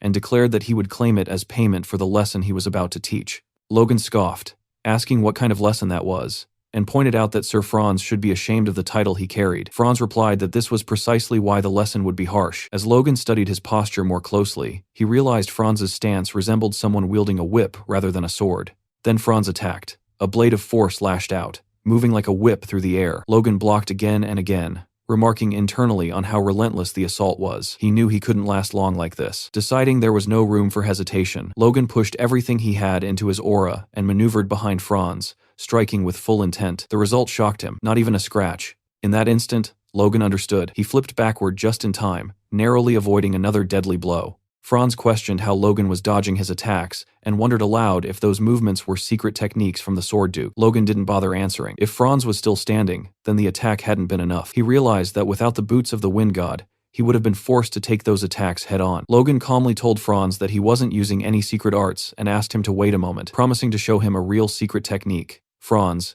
arrogant to the end, agreed without hesitation. That arrogance made things easier. Logan focused entirely on his sword, pouring his aura into it. He knew what was at stake. If he lost, he wouldn't just lose Lux and the boots. Franz would make sure he never held a sword again. Franz struck first, lunging forward, aiming straight for Logan's heart. The moment his blade descended, everything exploded. Franz had completely misjudged the depth of Logan's power. Logan unleashed the 3rd form of the Divine Sword secrets, conjuring a blade of pure aura that tore through the battlefield. The shockwave was so violent that the knights accompanying him began frantically searching for his location. Franz coughed up blood. He had managed to dodge the worst of it, but even so, he muttered bitterly that it might have been better to die alongside Logan than to return defeated. Logan mounted his horse and rode off, his thoughts heavy. He remembered the moment Franz had attacked while he was charging the third style, and the coin-sized hole that had been torn through his chest. All the bravado, the confidence, the talk it had all been a facade. Still, one truth was undeniable. With his current skills and the treasures he possessed, he could now defeat an advanced knight. Suddenly, his vision blurred. Logan slipped from the saddle and fell to the ground as the horse continued forward without him.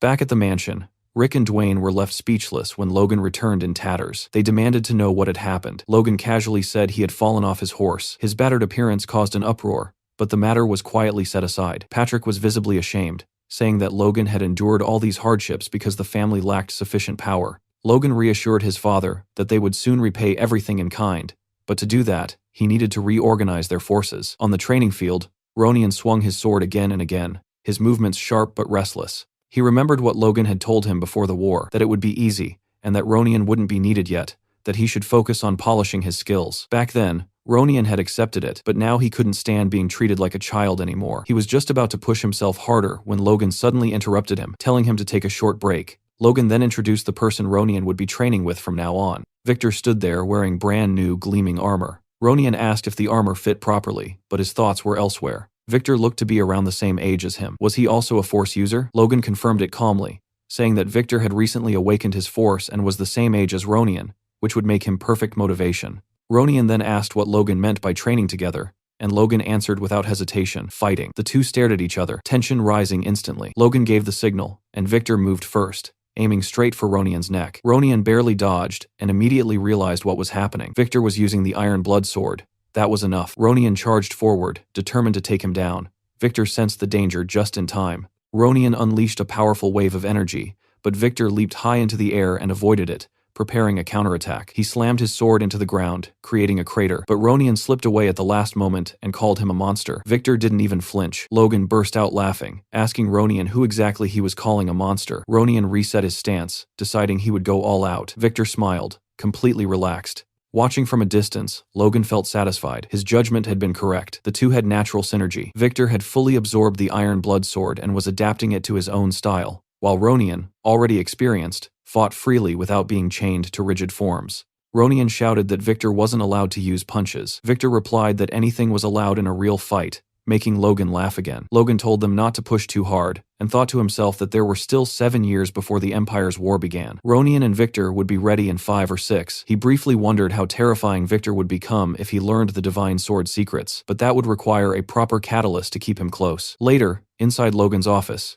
Clayton and his disciples were completely shocked by what Logan told them. Victoria, standing nearby, calmly stated that she could see the mana band. Logan tried to convince her to learn something she enjoyed, so she would stay in the castle. When Victoria said she wanted to learn how to move clay dolls using the yellow thread, Logan was stunned. Clayton interrupted and asked if she could really see where he was sending his mana. Victoria pointed at one of the disciples, calling him old, and said that was where the mana was flowing. They tried again, and she pointed at a water bottle instead. Clayton grabbed Victoria by the shoulders, trembling, and declared that she was special, that not even legendary great mages could see mana with their naked eyes. Logan wondered if seeing mana was really that extraordinary. He asked Victoria if she truly wanted to learn magic. She answered that if that was how she could control the giant doll, then yes, she wanted to learn. Logan insisted again, and Victoria explained that if she could control it, she could do much more. Logan decided then and there to entrust Victoria to Clayton, but before anyone could respond, the girl had already vanished. Clayton shouted for someone to bring a measuring tape while he personally began taking Victoria's measurements. Logan watched in silence, thinking that both siblings were geniuses. Their forces were steadily growing stronger. Maybe it was time to go to Gran, especially since he had made a promise to his master. He planned to go alone, but things didn't go as planned. 7 knights surrounded him, clearly assigned as guards. Captain Henderson of the 18th Squadron introduced himself, but Logan was visibly irritated and told them to leave. Patrick had warned him that it would be rude to the Sword Duke to arrive without at least a minimal escort. Logan then noticed Rick and asked what he was doing there. Rick replied that it wouldn't be appropriate for the heir of a noble house to walk around without a personal servant. Logan didn't buy it, and asked if Rick simply wanted to visit the capital. Rick broke into a cold sweat and admitted it. No one talked to him anymore, and he needed to get married. Logan covered his ears and complained that they would only slow him down. As they departed, Logan focused on his real goals. First, identifying changes in the future. Second, finding the third prince and forming a connection. He recalled the royal family's history. King Samuel von Grandia had no heir until the age of 40, so he had 2 sons with concubines. 10 years later, the queen gave birth to the third prince, who surpassed his brothers and became the successor. Logan remembered that winter, just before the third prince came of age, the civil war would begin with the king's death. The first prince, von Douglas, a sixth circle mage, and the second prince, Jordan Valtermine, would both have the backing of their grandfathers. Logan had once seen the third prince on the verge of execution before Felix intervened, claiming the king's will demanded his survival. Despite surviving, the third prince would lead the country to ruin within 5 years. Logan decided long ago that he would never allow that man to become king. The second prince wasn't much better either. He needed to see the third prince with his own eyes to judge whether he deserved the throne. Inside the castle, Logan's servants were speechless. Rick approached again, suggesting that Logan should make connections and asking for help getting close to one of the maids. Annoyed,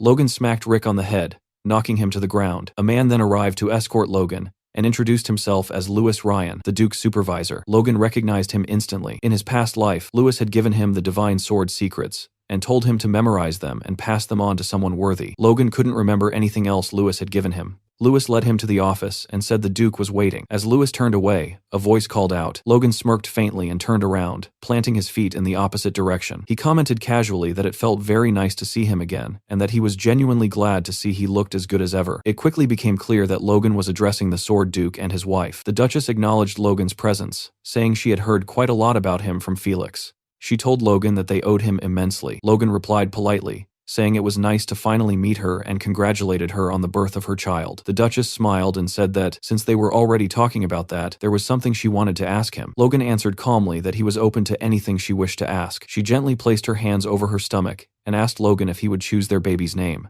The moment the words left her mouth, Logan froze completely. Felix stepped in, explaining that he and the Duchess had discussed this matter for quite some time. He said that everything they had now was thanks to Logan, which was why they wanted him to be the one to choose their child's name. Logan, however, was still stunned into silence. Inside his mind, Logan reflected on the meaning of names. In Grandia, a name was believed to decide and illuminate the path a child would walk in life. Since ancient times, nobles had sought out respected figures to name their children, sometimes holding feasts solely to celebrate the naming. But leaving such an important task to him felt different. He and the Sword Duke had only met twice, yet it was undeniable that they had already influenced each other's lives in profound ways.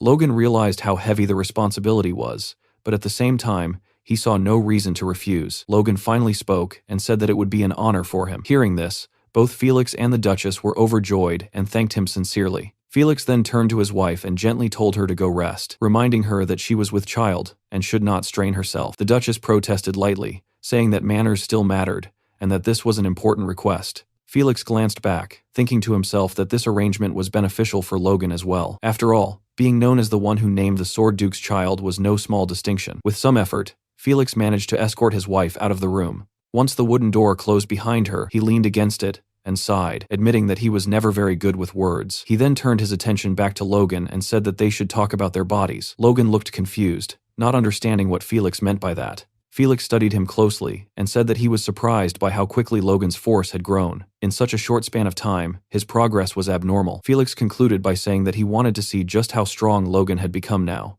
Inside the training grounds, Felix and Logan stood facing each other once again, both fully prepared to fight. Logan moved first, leaping forward and attacking with everything he had. But in the blink of an eye, Felix dodged cleanly and appeared right behind him, already set to counter. Logan redirected his attack, but Felix blocked it effortlessly. Watching this, Logan realized just how easily Felix was stopping him. If he was going to fight his master, then this was the perfect chance to truly test his limits. But before he could continue, Felix suddenly told him to stop. He demanded to know what Logan thought he was doing, leaving Logan momentarily speechless. Felix then asked, almost mockingly, if that was really Logan's full strength. Logan admitted that he had been holding back. Felix ordered him to stop restraining himself and give it everything he had. Logan began charging his aura, staring straight at Felix while taking his stance. This was the first real training session since they had officially become master and disciple, and Logan knew he could not afford to disappoint him. He unleashed a powerful attack that even shook the Sword Duke, yet Felix still blocked it with ease. The resulting explosion was so intense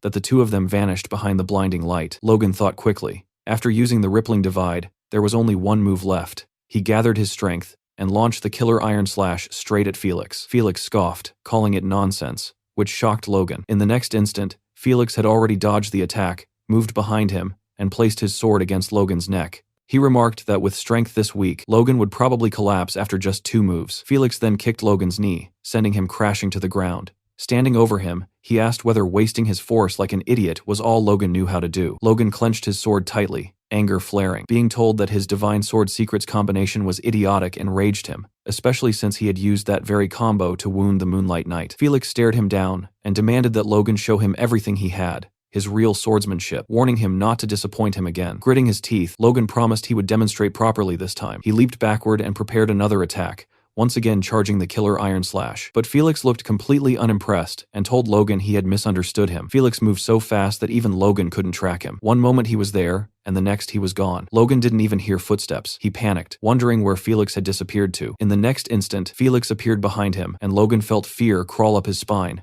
He turned too late. Felix slammed the handle of his sword into Logan's face, knocking him down instantly. The sparring continued, with Logan desperately trying to attack again. It was useless. Felix disarmed him with ease, leaving Logan holding nothing but pain and what felt like a sprained wrist. Felix questioned whether Logan truly called that swordsmanship, and whether he was even trying at all. Logan couldn't understand what Felix wanted, as he kept criticizing his swordsmanship over and over. Felix finally explained. Logan might have grown stronger in raw power since they last met, but his swordsmanship hadn't improved. In fact, it had deteriorated. Turning his back, Felix told him that his fundamentals were broken. Instead of dumping all his force into flashy techniques, Logan should rebuild his basics and make them the foundation of his strength. Even if Logan reached the next level through luck or talent, it would only raise the height of the next wall blocking him. Hearing this, Logan realized Felix was right. He had regained power too easily after regressing, relying on memories and the Divine Sword secrets while growing arrogant. Since returning from the past, everything had gone smoothly, and he had misjudged himself. Swallowing his pride, Logan asked Felix to give him one more chance. Felix seemed intrigued.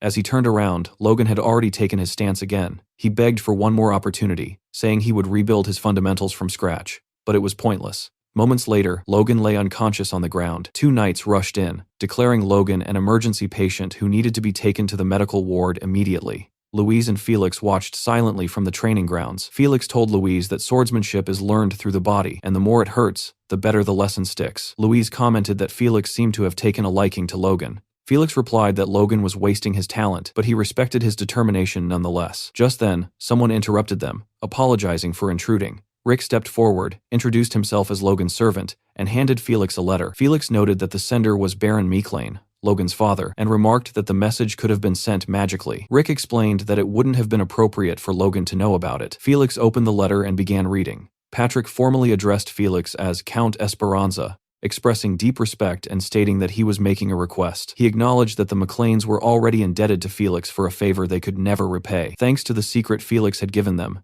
their knights had grown stronger and survived many hardships. Patrick admitted that it might be shameless to ask for more, but knowing how generously Felix had guided Logan with the secrets of the sword, he felt compelled to make this request. Reading this, Felix was confused. He recalled only giving them a low-rank manual and wondered what great secrets Patrick was referring to. The letter continued, stating that Logan had suffered a small pain last year, and if Felix accepted this request, the McLeans would be eternally grateful. Felix found the request interesting, but kept his thoughts to himself. He turned to Rick and asked if Logan knew about this letter. Rick replied that Logan had no idea, believing it wasn't the time to worry about such matters. Felix reread the letter and suddenly grew furious, muttering to himself how a 20-year-old could possibly not be interested in women. He then told Rick that he would do his best. 1 week later, after another intense round of training, Felix brought up something Logan absolutely did not expect. He casually proposed that Logan should go on a date. Logan froze, unsure how he was even supposed to respond. Felix, completely serious, explained that as an heir with no fiancé at the age of 21,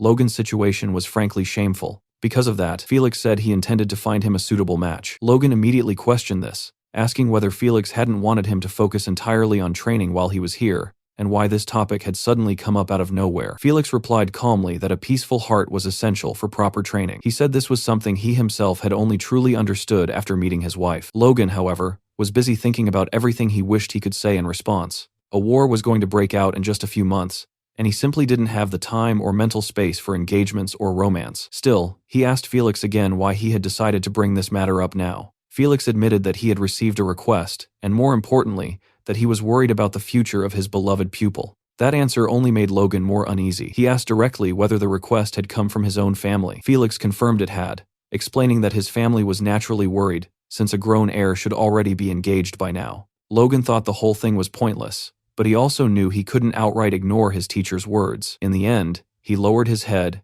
and prepared himself to agree. He decided that meeting the girls wouldn't hurt, and wasting one day would be acceptable. The next day, on the manor grounds, a beautiful young woman stood waiting in front of Logan and greeted him politely, saying it was nice to meet him. She then introduced herself fully as Eileen Floyd. Behind Logan, Rick nearly lost his mind the moment he saw her. Her beauty shocked him, and even Logan was visibly taken aback. Rick leaned closer and whispered that Eileen was almost too good for Logan, adding that even he, someone who usually showed no interest in women, was stunned. Logan looked at Eileen again, wondering how this was even possible. His potential fiancée was not only beautiful, but also a force user, and a strong one at that. He could tell she stood at the pinnacle of low rank, bordering on intermediate, at only 18 years old, which was absurd. Then her name hit him, Floyd. In his past life, the Floyd family's talents had died tragically during the 3 years of war. But one person stood above the rest. The warrior who guarded the inner castle gates, cut down 100 knights, and earned the title Rose of Steel, blooming from a fallen family. That person was Eileen Floyd. Realizing this, Logan thought the meeting was far more significant than he had expected. If he could bring her into the McLean family before the war broke out,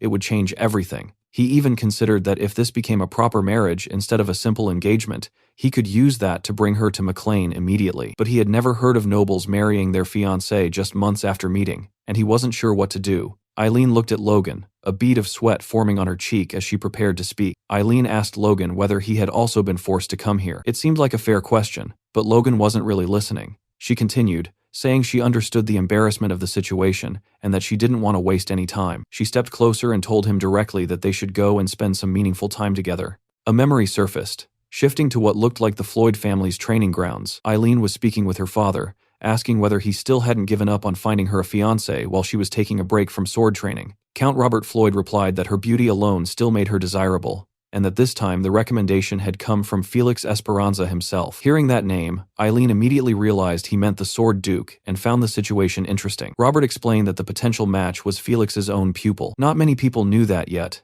but word was spreading that he would soon become famous. Still, Robert added that Logan probably wouldn't surpass Eileen, who had awakened her force at just 12 years old. Eileen's past engagements came to mind. Her first engagement had ended after she beat up her fiancé. After that incident, she had been banned from training, though only for 2 years. Later, she beat up her second fiancé as well, someone already qualified to become a knight, proving her superiority over most of them. That reputation earned her the infamous title of the maiden who beats up knights. With a name like that, combined with her determination to become a knight, marriage proposals had all but vanished. That was why Robert believed they had to seize this opportunity. If the Sword Duke himself had acknowledged Logan's talent, then maybe this was finally someone capable of handling his daughter. Back in the present, Eileen once again asked Logan to spend time doing something meaningful together. Logan was left speechless. As she clasped her hands together, he finally asked what she meant by meaningful. Eileen said she had heard Logan was the Sword Duke's pupil. She asked Logan to cross blades with her. Well, let's see how this spar date goes. Later, on the knight's training grounds,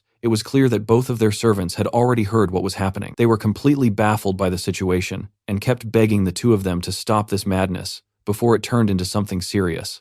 Eileen's servant nervously asked whether she was really planning to beat up her potential fiancé again, especially since the Count had practically begged her not to repeat that incident. Eileen replied calmly that this time was different. She explained that the previous two had looked down on her and behaved rudely, making comments about how having force would make her good only for giving birth to strong children, or boasting that they could take her down barehanded. Back then, she had decided to teach them a lesson and honestly felt she should have beaten them even harder. But then she turned her head toward Logan once more, and repeated that this time, it was different. Across the training grounds, Rick was desperately pleading with Logan, asking why he was warming up so seriously. He warned him that if word spread that he had hit a woman, the Lord would have a heart attack. Logan told Rick not to worry, explaining that he had already requested the entire training area be sealed off, so nothing would leak out. At the same time, Logan found himself thinking about Eileen's strength. Ever since he had heard her name, he had wondered whether it was truly possible that she had once slain 100 knights by herself. He decided that he would find out for himself. Eileen's servant,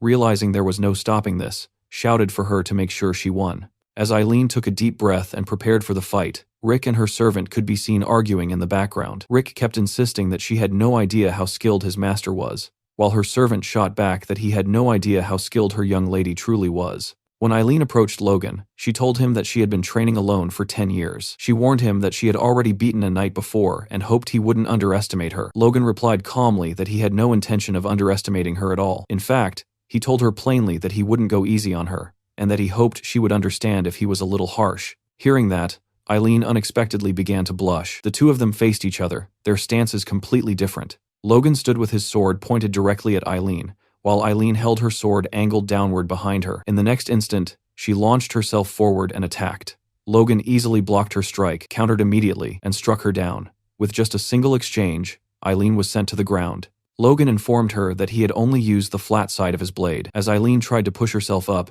her servant shouted that her sides were wide open and she needed to be careful. Gritting her teeth, Eileen told herself that no matter what, she would land at least one hit on Logan. What followed was pure carnage. Logan knocked Eileen down again and again, but each time he did, he corrected her. He told her that her grip was too loose, that she needed to move faster, and that her sides were exposed again. Eventually, Eileen stood there completely defeated while Logan looked down at her. Rick was utterly stunned, while Eileen's servant broke down crying for her young lady. Logan commented that she looked exhausted and suggested they take a break. Eileen refused outright and attacked him again, this time coming dangerously close to landing a hit. Logan calmly told her to wipe the sweat from her face.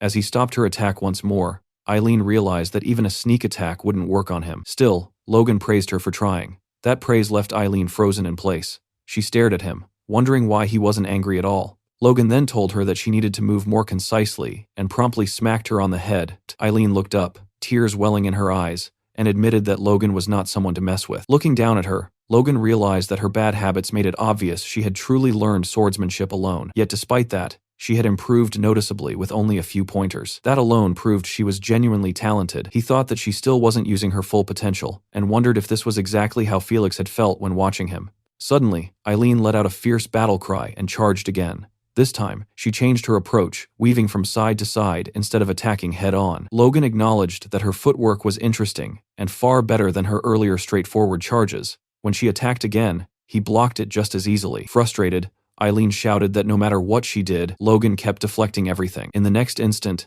Logan appeared behind her and struck her back down. Still, he told her that her talent was more than sufficient. As she struggled to get up again, Logan added that she had great potential. Eileen insisted on trying one more time, and Logan thought that her grit alone was already a pass. Seeing that she was injured, he extended his hand, offering to help her up. She hesitated, clearly wanting to continue fighting, but eventually accepted his hand. Logan told her that he would give her another chance next time they met. Then he suddenly pulled her closer to him. "I honestly love this." Logan then leaned in near her ear and told her that he genuinely loved this. He whispered that she had incredible talent and invited her to come with him to McLean Estate. Later, inside Felix's room, a discussion was taking place. Logan asked Felix why he had chosen Eileen out of all possible people. Felix explained that there were two reasons behind his decision. First, he said that although the Floyd family was not involved with either of the princes, they still held considerable influence in the capital. They were a family capable of representing the McLeans there. Hearing this, Logan thought that this was yet another reason Befros needed to wait. He reflected that he hadn't been overly worried since the Civil War would break out soon anyway. But from Felix's perspective,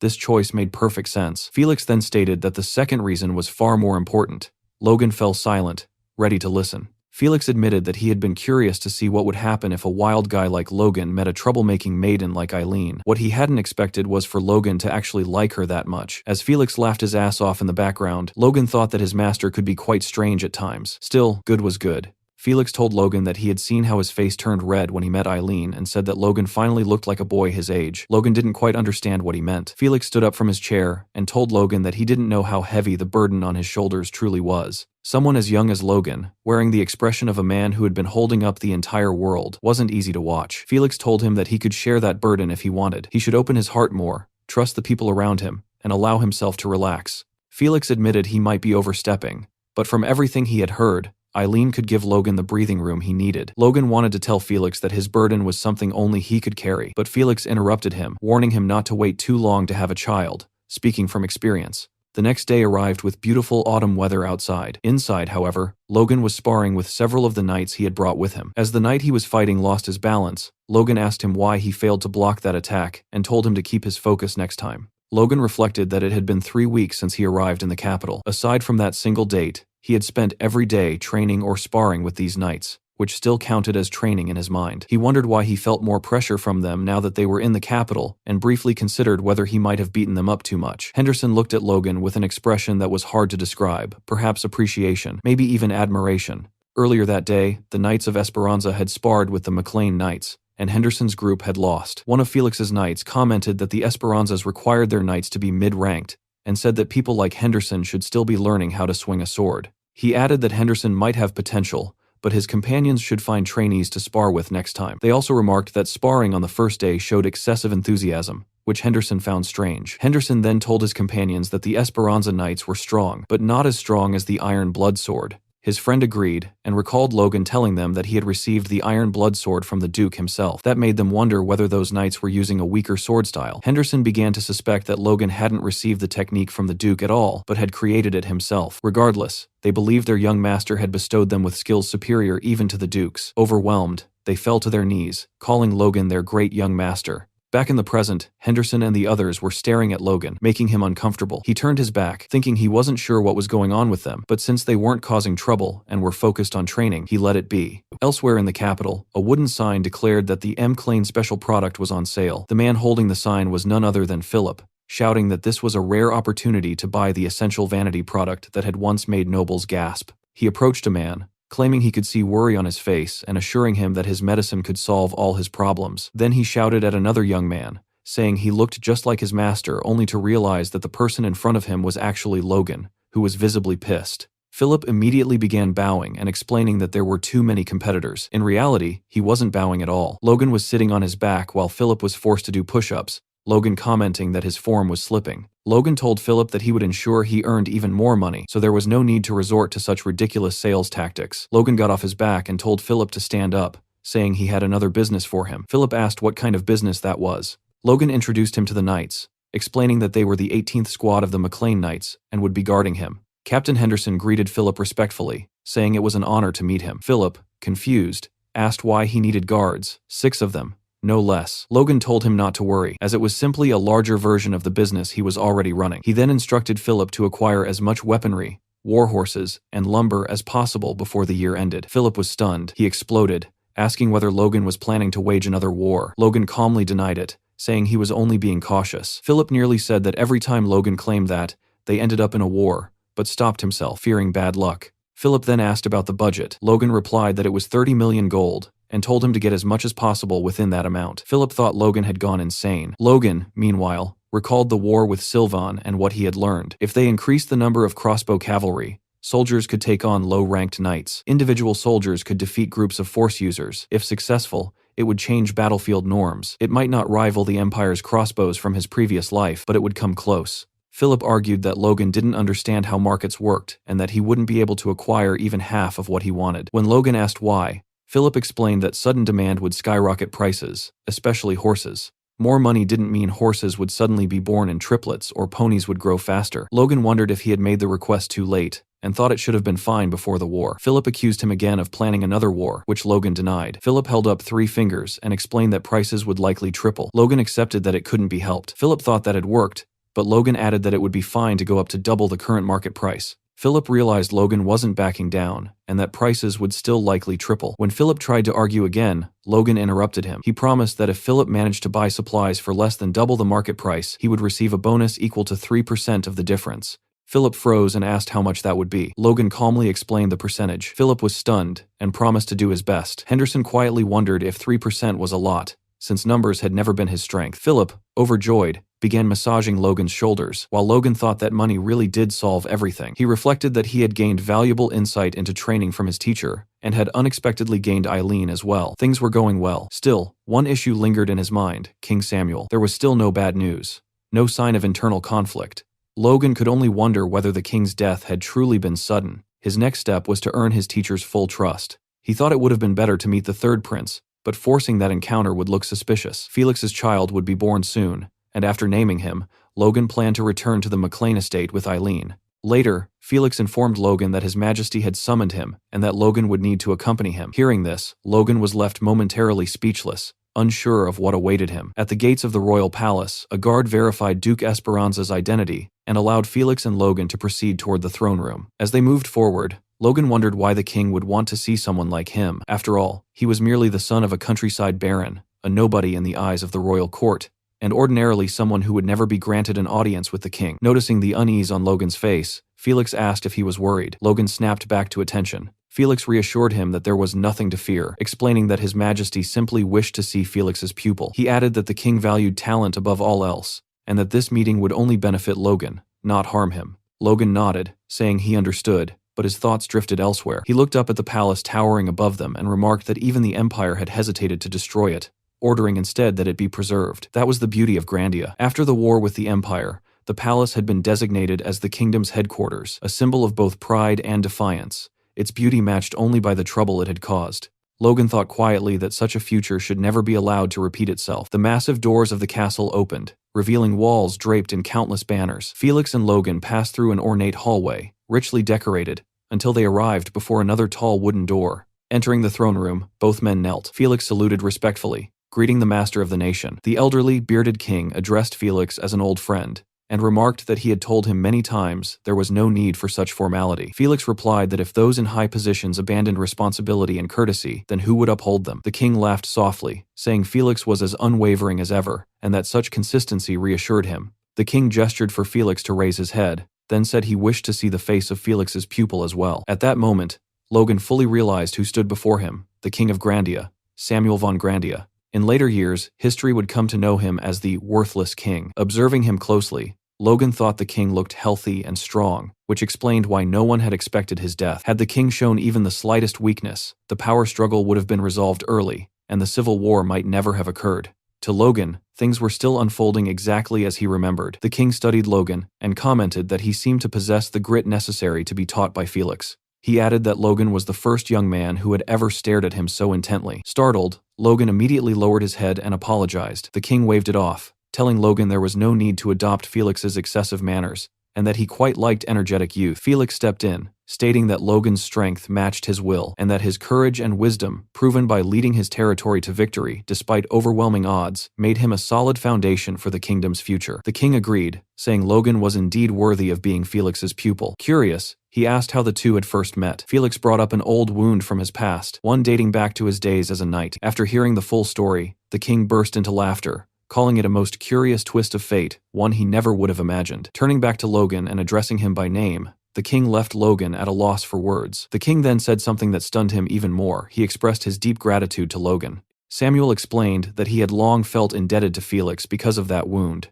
a debt so heavy he could barely speak of it. By resolving Felix's problem, Logan had eased a burden on his heart as well. For that, the king was truly thankful. Felix tried to downplay it, saying the king was giving Logan too much credit, but Samuel refused to hear it. He declared that without Felix, he would never have become king in the first place. He then said that he must express his gratitude properly. As king, he removed a golden bracelet from his wrist and told Logan to step closer. Felix nearly lost his composure, urgently telling His Majesty that he could not give away a royal family treasure and that Felix himself would compensate Logan instead. It was then revealed that the bracelet was no ordinary ornament. It overflowed with mana, clearly a fifth-class artifact at minimum. The king held it out, telling Logan to accept it as compensation for resolving their troubles. Logan, terrified out of his mind, hesitated, but the king urged him to hurry and take it before he changed his mind. Logan accepted the bracelet and said he would carry this overwhelming gratitude in his heart. Felix shouted from behind that Logan could not accept such a gift so lightly. The king asked Logan if he too believed the gift was excessive. Logan replied honestly that while it was overwhelming, he would make meaningful use of it. Seeing Logan's expression and hearing his words,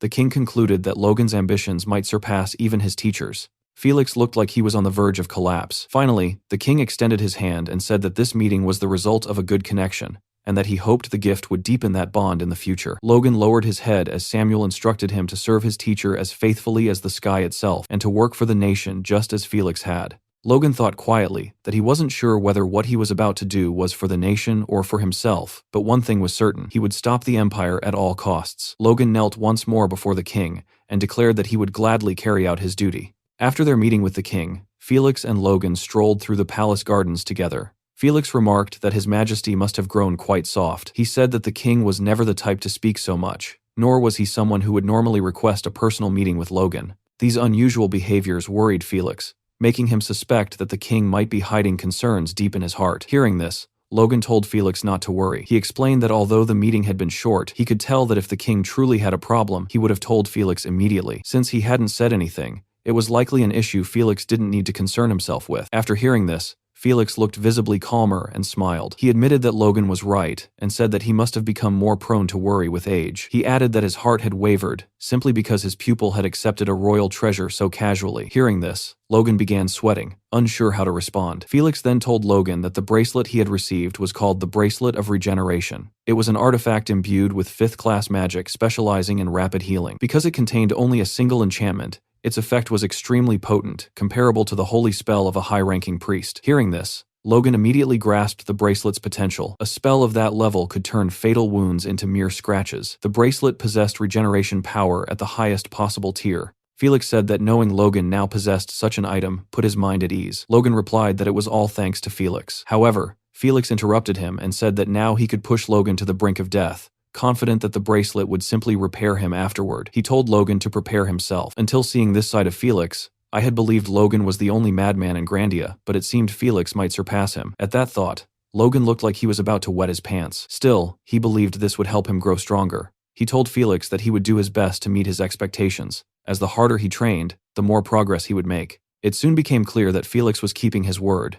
Lying on the ground, barely conscious, Logan thought that he remembered this scene from somewhere before. Felix stood over him and asked how long he planned to lie there, ordering him to get back up. Suddenly, one of Felix's servants came running and shouted for him. The news the servant brought was something everyone had been waiting for. The Sword Duke had finally had his child. Felix threw a grand celebration so extravagant that some nobles even thought it excessive for the birth of a daughter. At the party, people whispered among themselves, saying they had heard that the Sword Duke's pupil would also be attending. When they spotted Logan, they approached him and asked if he was the one, commenting that he was much younger than they had expected. Seeing this, Logan could only think about how much attention the title of Sword Duke's pupil attracted, and how the days when he sold Imperic at parties felt like a lifetime ago. Logan then turned around and saw Felix. He was holding his baby in his arms, standing beside the Duchess, and he looked like the happiest man in the entire world. Soon, a servant announced the arrival of an important guest, the Bishop of Grandia's United Holy Order. The man introduced was Crimson Matthew. The bishop stepped forward to congratulate Felix on the birth of his descendant, and Felix thanked him, saying he was honored that the bishop had come personally. The bishop replied that there was no way he would send a servant when the very foundation of the country, the Sword Duke, had welcomed his first child. His presence alone left everyone around utterly astounded. Logan thought to himself that most nobles received a holy blessing at birth. Among those blessings was one granted in the name of the 5th of the 9 gods, Agna, the goddess of trees and life, a blessing every parent wished for to ensure their child's health. On top of that, receiving a blessing directly from the bishop himself made it no surprise that Felix was so happy at this moment. Everyone gathered around the steps where the bishop, Felix, the Duchess, and the baby stood. The bishop took the baby into his hands, raised the child high above his head, and declared that this humble servant requested the great 9 gods who watched over this world to bless the child. Watching this scene, Logan finally understood the difference between holy power and mana. Holy power was closer to the root than force, and far less visible than mana. That was why ordinary people couldn't feel it at all, and could only see it manifest as bright light. The bishop continued, declaring that in the name of Agna, the goddess of life, he blessed this newly born Esperanza. At that moment, tens of thousands of powerful streams of blue light surged toward the bishop and the child. Those who witnessed it were left in awe. Everyone immediately began congratulating the Duke, saying that with such a powerful light, the child was surely destined to grow up healthy and strong. But that was not what actually happened. The only ones who seemed to realize this were Logan and the bishop. The holy power had been deflected from the baby's body. Seeing the bishop's expression, Felix grew anxious and asked what was wrong. The bishop replied that nothing was wrong at all, explaining that he was simply tired after performing a blessing for the first time in so long. He apologized and said he would now take his leave. As the bishop descended the stairs, the Duke and his Duchess watched him, their expressions revealing that they too sensed something unusual about the event. Observing this, Logan thought that since holy power was only one of many forms of power, it was possible the baby possessed a peculiar constitution that resisted it. Even so, Logan felt deeply uncomfortable. That discomfort seemed to originate from Count Befros, who was standing in front of Logan and now saluted him. Befros remarked that it was a shame Logan appeared rather unwell. Logan returned the greeting and replied that he was quite well, thanking Befros for his concern. Befros said Logan was as cheeky as ever, to which Logan calmly replied that it was one of his many charms. In the next instant, Befros clenched his fist and shattered the glass in his hand. The sharp sound drew everyone's attention. Befros said it was the first time he had made such a mistake, but given his age, his hands slipped from time to time. A servant hurried over, offering a cloth to stop the bleeding and clean him up. Befros then told Logan that the only reason Logan was still alive was because, by sheer chance, he had become the Sword Duke's pupil. He stepped closer and said that thanks to this, Logan had managed to attract the attention of many high-ranking nobles, making him a very lucky man. As he spoke, he shoved the blood-stained cloth into Logan's hand. Logan accepted the cloth and thought that for a count, Befros was surprisingly immature. He replied that he was, of course, aware of how lucky he had been after all. He had even managed to regress. Befros said he hoped Logan would maintain that same attitude even after meeting higher nobles. Logan didn't understand what Befros meant, so Befros clarified. He told Logan that Romain von Grandia, His Highness, the second prince, wished to meet him. Befros added that he hoped Logan would refuse. Logan interpreted this clearly. If he didn't take the second prince's side, Befros would make him pay. Logan replied that it would be an honor to be introduced to His Highness, the second prince, by Befros, and that he would carefully deliberate on the suggestion. Hearing this, Befros scoffed, saying Logan's words were arrogant and that the prince's orders were not mere suggestions. Logan stepped closer to Befros and calmly said that he believed it was a suggestion, and that Befros surely wouldn't want him and his teacher to do something foolish like joining the other side. As he spoke, Logan neatly placed the bloodied cloth into Befros's breast pocket.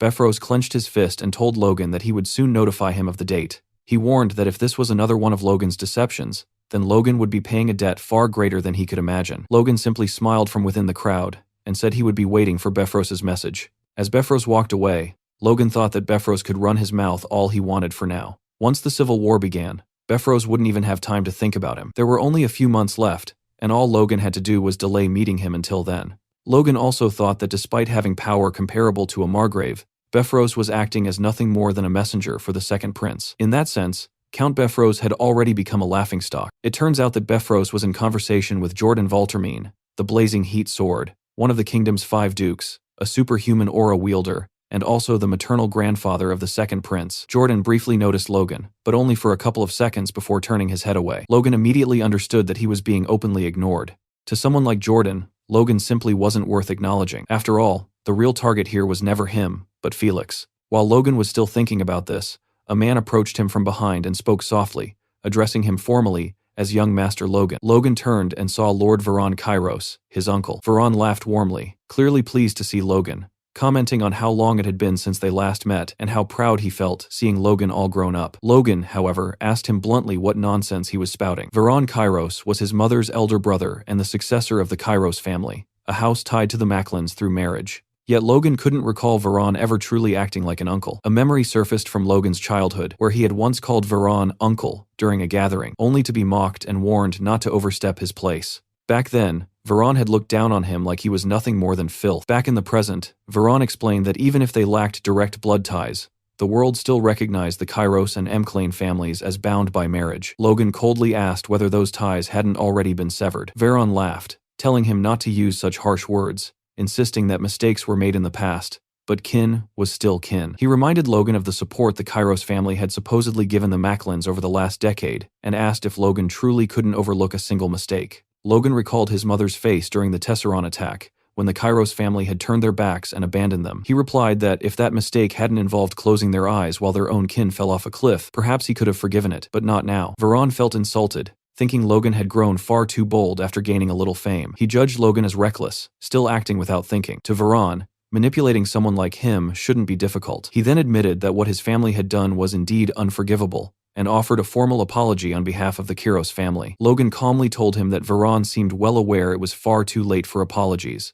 Veron cursed him internally, but forced a smile. He said that if Logan wanted compensation, he would provide it, pulling out a blank check and handing it over. He added that reconciliation between kin was better than permanent separation. Logan accepted the check and asked if Veron planned to say nothing else after offering compensation, especially since he claimed to be apologizing. Veron clenched his teeth in humiliation. Then, shocking everyone nearby, he bowed deeply before Logan and begged for his help, promising to do whatever Logan asked and to focus on the future rather than the past. Logan found it absurd that the successor of the Kairos family, a man who had never reflected on his own faults, was behaving this way. Something rotten was clearly happening. This wasn't genuine remorse, it was pressure from above. Logan noticed another man in the background, Duke Owen Douglas, the first prince's paternal grandfather, and the only 6th circle magician in the kingdom, standing in direct opposition to Jordan Valtermine. Logan realized that whether it was Kairos or Befros, 2 of the 3 richest men in the kingdom were ultimately being forced into submission by the Duke's schemes. And if those men were involved, then he had something important he could entrust to them. He told Veron to raise his head and said that small favors between kin didn't need to be complicated,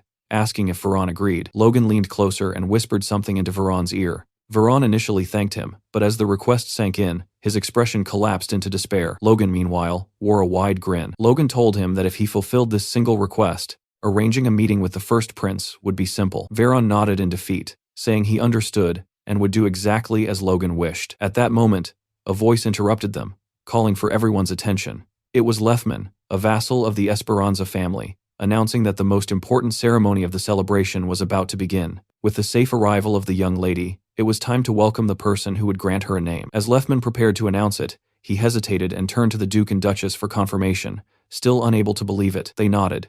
Lefman then declared that His Grace's pupil, young Master Logan, would be the one to name the child. As Logan passed Lefman and ascended the stairs toward Felix, the crowd murmured in disbelief. Logan took the baby into his arms, immediately noticing how bright and precious her eyes were. He sensed that she had been bathed in Felix's aura from birth, her vitality overflowing. The baby seemed comfortable, even reaching out toward Logan's face, causing him to blush. Logan had thought of many names before, yet in this moment, they all vanished from his mind. Finally, he spoke, declaring that her name would be Stella, meaning star in the ancient tongue. He expressed his hope that she would become a radiant beacon, shining brightly even in the darkest night. Felix and the Duchess were visibly moved, joy clear on their faces. Felix lowered his head with pride and gratitude, accepting the name wholeheartedly. Standing beside them on the stairs, Logan still found it strange that holy power had been repelled from her earlier. But seeing their happiness, he pushed the thought aside, convincing himself that it was probably nothing serious.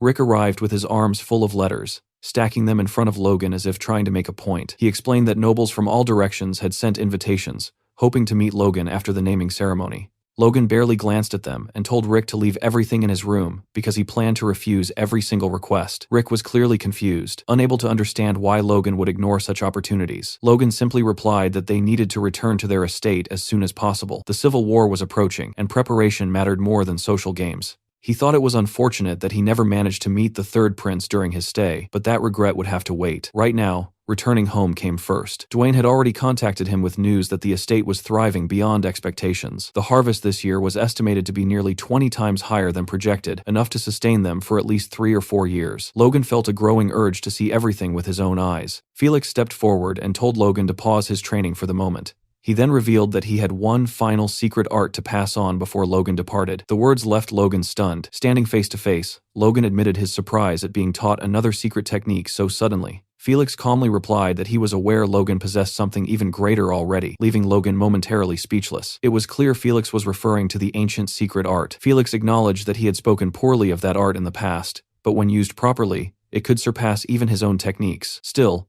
he reminded Logan that one thing mattered above all else. When asked what that was, Logan answered without hesitation that fundamentals came first. Felix nodded in approval and explained that the art he was about to teach would amplify those very fundamentals. He went on to explain that the martial path he built focused on restricting the enemy's movement while maximizing one's own, ultimately granting control over the battlefield itself. Clenching his fist, Felix said the heavy sword was the first true manifestation of that philosophy. What he would now teach Logan was the purified form of his martial arts, the very foundation that led him to awaken as an aura user. Felix told Logan to watch carefully, and in the next instant, his figure vanished like a shadow. Logan was left stunned. He hadn't even seen Felix move, and it didn't feel like he had approached from behind either. Before Logan could react, Felix had already seized him by the neck. Logan realized this strange movement was something he had encountered before during their sparring sessions, a technique he could never fully track with his eyes. Felix asked Logan what he thought of it, but Logan remained speechless. He admitted internally that it was impressive, yet wondered if such movement alone could truly elevate someone to becoming an aura user.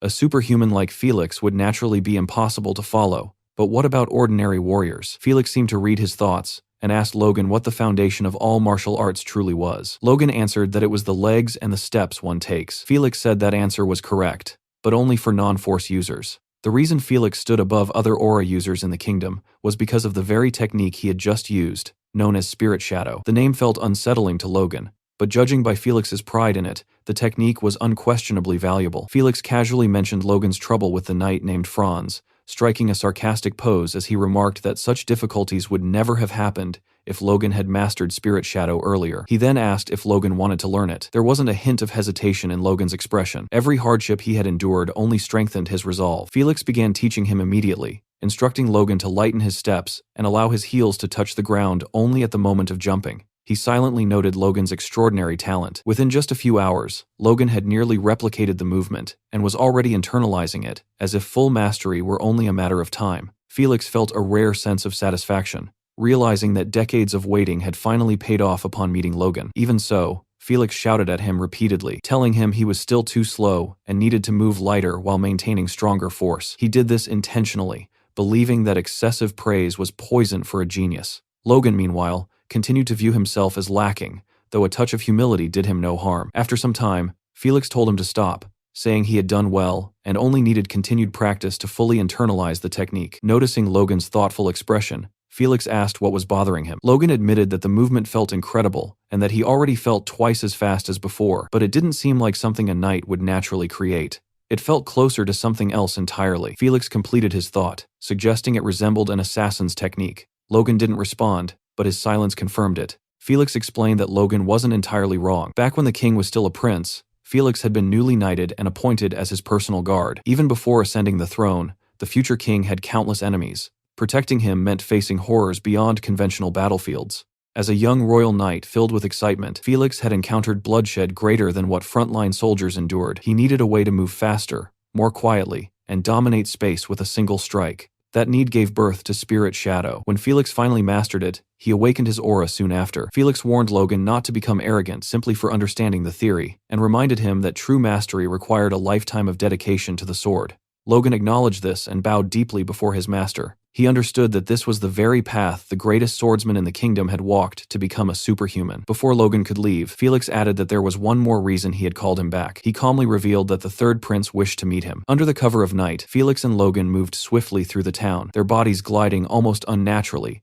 as they used the newly learned technique to travel freely toward the palace. Logan asked if this kind of movement was the reason Felix had taught him Spirit Shadow, and Felix confirmed that this was indeed one of its purposes. Moments later, they descended to the ground. Their destination turned out to be an abandoned house hidden within the woods. As they stepped inside, Logan scanned the surroundings, wondering if the third prince truly lived in such a neglected place on the outskirts of the outer castle. Felix then knocked on the floor itself. In response, hidden underground stairs revealed themselves, opening silently. As they descended, Logan asked whether it was really necessary to go this far just for a meeting. Felix replied that many eyes were currently watching him, and beyond that, meeting the Sword Duke's pupil naturally attracted even more attention. Felix then asked Logan whether he had heard of the third prince before. Logan hesitated, unsure how to respond, before admitting that he had heard rumors claiming the third prince was the only one fit to become king. Felix immediately warned him never to say such things in public, as words like that could create serious trouble for everyone involved. At the bottom of the stairs, Felix knocked on a door and announced himself. A voice from inside invited them to enter. Felix opened the door, and they removed their hoods. Felix greeted the prince warmly, saying it had been a long time. The prince responded just as pleasantly,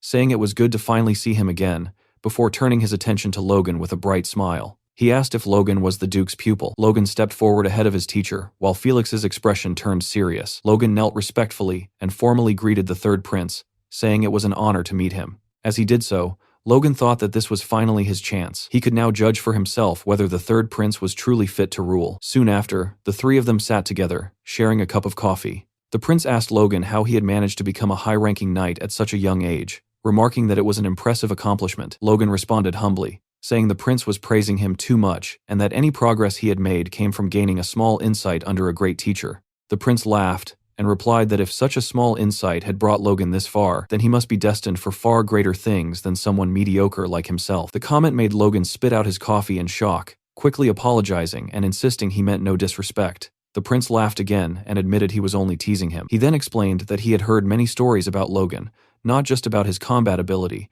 but also how he had rescued his declining family and expanded their influence. The prince told him that such achievements truly made Logan worthy of being called a hero. Logan thanked him for the praise, while silently noting that the prince was surprisingly well informed about matters most nobles would dismiss as unimportant. Logan glanced at Felix, who subtly shook his head, signaling that he had not been the source of this information. Seeing this, the prince explained that since Felix had spoken so highly of Logan, he conducted his own investigation. He then asked if he had offended Logan in any way. Logan assured him that he had not and expressed gratitude for the prince's interest. As Logan studied him more closely, he realized that the third prince was not just slightly better than his brothers, he might surpass them by far. The prince then said they should stop circling the topic and get straight to the point. He explained that Logan might not yet realize it, but the fate of the kingdom was already in danger. The nobles had split the country into two opposing factions, each trying to devour the other. While open warfare had not yet broken out, the situation was a ticking time bomb. The prince bluntly stated that two reckless men who cared nothing for common people were poisoning the kingdom and would eventually bring it to ruin. That was why he needed capable individuals.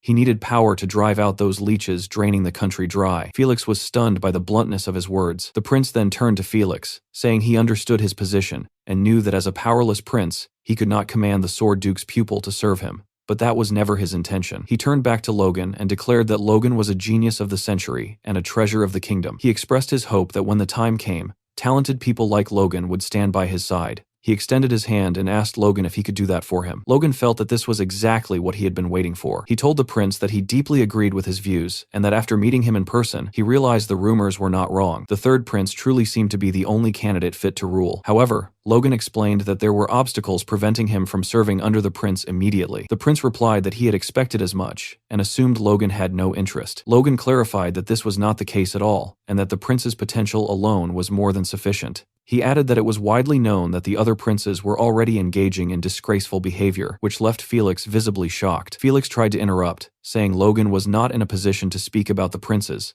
but the third prince stopped him, stating that Logan was free to continue. Logan explained that his estate was currently in conflict with Count Befros, a dangerous enemy who could not be opposed lightly at their current strength. He needed to resolve this issue first before answering the prince's call. The prince thought for a moment before asking whether Logan was aligned with the second prince. Logan replied that if given some time, he would deal with Befros and then support the third prince with the restored power of the Macleans.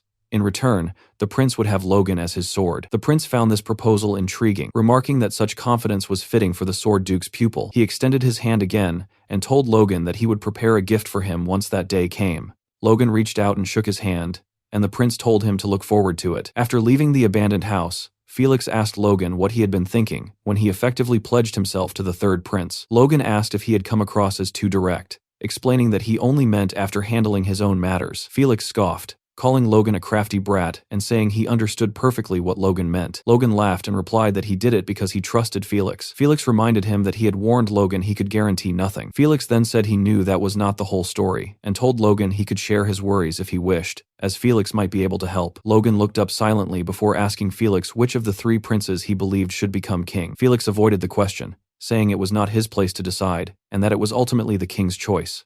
Logan then shared a saying he had heard. The first prince would become a tyrant who destroyed the royal family, while the second prince would become a terrible king who ruined the nation. Felix reacted sharply, asking who dared to say such things. Logan thought to himself that Felix himself had said those words in his previous life, and doubted his opinion had truly changed. Logan stated that he believed those words, and felt that the third prince would be far better than the other two. He asked Felix directly what he thought. Felix hesitated once again. Seeing this, Logan clarified that he wanted Felix's honest opinion. Felix looked down at him, considered his words carefully, and finally admitted the truth that he shared the same sentiment. Hearing this, Logan felt a sense of certainty. For now, it might only be a seed planted in Felix's thoughts, but when the unexpected chaos erupted, that seed would bloom. Logan then told Felix to protect the third prince until he came of age, even though he knew turmoil would strike before then. Felix sighed, and told Logan that he had always known he was intriguing, but admitted that he had no idea what Logan was truly planning. As they left the castle grounds, Logan fell into deep thought. Over the past 2 months, he had accomplished a great deal. He had confirmed the king's condition, and personally met the third prince. He had secured trade routes and networks through Kairos and obtained a promise of cooperation,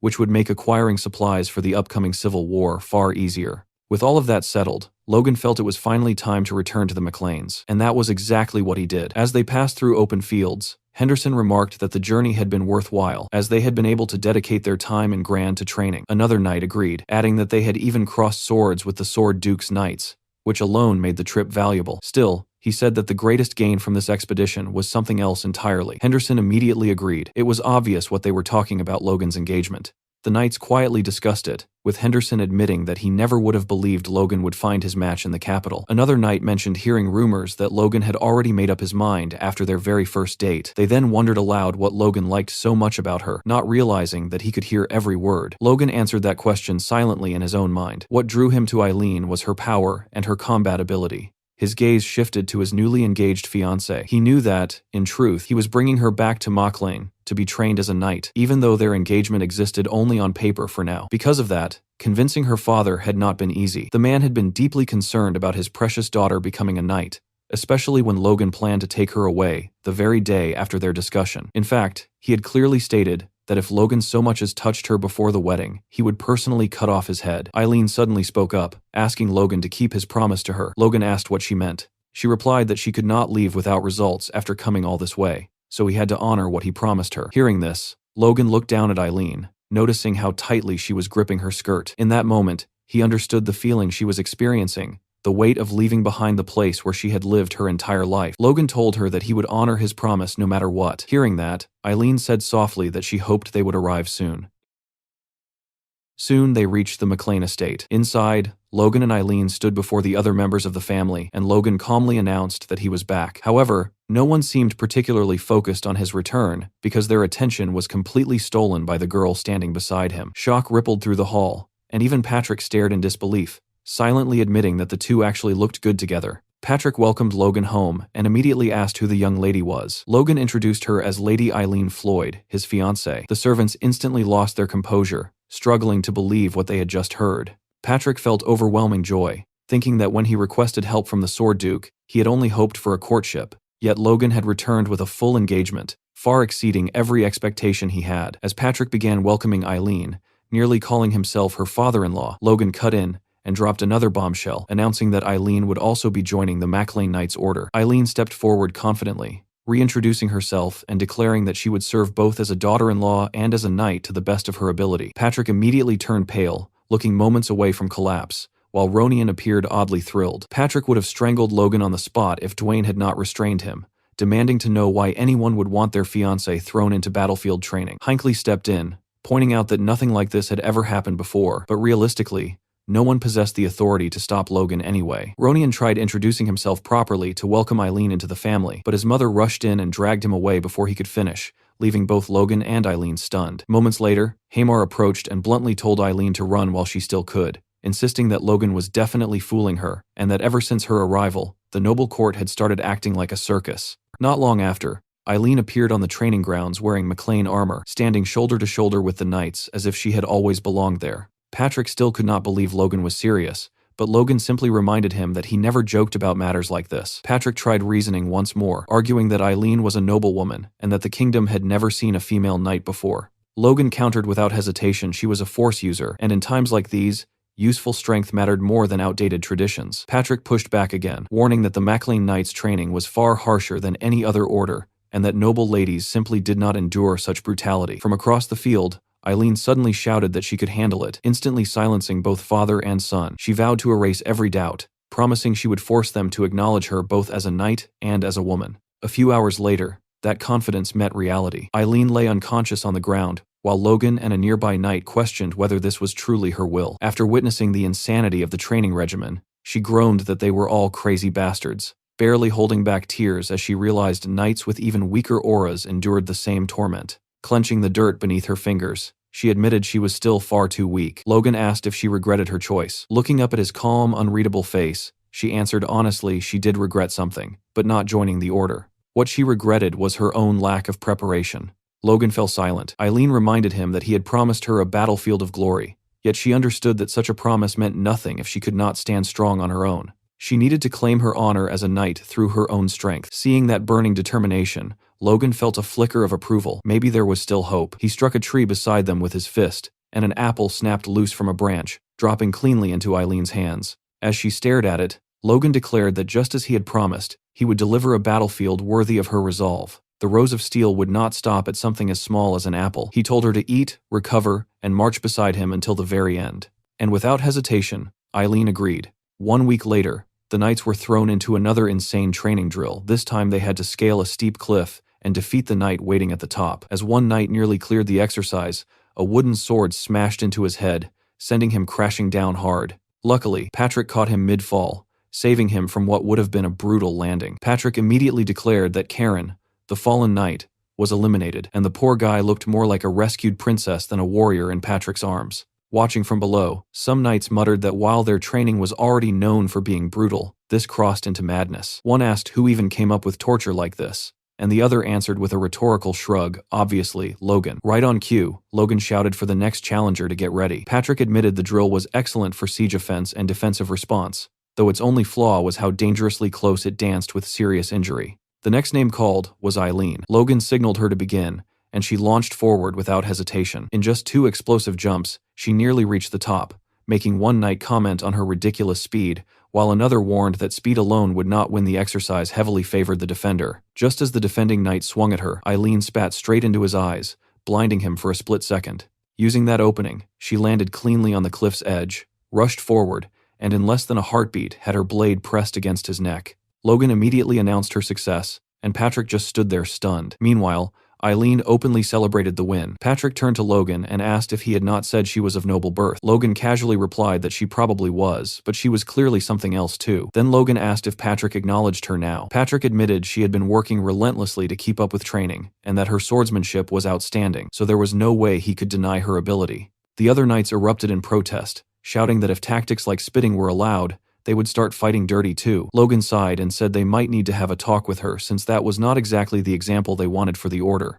Patrick stayed silent. Logan then glanced at his father and pointed out that the knights were adapting well. Logistics were being handled smoothly by Philip, and only one major matter remained. His expression hardened as he told Patrick they needed a private conversation. Back at the MacLean estate, Philip was already tearing through responsibilities like a storm. He stopped Administrator Lugal first, explaining that the storage layout wasted space and could be reorganized to cut costs while extending product shelf life. Lugal thanked him immediately. Philip then turned to Dwayne about payroll errors and town upkeep discrepancies, prompting Dwayne to promise a review. Next, he informed Mr. Farron that while the armaments were well maintained, cleaning oil from Kalia cost half as much as the one from Kales, proof that a merchant always knew the market. Watching all this, Lugal asked if Philip had not arrived just yesterday. Dwayne replied that the young master had ordered Philip to assist with estate operations, but the man clearly operated on an entirely different level. He added that Philip was also the one responsible for procuring the massive shipments of weapons and lumber flooding into their territory. When Lugal wondered what Logan planned to do with all of it, Dwayne broke into a nervous sweat, because no matter how you looked at it, there was only one logical answer: war. Meanwhile, on the training grounds, Patrick exploded after hearing Logan's news. He could not believe that war was what Logan wanted to discuss privately. Logan stayed quiet at first, letting the weight settle. Patrick asked if Befros was about to invade, but Logan shook his head and calmly said they would be the ones starting it. That nearly set Patrick off again. Clenching his fist, he demanded Logan explain his reasoning. Logan began by reminding him that Befros had not attacked yet, only because of Logan's teacher, then asked how long that protection could realistically last. Patrick argued they should continue strengthening their forces since they still lagged far behind Befros, but Logan cut him off, saying that if he were Befros, he would never allow them time to grow. It had to happen now. Patrick pressed further, asking if Logan knew something he did not. After a pause, Logan asked a chilling question. Would Patrick believe him if he said he knew the king would die soon? Patrick nearly lost his mind, terrified his son was flirting with high treason. Logan reassured him immediately that treason was not the plan, and told him to simply assume the claim was true. Patrick reasoned that such a death would ignite a succession crisis. Logan confirmed it. The clash between the first and second princes would escalate, and Befros was a pillar of support for the second prince. Then Logan asked what would happen if they fought Befros after that conflict began. The realization hit Patrick hard. They would effectively be raising swords against the second prince himself. Logan nodded. If they wanted to defeat Befros without external interference, this was their only window before the king's death. Once Befros fell, the tides of war would begin shifting, and that would be the moment Logan intended to bring the third prince forward. Patrick wondered if they could simply wait until one prince secured the throne, buying themselves time. Logan, thinking about the Empire's eventual invasion, knew waiting meant doom, but he could not reveal that. Instead, he said it would already be too late by then. If the second prince won, Befros would rise as one of his strongest allies. If the first prince won, Befros's lands would fall beyond their reach anyway. Either outcome meant losing their rightful territory forever. Patrick admitted he understood, but still had countless questions, especially how Logan could possibly know the king would die soon. Logan opened his mouth to explain, but Patrick stopped him. Whatever the truth was, he said, he trusted his son. Many of Logan's past actions had been strange too, yet they always led them forward. Looking toward the castle, Patrick muttered that it almost felt as if Logan knew the future. He added that if Logan was carrying knowledge he could not share, then he would not pry further. He only had one final question with everything Logan had done and everything he still planned to do. What was it all for? Logan thought for a moment before answering plainly. Everything he had ever done was for the prosperity of their family, nothing more. Patrick lowered his gaze and stayed silent for a long while before finally saying he trusted him. Logan should go and convince the aides he would handle the rest himself. Logan hesitated, asking if his father was sure he could manage alone. Patrick shot back, asking if his son did not trust his old man. Logan replied that was not it. Patrick told him not to worry and to leave it to him. As a father, he could at least shoulder this much. A few days later, Patrick summoned the family members and announced that on the day of the new year, they would wage war. The declaration shocked everyone, making them jump as if struck by lightning, which was only natural, considering the estate had only recently become habitable again. Still, Patrick did not back down. He reminded them of everything they had suffered losing their land, the assassination attempt orchestrated by Befros, and the looming danger that would inevitably reach them if they remained passive. As those memories resurfaced, their blood both chilled and burned, and they slowly began to understand the necessity of this war. Logan observed quietly, knowing they could not mention the knight's death, so Patrick deliberately appealed to emotion. They had to push forward no matter what it took. Only 2 weeks later, with 3 days remaining before the year ended, they marched to war. Their forces were impressive: 152 knights, 1,000 crossbow cavalry, including trainees, and 1,532 infantrymen. Patrick shouted the order to advance, and the army moved as one. While riding toward their destination, Patrick asked Logan if he had a specific plan. Logan recalled how Patrick had earlier insisted that proposing a war meant he must already have strategies prepared, and Logan confirmed that he did. A direct assault on Befros was impossible with their current strength, so instead, they would not declare war on him. Patrick found himself confused until Logan raised a finger with quiet confidence, signaling he had a brilliant idea. Elsewhere, a servant terrified out of his mind rushed to inform his lord that the Mechlins had declared war, seeking revenge for the shame they suffered 6 months earlier. That lord was none other than Max Peretta, the true target of Logan's campaign. Hearing the news, Peretta's face went ghostly pale, as if his soul had left his body. At the Befros estate, Befros was informed that the Mechlins had declared war on the Perettas, and he was clearly displeased. A servant explained that the Perettas were requesting aid and asked what should be done. Befros scoffed, calling the McLeans fools. He had barely restrained himself because of the Sword Duke, yet now they had handed him the perfect pretext. He estimated that his military strength was roughly double theirs, though much depended on the rumored crossbows. Turning to Aslan and Franz, he asked if preparations were complete, and they confirmed everything was ready. Rising from his chair, Befros ordered them to prepare for war, planning to crush the Perettas once they were drunk on victory and then cast the McLeans from heaven into hell. Meanwhile, on the battlefield, Patrick pushed his horse forward at full speed. Captain Hinckley shouted that at this rate they would reach Peretta Castle within a day, which Patrick welcomed before immediately ordering everyone to change directions. A terrified Max Peretta paced inside the Peretta estate, practically losing his mind as he demanded to know why the McLeans had not arrived yet. Just then, a knight rushed in with urgent news. When Peretta barked at him to speak, the knight reported that the Mechlin army had completely vanished. Meanwhile, as Befros rode toward Peretta with his forces, one of his own knights delivered the same shocking update. The McLeans were no longer anywhere near Peretta territory and had instead appeared within Befros's domain. In that instant, Befros grasped the truth behind their strategy. If they were not targeting the first castle, then there was only one possibility left: the second stronghold, Castle Tomoto. Elsewhere, Logan and Captain Hinckley stood overlooking their destination. Logan calmly stated that this was it, and Hinckley agreed, as their eyes settled on the enormous structure before them, Castle Tomoto, Befros's second castle and home to a massive granary. Hinckley explained that this fortress was essentially Befros's lifeline, storing the majority of his provisions, and that capturing it would deal devastating long-term consequences to their enemy. Still, he could not help but ask Logan whether occupying this castle alone would truly be enough to secure victory. A memory surfaced from an earlier conversation between Logan and Patrick. Logan had proposed that they publicly declare war on Peretta, though their real objective was Castle Tomoto. Patrick had been baffled at first, struggling to understand the layered plan. When he asked whether Logan intended to lure Befros out by attacking Peretta, Logan confirmed it without hesitation, explaining that they would avoid a direct clash with Befros's main forces while swiftly seizing the castle instead. Patrick pointed out that even if they succeeded, they would inevitably face Befros within a couple of days. Logan had simply replied that this was acceptable. They only needed to hold their ground until the king passed away. That statement stunned Patrick into silence. Logan then revealed the reasoning behind it all. The moment the king died, every noble across the kingdom would be obligated to abandon whatever conflicts they were engaged in and attend the national funeral. It would be a royal decree carrying overwhelming authority, powerful enough to halt even an ongoing war. Patrick quickly realized the brilliance of the strategy. Should Befros dare to defy such a command, he would instantly be branded a traitor, guilty of treason. Even so, Patrick could hardly believe Logan's certainty, and asked if he truly knew the exact date of the king's death. Logan answered without wavering. It was a date he could never forget. The announcement would come at midnight on New Year's Eve. Back in the present, Logan calculated their remaining window with cold precision. Only 2 days remained, and within that time,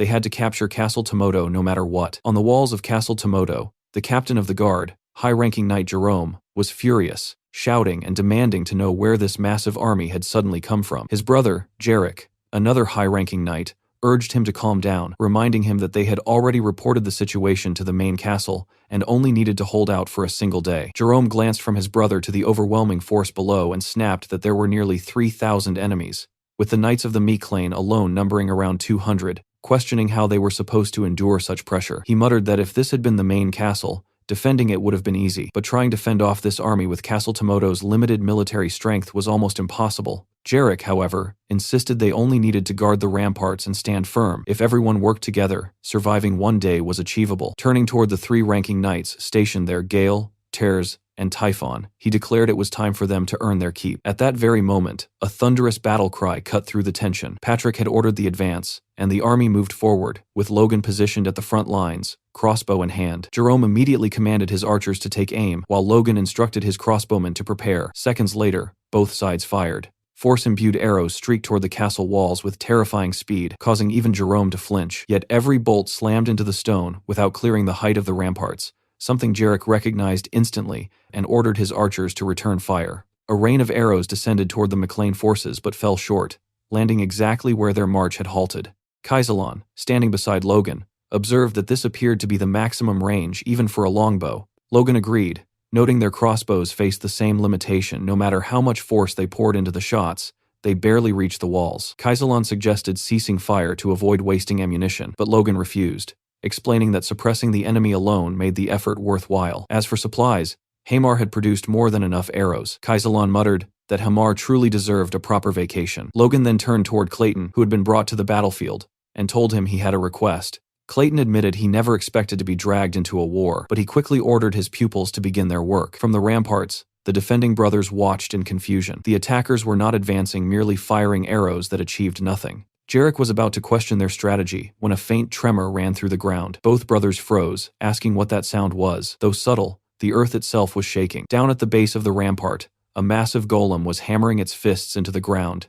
The realization left them stunned. They knew Logan had a mage, but they could not comprehend what the golem was attempting. A memory surfaced from the newly built Miclane town, where Logan had once discussed using golems in the war with Clayton. Clayton had found the idea odd, while Logan argued that golems could shield them from arrows or crush enemies with ease. Clayton replied that mana stones would not be the issue if that was Logan's concern, but then asked whether this battle was truly so important. He went on to reveal something Logan would not like: such an operation was impossible. When Logan demanded to know why, insisting mana stones could solve any resource problem, Clayton stopped him and explained that the issue was far more serious. It concerned their lives. Logan listened as Clayton revealed a little-known truth. When golems suffered a certain level of damage, that harm was transferred directly back to the caster. Researchers had been trying to overcome this flaw, and Clayton even handed Logan a paper suggesting that disrupting the magical flow from the mana stones produced unusual effects. Yet Logan barely heard the explanation, already mourning the collapse of his dream to command a golem army. Clayton called out, asking if he was paying attention, but Logan simply stood there, disappointed. Seeing this reaction, Clayton proposed an alternative instead. On the battlefield, the golems were relentlessly digging into the earth, carving a path underground while the mages followed alongside them, channeling their magic into the operation. From atop the walls, the two brothers watched as the McLean forces suddenly stopped firing. Confusion spread between them, one even suggesting that the enemy might be attempting to tunnel beneath the walls. Jarek, however, remained unbothered. He reminded Jerome that the digging had begun in the morning, and dusk was already approaching, meaning reinforcements would likely arrive long before the golems ever reached the castle. That thought eased Jerome slightly, convincing him that all they needed to do was wait. But the fragile calm shattered almost immediately when the ground beneath their feet trembled violently. Neither of them could explain what was happening. Jerome's eyes widened as he realized the structure of the walls themselves might be at risk. He turned to Jarek and demanded to know the chances of a collapse. Jarek insisted such a thing was impossible, yet Jerome, visibly shaken, asked whether his brother could not feel the earth quaking beneath them. Still composed,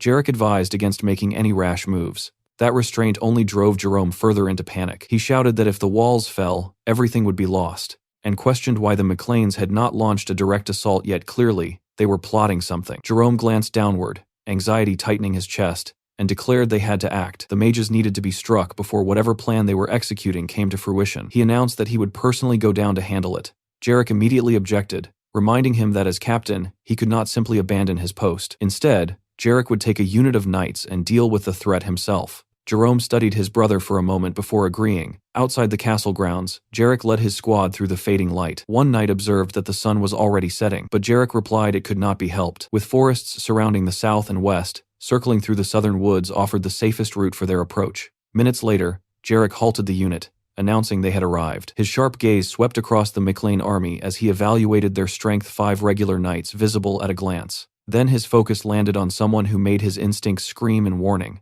Captain Hinckley. The sheer force radiating from him was on an entirely different level, unmistakably marking him as a high-ranking knight, just like Jarek. Disbelief flickered through Jarek's mind. It seemed impossible that the Mechlins possessed so many high-ranking knights, yet if he could eliminate Hinckley, the balance of the battlefield would tilt in their favor instantly. One of his knights hesitated, pointing out that what lay before them looked like an obvious trap. Jarek dismissed the concern coldly. Trap or not, retreating now was pointless. They would strike, deal with the threat, and return to reinforce the western walls. Another knight remarked that Jarek must be worried about Jerome, who had been on edge ever since the McLeans began their assault. Jarek fell silent, thoughts drifting to his brother. The two of them were unusual commoners who had climbed high enough to become high-ranking knights, an achievement rare across the entire kingdom. That distinction had earned them the prestigious role of guard captains for the second castle. Perhaps because of their humble origins, Jerome constantly feared losing that position, and that fear had bred hesitation, mistakes, and a dangerous tendency to lose composure whenever trouble appeared. His reputation among the knights was already slipping.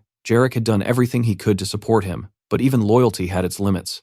This battle, Jarek realized, might be their final opportunity to prove themselves. Failure was not an option. No matter the cost, he had to win. Jarek and his knights charged straight into battle, their momentum fierce and unrelenting. The McLean troops noticed the sudden assault from behind and immediately turned tail toward the tunnels. Watching them flee, Jarek narrowed his eyes, wondering if they intended to escape through those passages. They clearly had superior numbers, along with a high-ranking knight, so their willingness to retreat without hesitation felt suspicious. Realization struck him almost instantly. This had to be a trap. Still, he ordered his men to continue the pursuit. As they neared the tunnels, arrows suddenly whistled through the air. One streaked past Jarek's head, missing by mere inches, and leaving only a shallow scratch. He assumed this was exactly why the enemy had retreated inside to fire from the darkness. Yet as a high-ranking knight, he believed such arrows posed no real threat. With force reinforcing his defense, he surged forward, confident he could deflect every shot. That confidence shattered when an arrow slammed into his horse's neck. Jarek leapt clear, landing steadily, only to notice a flashing light deep within the tunnel. Then chaos erupted. A storm of arrows rained down, killing the horses and several knights within seconds. Jarek pressed on regardless, batting away arrows with his force. He knew he lacked the luxury to help the regular knights who could not defend themselves, so he shouted for anyone capable of blocking arrows to advance with him. If he could just eliminate the opposing high-ranking knight, the rest ordinary knights and close combat weak mages would crumble. Victory still seemed possible. But hope died the moment Clayton cast his spell. An immense earth wall surged upward, sealing their escape. Before Jarek could react, another spell transformed the terrain into a swamp, sucking at their boots and making movement agonizingly slow. From the shadows stepped Hinckley, calmly noting that their horses were dead and their retreat blocked, leaving only one thing, the pleasure of battle. The smirk on Hinckley's face made Jarek's blood run cold. Fear tightened around him. This operation had failed, and survival now meant preserving as many soldiers as possible. He resolved to hold the enemy while his men broke through the wall. Just then, a thunderous noise from above shattered his thoughts. Logan had ordered a full charge toward the castle. Earlier, Logan and Clayton had discussed using golems beneath the enemy walls. Clayton suggested undermining the foundations to collapse them, a practical strategy, provided they began digging far enough away to avoid archers, though it would take time. Then Logan conceived a sharper idea: lure the defenders into the tunnels and divide their strength. The tunnels alone would not suffice, so he proposed shaking the ground with earth magic. Clayton warned that creating a true earthquake was unrealistic, but Logan insisted a single violent tremor would spread panic, forcing the enemy to split up and investigate the perfect opening for an assault. Back in the present, Jerome was practically shaking in his armor, watching the charging mass of McLean forces. After holding the line for so long, the attack came at the exact moment Jarek was absent. It had been planned down to the heartbeat. Jerome cursed himself for trusting his brother and for dismissing his own instincts as panic. Fury overtook him. He pulled his finger from his mouth, barked orders, and signaled the archers to fire. Arrows streaked toward Ronian and the advancing troops, but Logan surged forward with aura blazing overhead, the energy shielding the attackers so completely that not a single arrow struck true. Eileen and Ronian charged without hesitation, leaping from their horses to scale the ramparts. As she climbed, Eileen remembered the brutal training of the past 2 months, the endless cliff she had forced herself to conquer again and again. Compared to that cursed height, These walls felt trivial. She vaulted above the defenders and landed hard, declaring the ramparts laughably easy. One stunned knight could hardly believe a woman was the one descending upon them. Eileen, however, thought only of earning glory. With a fierce war cry, she cut him down in a single strike. She paused to breathe a fatal mistake. Her guard slipped, and an enemy soldier crept behind her, blade poised for the killing blow. She turned just in time to see death inches from her face. The sword stopped. An ally's blade had already pierced the attacker through liver and lung. Rand barked at her to get a grip, warning that spacing out meant death here. Frozen, Eileen wondered if fear had finally reached her, if killing a man had forced her to understand the battlefield's true horror. Her fist clenched. Then she slapped herself hard, shocking Ronian. She apologized for the shameful display, and thanked him before steadying her gaze on the battlefield once more. Ronian felt a surge of pride for his sister-in-law. Turning away, he told her he'd heard she sought glory. It was his desire as well. He wanted to contribute, to grow stronger, strong enough not to be left behind by the man improving at a terrifying pace each day. Eileen smiled. Their backs now pressed together as enemies surrounded them. With murderous resolve, they invited the foe forward, then burst apart in opposite directions, blades carving through anyone within reach. From below, Logan heard the uproar and glanced up at the wall, thinking those two were far too excited for a battlefield. He noted Ronian's rise to intermediate rank, and his new sword with quiet pride, but quickly suppressed the sentiment. This was no time for praise. Their recklessness would draw the enemy's high-ranking knights. Acting instantly, Logan vaulted onto the rampart himself. The soldiers froze in terror as he landed like a falling comet, the impact alone staggering some. Aura flared outward, holding them at bay. None could hope to match him. Raising Lux, mana coursing through the blade, Logan struck in a blur, severing a soldier's neck. Good attention would shift to him. He needed the guard captain of Tomoto Castle. Patrick's roar soon followed, demanding the Befros knights face him. He shouted his name and unleashed a furious slash that forced enemies to scatter. Then a presence approached from behind Jerome, charging to stop him. Steel clashed. Jerome vowed to take Patrick's head, but Patrick mocked him for finally showing himself. Jerome measured the fight quickly. Patrick was an advanced knight now, yet not long ago they had stood on equal ground. Creating distance, Jerome convinced himself he could win. He was wrong. Patrick's next strike flashed gold too fast, too powerful. Jerome failed to block. A heartbeat later, his head tumbled to the earth. Jarek looked up just in time to see it land at his feet. A knight nearby asked about the golden flash, then fell silent as understanding dawned. Jarek stared down, unable to process the sight of his brother's severed head, while Patrick strode away like a man possessed, already seeking his next opponent. Rage consumed Jarek. He shouted that reinforcements were coming, ordered the soldiers not to surrender, and declared he would assume command. Though stunned to hear his voice, the knights rallied as he screamed for them to fight to their final breath. One tried to calm him, but grief had blinded him. Jerome's death would not be meaningless. Then Logan dropped from the rampart before him and stated coldly that no reinforcements were on the way. He asked if anger had stolen Jarek's sight as he prepared to strike. Jarek bellowed that he would kill them all, a vow that lasted barely 30 milliseconds before Logan's blade swept toward his neck. Jarek twisted at the last instant, barely avoiding the fatal edge. Logan looked back at him, utterly certain, and declared that Jarek would be the one to die. On the battlefield after their hard-fought victory, Captain Hinckley and Clayton stood beside Logan, laughing with clear relief as they admitted the win had come easier than expected, thanks to Logan and Patrick's leadership. Logan casually placed a hand on Clayton's shoulder, startling the mage, who immediately demanded to know what new madness Logan was about to request. Without hesitation, Logan asked him to create a massive pool of water around the castle before enemy reinforcements could arrive. A few hours later, the task was complete. Clayton and his disciples lay sprawled across the ground, completely drained of mana and energy, barely able to move. Logan praised their work, noting that they had not only constructed a deep moat, but had even repaired damaged castle walls in the process. He couldn't help admiring how unmatched earth magic was for large-scale construction. Clayton, however, nearly burst into tears, muttering that their magic was starting to feel less like battlefield sorcery and more like permanent construction labor, silently praying this wouldn't become their new specialty. From the ramparts, Logan examined the moat with satisfaction. 5 meters deep and equally wide, it was a death trap. Anyone falling in while wearing armor would struggle immensely to climb back out. He immediately ordered his soldiers to pour generous amounts of oil near the approach routes, so attackers would lose their footing the moment they stepped forward. Every detail of the defense had to be flawless. As Befros and his forces approached in the distance, Logan calmly concluded that their preparations were complete. Noon was nearing, right within the time frame he had predicted for the enemy's arrival, and the sight of their advancing army confirmed his calculations. He alerted his troops and prepared them for combat while he, Hinckley, and Patrick observed from the rampart, ready to confront the coming storm. Across the field, Befros and Sir Franz studied the occupied fortress, already preparing their assault. Logan reminded himself that the king would die at midnight. Their only objective was to endure until then. Befros, meanwhile, was enraged upon spotting the McLean banner planted atop his own castle. The insult alone made his blood boil, and learning that Jerome and Jarek had been slain only intensified his fury. Realizing their deaths had allowed the McLeans enough time to dig the moat, he cursed their incompetence. He summoned Aslan, the so-called super-speed knight and grandmaster of the Befros Knights, demanding a report. Aslan confirmed that the enemy fielded fewer than 150 knights and under 2,500 soldiers,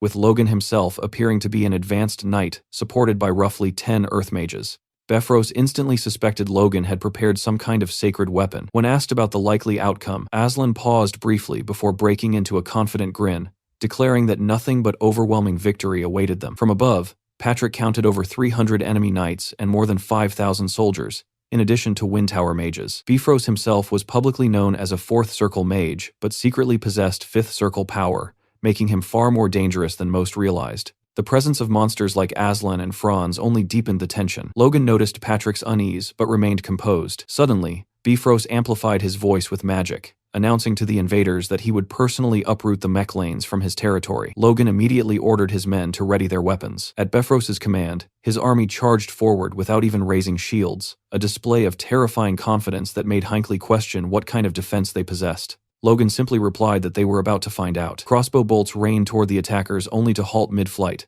stopped by a shimmering magical barrier conjured by the mages beside Befros. Logan and Hinckley were stunned. Befros smugly declared that no matter how peculiar their weapons were, they could never rival magic. Realizing the crossbows were being neutralized, Logan understood they would be useless against the knights under such protection. Patrick quickly adapted, ordering the cavalry to redirect their aim toward the enemy soldiers while positioning their knights for close combat. Logan roared for his troops to crush the attackers before they reached the walls, fully aware that wars were ultimately decided by force users. Watching Aslan and Franz advance, he resolved that if ranged weapons failed, he would personally confront them. Sword ready, he studied their movements, wondering how the two elite warriors would launch their assault. Aslan moved first, leaping from his horse and scaling the rampart with frightening agility. Memories flashed through his mind, years of mockery from nobles who ridiculed his short stature, long arms, and monkey-like appearance, questioning how someone like him could ever become a knight. Those insults had forged him into something relentless. Through bone-breaking effort, he had risen to the level of an advanced knight,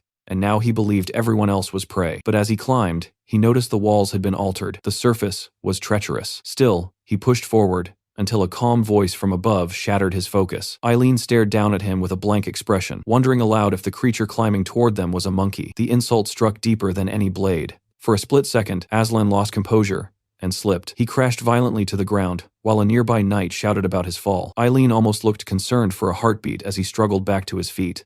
Another defender warned everyone that even an advanced knight couldn't climb those walls safely, but Aslan silenced him with pure rage. Lifting his eyes toward the rampart, he locked onto Eileen, fury burning in his gaze as she readied her sword.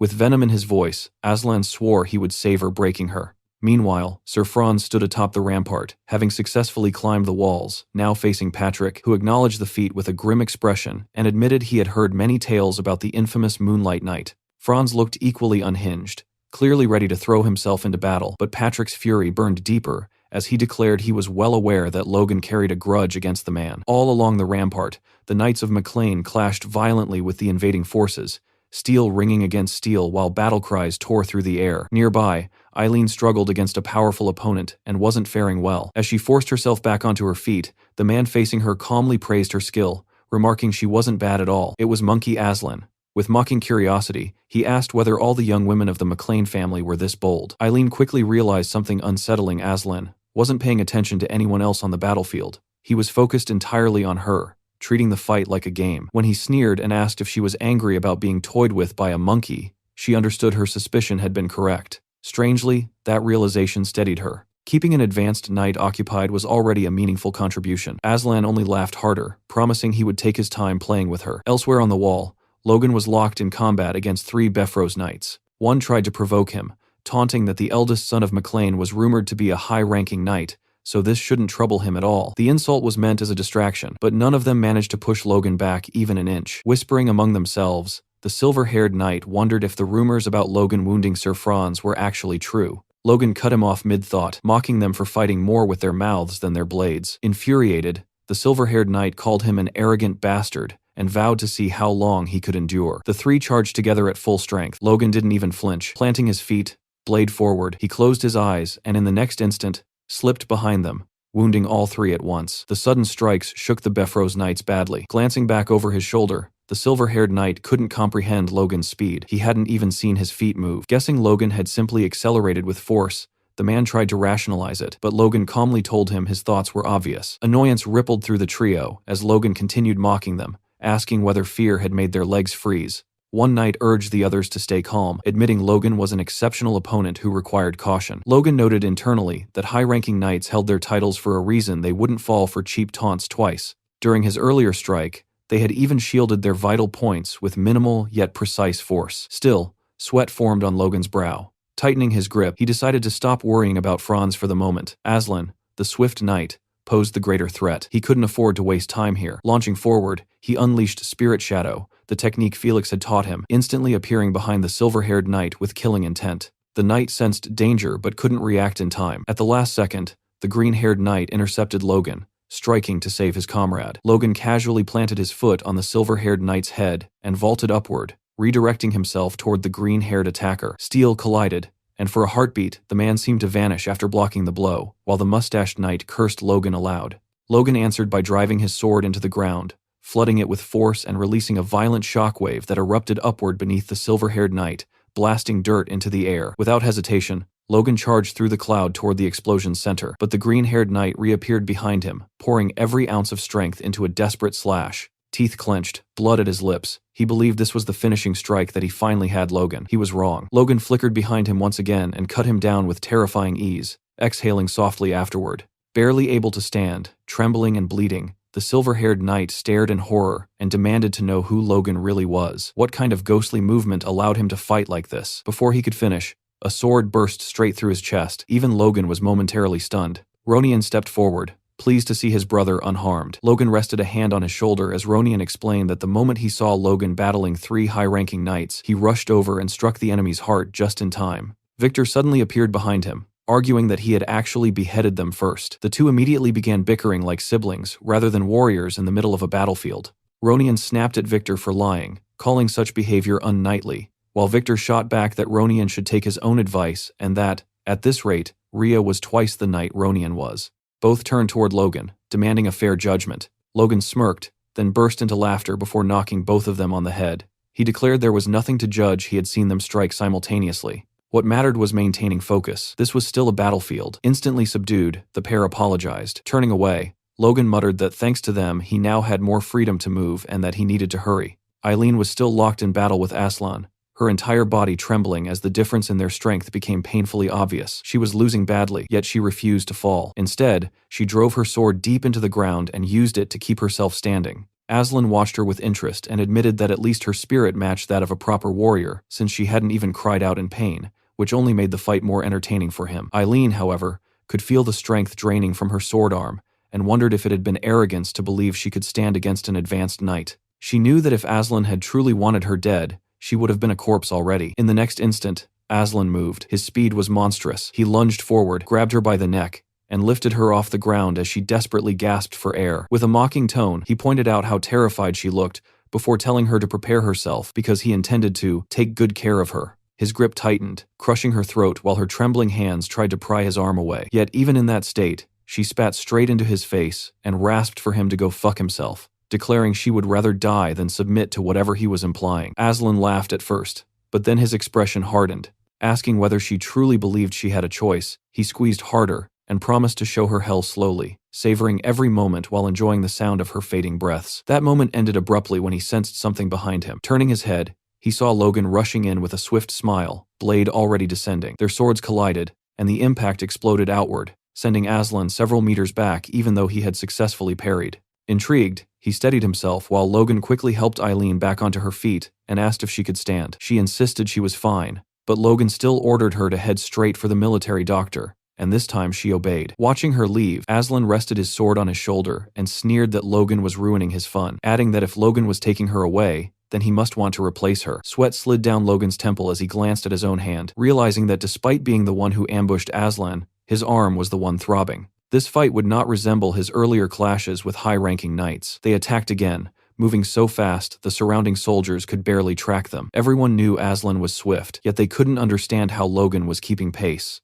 Aslan even praised Logan's speed and noted the quality of the artifact he carried, which Logan silently credited to his master. Their blades smashed together, releasing a violent spiral of wind that forced them apart before they rushed each other once more. Studying him closely, Logan realized Aslan must possess an artifact as well, since movements like that were impossible otherwise. Aslan smirked and claimed he could practically hear Logan's thoughts, saying noble young masters were all alike. They hesitated, overthought, and froze when faced with him, and the moment they failed to keep up with his speed was the moment they died. Logan would be no exception. Aslan lunged again with overwhelming force, but his expression twisted when Logan countered and cut into his right shoulder. Blood answered steel, yet Logan paid a price too, coughing up blood from the strain. Grimacing, Aslan admitted Franz had been right. Logan truly wielded a strange secret technique. He attacked again, their waves of force colliding violently, but for the first time, fear crept into Aslan's eyes because he could no longer close the distance. Logan, meanwhile, smiled. He had expected Aslan to know about the technique,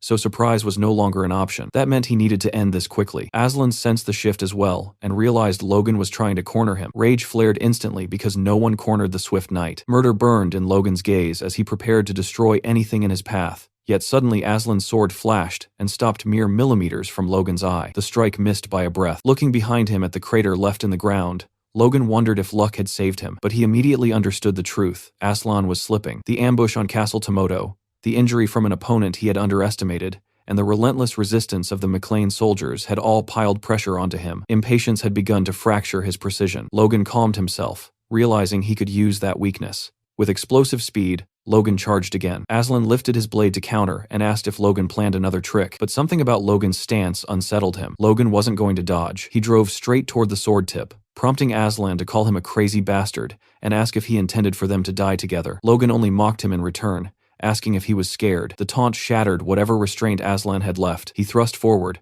and from a distance, it looked as if both men had impaled each other. When the dust settled, Logan collapsed while Aslan remained standing, wounded, but alive. Then Aslan burst into laughter, roaring that Logan had rushed in ready to die, yet had only managed to scratch his rib. Raising his voice across the battlefield, Aslan declared that this was his victory over McLean. Aslan suddenly froze when he heard movement behind him. Eileen had returned, rushing toward Logan's fallen body without hesitation. Aslan grinned at the timing, saying it worked perfectly since he could take care of her too. Seeing Logan lying there filled her with terror and disbelief, yet Aslan only twisted the knife further by declaring he would pull the sword out of Logan's stomach and use it on her next. But before he could act, a radiant light flared behind him. The glow came from the bracelet of regeneration, and the sight made Aslan's eyes widen. Only priests should emit light like that, he thought, yet the impossible was unfolding right in front of him. Realizing what it meant, he lunged again, shouting that he had to destroy the bracelet immediately. Eileen intercepted him just in time, her blade flashing toward his neck. Aslan parried with ease, but she yelled that she didn't care what was happening. There was no way she would let him near Logan again. Aslan brushed her aside with one arm,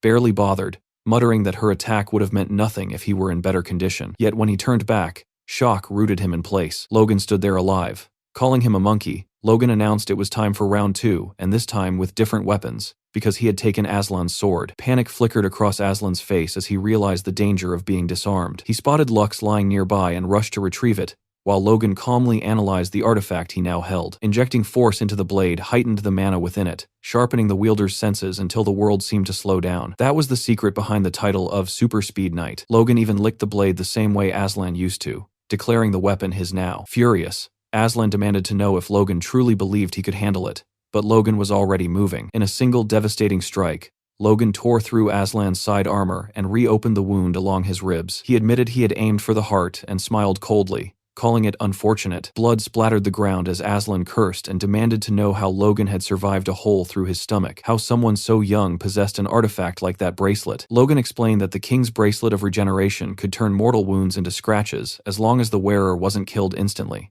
It had been a gamble. He had nearly died, but the result spoke for itself. Now, Logan declared, it was time to remove one of Befro's key men. Raising the sword, he prepared to take Aslan's head. Before the blow could fall, several Befro's knights rushed in from behind to save their commander. Logan spun and parried their attacks simultaneously, straining as he muttered that this was the worst possible moment for interference. Watching Logan's exposed back, Aslan understood what needed to happen. Logan had to die there, no matter the cost. Yet Eileen refused to allow it. She leapt at Aslan again, forcing him to block her strike. Unshaken, she warned him not to even think about attacking Logan from behind. At that instant, Aslan's earlier wound split open, blood spraying across the stones. Amid the chaos, Logan sensed something shift. A voice barked from behind, ordering someone not to move. Turning, Logan saw Aslan being dragged away by fellow knights. Moments later, the advanced knight broke free, leapt from the wall, and fled the battlefield. Eileen asked if they should pursue him, but Logan shook his head. Befrose and the Wind Tower mages were waiting below. Chasing him would cost more than it gained. Annoyance flashed across his face as he lifted Aslan's sword high and roared for all to hear that Logan McLean had defeated the super-speed knight. The enemy soldiers recognized the blade instantly, and their morale shattered. From below, Befrose watched with a dark expression, calling it a pathetic sight. When a mage asked if they should press the attack, Befrose refused. Logan could still hold the castle, and that proclamation had already crippled their troops' spirit. Upon hearing that Aslan would survive but lacked the potions needed to return to battle, Befrose clicked his tongue and admitted the McLeans had prepared well. The longer this dragged on, the worse it became for them. Deciding to test how long the McLeans could endure, he ordered a retreat. Confusion rippled across the ramparts as the attackers withdrew, some soldiers wondering if they had actually won. Elsewhere on the wall, Franz disengaged from Patrick, who was clearly battered. Annoyed by the retreat, Franz told Patrick he was lucky before leaping away, mocking that he now understood the limits of the McLeans. Even their advanced knight wasn't impressive. Logan hurried over to check on his father. Patrick asked if Logan was unharmed, then apologized for only managing to stall Franz rather than defeat him. Logan understood. Both were advanced knights, but Patrick had only recently reached that level. He rested a hand on his father's shoulder and urged him to recover while the enemy regrouped. Patrick agreed and told Logan to do the same, and the two slid down to sit against the wall, exhausted. Nearby, Eileen tended to Victor while Ronian spoke with Hinckley. They waited in tense silence, hoping the enemy would hold off until midnight. That hope shattered when a lookout spotted a new banner approaching an eagle wreathed in flame. The army of Pareda had arrived. Logan and Patrick stared in disbelief. They had never anticipated this alliance. Below, Befrose greeted Max Pareda, who declared he had rushed there to assist, and that with their combined armies, the defeat of McLean was certain. Watching from above, Logan realized Pareda was merely currying favor with Befrose, while Patrick cursed them as filthy bastards. Knowing the situation had turned dire, Patrick told Logan they had no choice but to enact their backup plan, and Logan confirmed everything was ready. Inside the castle's town, a family hid quietly in the corner of their home, trying to make themselves as small as possible, while the distant sounds of war trembled through the ground beneath them. The child asked her mother how long they would have to remain there, her voice fragile with fear, and she gently reassured him that it would only be a little longer, reminding her that stepping outside was still far too dangerous. The girl nodded obediently while she looked down at her with protective warmth, and the father soon suggested that they should pray together. Gathering close, the three embraced tightly, and prayed that when the new year finally dawned,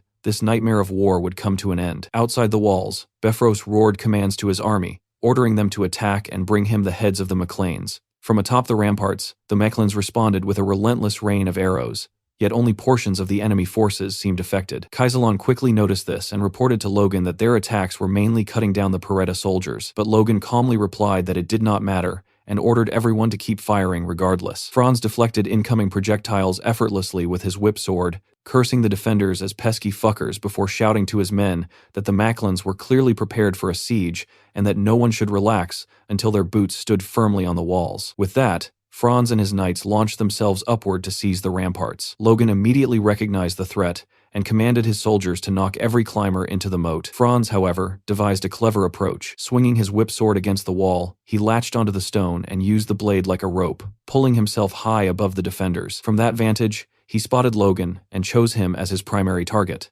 The moment Franz landed before him, he declared that this time he would end Logan for good, but an attack burst toward him from the side. A thunderous explosion swallowed the battlefield, obscuring both fighters entirely. When the dust settled, Franz had parried Patrick's strike with apparent ease, even remarking that Patrick had grown much faster and now wielded an impressive sword. Patrick revealed the weapon's name, Velocitas, casually polishing it with his glove as memory flashed through his mind of Logan handing him the blade, insisting it suited Patrick far better. Patrick suspected Logan had simply been kind, yet the weight of the sword filled him with confidence. He told Logan to move on, declaring that although he might still be weaker than the Moonlight Knight, this weapon gave him the strength to hold Franz back. Logan nodded once before rushing off. Franz noticed immediately that Patrick carried Aslan's sword and charged forward, vowing to reclaim it without delay as the two advanced knights clashed head-on. Meanwhile, Logan accelerated with force coursing through his body, trusting his father to handle the duel. As he moved, something caught his eye. Victor was locked in combat against several knights alone. Just as Victor was ambushed from behind, Logan descended from the air and cut one attacker down instantly,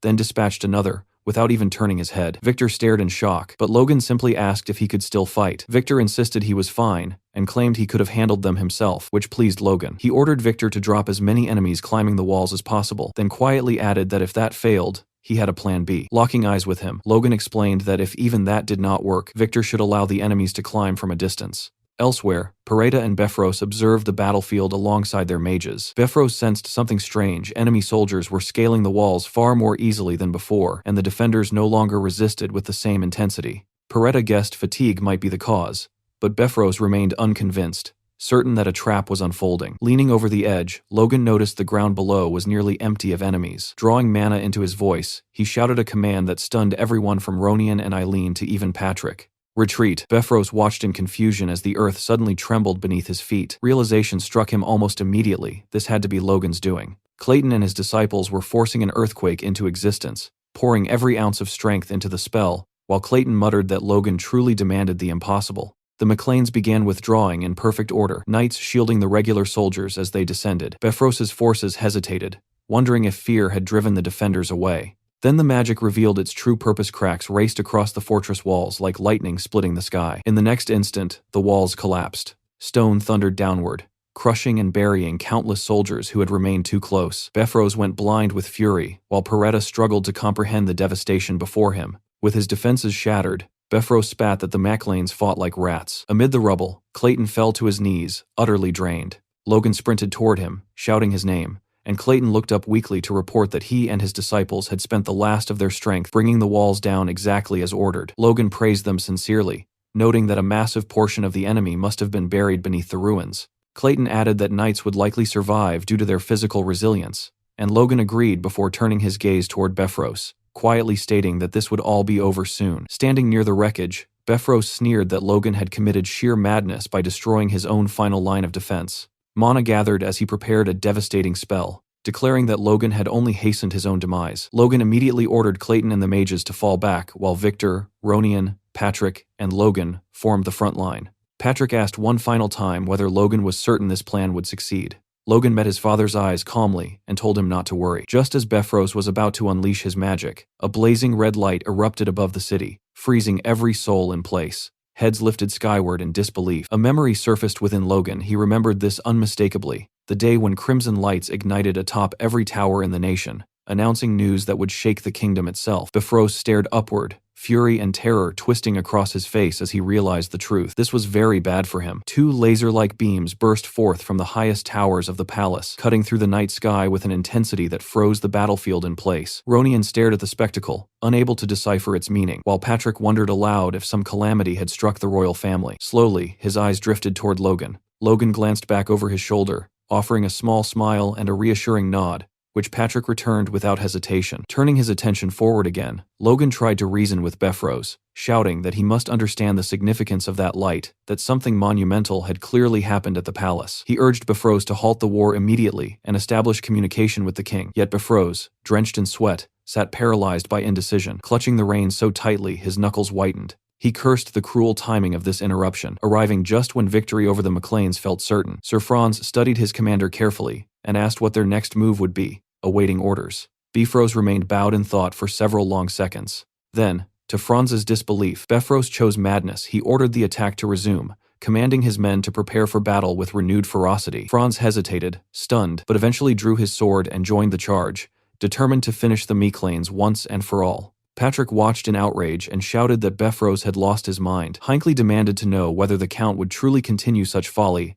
after witnessing a royal signal, while Patrick pressed further, asking if Bifrost dared defy the crown itself. Bifrost sneered back that he had no idea what nonsense they were spouting. His eyes gleamed with a deranged intensity as he prepared his final assault, declaring that all he saw before him were fools, arrogant enough to attack his impregnable castle. Observing this, Logan realized with chilling clarity that Bifrost had completely abandoned reason. He admitted he never believed the man would attack under the threat of being branded a traitor, and concluded grimly that survival might now depend on fighting to the bitter end. Bifrost rallied his troops again, veins bulging across his forehead, drool flecking his lips as he screamed that his sole purpose was to execute the red-headed filth who dared oppose him. Then a familiar voice cut straight through the chaos. Bifrost froze. From behind, Logan spotted someone sprinting toward them. It was Clayton, clutching a glowing communication orb whose flickering light demanded attention. Panting, Clayton informed the voice on the other end, the Minister of Defense, that they were at Castle Tomoto and that Befros was refusing to stop the war. The minister's reply came calmly, almost lazily,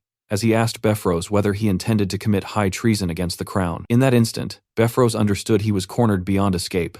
The minister's voice rang across the battlefield as he announced for all to hear that the king had passed away, and that every noble in the empire was required to attend the funeral. This solemn duty superseded all other matters, including war. His gaze fixed firmly on Befros, as he made it unmistakably clear that the decree applied to him as well. Defeat washed over the count. He lowered his eyes to the ground while Franz once again waited for orders. Logan and Patrick watched tensely, ready to strike if necessary, but the battle had already begun to die. At last, Befros bowed from atop his horse and declared that his house would obey the royal will. The minister responded with a thin smile, remarking that Befros had better comply, for he had no alternative. Even Clayton seemed startled by such abrupt surrender. As Befros turned to leave, he spat one last insult at the McLeans, calling them rats, and warning them not to believe this was truly over. With that, he ordered a full retreat and rode away. Patrick stood speechless. Logan, however, remained uneasy, a quiet tension gripping his chest. Clayton and Hinckley watched the departing army in stunned silence, while Ronian and Victor allowed themselves small smiles of relief. Around them,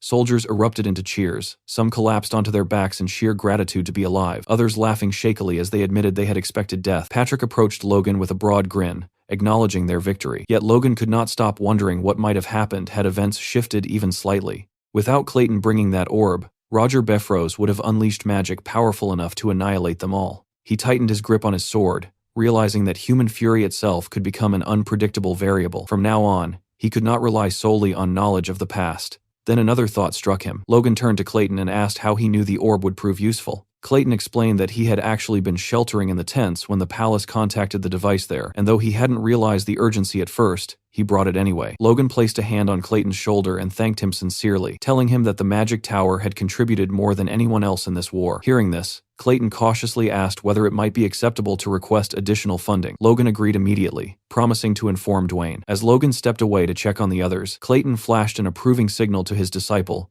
who promptly declared him the best. Meanwhile, Eileen stood alone among the celebrating soldiers, her expression frozen in disbelief. A noticeable bruise, or perhaps just dirt from the battlefield, marked her cheek as she struggled to accept that the battle was truly over. The clash of steel had faded, the shouting had stopped, yet her mind still lingered in the chaos. Logan soon broke her daze, walking toward her while calling her name. The moment she saw him, her face brightened instantly. Her cheeks flushed deep crimson, and her striking blue eyes widened with unmistakable relief. Logan paused, slightly caught off guard by her reaction, admitting that he had expected anger rather than happiness. Confused, Eileen asked why she would possibly be angry. Logan reminded her of the fear she must have felt, pointing out that she had nearly died while facing an advanced knight in her very first real battle. At that, Eileen crossed her arms, shut her eyes, and looked away with forced composure, casually replying that such experiences were simply part of a knight's training. But the act didn't hold perfectly. Logan noticed the faint tremor running through her hands. Eileen quickly brushed off her shoulder as if nothing mattered, yet the trembling betrayed her. Seeing straight through the facade, Logan merely smiled and chose not to press further. Instead, he praised her. He told Eileen she had been amazing, admitting that during his own first battle he had barely resisted the urge to run in terror. Eileen immediately protested, insisting that was nonsense, then hurriedly apologized, worried she might have insulted him. Logan continued anyway, a memory surfacing from deep within himself, standing before an enemy long ago, shaking uncontrollably, tears threatening to fall as fear rooted him in place. Very few people knew that truth, but that had been the reality of his first fight. That was precisely why he had worried about her so much. Yet she had surpassed every expectation, achieving more than he could have imagined. Hearing this filled Eileen with warmth and pride. Logan reached for her hand, initially about to address her as lady, but quickly corrected himself, calling her sir instead, and expressing his hope that he would witness many more great feats from her in the future. Eileen froze completely. Her entire face turned a brilliant red, words failing her as emotion overtook her. Then, after a brief moment, her familiar wide smile returned, her eyes shimmering like polished glass. She clasped Logan's hand firmly, and promised with complete sincerity that she would always strive to do her very best. The following morning at sunrise, Patrick ordered the troops who were still fit for duty to spread the announcement throughout the region that Castle Tomoto now belonged to the McLean family. Soon after, discussions began regarding their immediate return to the capital to attend the king's funeral. Logan, however, reasoned that no one would pay much attention if a relatively obscure baron arrived slightly late. Hinckley agreed with Logan's logic, though Patrick remained somewhat uneasy about it. He stressed that recovering the losses suffered during the war was essential, and added that while they should avoid arriving excessively late, they ought to handle matters quickly and depart as soon as possible. For now, rebuilding the castle walls took priority, a responsibility Logan promptly handed over to Clayton, an order Clayton clearly did not appreciate. While supervising the golems, Clayton's disciples muttered among themselves, unsure whether they were supposed to be mages or mere laborers, with one even doubting his ability to survive such relentless work. Seeing their exhaustion, Clayton turned toward his disciple Greg and encouraged him to endure a little longer, reminding him of the extended vacation promised afterward. At that very moment, something extraordinary occurred within Greg's mana core. The energy in his heart surged and evolved. He had ascended to a fourth circle mage. Clayton was overwhelmed with joy at his student's breakthrough, even wondering if the harsh labor had somehow accelerated his growth. This unexpected development would later become the cornerstone that led the Miclane Golem mages onto the path of war engineering. The scene then shifted to Grand, the capital, where Logan's teacher, Duke Felix, stood silently at his balcony, staring through the glass doors. A servant approached and informed him that Logan and Patrick McLean had arrived. A dark expression crossed Felix's face as he ordered the servant to let them in. Along the hallway, the servant asked whether they had come straight to see the Duke upon reaching the capital, suggesting they must be weary from their journey. Patrick dismissed the notion immediately, declaring that no knight worthy of the title would grow tired from mere travel. Clad in formal attire, both Logan and Patrick followed the servant toward Felix's chambers. Logan asked how his master was holding up. The servant replied that the Duke seemed deeply shaken by the king's death, noting that no one had expected such a sudden end. Logan then asked if the cause of death was known. The servant explained that the king had collapsed while handling national affairs, with the temple attributing it to a cerebral hemorrhage caused by overwork. Logan stopped in his tracks, stunned. In his previous life, the king had died from sudden cardiac arrest due to old age. Though a cerebral hemorrhage was not uncommon for someone elderly, something about this felt wrong. Inside the chamber, they gathered around a table. Logan stood before Felix, immediately noticing how troubled he looked. Only a few months had passed since their last meeting, yet Felix appeared to have aged years within that short time. Felix studied Logan and remarked that he looked unwell, which Logan quickly denied. Felix then admitted that his own aging body was finally catching up with him. At that moment, his servant Louise spoke up, explaining that his lord had pushed himself too hard while investigating the king's death, only to be silenced sharply by Felix. Watching this exchange, Logan understood just how deeply the king's passing had affected his master. Felix suddenly seemed to recall something and turned toward Patrick, apologizing for the delayed greeting and explaining that Logan had already spoken highly of him. Patrick placed a hand over his chest and replied that his incompetent son owed Felix a great debt, and that it was an honor to finally meet the esteemed Duke he had long admired. Felix looked away, apologizing that he could not welcome Patrick in a better state of mind. Staring down at his hands, he confessed that over the past week, his old bones had never felt so powerless. Logan asked whether the capital's situation was truly that dire. Felix lowered his head and confirmed it was grave before erupting in anger, denouncing Juan and Jordan as bastards. Both Logan and Patrick were stunned by the outburst. Logan immediately recalled that Juan Douglas was a leading figure within the First Prince's faction, while Jordan Valtermine wielded immense influence within the Second Prince's camp. Pressing his palm against his forehead, Felix lamented that the nation might fracture at this rate, as both dukes had abandoned any illusion of balance and descended into open hostility. They had even dared to pressure him regarding the safety of the Third Prince. Patrick could not hold back, calling such behavior shameless. Logan understood the root of the issue. It was because Felix served as patron to a prince who had not yet come of age. Felix confirmed this and added that if he wished to protect the prince, he would be forced to align with one faction or the other. Logan realized that continued resistance could place the prince in terrible danger. Still, he reasoned that neither faction would risk the attention that would follow the prince's sudden death, at least not yet. In his previous life, countless assassination attempts had targeted the third prince, and Logan was determined not to let history repeat itself. As Logan contemplated this, Felix declared that he would not comply with their demands. Turning to Louise, he ordered him to escort the third prince to his estate. Logan immediately interrupted, insisting that Felix could not do that. No matter how much he wished to protect the prince, he could not remain by his side at all times. Instead, Felix should publicly announce his neutrality in the factional struggle. What the dukes truly feared was not his refusal to join them, but the possibility that he might support their rivals. Patrick leaned closer and whispered for Logan to wait, reminding him they had come to seek aid from the Sword Duke because of the Befros incident. Logan quietly replied that their family could handle its own problems. Hearing this certainty, Patrick fell silent and offered Felix an apology for the interruption, admitting that Logan was right. Felix, however, appeared unfazed, calmly acknowledging that his own stubbornness had prevented him from seeing the broader picture. Rising from his seat, Felix thanked Logan, stating that if his duty could be fulfilled with a single declaration, there was nothing more to debate. Walking toward the window of his study, He declared that the fate of the nation would unfold according to heaven's will. Watching his teacher, Logan realized that unlike in his previous life, where Felix had been pressured into neutrality, he was now choosing his path of his own accord. For Logan, this was a significant practical advantage. As Logan prepared to leave, Felix called out to him, admitting that he could not assist the McLean family at that moment, but if Logan ever feared matters might go awry, he should seek him out. A familiar smirk spread across Logan's face as he recognized an opportunity too valuable to ignore. He asked whether the Duke meant he was willing to grant any request Logan might someday make. Glancing back over his shoulder, Felix realized the trap he had stepped into, yet simply laughed,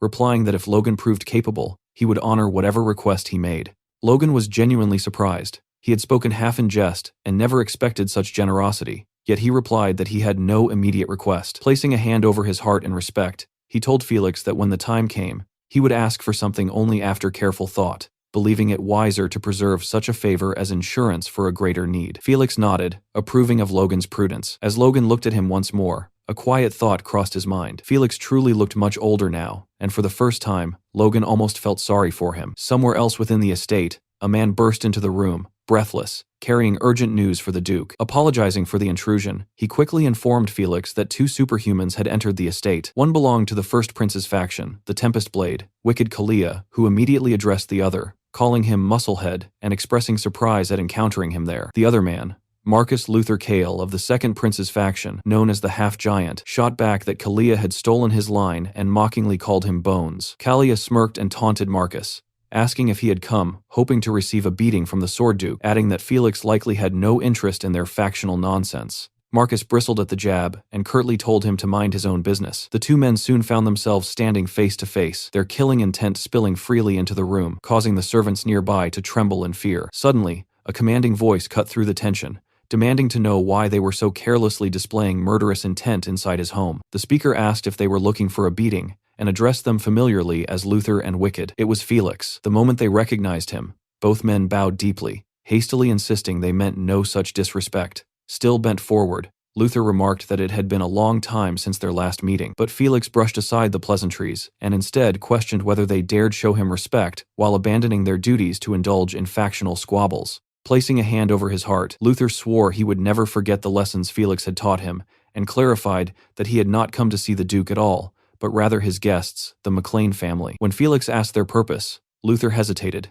visibly uncomfortable, while Wicked stepped in to admit he had arrived for the same reason and had no desire to displease the Sword Duke. Turning his back to them, Felix relayed their request to Logan and asked whether he wished to meet them. Logan stepped forward without hesitation and replied that it would be an honor. With his hand over his heart, he greeted the two superhumans respectfully, stating it was a privilege to meet individuals he had long admired. Yet the reaction he received was strange. Both men looked at him with clear disinterest, appearing not to recognize him at all. They exchanged glances, silently sharing the same thought, before addressing him in a dismissive tone. They admitted they had heard about the Sword Duke's disciple, and that it was pleasant to meet such talent, but clarified that their visit had nothing to do with him. Instead, they had come to see his father, Patrick McLean, leaving both Logan and Patrick stunned. Patrick stepped forward, coughing lightly to announce himself, confusion flickering in his eyes. He greeted them respectfully as the kingdom's superhumans, and explained that Logan was currently managing the family's affairs, suggesting they continue the discussion with him. Hearing this, Luther and Wicked shifted their focus back to Logan, their earlier indifference replaced by a calculating gleam. Luther observed that for someone so young to manage an estate meant he was not only strong but intelligent, while Wicked added with thinly veiled insincerity that speaking with promising young talent was always enjoyable. Maintaining a polite facade, Logan thanked them for the compliments and asked what business they had with his family. The two men exchanged another look before proceeding. Luther praised Logan's directness, saying it suited his youth, while Wicked suggested they avoid wasting time. He then bluntly stated that since Logan had recently fought Befros of the Second Prince's faction, he should take this opportunity to pledge loyalty to Prince Reuter. Doing so would ensure the Second Prince's support for the McLeans, especially considering Logan's uncle-in-law, Kairos, already belonged to that faction. Logan's expression remained carefully neutral, revealing nothing. Luther then argued that hostility between neighboring territories served no purpose, and proposed that swearing loyalty to Prince Romain instead would secure favorable arbitration in the dispute with Befros. Resting a heavy hand on Logan's shoulder, a gesture that felt more possessive than friendly, he urged him to choose, suggesting that peaceful neighbors benefited everyone. Logan instantly recognized the statement as a veiled threat. There was truth behind it as well. Castle Tomoto bordered Luther Cale's trade city, meaning Luther could disrupt commerce, incite unrest, or fabricate justification for open conflict if he wished. Yet Logan had no intention of joining any faction, not yet. He understood that siding with the first prince might allow the second prince to conceal the war against Befros and ignite a larger civil conflict, while aligning with the second prince could provoke Marquis Kalia into launching an invasion under the pretext of insult.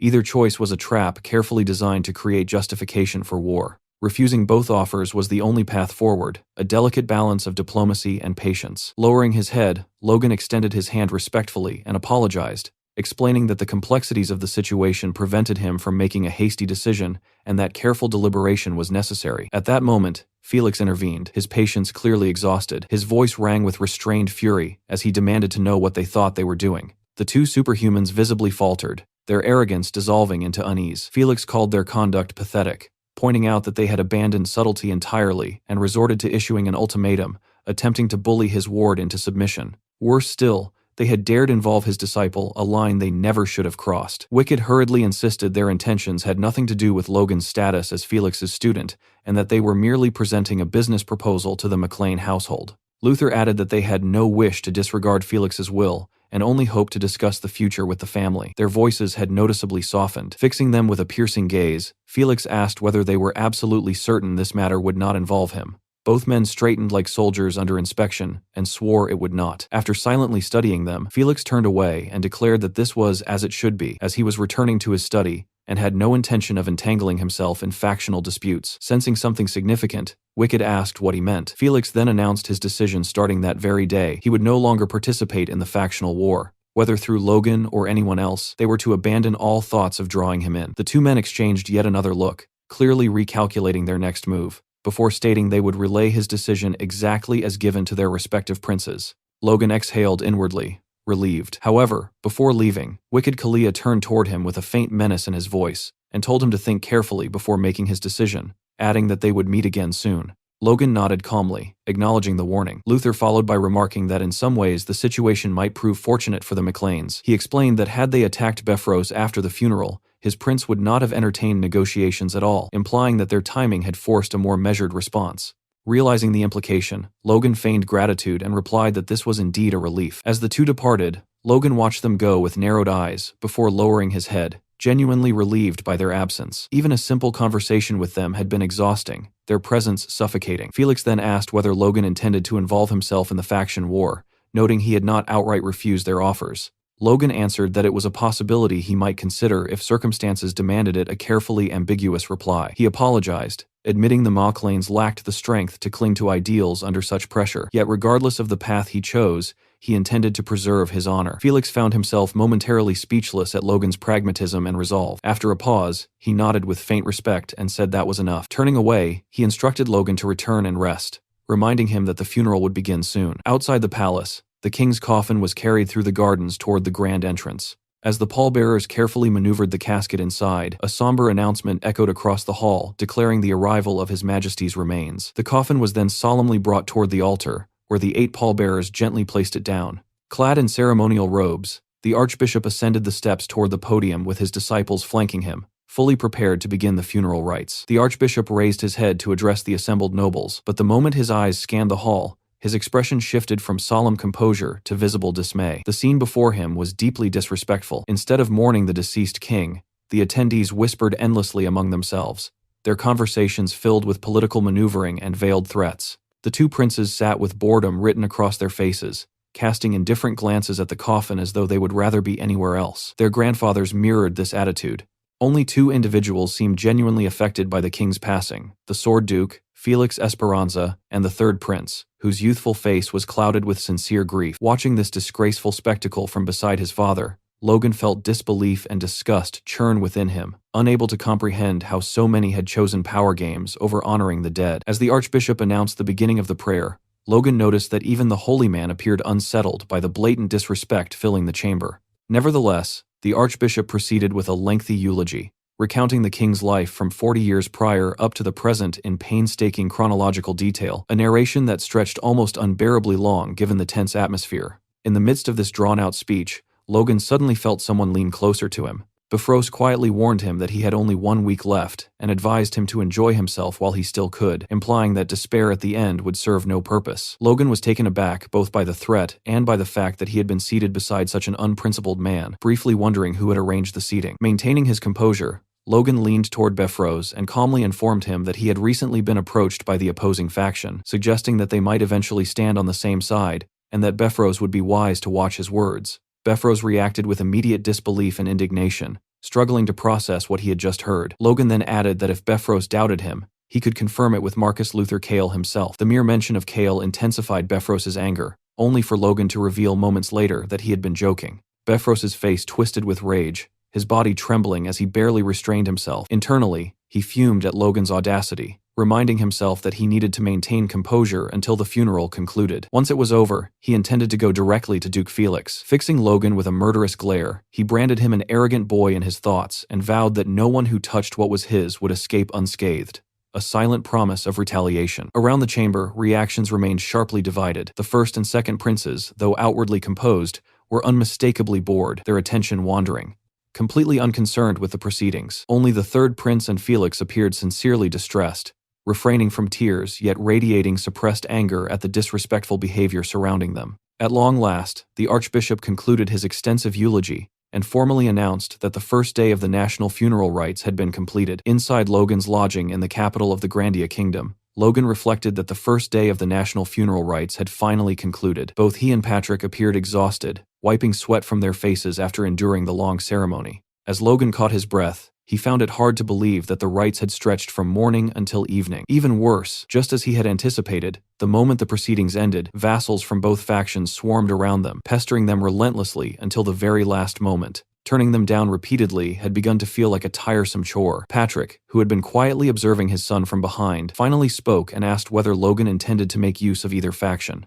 Logan turned toward his father and remained silent for a brief moment before asking if Patrick was worried. Patrick admitted honestly that if things continued this way, their family would be placed in serious danger. Regardless of which faction they leaned on, the strength of one would be necessary to stop a Befros invasion, which remained their highest priority. Logan responded that, if absolutely necessary, they could rely on his master to resolve the situation, though he quickly added that such help would not be required, because they would settle the matter themselves before it came to that. His confidence left Patrick momentarily speechless. Wanting clarity, Patrick asked what Logan had planned, and Logan simply told him to step into a certain room. When the door opened, a familiar voice greeted Logan, remarking that it had been a long time. Standing there was Philip, sweating profusely. Patrick stared in confusion, unable to understand why Philip was present, while Logan smiled quietly behind him and informed his father that he would soon witness the preparations he had made for the national funeral. 4 more days of funeral rites passed. By the 4th day, Logan's neck ached terribly, and the ceremonies had grown so monotonous that he could barely tell whether it was the 4th day or the 5th. As he massaged his stiff neck, a man brushed past him and muttered an insult under his breath, labeling Logan a political bat, someone who would cling to whichever side appeared victorious.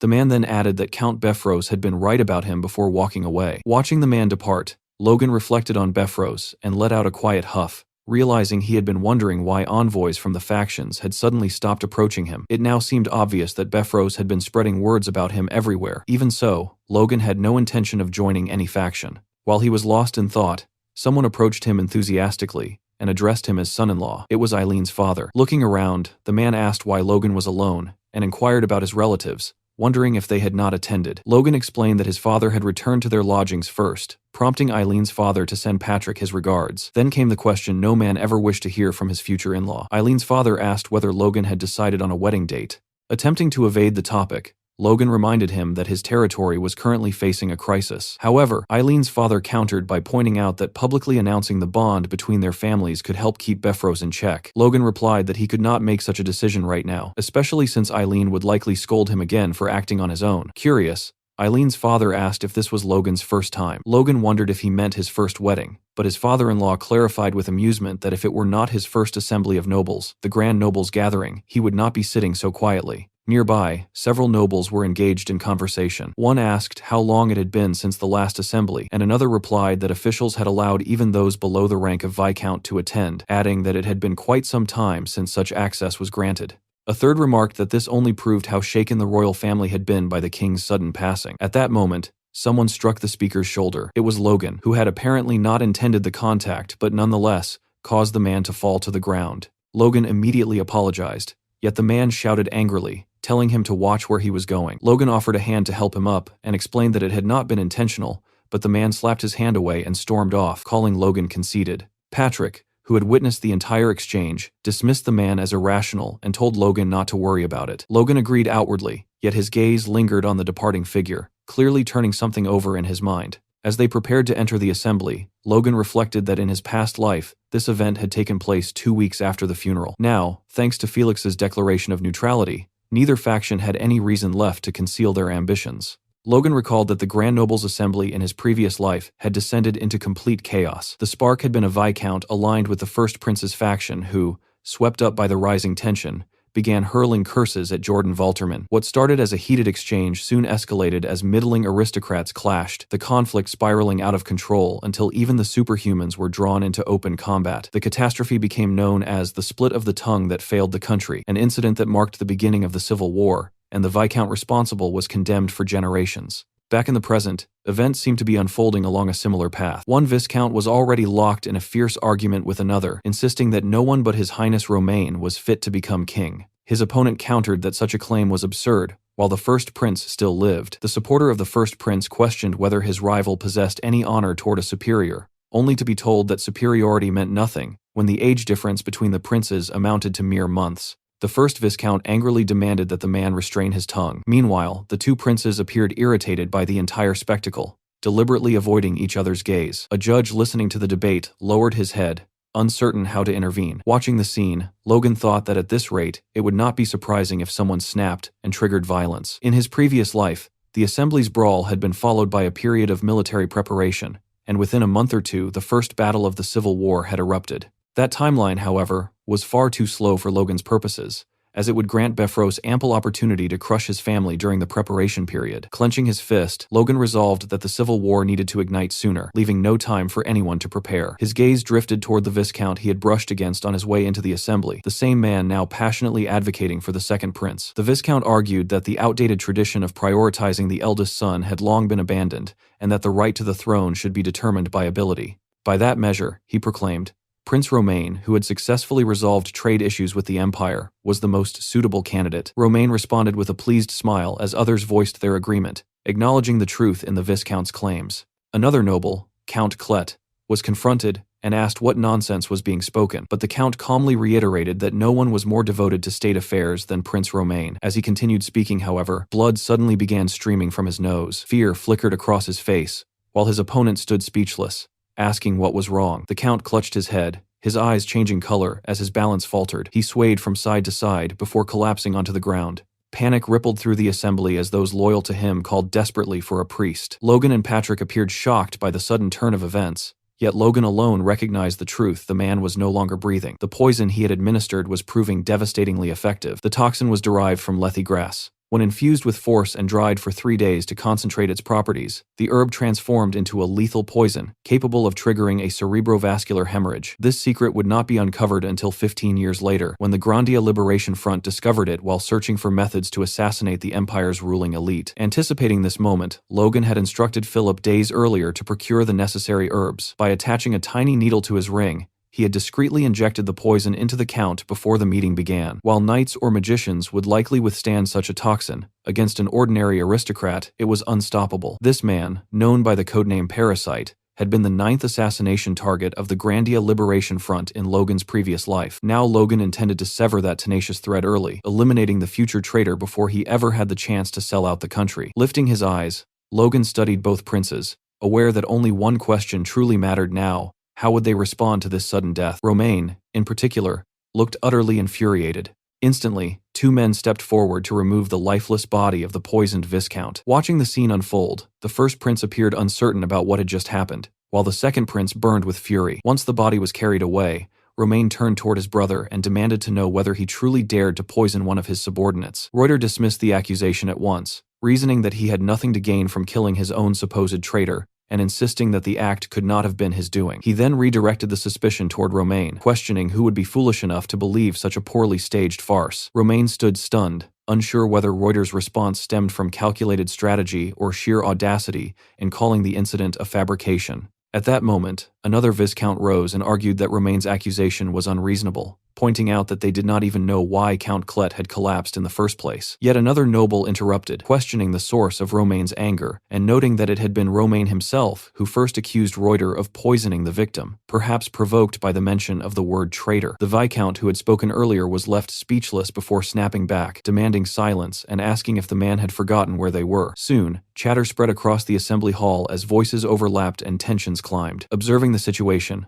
Logan recognized that two particular nobles were clashing first, much like the hostility between Logan and Befros. Their families were infamous northern rivals, and the resemblance extended further, as one house was led by a knight and the other by a mage. The blonde noble threatened Count Roxina, asking if he was courting death, while Count Chloe replied that such a fate was exactly what he sought. Trying to restore order, the judge struck his gavel repeatedly, warning them that fighting within the assembly would be madness. Yet as he looked closer, the gravity of the situation dawned on him. Auras were flaring throughout the hall as nobles prepared themselves for battle. Alarmed, the judge demanded to know what was happening, but the realization caused him to drop his gavel altogether. Then a commanding voice rang out, ordering everyone to halt. Heads turned toward the entrance as the speaker stepped inside and urged the assembly to calm themselves, insisting that the matter must be properly investigated to uncover the truth, rather than decided through emotion. The man was none other than Felix. He declared firmly that such a situation required reason and procedure. Logan noted that Felix had arrived with impeccable timing, though the circumstances were far from easily controlled.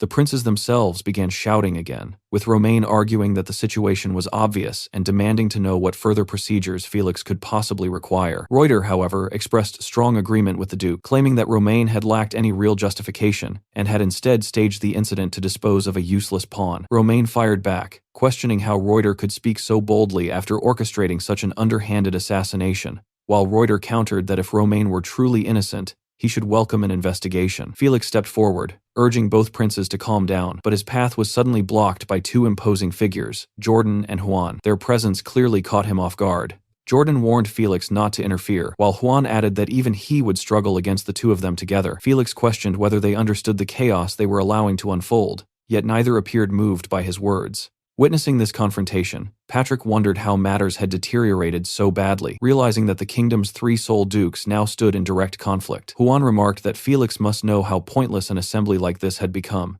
and Jordan suggested that reaching a conclusion through force might not be such a terrible outcome. Watching the princes argue, Felix muttered that everyone had lost their senses. At last, Romain clenched his teeth and pointed directly at Reuter, declaring that he no longer recognized him as a brother. He asserted that only one method remained to determine who possessed the rightful claim to the throne strength. Reuter responded with laughter before raising his hand and signaling for his followers to summon their forces. Romain mirrored the gesture, announcing that they would wait no longer and ordering his supporters to take up arms and prepare for war. As the hall descended into open division, Juan and Jordan knelt before their respective lords in a clear display of allegiance. Behind them stood Felix, silent and trembling, and I'm not even sure what his expression says about this. You can tell me in the comments. After the assembly concluded, a carriage stood waiting outside the palace. Inside, Jordan was speaking with Roger Befros.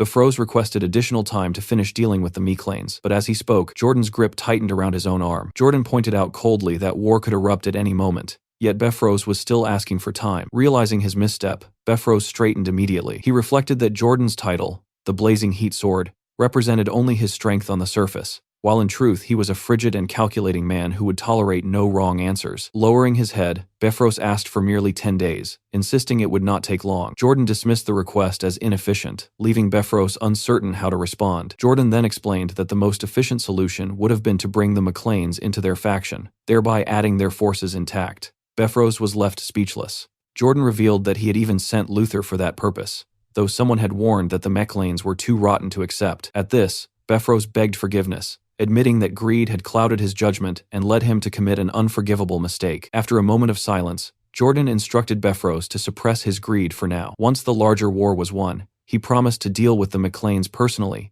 and deliver them to Befros's doorstep. Turning his head slightly, Jordan added that he would issue the Meclanes a mild warning, advising Befros not to worry but instead to summon his finest troops immediately. The bigger picture demanded their focus. Several days later at Castle Tomoto, matters were unfolding swiftly. Logan and Patrick communicated through an orb with a representative of the Valtermine Duchy. The message conveyed that Logan's desire to remain neutral would be respected. However, if he reversed his stance or took provocative action, severe punishment would follow. After the warning was delivered, Patrick bowed slightly and stated that he had taken his Grace's words to heart, before ending the communication. The messenger expressed hope that this attitude would continue. Patrick muttered irritably that the man had not even offered a proper farewell, and questioned the arrogance of such a messenger. Logan remarked calmly that such behavior was fitting for the Valtermine duchy. He added that despite the situation, they had nothing to fear, and would not need to rely on Felix. Patrick stroked his beard thoughtfully, reasoning that if the warning held true, Befros would be gathering forces and moving toward the capital instead of attacking them.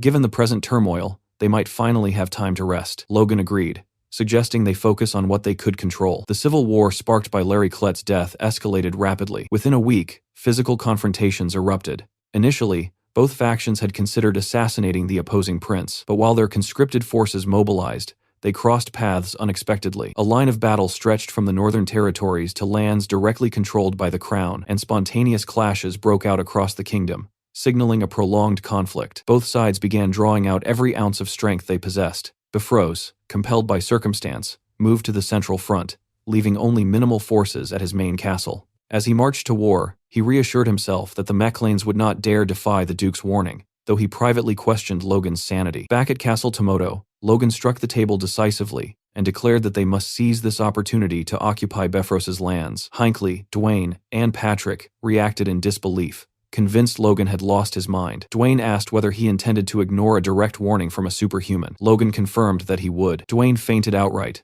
caught by Hinckley, who warned that even if Befros could not retaliate during the Civil War, their move might be interpreted as a challenge to the Second Prince, potentially making them an example to deter other neutral forces. Logan countered firmly that their conflict with Befros had begun before the Civil War, making it a private family war rather than a factional challenge. Both the Second Prince and Duke Valtermine would understand this distinction. Hinckley wondered whether Logan had foreseen these events when he seized Castle Tomoto, though he quickly dismissed the idea of Logan seeing the future. Logan merely laughed. Patrick intervened, cautioning that even if Logan were correct, Valtermine might hold him accountable later. Logan admitted he had not considered that possibility, surprising Hinckley, before asserting that Valtermine would not act against them provided they succeeded in taking Castle Befros and growing strong enough to become valuable to both factions. The notion left everyone stunned. Patrick dismissed Dwayne and Hinckley to speak privately with his son. Once alone, he pointed out a fatal flaw in Logan's reasoning. For the plan to succeed, the Civil War would need to last long enough for them to occupy Befros and grow stronger. Logan appeared taken aback that Patrick had discerned this assumption. Patrick observed that civil wars rarely lasted beyond a year, yet the Grandia Civil War had endured 3 years, making it an anomaly Logan might be relying upon too heavily. After a moment, Patrick sighed and closed his eyes, reminding Logan that he trusted his actions were always for the family's benefit. However, he urged him to account for such blind spots in the future. Logan acknowledged the advice. Standing before the massive glass windows, Patrick concluded that their only remaining course was to occupy Befros's territory, reclaiming the lands of their forefathers. At the gates of the main castle of Befros, 2 guards stared into the distance after spotting something unusual, and the one holding the binoculars was left completely speechless. A massive army was storming toward the castle, and it was not just any force, it was the Macleans. One soldier atop the walls shouted for everyone to hold their ground, while another reassured the defenders that a message had already been sent to Pareda and that reinforcements would arrive soon, meaning they only needed to endure until then. Observing the situation, Logan concluded that the defenders had no intention of surrendering peacefully. Patrick responded that there was no need to prolong the battle. As a figure stepped forward atop the walls, Logan gave the order to capture the castle immediately, and the troops voiced their understanding. Suddenly, a voice rang out declaring that his lord had departed to fight in the war that would determine the nation's fate, entrusting him with the honorable duty of standing as the final line of defense. The man claimed to have heard many things about Logan and vowed to repay the disgrace of Castle Tomoto being stolen. The speaker revealed himself as Lentor, a high-ranking knight, and with a downward swing of his sword, he issued a formal challenge, demanding a duel between knights. He declared that if Logan truly considered himself a knight, he should answer the challenge, otherwise he would bring shame upon himself. Logan, however, privately judged that Lentor was the one disgracing himself. In the next instant, a punch slammed into Lentor's purple-haired face, blood bursting from his nose as he collapsed. Logan realized he had knocked the man out with his bare fist without even thinking. Standing behind the fallen knight was Hinckley. Logan asked about Lentor's condition, and Hinckley casually informed him that the man had fainted, even nudging his face with a boot. Logan found it unbelievable that a supposed high-ranking knight had collapsed from a single punch, while Hinckley wondered if Befros had truly lost his senses to leave such an all-talk commander in charge of the defenses. Logan turned toward his father to announce that it was over, yet Patrick seemed completely absorbed in the sight before him. When Logan tried again to get his attention, Patrick murmured that this was the land of their forefathers, the very territory from which they had been driven out 2 centuries ago. Gazing down upon it, he reflected on how no one could have imagined they would reclaim it so easily. Logan smiled at his father, but quietly corrected the thought, reminding him that it had not been easy. Together they looked back at their people, Hinckley, Ronian, Victor, and every soldier, each smiling beneath the radiant sky. As Patrick looked at Ronian and Hinckley, realization dawned upon him. Drawing in a deep breath, he announced that he finally understood. Addressing everyone, he praised their efforts, declaring that the Maclanes had reclaimed the land of their ancestors, thanks entirely to their hard work. He expressed how blessed he felt to have such vassals. Yet he reminded them that this place must serve not only as recognition of their victory, but also as sacred ground to honor the men who had fallen along the way. Patrick bowed his head and vowed never to forget the knights who had brought them there. He began reciting their names one by one: Caleb, Nil, Ethan, Curtis, Rariner, Andreas, Piero, and the list continued. Logan was stunned that his father remembered every single name. He noticed Patrick gripping his sword tighter with emotion as he spoke, and Logan smiled quietly. As the sun dipped toward the horizon, Patrick declared that those names would be engraved upon his heart forever. He then turned to Logan and stated that regarding the events yet to come, it would be best to hear from the future of the Maclanes himself. Logan stepped forward beside his father, sweat forming as he gathered his thoughts. He addressed the soldiers, stating that they had likely already realized it, but the world had descended into an era of chaos. In response, the Maclanes would ride those winds of chaos and soar higher than ever before. Raising Lux toward the sky, he called upon the men to become the wings of the Maclanes. A knight immediately ordered a salute, and with hands placed over their hearts, the army hailed the glory of the Maclanes. Meanwhile, in the war camp, Befros could scarcely believe that his castle had fallen. He demanded to know what Pareda and Lentor had been doing, only to be informed that the fortress had already been taken before Pareda's forces could even mobilize. Striking the air in fury, Befros cursed Lentor as a fool and swore they would return immediately to crush the Maclanes limb by limb. At that moment, Jordan Valtermine arrived and bluntly informed Befros that he would do no such thing. Befros attempted to justify himself, arguing that his homeland had been attacked by savages, but Valtermine questioned what would happen if Befros withdrew his forces while both sides remained evenly matched at the central front. He demanded to know whether Befros considered his personal lands more important than their greater mission. Befros quickly denied such intentions, sweating with fear. Befros insisted that the Maclanes had ignored a direct warning, yet Valtermine coldly declared that he would tear them apart himself after their mission concluded. Before that, however, he intended to send a notice demanding the Maclanes join their faction. When Logan received this message through the communication channel, he laughed it off and warned that if the Maclanes were threatened, they would have no choice but to support the first prince. The statement made Jordan crush the cup in his hand while Befros nearly lost composure in terror. He thought Logan insane for daring to speak so boldly before such authority. Jordan, visibly enraged, accused Logan of disregarding both his warning and his offer, asking if he understood that rejecting him meant rejecting Prince Romaine's will. As Jordan released his aura, even Befros was stunned by the sheer intensity of his presence. Logan calmly admitted he might be overstepping, yet explained that the grudge between his house and Befros dated back long before this moment, and was not born from disrespect toward Valtermine or the prince. Jordan demanded proof, ordering Logan to lead his troops to the front lines and achieve military success, promising that doing so would spare him from their wrath. Logan regretfully refused, stating that he intended to remain neutral in accordance with his master's wishes while maintaining unwavering loyalty to the royal family. He asked that his intentions not be doubted.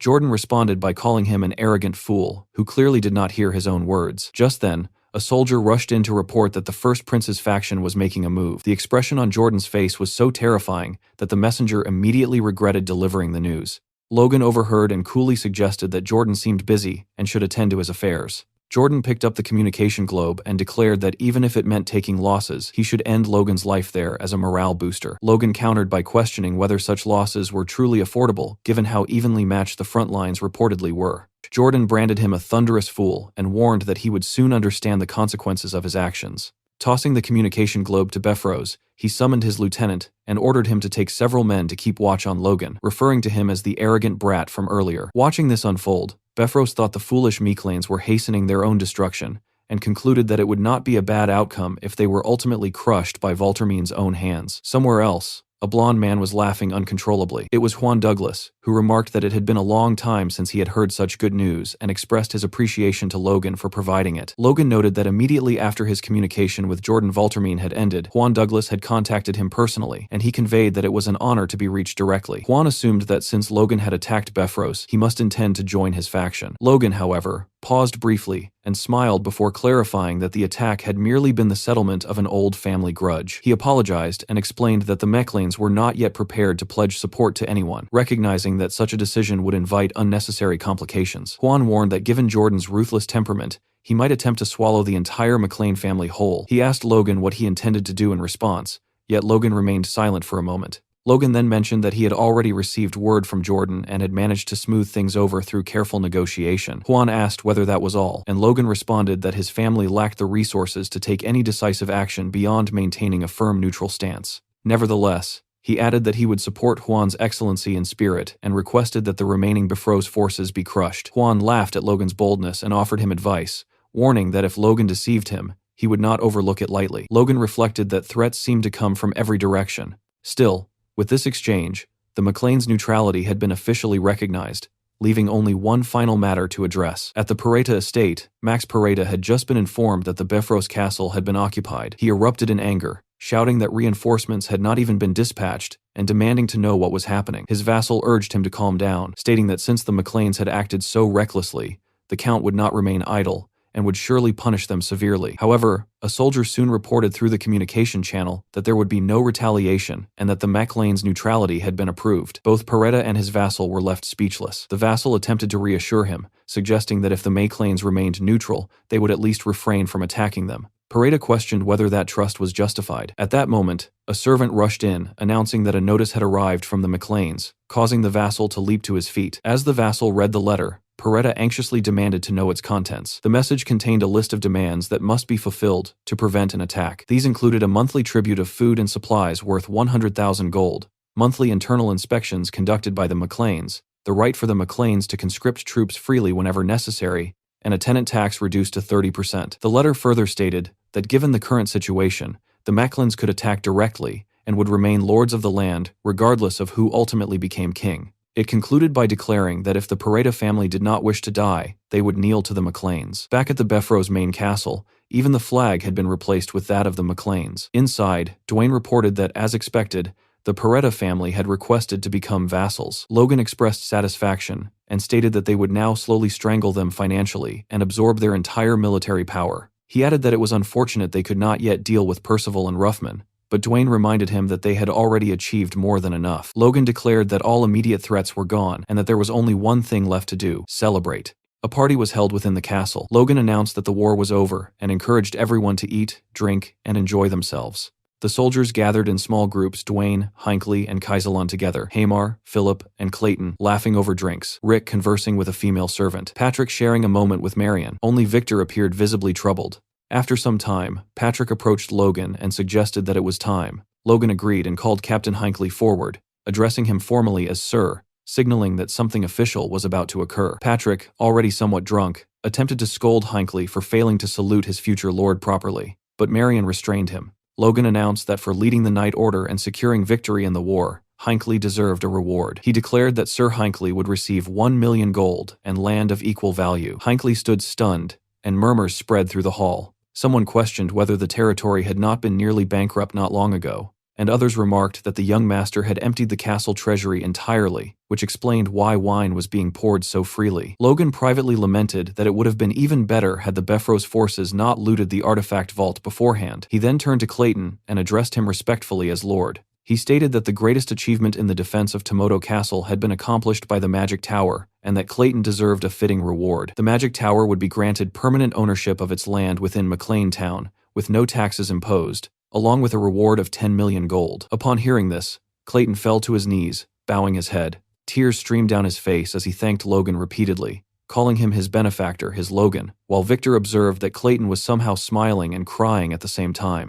Watching the festivities unfold, Logan privately thought about how incredible it felt to play the role of a generous lord while spending someone else's money. His attention soon shifted to Eileen, who stood beside him wearing a beautiful cherry red dress. Logan asked whether she truly loved the rewards that much, remarking that the Floyd family was hardly poor. Eileen explained that it was not simply about the money, but the fact that it was the first wealth she had earned through her own efforts. She reflected on how rare it was for women in their country to have opportunities to earn such sums, and admitted that achieving even this much made her feel as though she had fulfilled part of her dream. Ronian approached to catch Logan's attention, and asked whether their blacksmith would also be rewarded, noting that Hamar appeared to be waiting expectantly. Logan laughed, recalling how ever since receiving a sword from Hamar, the blacksmith had been looking out for him. He confirmed that he had already prepared the perfect gift, leaving Hamar curious about what it could be. Outside the castle, a carriage came to a halt. A McLean soldier ordered a dwarf to step down, announcing that they had arrived. The dwarf, whose left hand had been replaced with a hook, grumbled that he could not believe humans were cramming slaves into carriages like cargo.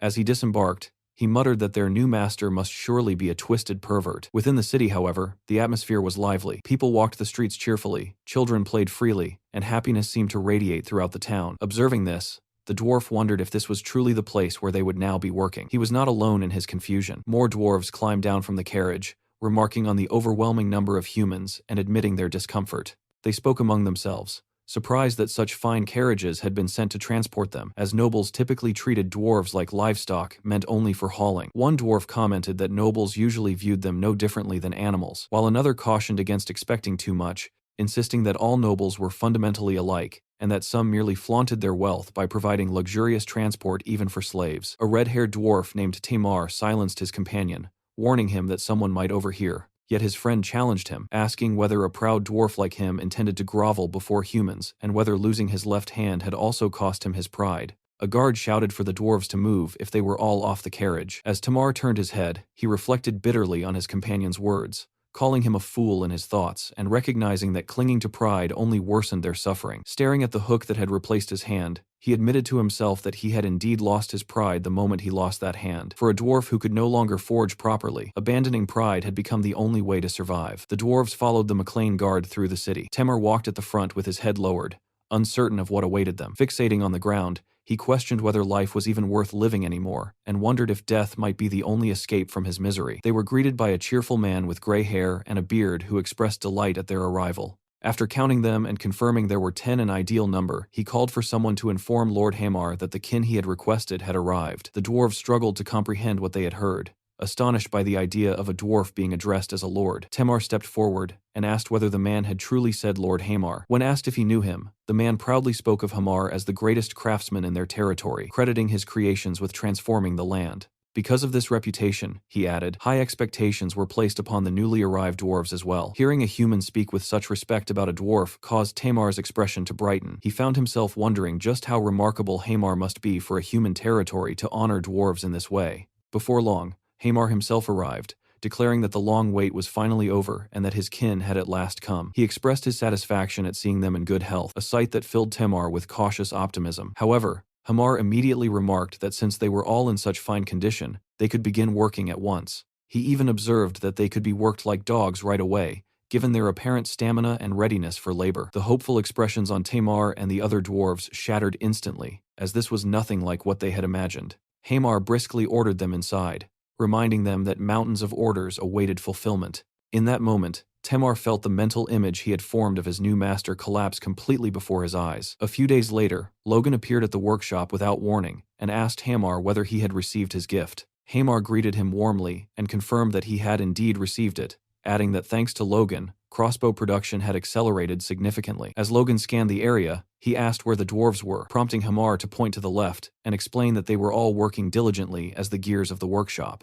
Looking inside at Tamar and the others, Logan noticed that they appeared exhausted and thoroughly unhappy. Observing the workflow, he remarked that Hamar's system was certainly efficient for mass production, with each worker responsible for a single component. However, he was certain that such a method would not sit well with dwarven pride. His assumption proved correct as Hamar recalled how the dwarves had protested loudly, complaining that being unable to craft an entire product diminished their pride as craftsmen. Yet once Hamar informed them of the volume they were required to deliver, their objections vanished. Hamar added that there had even been a troublemaker aspiring to a leadership role, referring to Tamar. He explained that he had dealt with the matter peacefully enough by forcing Tamar face down onto the ground until he acknowledged that he was merely a gear in the workshop and had no place attempting a mutiny. Hearing this, Logan laughed and remarked that this was exactly like Hamar, handling everything with ruthless efficiency. Hamar responded that he had learned everything from his master, while the dwarves watching the exchange silently branded both men as devils. Still, Timar reflected on the situation and realized that Hamar had offered them the same deal Logan once offered him.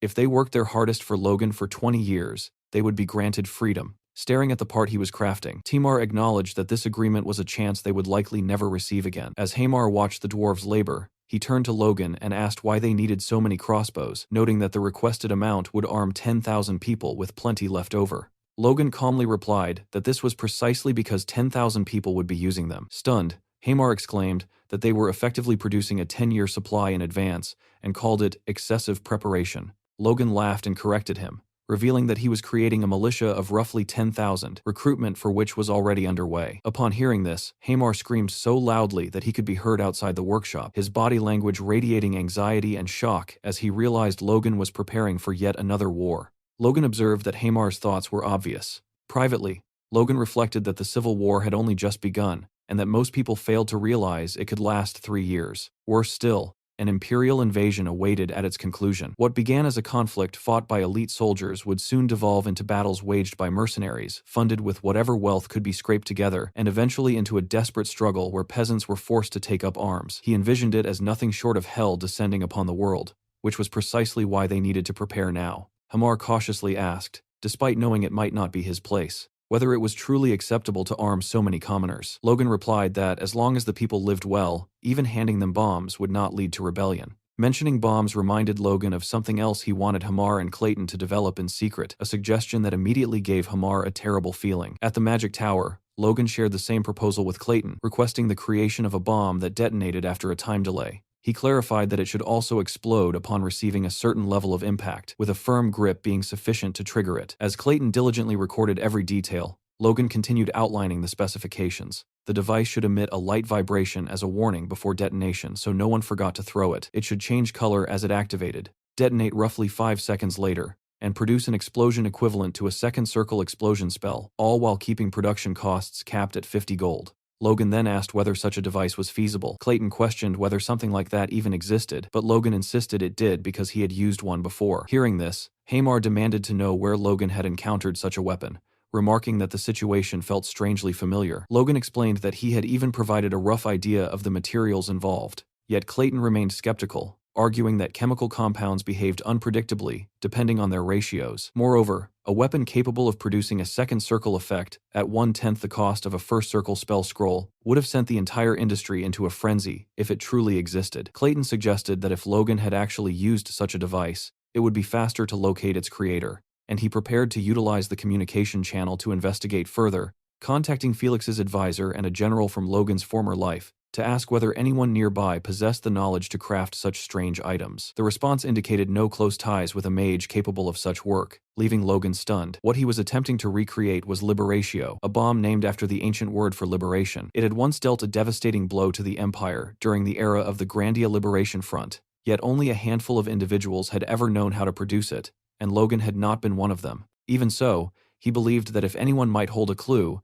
it would have been Commander Louise of that time. The weapon's creator had supposedly been an earth mage inspired by ancient dwarven armaments, which convinced Logan that if anyone could rediscover the method, it would be Hamar and Clayton. Hamar admitted that he had initially assumed Logan was inventing the entire concept, yet the vividness of his description made him question that assumption.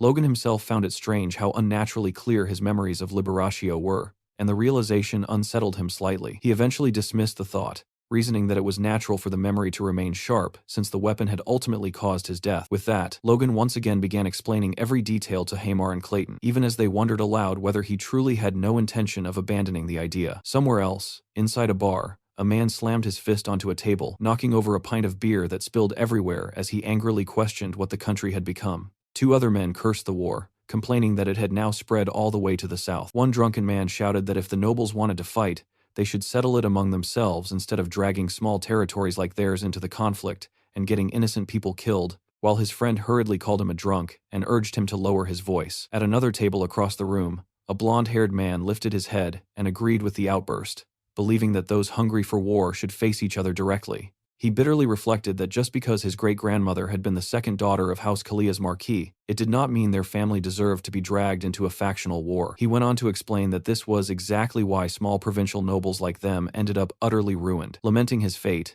He believed his family would likely be the first destroyed in the Civil War, and he had been forced to flee without even retrieving the bodies of his relatives, leaving him to condemn himself as pathetic. At that moment, a man wearing a long cape and hood approached from behind and asked if he was Mr. Damien Nadal. Hearing his name spoken by a stranger, Nadal immediately stood, gripping his sword and preparing for a fight as he demanded to know who the man was and how he knew him. The cloaked figure produced a letter and explained that he belonged to the Information Guild and had been tasked by a client to deliver the message to Nadal. Studying the envelope, Nadal wondered who could have sent it, noticing that the crest bore a sigil resembling a red flame. Back inside the castle, the ever-loyal servant Rick approached Logan and asked about the stack of papers before him. Watching Logan write, Rick wondered if he was planning to host a party, only for Logan to internally dismiss the idea as madness and question why he would celebrate during such times. He clarified that the letters were meant for talented individuals who had lost their masters in the Civil War. Rick quickly realized Logan intended to recruit them, prompting Logan to silently acknowledge his perception. Rick explained that years of observation had made Logan's intentions easy to read, but he still questioned whether any famous knights even remained in such ruined territories, as he had heard of none. Logan explained that most were currently nothing more than heirs to minor lands or ordinary soldiers who, if abandoned, would likely drift into becoming wandering mercenaries. Rick wondered why Logan would bother recruiting such people, and whether their forces were truly so lacking. Logan reflected on the saying, "a pearl in the mud," knowing this insight came from knowledge of his past life. Most of those he sought would eventually awaken as Force users, yet the man receiving this particular letter never would. Even so, Logan considered him among the most important of them all, and sincerely hoped he would accept the offer. He then addressed the letter to Mr. Damien Nadal, writing that as the eldest son of the McLean family, he had been deeply moved by Nadal's poem, The Drunken Moon, which had been left behind at the academy. Logan expressed his belief that Nadal possessed exceptional talent and mentioned that he had heard of the misfortune that had recently befallen him, prompting this outreach. The letter continued by explaining that the McLean family was still growing despite these harsh times, and that they needed someone exactly like him. Finally, Logan courteously invited Nadal to consider the McLean estate as a new place to reside should he seek one. As Damien read the letter, absorbing the words about opportunity and belonging, confusion overtook him, and he found himself wondering what kind of nonsense he was looking at. 2 months later, at the McLean estate, a large crowd had gathered at the gates. One of the guards asked his colleague where all these people had come from, but the other had no answer. What they did know was that every single one of them claimed to have received a letter from the young master. Standing behind one of the guards, Damien confirmed that the crest stamped on the letter was indeed the McLean sigil. Upon hearing this, the guard instructed the group to follow him inside. Damien then stepped forward, presenting his own letter bearing the same sigil and explaining that he had received it from Logan himself. The guard examined it carefully and confirmed that the seal was authentic. He then studied Damien's appearance, noticing how shy and anxious he seemed about the entire situation. After verifying the letter, the guard told Damien to follow him, privately wondering why the young master would send a letter to someone who looked like a mere vagrant. They walked through the city streets and toward the castle. As Damien looked around, he began to question the situation. He wondered whether the McLeans were expanding their territory by taking in war refugees. Even so, he could not understand why he, of all people, had received such a letter. The city appeared peaceful and orderly, which made him question whether Logan might have sent the invitation to the wrong person. Inside the castle, Damien finally met Logan. Logan warmly took his hand, introduced himself, and remarked that Damien must be exhausted from the long journey. Damien nervously returned the greeting, still wondering if there had been some mistake. Logan invited him to sit and talk, offering him a cup of tea and noting that it was still warm. Damien thanked him and carefully began sipping while studying Logan's appearance. He tried to recall whether they had met before, but quickly dismissed the thought, certain he would not have forgotten someone with striking red hair and red eyes. Yet he could not comprehend why Logan appeared so genuinely pleased to see him. Looking at Damien, Logan reflected that even the genius of the Liberation Front had once possessed such a clueless side. In Logan's past life, Damien Nadal had been a master of encryption systems and a genius in information management. For more than 20 years, he had safeguarded the identities of Liberation Front members with unwavering precision. His talent had been extraordinary, but what made him truly valuable was his upright character. Even after losing his entire family during the Civil War, he had fought for decades for the future of the struggling nation. Logan believed that if he could win Damien's loyalty, he would gain an ally he could trust without reservation. Logan began the conversation by mentioning that he had heard Damien graduated from the Academy's Public Administration Department. He then asked whether Damien would consider starting as an assistant to the chief administrator, adding that if he proved his ability, he might one day oversee an entire city. The proposal left Damien stunned. He questioned why Logan would go to such lengths for someone like him, and Logan asked whether Damien truly did not understand. When Damien admitted he did not, Logan explained that he had genuinely been moved by his poem, The Drunken Moon, as mentioned in the letter. Logan elaborated that poetic talent demonstrated an ability to grasp context and express ideas concisely, which were valuable skills in management and administration. Yet Damien internally dismissed this reasoning as nonsense. Meanwhile, Logan calmly sipped his tea with his little finger slightly raised, as was customary among certain nobles, and privately acknowledged that his explanation sounded absurd. Even so, he knew he had to secure Damien at any cost. Logan reflected that perhaps the McLeans were still a small house now, but someday they would become more than just another noble family. When that day came, Damien would prove to be an invaluable information manager, even if that was not yet his official role. For the time being, Damien would simply have to endure serving as an administrator. 1 week later, Dwayne's face was practically glowing with excitement as he told Logan that the new kid was incredible. He pointed toward Philip, grabbing him by the shoulder while explaining that Philip and Damien together had managed to complete the workload of more than 10 people on their own. Unable to hide his amazement, Dwayne asked Logan where he had managed to dig up such talent. Logan himself could hardly believe that the role had turned out to be such a perfect fit for Damien. He remarked that this was excellent news and instructed Dwayne to ensure Damien adjusted smoothly.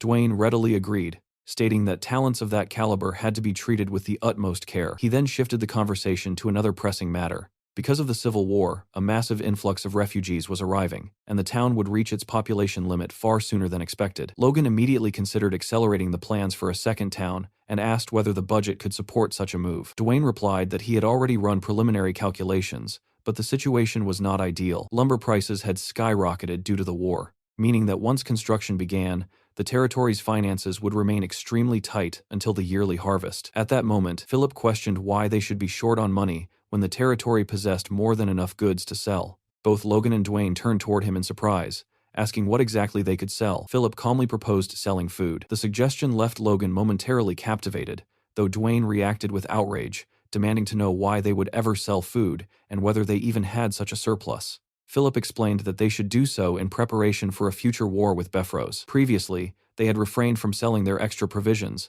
but their war had ended quickly, and once the Civil War began, food prices had soared. Selling even half of their surplus would resolve their financial concerns. With the profits, they could also establish ranches. Logan considered the idea carefully. In the long term, if they intended to mass-produce thousands of crossbow cavalry, ranches would be essential. At present, they relied entirely on imports, but sustaining an army would eventually require their own supply lines. Convinced, Logan approved the plan. Dwayne grew agitated once more, while Philip simply smiled cheerfully, remarking that he had known Logan would see things the same way. Logan instructed Dwayne to allow Philip to handle the matter, ordering Philip to squeeze out as much profit as possible and use any remaining funds to purchase lumber. He then directed Dwayne to begin preparations for constructing the second town, and Dwayne complied. Before leaving, Dwayne reached into his inner breast pocket and handed Logan a letter that had mistakenly been delivered to his office. Logan thanked him for taking the trouble to bring it personally. The letter bore a plain black seal with no crest, immediately signaling to Logan that it had come from the Information Guild. Philip and Dwayne bowed as they took their leave, and Logan bid them farewell,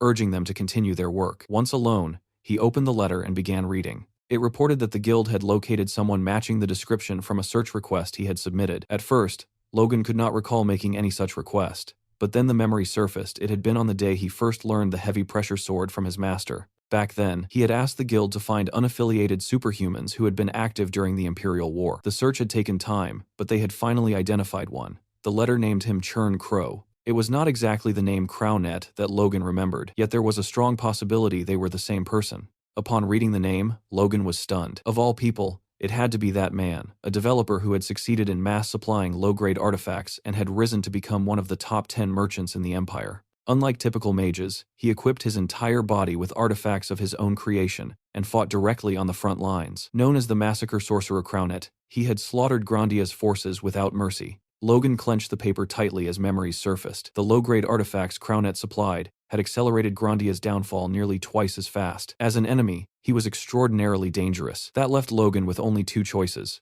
recruit him if possible, and if that failed, he needed to eliminate him. The scene shifted to an Imperial border outpost where a lone soldier stood guard at the entrance while a hooded traveler approached from the road. Before allowing him through, the guard ordered the figure to halt and asked whether he was a merchant. The traveler confirmed he was indeed a merchant from Grandia, which prompted the guard to remark that he had heard things there were chaotic these days. Turning slightly, the soldier stretched out his hand toward the stranger, hinting that times must be difficult for him. The hooded figure, who was Logan in disguise, stayed silent for a moment before letting a gold coin drop into the guard's palm in quiet agreement. The soldier examined the coin, relaxed instantly, and assured Logan there was nothing to worry about anymore. He granted him passage into the Empire and boasted that their lands were peaceful. As Logan crossed into the wide plains, he reflected that it had been a long time since he had last set foot in the Empire. According to the Information Guild's report, the man he sought was not living in a major city, but somewhere in a remote border territory. Logan could not understand why a future superhuman would hide in such a place, yet fewer people around meant fewer witnesses. To avoid standing out,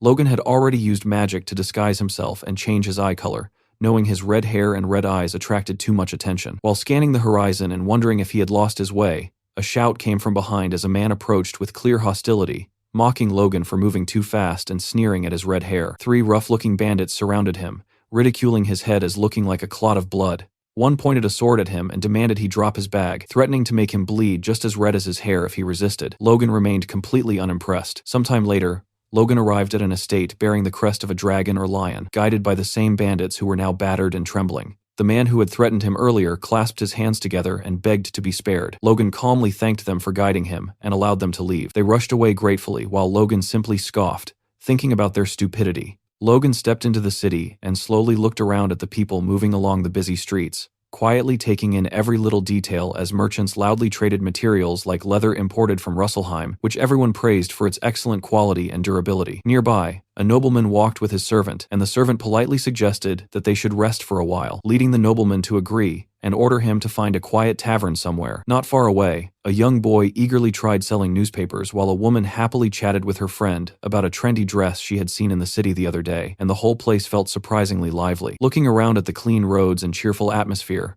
Logan could barely believe this was supposed to be a border castle, because it looked just as neat and prosperous as most cities inside Grandia itself. He pulled out his map and quietly checked the location again, reminding himself that the man he was searching for supposedly lived somewhere isolated even inside this castle, yet he still felt sure he had reached the right place. Raising his head with his disguised blue eyes, Logan confirmed his destination when he saw a gothic-looking manor standing grim and silent ahead of him. He stared at it without saying anything, then calmly placed the map back into his bag and stepped forward. Just before knocking, a dark thought crossed his mind about what if the man was already a superhuman. Remembering how infamous the guy had been for his nasty temper, and how recruitment might easily turn into a fight, Logan reasoned that the man was probably a slow-cast type mage, and if things went badly, killing him might even be possible. Realizing how messed up that thought sounded, Logan slapped his own face and cursed himself for thinking like that, reminding himself he came to recruit, not kill, and that he needed to swallow his past life grudge for now. He knocked on the door, and after a moment, it opened with a rough voice complaining about someone making noise outside. A thick-bearded man appeared, saying he had already warned the Lord not to allow loud disturbances there, which made Logan sweat awkwardly as he realized this was not who he expected. Logan asked if the man was Churn Crow, and the man confirmed it bluntly while demanding to know Logan's business, letting Logan quietly assess that he was currently only a 5th-class mage. Logan politely explained that he had traveled a long way to meet him and wanted a moment of his time, but Churn Crow rudely called him a punk and slammed the door shut in his face. Logan stood there stunned for a moment, unsure whether to laugh or curse, briefly thinking about killing him again, before forcing himself to calm down and remember that recruiting him was far more important. He knocked again, asking him to at least hear him out, only to suddenly feel lightning magic crackling around him with enough voltage to kill a normal person instantly. Logan snapped in anger, thinking the bastard was insane, and decided that if talking politely failed, then force it was. He smashed the door open and stepped inside, declaring that they needed to talk whether Churn Crow liked it or not. Seeing this, Churn Crow realized Logan was not normal and prepared an attack,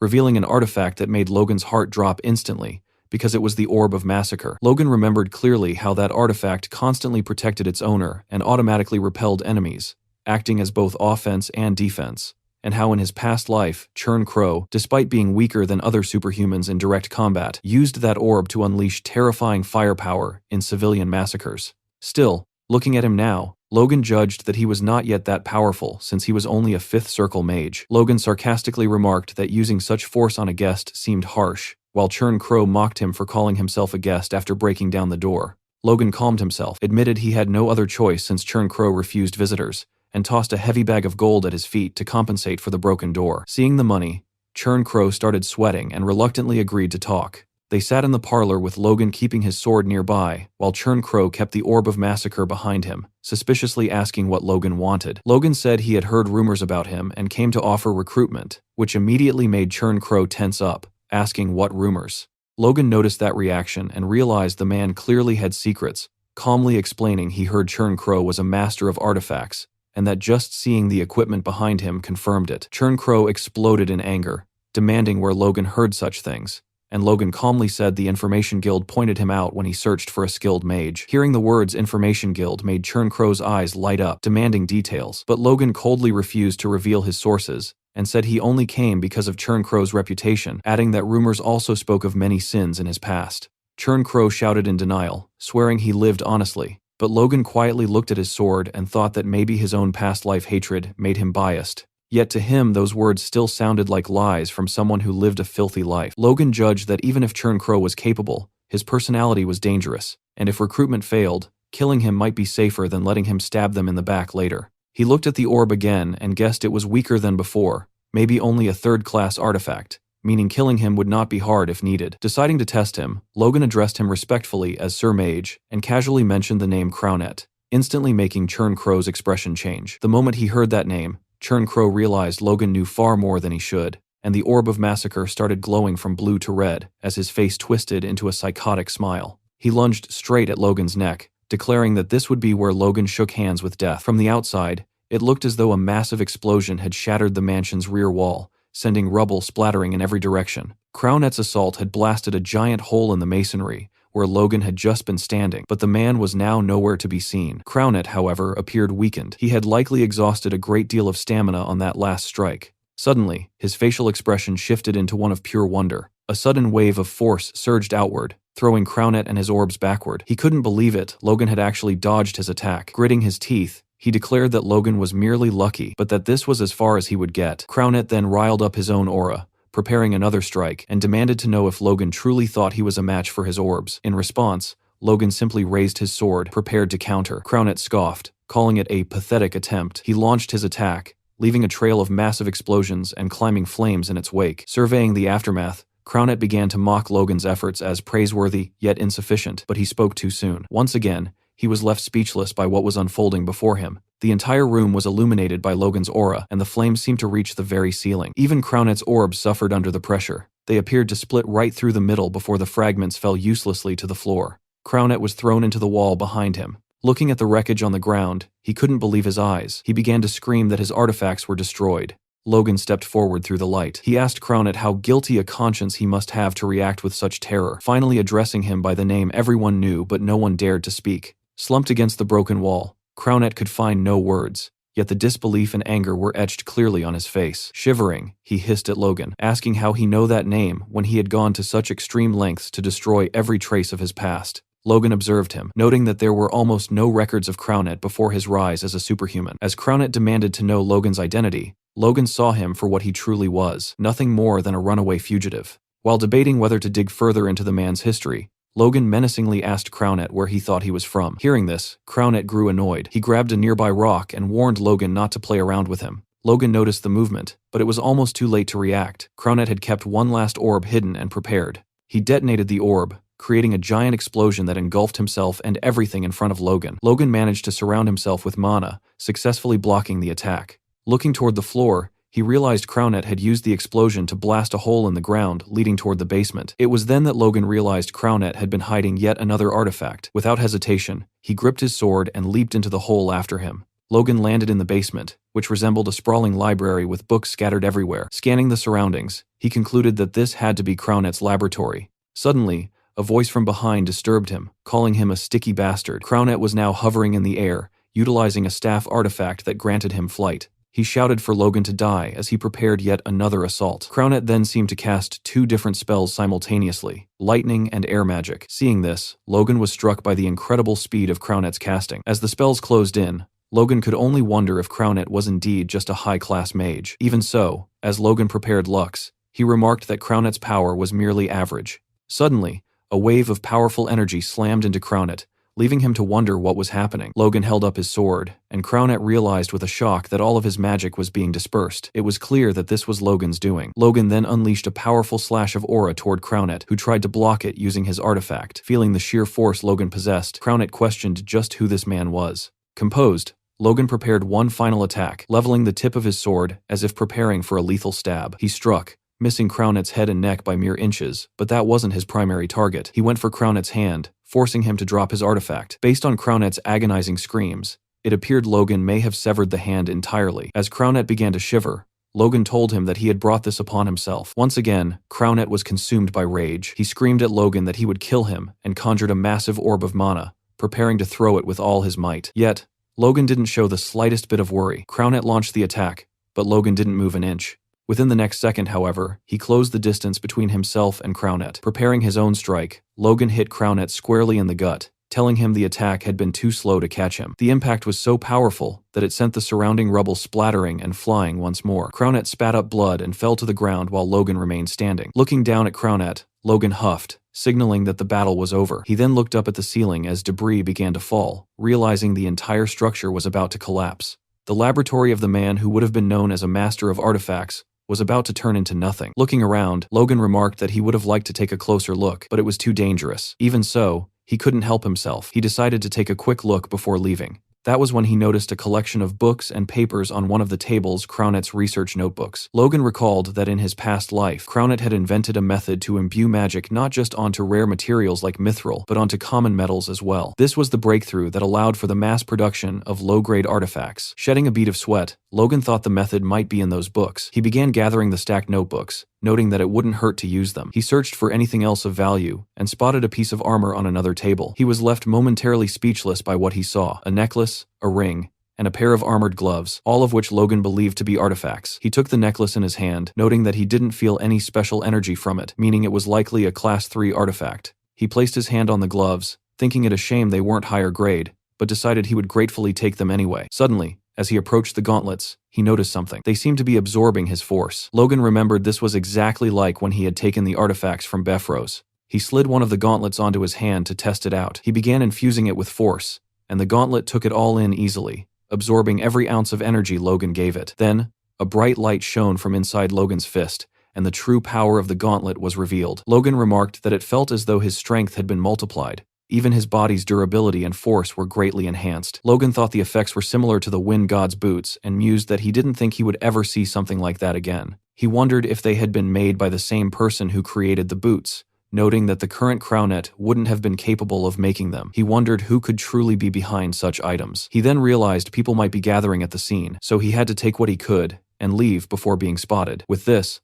Logan had achieved what he came for. Although Crownet was dead, Logan felt he wasn't worthy of life anyway. He took as many belongings as he could carry and decided it was time to return to his territory. Struggling to carry everything as he headed upstairs, he hoped his bag was still intact. He thought of his home, hoping that nothing bad was happening there in his absence. Meanwhile, at the McLean estate, Ronian was speaking with a group of knights, asking if they had come to join the order. 3 knights stood before him and confirmed that this was indeed their purpose. They explained they had heard the young master was actively recruiting new talent. Ronian nodded in understanding. Shifting his feet into a combat stance alongside Victor and Eileen, he told the 3 men to draw their swords and fight to prove their worth. The knights, however, appeared reluctant to engage. It seemed that before this encounter, Dwayne had been the one to greet them at the estate, informing the men that Logan was currently away. Upon hearing this, one of the knights had begun to make a fuss, complaining that the only reason they had traveled all the way there was because they heard the great young lord was recruiting, only to find he wasn't even present. They shouted at Dwayne, calling the situation disrespectful and emphasizing the trouble they had gone through to reach the estate. Dwayne, visibly annoyed, wondered to himself if this was really how people seeking recruitment ought to behave. As this was happening, Hinckley noticed the scene while passing by. Observing the men in their knight uniforms, he wondered if they were guests. As Hinckley approached, Dwayne introduced him, noting that he had arrived at the perfect time. Dwayne explained to Hinckley that these men were knights from the front lines who wanted to negotiate terms for meeting the young master. Hearing this, Hinckley surmised that they must have lost their lord during the Civil War. Dwayne then informed the newcomers that Sir Hinckley was the McLean Knights commander. The man who had been screaming earlier noted Hinckley's commanding presence. One of the other men placed a hand on his chest and introduced himself as Dylan from Gayfield. He began to boast, informing Hinckley that in his hometown, he was known as Swiftblade Dylan. Hinckley remained unimpressed. Dwayne even mocked the man, asking exactly what kind of blade he claimed to be. Another man introduced himself as Tenon from Tanan, nicknamed Steelblade Tenon, while the third identified himself as Jacob from Tahanan, also known as Mighty Jacob. Hinckley held up a hand and said he understood. He remarked that they must possess great skill to earn such titles, calling them lucky since even he did not have such a nickname yet. The men laughed it off, with Dylan claiming Hinckley was merely flattering them and that those were just nicknames from Blackwood's villages. Dylan tried to add that enemies once feared him and that things were different here, but Hinckley cut him off. Turning serious, Hinckley told the men that there had been enough talking. He explained that their young master was someone who rewarded ability fairly, and if they wanted good treatment, they had to prove themselves. He declared that they had spoken enough words. Now, they had to show their worth through actions. He asked if they were capable of that, and the men, exchanging smiles, replied that they certainly were. The scene then shifted to one of the knights lying flat on his back with one eye open. He opened the other eye, tongue pressed against his cheek, and stared at the sky. He wondered why he was lying on the ground with his sword beside him, while other knights watched from behind. It appeared Hinckley had arranged a sparring match between the newcomers and some of the younger members of the estate. Dylan had planned to go easy on the little lord among them to earn a few easy points, but things had not gone as planned. Ronian had proved to be far more than the men could handle. As Dylan lay there, remembering the exchange, a voice called for him to wake up. It was Ronian, and the sound of his voice made the men scramble to their feet instantly. Ronian told the man they had barely exchanged a few blows and asked if he was giving up already. Standing over them menacingly, he asked if Dylan had perhaps planned to go easy on him. The man denied it, claiming that wasn't his intent at all. Behind them, some of the other knights whispered that they would never dream of going easy on the young lord. Rather, they wished he would go easy on them. Dylan wondered why they were acting so subservient, asking himself if the McLean people were trained to kiss their lord's ass. In response, Ronian clarified that it wasn't the case those men were only going to go easy on him because they mistakenly thought he was weak. Ronian then admitted that he is still weak, but if he looks weak, he becomes a burden to his brother, and he refused to let that happen. Hearing this, the two men on the side realized that things were about to take a turn for the worse for the rookie. They screamed at Dylan, urging him to pick up his sword, but Dylan didn't understand why everyone was panicking. One knight shouted again, explaining that when the young lord mentions his brother, those fighting him have no hope of escape. This was when Dylan turned around and saw that Ronian had imbued his sword with aura. Stunned and sweating profusely, he watched as Ronian, with murderous intent in his eyes, simply told him to come at him with everything he had. Ronian struck, and the impact sent rubble splattering everywhere. Seeing the violence of the hit, the two men on the side feared Dylan might be dead and realized they might be next, bracing themselves for what was coming. From behind, Captain Hinckley seemed to be enjoying the show, simply smiling as he let out a sigh of relief. Observing the scene, Eileen noted that the Dylan fellow, or whatever his name was, at least possessed quick footwork. Victor corrected her, reminding her that the man called himself Swiftblade, a detail Hinckley noted. Hinckley then asked Eileen and Victor what they thought of the other two men. Eileen replied that they weren't too bad, though they were a bit cheeky. Victor agreed with her assessment, adding that while he didn't know if the one man truly deserved the Steelblade title, he seemed useful enough. Hearing this, Hinckley concluded that if that was the case, then this rookie had also passed the test. He looked at Victor and Eileen, telling them he knew that entrusting them with these rookie matches had been a good idea. Suddenly, something caught his attention from behind as the light began to shift. Ronian was unleashing his aura,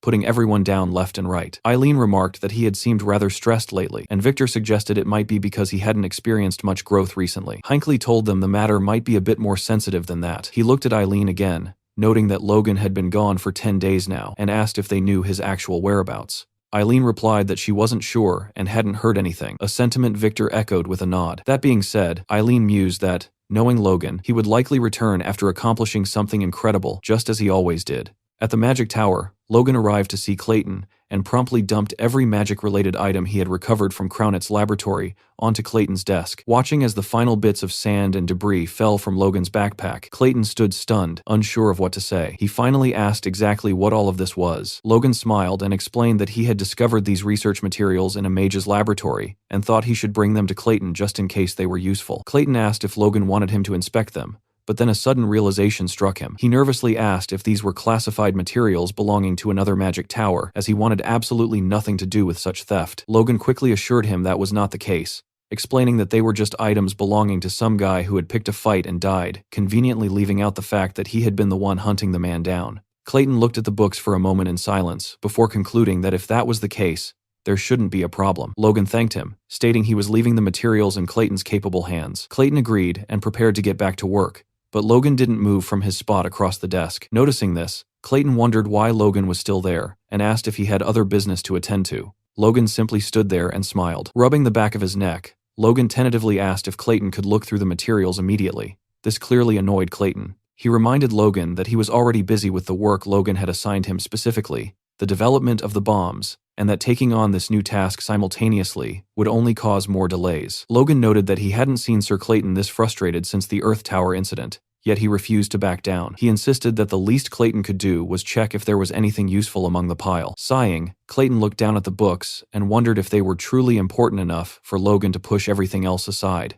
He set them down and eventually agreed to do it. Logan's face lit up with a grin like he was 10 years old again. Clayton opened one of the volumes and told Logan that a light skimming would take a few hours at most. He suggested Logan go bathe and rest in the guest quarters while he worked. However, Clayton stopped mid-sentence. His eyes widened as he found something interesting within the pages. Logan asked what was wrong, but Clayton just stared, wondering what on earth he was looking at. When Logan pressed him again, Clayton looked up and demanded that Logan be honest with him. Logan promised he would be. Clayton asked once more if Logan was absolutely sure these didn't come from another magic tower. Logan confirmed it, knowing Crownet had no tower affiliations. Clayton went back to reading intensely. When Logan asked if he had found anything useful, Clayton looked up again, his expression grave. He told Logan that the contents were beyond useful. It was research on permanently imbuing magic into regular items. Logan realized he had hit the jackpot. Clayton explained that while there were still gaps in the research, the foundation was fully established. He claimed that if this were completed, the entire academic world and the world at large would be turned upside down. Logan struggled to maintain a composed face as he listened. To top it off, Clayton added a bonus. This research provided the key for him to finally create the bombs Logan wanted. Upon hearing this, Logan's excitement returned, looking like a child who had just seen candy for the first time, or some might think else. Elsewhere, inside a dim bar, two men were deep in conversation. One asked the other when the operation was scheduled to take place, to which his companion replied that they would strike the northern estate that very night. Hearing this, the first man questioned if they were moving too soon, but the other insisted there was no need for hesitation. A single top-ranked lord wouldn't be enough to stop them. The first man urged more caution, suggesting they verify the situation further. He had heard rumors that the so-called Grand Young Lord of the estate had even handed a loss to Befros's twin blades. It was clear they were discussing Logan. However, his companion dismissed the stories, arguing that one shouldn't believe every rumor about a 21-year-old kid. The first man countered that the kid had reached a high-ranked title at 21, and rumors suggested he fought as if his level increased mid-battle. The long-haired man scoffed, remarking that Logan sounded like the protagonist of a novel. Still, he admitted that if the rumors were true, he would like to test them for himself. That night at the estate, everything appeared quiet and peaceful. Logan sat in his study with his artifacts behind him, focused on a stack of documents. Someone disturbed his silence, remarking on how much the town had grown lately. It was Rick, who informed Logan that a new market had recently opened near the Tomoto Fallen Warrior Memorial. When Logan asked why he was bringing it up, Rick explained while tidying some books that there were plenty of interesting goods worth seeing. Rick mentioned he planned to visit the market during his vacation, prompting Logan to remark that he expected Rick to spend his entire break sleeping. Rick turned around, his cheeks flushing as he prepared his defense. He explained he couldn't just sleep because his girlfriend would be upset. Without looking up from his papers, Logan simply wished him a fun time. Rick, feeling slighted, asked if Logan could at least look at him with a bit of warmth before turning back to his books, grumbling that he shouldn't have expected anything else. Logan told him he was only kidding and startled Rick by tossing a bag toward him. He told Rick to use the money to buy himself a nice outfit and something tasty. Moved and unsure how to express his gratitude, Rick lunged to hug Logan, declaring his love. Logan, however, shouted at him to get away, his expression twisting into that of a murderer. Rick then suggested that Logan should also take a break and go on a date with Lady Eileen, but Logan remained silent. When Logan jokingly told Rick to give the money back so he could take Eileen out instead, Rick vanished as fast as a flash, leaving the room instantly. Left alone, Logan considered the idea of a date. He imagined himself and Eileen together, but wondered how anyone could do something so carefree during such times. As the image of a smiling Eileen crossed his mind, he tried to remind himself that he had more important tasks piled up. Even so, his eyes seemed to light up at the thought, his mind momentarily clouded by the idea. He slapped himself, muttering that now wasn't the time for that. He noted that after the war with Befros, Eileen seemed to have realized something and had been devoting herself to training every single day. Furthermore, the movements of the Civil War were not looking good. According to reports from the Information Guild, the balance of power between the two factions was tilting much faster than Logan had anticipated. While he wanted the war to end quickly to avoid national exhaustion, his side wasn't fully prepared yet. Thanks to the formation of the Vigilante Corps and the recruitment of outside knights, their military power had already surpassed what they possessed before the Tomoto campaign. That alone gave Logan the power to rival a border marquee, but he knew that was still only that level. He couldn't be satisfied yet. He needed more time, and he knew he had to finish his preparations quickly. Suddenly, someone landed on the roof just above his study window. Logan noticed instantly. He grabbed his sword and whirled toward the window, noting that he had just felt a distinct killing intent. He pulled on his gloves, realized the threat was close, and braced for an intruder. Taking a combat stance, he fixed his gaze on the window. For a moment, nothing happened, but Logan remained perfectly still, composed and making no unnecessary sound. A red glare suddenly reflected from both the window and Logan's eyes. The glass shattered as an attacker attempted a sneak attack to kill Logan in a single strike, but he managed to dodge. Logan was stunned to see the attacker was using a force blade. He countered immediately with the same technique. The exchange sent the attacker reeling back several meters. Standing face to face, the assassin seemed unable to believe he had been pushed back. Logan asked him if the sensation didn't feel electric as he prepared his next move, keeping the attacker's full attention. Logan lunged for an attack, which the assassin managed to block. Logan found it laughable that a stealthy killer would let his guard down so easily. He moved to finish the man while he had the momentum, but he quickly sensed trouble behind him. A second attacker had been waiting to take Logan down from the rear. Taken by surprise, Logan barely reacted as the second man struck, sending rubble flying. Fortunately, the blow missed. It was the men from the bar. The hooded man told his companion they had to take this seriously. Adjusting his stance, Logan evaluated his opponents and realized both were high-ranking knights. He asked them if they truly had no pride, ganging up on him while hiding behind masks. One of the men replied that this was simply the price for defying that person. They attacked simultaneously, shouting for him to die quietly. Logan noted the mention of that person as he activated his wind shoes, leaping over both men to avoid the pincer movement. One of the assassins commented on his speed. From mid-air, Logan prepared a diving thrust, infusing his sword with aura as he descended.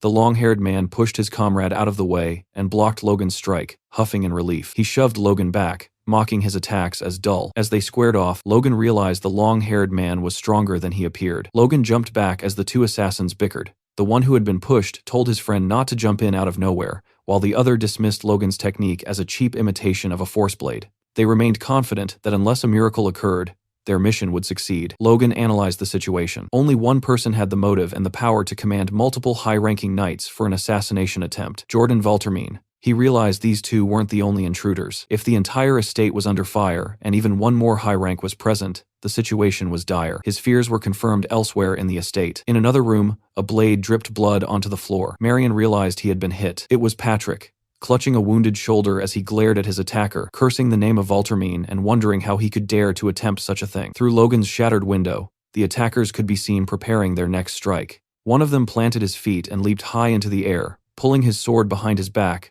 before unleashing a powerful, long-range aura blade. Logan realized instantly that his opponent could extend the reach of his attacks. At the very last second, Logan reacted, dropping low as the blade hissed mere inches above his head, a strike close enough to have given him a haircut. The impact sent Logan falling onto his back, but he scrambled up immediately. Looking at his attacker, Logan noted that while the man's swordsmanship was textbook, his ability to freely manipulate the reach of the force blade was a nuisance. Logan started to analyze the second attacker, but he had to move fast, as a blade plunged toward him from above. He needed a strategy, and he needed it now. Once again, he barely managed to dodge at the last moment, though this time it cost him a shoulder injury. As Logan struggled to stand upright, the silver-haired attacker smiled. Logan thought the man seemed to emerge from the shadows like a ghost, only to melt back into the darkness, a bizarre style that reminded him of the Empire's legendary ghosts he had only heard of in his past life. A sharp pain flared in Logan's leg. He had been wounded there as well. The second attacker was proving to be just as fast as his comrade.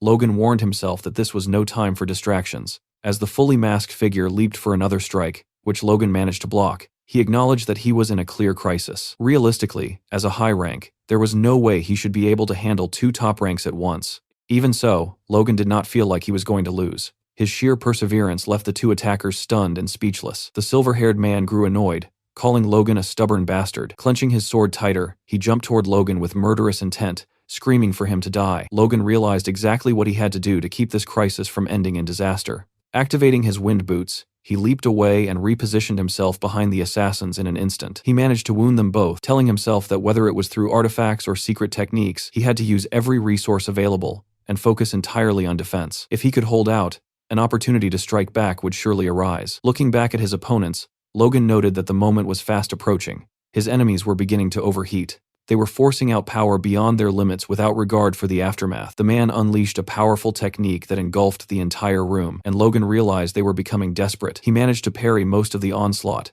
knowing that a single clean hit would mean death. His feet were being pushed back by the force, and as he gripped his sword harder, he felt the overwhelming weight of each blow. He knew his body wouldn't hold up if he continued to block them directly. The attacker seemed to sense this as the red glare returned to his eyes. Preparing a final, full-force strike, the man leaped at Logan once more, screaming that this was the end. However, his composure shattered in the next second, veins popping across his face in frustration. Once again, Logan had blocked the attack. This time, he held his sword handle with both hands, pointing the blade toward the ground while keeping it suspended in the air, an amazing display of strength that didn't budge an inch. Logan smiled from behind his blade, finally beginning to seize control of the rhythm. His attacker, sweat breaking across his forehead, cursed Logan's persistence and struck out, throwing Logan toward the wall. Logan was slammed back, blood splattering from the wounds on his stomach and leg. As Logan struggled to regain his momentum, the silver-haired man prepared a strike from above, declaring that Logan's insolence ended there. As he descended, the man mocked him, scoffing at the idea that someone like Logan could have ever defeated Befros's twin blades. He remarked that he had seen plenty of brats crushed by their own inflated reputations. While Logan had held out well, the assassin was certain he could not withstand the next blow. To the attacker, Logan was just another overhyped youth, or so he thought. Suddenly, Logan opened his eyes. Something had shifted fundamentally in his aura and his gaze. Even the attacker was momentarily stunned. Logan's sword began to move, moving beyond conscious thought, as if his body were reacting independently of his mind. He unleashed an attack so powerful and so fast that neither of the assassins could have anticipated it. In that moment, the silver-haired man could only think of the rumors he had dismissed, the claims that Logan grew stronger the longer he fought. His disbelief proved to be his demise. Logan let go of all conscious thought and unnecessary movement, fighting solely with his spirit. The following day, a council was convened to discuss the night's events, consisting of Hinckley, Philip, Dwayne, and Clayton. Their investigation revealed there had been 13 intruders in total. Every one of them had been killed.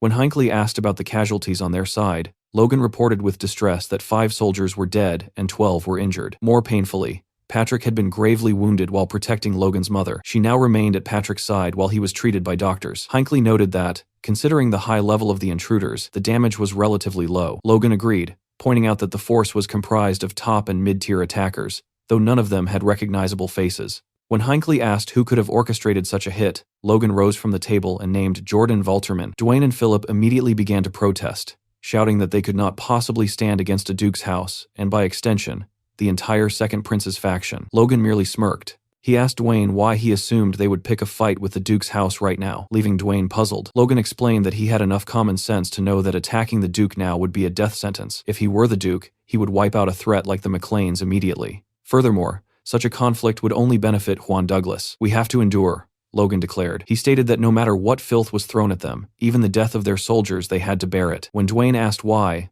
Logan's voice rose to a shout. "Because we are weak, because we have no power." He looked at Hinckley and Clayton, asking if the situation wasn't pathetic, and if he was the only one fueled by rage. Turning to Hinckley, he asked for an update on the night's training. Hinckley confirmed they were fully prepared. Logan nodded, his expression softening as he told those present that they gave him hope that one day they would properly repay this humiliation and possess the strength to do so. Then, Logan bowed deeply to his subordinates. The room erupted as everyone jumped to their feet. Hinckley even screamed for Logan to stop. With his head still lowered, Logan asked them all to keep pushing just a little harder. He promised that soon, all of McLean's glory would belong to them as well. Moved by his sincerity, Hinckley fought back tears while Clayton and Philip smiled. To a man, they agreed to do everything in their power to support him. After Jordan Valterman's midnight assault, Logan and his closest aides steeled their resolve to develop the territory. As a result, the pace of work accelerated across every department. Dwayne found himself finishing massive stacks of documents in a single day, aided by Philip and Damien. All three had reconciled themselves to working constant overtime. Meanwhile, Hinckley pushed his knights further than ever, forcing them to train while carrying massive boulders on their backs. He told them that as Force users, they must not give up when they hit a wall, but must take one more step exactly when they feel they have reached their limit. This spirit of urgency soon reached the common citizens of McLean. Watching the knights, 2 lumberjacks wondered aloud if the harsh training was a sign of trouble. One informed his friend about the previous night's attack, explaining that Patrick had nearly died and that a full-scale war could be on the horizon. The news stunned the other man, who noted that no one else would have taken in refugees like them. They looked toward the knights and agreed it was no time for hesitation. They could not afford to lose their home again. One mentioned he had heard Logan was recruiting for the Vigilante Corps, and indeed, Valtermine's assault led to a significant surge in volunteer applicants. 3 months passed in this fashion. Thankfully, Logan noted that the Duke had not attempted another strike. With the Civil War already 6 months deep, the elite factions were now clashing head-on. Logan surmised that the Duke likely no longer had the capacity to spare high-ranking assassins for side missions. Patrick agreed, observing that the townspeople were watching them from the streets, likely wondering if they were out on a standard patrol. Patrick noted that the Second Prince's faction was currently being pushed back. Watching a group of children playing in a sandbox, Logan explained that the opposition had consistently lost ground on the Central Front and had been driven all the way west to the border of the Valtermine territory and the royal domain. They had even lost one of the strategic twin castles. Logan reflected on his own contribution to this shift. By seizing Bifrost's territory, he had severed a core power and a vital supply line for the Second Prince's faction. To maintain their strength, they were now likely forced to shoulder the burden of supplying their allies as well, causing the losing faction to collapse even faster, a result that aligned perfectly with Logan's plans. Patrick spoke up, admitting that while it might be unbecoming of a knight to say so, the Civil War had allowed their house to grow tremendously. By recruiting knights from families ruined by the conflict, their numbers had swelled to 170, surpassing the force they held prior to the Tomoto Castle campaign. Furthermore, these new recruits appeared genuinely loyal. As Logan and Patrick passed, the knights turned to salute them with smiles on their faces. Logan calculated their total strength, including crossbow cavalry, trainees, and regular troops. They now commanded 3,500 active soldiers. When factoring in the 5 castles taken from Bifrost, plus Sylvan and Teslon, along with the vigilantes recruited from other towns, the numbers grew even more impressive. Logan concluded that their total force now amounted to approximately 10,000 men. As they walked, Patrick signaled his approval to the troops, telling them they were all doing a good job. Observing Logan and Patrick from a distance, 2 knights wondered aloud if they should also approach and offer a greeting. Most importantly, it was clear that Logan's intensive training had borne fruit. He was now able to fully manifest a force blade, the ability to turn force itself into both weapon and armor, which served as the definitive hallmark of a high-ranking warrior. Seeing this, Patrick remarked that it seemed Logan had already surpassed him. Logan, however, remained modest, noting that he hadn't quite reached that level yet. He touched his chin, thinking to himself that he still couldn't fully grasp the 4th form of the Divine Sword Manual, the Blazing Flame Slash. Even so, everything was progressing faster than he had anticipated. Logan turned to his father and told him it was about time they put their progress to use. Patrick asked what he meant, but a sudden realization struck him. He asked if Logan was truly about to do what he suspected. Logan looked up at the sky and declared that he intended to end the Civil War. Deep within the southern mountains,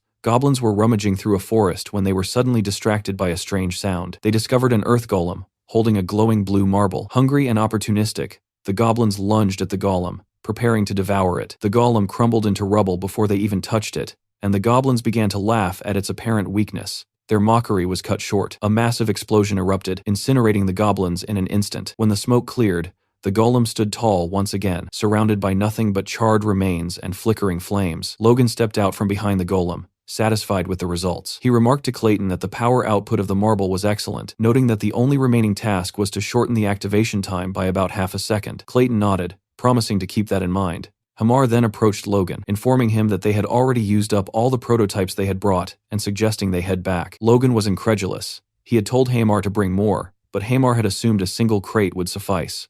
Despite the shortage, Logan was pleased with the performance. Clearing an entire goblin village had taken only an hour. He called the results encouraging, but the group was suddenly interrupted by a violent shaking of the earth. A scream so powerful it hurt their ears echoed through the mountains. Clayton identified the sound as coming from the distillation zone, but Logan didn't waste time analyzing the source. He leaped away immediately, telling the others they needed to find a safe location first. The 3 men eventually caught their breath in the shade of some trees. When Clayton asked what that creature had been, Logan admitted he didn't know, but surmised the sound of the bomb must have awakened a local predator. Looking back toward the path they had fled, Logan noted that the deep regions of the southern mountains were famous across the continent for being a dangerous demonic zone. Noticing Clayton and Hamar were still on guard, Logan huffed and praised them for a job well done. He remarked that despite having very little intelligence to go on, the final product had turned out better than he expected, perhaps even more effective than the version he remembered from his previous life. Clayton explained that the bomb, named Liberatio, possessed firepower on par with a second-class spell,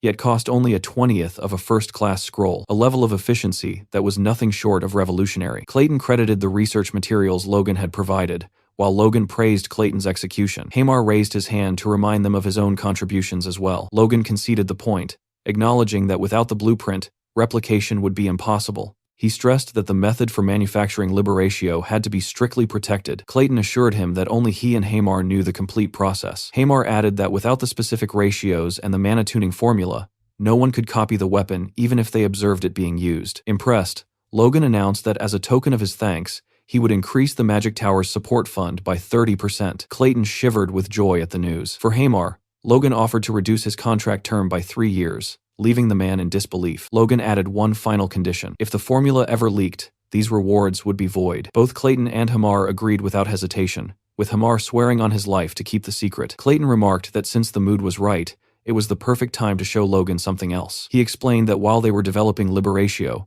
they had also been experimenting with another project. Clayton and Hamar pulled out an upgraded crossbow, proudly calling it the Rapid Fire Crossbow, Artifact Edition. Logan was left speechless. He could hardly believe they had managed to develop an artifact-grade version of the weapon. To demonstrate its capabilities, Clayton conjured a much larger golem for Logan to use as a target. Logan leveled the new crossbow at the golem and prepared to fire. In less than a second, the weapon unleashed a rapid succession of shots. The firepower was so immense that the golem was brought down and instantly engulfed in flames. Amazed by the display, Logan watched the wreckage as Hamar asked if it was truly all right to destroy the golem like that. Clayton dismissed the concern, noting it was just a clay doll that felt no pain. Clayton then asked for Logan's opinion, explaining that each individual shot possessed the same firepower as a Liberatio bomb. When Logan asked if the effective range had been doubled as well, Clayton confirmed it, explaining they had applied mana resonance to the string to increase the range dramatically. However, Clayton noted the limitations. The artifact fires 2 bolts at a time for 5 volleys. After 10 bolts, the weapon breaks,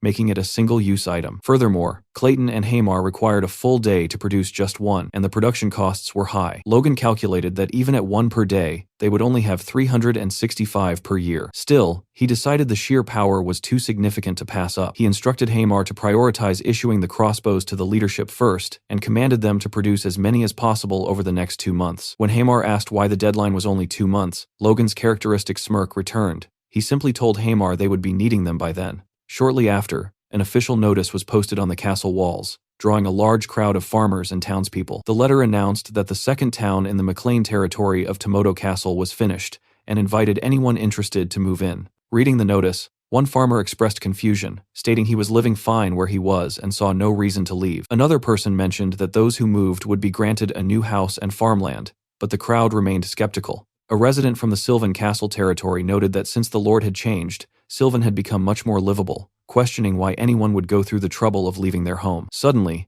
a man at the back of the crowd leaped up and declared that he would go. He and several others stepped forward, willing to take on the hardship. They explained that their original hometowns had already been destroyed in the war, and that the offer of free housing and land was an opportunity they couldn't ignore. As the skeptical man watched them, someone explained that these were war refugees. The man who had leaped forward then led the group of refugees away, beginning their journey toward the new town. Meanwhile, in his office, Logan placed a totem on the map to mark the location of the new town. He noted that the second town was situated exactly in the middle of the plain between Sylvan and Tomoto. When he asked Dwayne why he had chosen that specific spot, Dwayne surmised it was because the two castles were so far apart. Logan confirmed this, explaining that the distance between Tomoto and Sylvan was a 3-day journey on foot. If an enemy were to invade through those plains, defending the area would be a logistical nightmare. Dwayne asked if Logan truly expected an invasion, and Logan confirmed that he did. He explained that this was precisely why the residents of the new town were required to train alongside the vigilantes. While Dwayne agreed and promised to oversee the training, he remained plagued by doubt,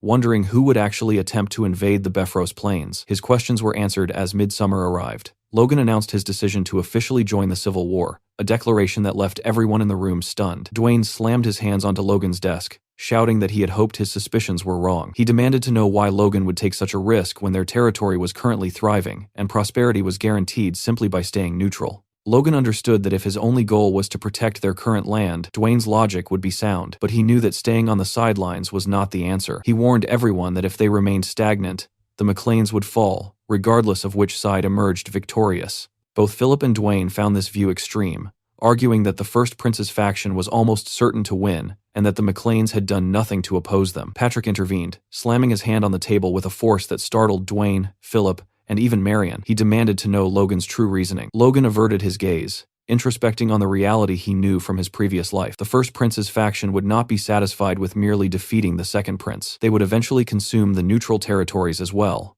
Knowing that this explanation might not resonate, he shifted to a more immediate threat. Logan reminded them that the first prince's faction included two families they knew all too well. First, there were the Kairos Marion's own kin, who had coldly cut off support during a previous land conflict. Marion looked down in shame, and Patrick remained silent. Then, there were the Wolves, the family that had rudely and unilaterally broken their engagement with Logan. Both families were major financial backers of the first prince. Logan asked the council if they truly believed these families would leave the McLeans alone once they gained absolute power. When Philip tentatively asked if they should simply side with the first prince to be safe, Logan knew he had him right where he wanted. He countered that they should do the exact opposite. They were going to join the second prince's faction. Hinckley, Philip, and Dwayne nearly lost their minds. They couldn't fathom why Logan would choose the losing side. Logan asked them to consider the politics of the situation. If they joined the winning side now, their contribution would be seen as negligible. However, if they joined the losing faction and turned the tide of the war, the rewards and influence they would gain would be immeasurable. When Dwayne worried they were boarding a sinking ship, Logan admitted the ship had indeed lost its sails and was taking on water, but it still had the power to sail if steered correctly. He then used the one argument no one could easily refute. With a smirk, he asked them, "Has anything ever gone wrong when I acted?" The room fell silent. No one could argue with his track record. Still, Dwayne pressed him, reminding Logan that the assassins from a few months ago were sent by Valtermine, a core member of the second prince's faction. He asked why they would ever side with the man who tried to kill them. Logan's expression shifted, a vein popping in his cheek as his thoughts turned toward revenge. He told Dwayne not to worry, his eyes gleaming with the promise that he would make them pay dearly in due time. Logan moved forward with his plan, contacting Jordan Valtermine directly to declare his intent to join the second prince's faction. Upon hearing the proposal, Valtermine erupted, screaming at Logan and asking if he had completely lost his mind. Logan merely smiled, admitting he had expected that reaction. He then coolly informed Valtermine that if he was opposed to the idea, the McLeans would have no issue joining the first prince's faction instead. The threat sent Valtermine into a state of visible fury. His eyes widened and veins pulsed at his temples as Logan calmly addressed him as Excellency, asking if he was truly going to turn them down. Seated in his massive chair, Jordan Valtermine repeated Logan's words under his breath, his disbelief turning into rage. He gripped the armrests so tightly they crumbled under his force. His two servants stood by, sweating in terror, as Valtermine demanded to know how Logan even dared to suggest such a thing. In a fit of rage, Valtermine hurled a table across the room, asking Logan if he was toying with him. His face was flushed and he was sweating profusely. It was clear Logan had struck a nerve. One of the servants, trembling and keeping his head bowed, knelt before Valtermine and held up the communication orb so his lord could continue the conversation. Logan observed the reaction, surmising that the second prince's situation must be even more desperate than the reports suggested if Valtermine was getting this worked up.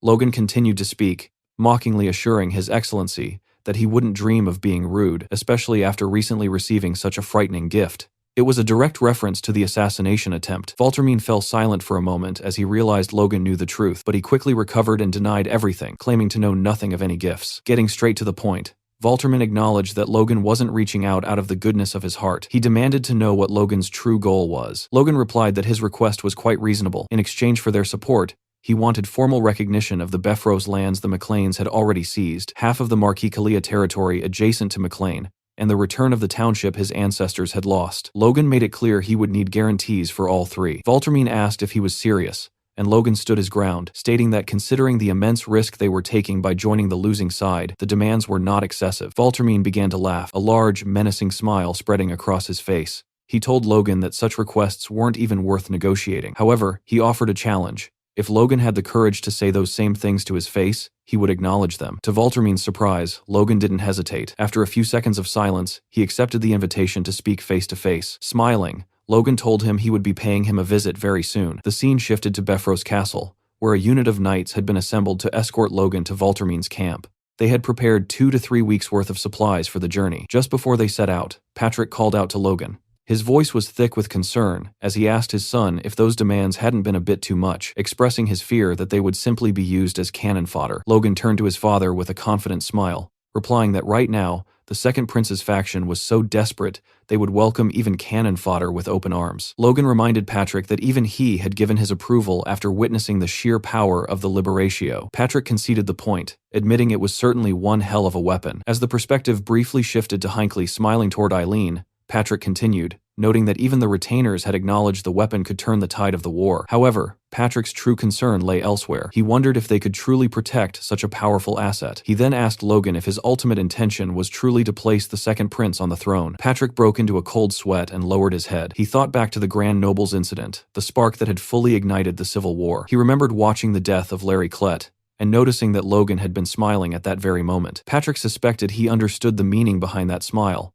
and he wondered if this current intervention was merely a continuation of those events. Logan spoke up, telling Patrick that they lived in troubled times where today's enemy could be tomorrow's ally, and today's ally could be tomorrow's foe. He explained that in the midst of such chaos, their only goal must be to secure as much gain for their house as possible. Hearing this, Patrick wiped away a bead of sweat and managed a smile. He mused that he must truly be getting old if these unfounded worries were troubling him so much. As the time came to depart, Patrick ordered his men to open the gates, preparing to see Logan and his knights off. As they began to march out, Patrick watched them, praying that only glory would await them at the end of their path. In a final internal monologue, he prayed that if any darkness stood in his son's way, God's light would at least shine brightly over Logan's future. As they moved out, Logan's eyes lit up, and a bright, determined smile spread across his face. He ordered his followers to march forward, while behind him, Patrick continued to pray for his son. Atop the walls of the twin castles, a lookout peered through his telescope. Spotting something in the distance, he focused his lens until a banner bearing the flame emblem came into view. He whirled around and shouted, confirming the presence of the McLean forces. Hearing the report, Jordan Valtermine stepped forward, noting that Logan had actually shown up.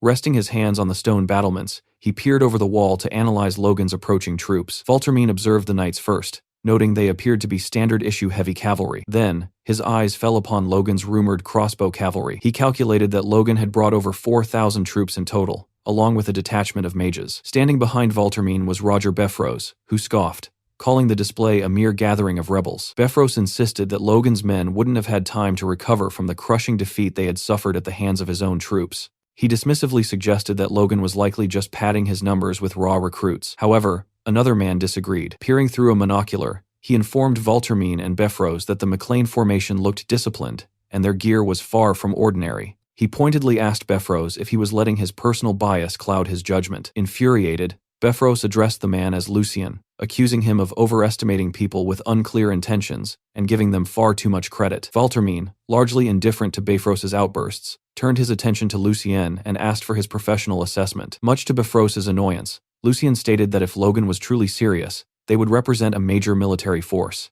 More importantly, he added with a smirk, they had managed to humiliate a count, referring directly to Beffrose's previous loss. Beffrose grew increasingly nervous and defensive, cursing Lucien Thalos under his breath. He viewed Lucien as a lazy, good-for-nothing who only got in the way. He thought to himself that if Lucien weren't Valtermine's nephew-in-law, the sly bastard would have declared neutrality long ago. After considering Lucien's perspective, Valtermine made his decision. He would allow Logan to meet with His Highness, the Prince. He announced they would accept the McLean reinforcements. When Beffrose began to shout in protest, Jordan turned toward him with a look so menacing it silenced the Count instantly. Beffrose realized it was in his best interest to shut up before he ended up in an unmarked grave. Valtermine placed a heavy hand on Beffrose's shoulder, telling him to focus on the bigger picture. He explained that they would use the McLean forces to damage the First Prince's faction, creating an opening for their own turnaround. Beffrose clenched his teeth and lowered his head in reluctant submission. As he muttered his understanding, Lucien watched from the background with a knowing smirk. Valtermine turned toward his guards and ordered the castle gates to be opened, allowing Logan and his troops to file through. Once inside, the sight that met Logan was startling. Valtermine stood waiting alongside a massive man wielding a giant hammer, both backed by a significant force. Logan noted to himself that it was a grand welcome indeed. As they assembled in the middle of the courtyard, a voice echoed through the air, acknowledging the arrival of the McLean forces. Valtermine and the other leaders immediately lowered their heads in respect. A group of attendants carried a man toward Logan, who spoke with an air of grievance. He reminded Logan that he had previously refused a personal invitation to join his faction, then asked if Logan truly expected to be welcomed now, just because he had arrived with a few troops. Observing the man, both Patrick and Logan shared a silent thought. Who is this idiot? Logan reflected on the second prince, realizing he didn't know much about the man's character. He only knew that while the first prince had been a tyrant who ruined the country in his past life, the second prince had been regarded even more poorly. As Logan knelt before him, he noted that the prince's arrogance was obvious even at a glance.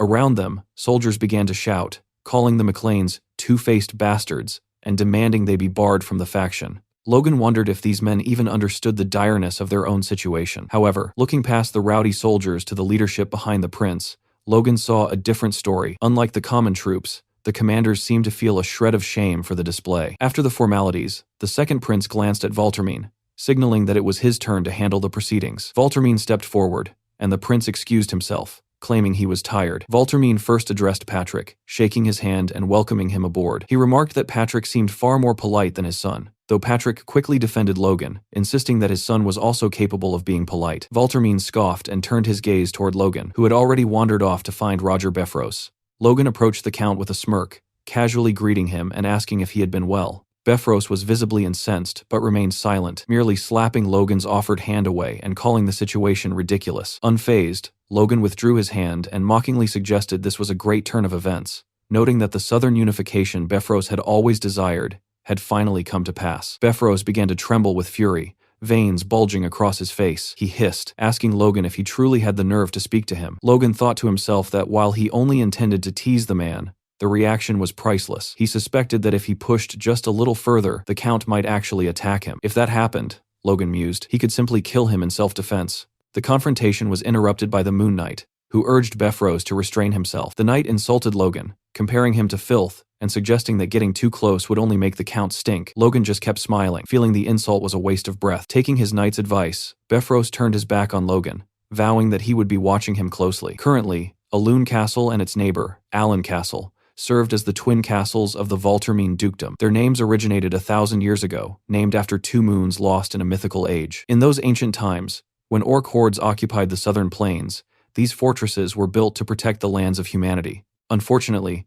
the beauty of that ancestral legacy had been discarded. The twin castles had now become the grim battlegrounds of a horrible civil war. Inside the war room, Valtermine and the other commanders were finalizing their next move. Logan observed the proceedings, reflecting that this was not a war for territory, but for the throne itself. In theory, the conflict would end the moment one rival prince was defeated. However, Logan knew that neither heir was the type to sacrifice himself for the good of the nation. If left to its own devices, as it had been in his past life, this war would tear the country out by its roots. To Logan, these long-winded strategy meetings were pointless. The only real solution was to kill those who needed to die and bring the chaos to an end. Before Logan could voice his thoughts, Jordan Valtermine interrupted with a directive. He announced that the McLean forces would be tasked with striking the enemy from the rear, a decision Logan immediately bristled at. He turned toward Valtermine in disbelief, but it was clear from the faces around the table that the rest of the room was aligned against him. In the midst of the tension, Logan noticed something strange. One individual was staring at him with a completely unreadable expression. Logan couldn't tell if it was hostility or curiosity. It was Lucien. As Logan wondered what had become of this man in his previous life, Valtermine snapped his attention back to the present. He noted Logan's silence and asked if he intended to refuse the plan, even threatening to summon Baron McLean to settle the matter.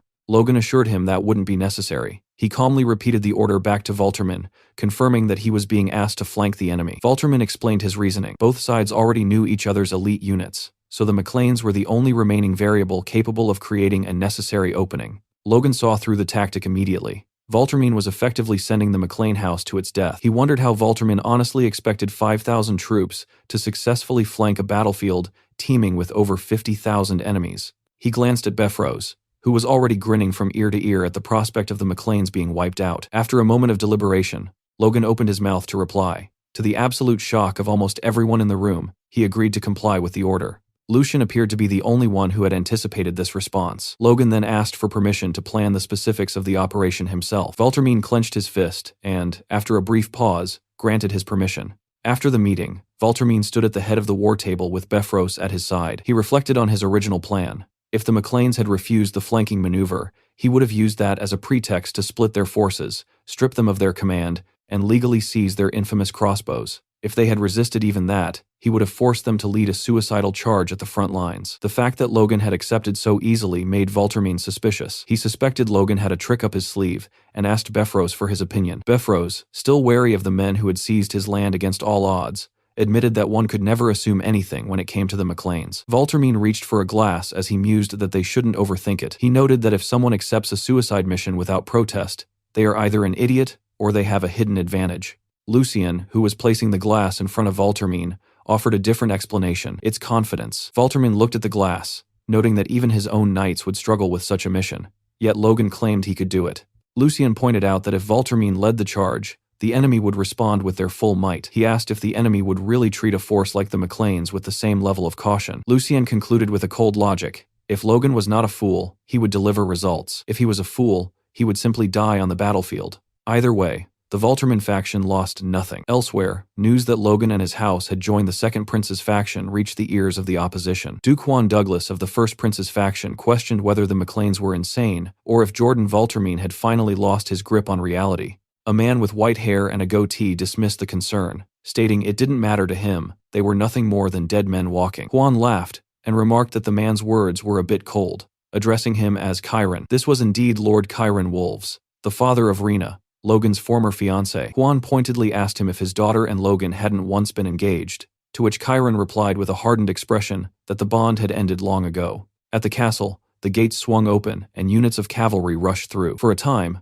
both factions had focused on posturing rather than full-scale combat, but the struggling Second Prince's faction had now reignited the war. On the battlefield, Logan and Patrick advanced at the head of their troops. Patrick observed the sheer scale of the army. Even after months of grueling combat, the Second Prince still commanded nearly 1,000 knights and a total force of 50,000. Logan warned that the enemy would be equally formidable, especially with a 100-strong corps of mages under the command of the Frost sorcerer, Juan Douglas. Patrick wiped away a bead of sweat, noting that they were facing such foes while the Second Prince's main army maintained a wary distance from them. He worried that if anything went wrong, they would be left to die alone. Logan noted that the maneuver was likely born of distrust, which was why the prince's faction had acted first. He reiterated his own objective, to kill those who needed to die as quickly as possible to end the war. This move was the first step toward that goal. At their respective ends of the front, Jordan Voltermean sat tall on his horse, while the Second Prince appeared as though he had only just awakened. On the opposing side, Juan Douglas held his position while the First Prince sat in his chair, eating. Voltermean finally gave the command to charge. A horn blast signaled the start of the engagement, and thousands of soldiers began their march. Realizing it was time, Patrick ordered the McLean troops to move. Their banner stood tall as they advanced steadily toward the battlefield. Watching the movement, the Second Prince asked Jordan if he truly believed the McLeans would mobilize after the humiliation they had suffered at the meeting. Jordan was unsure how to respond, but as Logan strode through the battlefield, he knew the answer would soon be clear. Lucien remained certain of the McLeans' commitment, much to the displeasure of Beffros. Word soon reached Juan Douglas that the McLean forces were attempting a flanking maneuver. He scoffed, calling them lunatics who must have lost their minds, while his soldiers mocked the McLeans for treating war like a game. A flag bearing a blue cross was raised. It was the House of Terran Jihad, offering to intercept the flank. However, Juan ordered the House of Wolves to handle it instead, noting that Chiron had made bold claims and now needed to show results. Chiron prepared his troops to face Logan, his mind drifting back to a previous conversation with Juan Douglas. Juan had asked if he regretted breaking the engagement, suggesting that had the bond remained, Logan would have been forced to join the First Prince. Chiron looked at Juan, noting that his golden hair and blue eyes were proof of royal blood and reflected on the Duke's ambition. Juan, a mage who took after his maternal side, was seeking to break the limits of his status to sit upon a throne he was never meant to reach. Chiron decided that since the McLeans had strayed from the path he set, they were now targets for elimination. Chiron had told Juan that by breaking the bond with Logan, he had gained a far greater connection to the Duke's faction, so there was no reason to cling to something small. When Juan expressed a lingering regret over the lost potential of the McLeans, Chiron promised to take care of that regret in the coming battle. Juan noted Chiron's confidence, reminding him that Logan's house had been the ones to take down Beffros. Chiron dismissed the victory as a mere trick, declaring that the true trump card was already in the hands of the House of Wolves. In the present, Chiron gripped a crossbow of his own. His focus was broken by a sudden report from a lookout with a telescope, who informed him that Logan and the McLean troops were approximately 800 meters away. Through the distance, the McLean banner was clearly visible, with Logan leading the charge. Chiron mused that if Logan had faced any other border count, he might have stood a fighting chance. Unfortunately for him, he was facing the House of Wolves. Chiron gave the order to charge, commanding his people to use their new weapons to wipe the McLeans out. As his troops surged onto the battlefield, Chiron carefully timed the assault. He waited, letting the distance close, needing just a little more ground before Logan was within the effective range of his own crossbows. He smirked, mocking Patrick in his mind, relishing the thought of ruining Logan with his own creation. However, it was Chiron who was caught off guard when he heard Logan shout for his men to load their weapons. Chiron was baffled. He wondered why Logan was preparing to fire from such an extreme distance, unaware that Logan had significantly improved the weaponry. Logan fired, and a bolt imbued with mana screamed across the battlefield with immense power. It struck the earth just behind the enemy's front line, startling the horses. One soldier shouted that they were still far out of range, but his relief was short-lived. A giant explosion erupted from the bolt, engulfing everything in its vicinity. The soldiers realized they were facing magic as the shockwave threw them from their horses. Chiron and his officers came to a dead halt, staring at the carnage in disbelief. Gritting his teeth, Chiron demanded to know what kind of trick Logan had pulled this time. Logan, observing the chaos, noted that the enemy's front line was thoroughly shaken. He turned to Clayton to issue a command, but no words were necessary. Clayton nodded and turned to his disciples, telling them it was time to act. They began imbuing rocks with mana in preparation for their next move. Clayton glanced at one particular disciple with blue hair, Victoria. He asked if she was sure she was ready, and Victoria firmly replied that she was fine and could handle her part alone. Now a trained apprentice, Victoria was determined to show the enemy her strength and composure, fighting with all her wits and might. Just a short while ago, Kaisalon had spotted the weapons their enemies were carrying, realizing with a shock that they also possessed automatic crossbows. Logan shaded his eyes against the sunlight, observing the field, and remarked that unless the enemy was holding weapons that only happened to look identical, that was exactly what they were. Kaisalon wondered how Logan could even identify them from such a distance. Logan, meanwhile, reflected that the technology was bound to leak eventually, but he hadn't expected Befros to be the one to distribute it. He then realized the leak must have originated with Rena during their first encounter after she had broken their engagement. Logan turned to his troops and ordered everyone equipped with explosive bolts to move to the front. He declared that they would permanently destroy the enemy's automatic crossbows before they ever had the chance to use them. Nearby, a golem's massive hand rose from the earth as Clayton and his disciples conjured a small army of the constructs. Beside them sat crates filled with blue marbles, the Liberatio explosives developed by Clayton and Hamar. Clayton informed his team that they had plenty of ammunition and urged them to throw as many as necessary. Victoria clenched her hands, her mind focused. Having mastered first circle magic, she was determined to prove she could handle her duties alone. Her motivation was simple. She was doing this for her brother's sake. With a sharp command, she ordered her golem to strike. The golem prepared and launched the bombs like bullets toward the enemy lines. As they fell, the marbles glowed a menacing red. An enemy soldier barely had time to ask what they were before the world dissolved into fire and explosions. Chiron Wolves stood speechless, paralyzed by the carnage. One of his soldiers reported that Logan was utilizing magic, warning that their forces, though 1,000 strong, could be decimated by a mage of that caliber. Infuriated, Chiron realized he had to close the distance immediately. He ordered his cavalry to charge, reasoning that if the two armies became entangled in a melee, Logan would be unable to use large-scale magic. Kaisalon ordered his own men to reload and fire. A rain of arrows arched through the sky, approaching the enemy at incredible speeds. However, the enemy knights blocked the barrage with ease, using their shields. Kaisalon noted this was expected. Once a warrior reached the level of a knight, mere arrows wouldn't take them down. The goal, however, was simply to unhorse them. Kaisalon glanced at Victor, who nodded in silent understanding. Victor turned to his cavalry and ordered them to split, instructing the men to maintain their distance while harrying the enemy's broken formation from the flanks.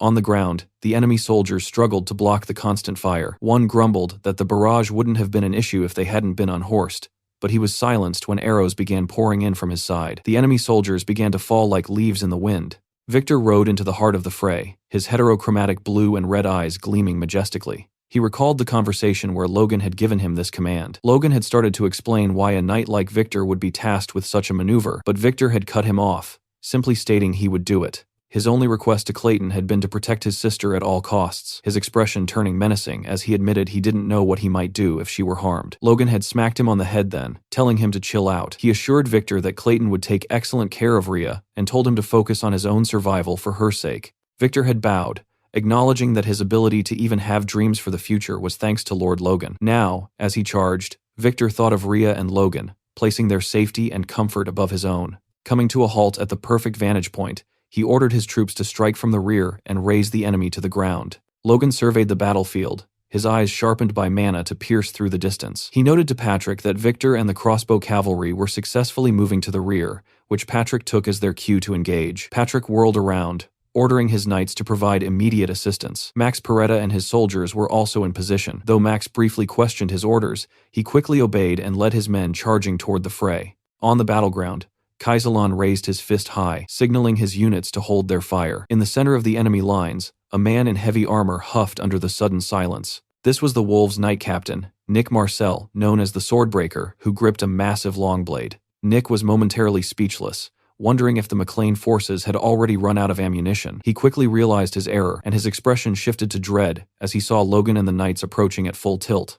Nick realized they were launching a direct, head-on assault. He found it absurd that a group of backwater knights, led by a single, high-ranking lord, would attempt such a move. Planting his feet firmly, he tightened his grip on his weapon, reminding himself that war was ultimately decided by knights and mages. He believed that regardless of the soldiers' equipment, The side that broke the opposing knight order would seize victory. As Logan closed the distance, Nick imbued his blade with mana and lunged, screaming for Logan to die. Suddenly, Nick's sword shattered under the intense pressure of the force he had channeled. He swung the hilt, sending the razor-sharp fragments of the blade flying toward Logan and his crew like shrapnel. Logan realized Nick had purposefully broken the sword to use the fragments as a one-time, high-powered projectile. Logan slammed his foot against his stirrup and leaped high into the air, gripping Lux with his right hand. Imbuing his sword with mana, he declared that crossbows weren't his only ace. Logan descended with every ounce of his power, the force of his landing shattering the earth beneath him. Nick, who had been carrying spare swords, managed to draw another and block the strike. He smiled,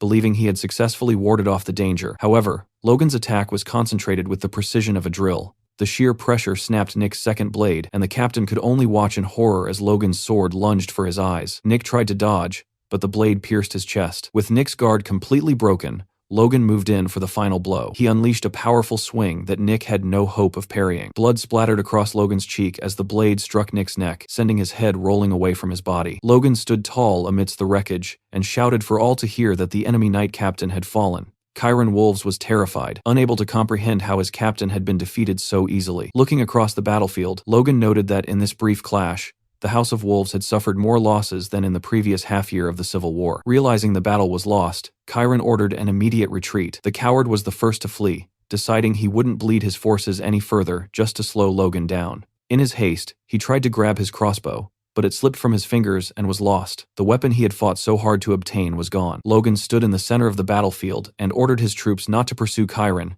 but to regroup and reorganize instead. He watched Chiron flee, noting that the enemy had collapsed the moment their front line broke. Surveying his own side, he saw that Patrick had personally taken down several advanced knights. Hinckley approached Logan with the casualty report. 5 knights seriously wounded and 2 dead, with roughly 100 soldiers injured. Hinckley smiled, declaring it an overwhelming victory against a border duke. Logan felt a flush of pride but cautioned his men to stay calm and not get ahead of themselves. Hinckley noticed a shift in the atmosphere, looking toward the main army and wondering if they had witnessed the McLean victory as clearly as he had. Logan, his mind on Duke Jordan Valtermine, mused that he would show the Duke even more material might. Valtermine would have to think very carefully about how he planned to treat the McLean house from now on. In reality, Jordan Valtermine was truly amazed. He reflected that while the battlefield looked fierce on the surface, the ones actually being ground down were merely the weak, lesser nobles. From his perspective, those with nothing to lose needed only to watch safely from the sidelines, as those pretending to be obedient revealed themselves as traitors. Jordan believed this skirmish had served that exact purpose. He informed the nobles behind him that,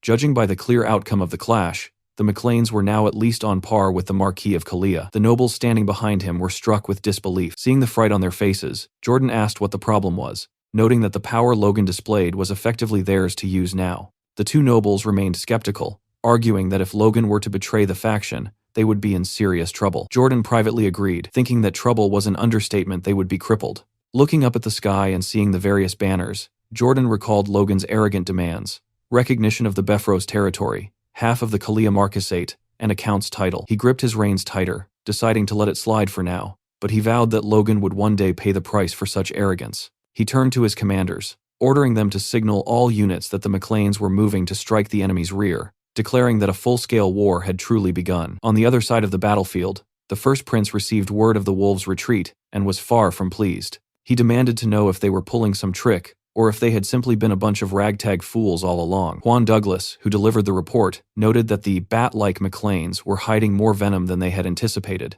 The first prince screamed, asking if Juan intended to just stand there and watch. Maintaining his composure, Juan advised the prince that now was the time to fortify their defenses. He warned that once the McLeans attacked from the rear, the main enemy front would likely charge as well, and urged the prince to stay close to him. The first prince was baffled by the shift in momentum, while Juan fumed silently, calling the McLeans traitors and wishing for them to come closer so he could tear them to shreds, regardless of the cost. Everyone's eyes were now fixed on Logan's next move. Lucian found the entire situation ridiculous. The most noble men in the country were ignoring the massive battlefield before them, focused entirely on a single, distant barony. He wondered who this war was even being fought for. The McLean troops continued to accelerate, but their trajectory began to shift. Both Juan and Jordan watched in confusion, wondering what Logan was doing. Logan had decided to move away from the enemy's rear entirely. Patrick asked his son if they were really just going to keep going, worried about what they would say to the leadership when they returned. Logan turned to his father and remarked that Valtermine likely never expected them to actually hit the rear in the first place. He had just wanted them to stir up chaos and die off. Logan pulled out a small piece of paper,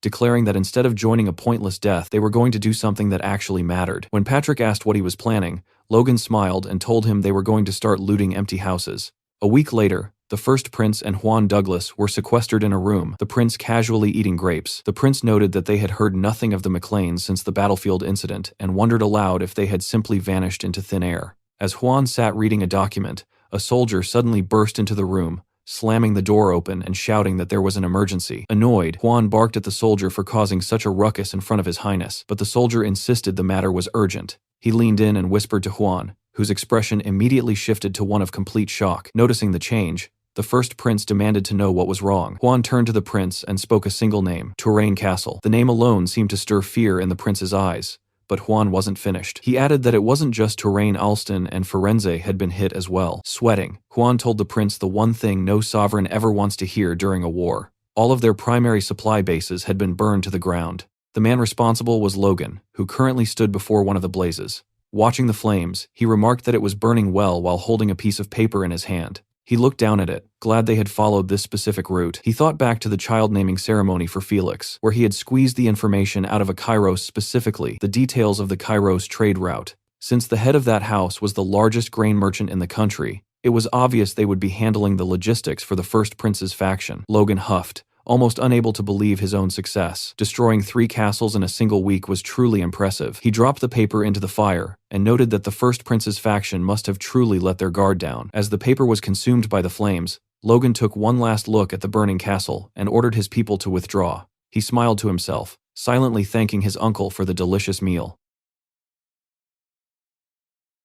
The scene shifts back to Alun Castle, where a grand banquet is underway. Inside the bustling hall, the air is thick with the chatter of guests, noting the lavish welcome prepared for McLean's return, an affair reportedly organized by the prince's direct order. One of the knights remarks on the unusual atmosphere. Because they are at war, every soldier remains in full gear, and the glasses are filled with juice rather than alcohol. Despite the lack of spirits, the room is charged with tension, as all the key figures of the various factions are in attendance. The knights whisper among themselves, wondering if the prince truly intends to treat McLean with the status of a border count. One asks about the whereabouts of Count Beffrose, only for a friend to reply between sips of juice that the count had retired early, claiming exhaustion. Hearing this, the knight turns away, pondering in silence as he drinks. It is clear to everyone present, another significant power has officially joined the faction. Nearby, Logan approaches Jordan Valtermine. He begins by addressing his broken promise regarding the rear attack, offering his most sincere apologies. Valtermine brushes it off, telling Logan not to worry, as the situation was frankly unreasonable.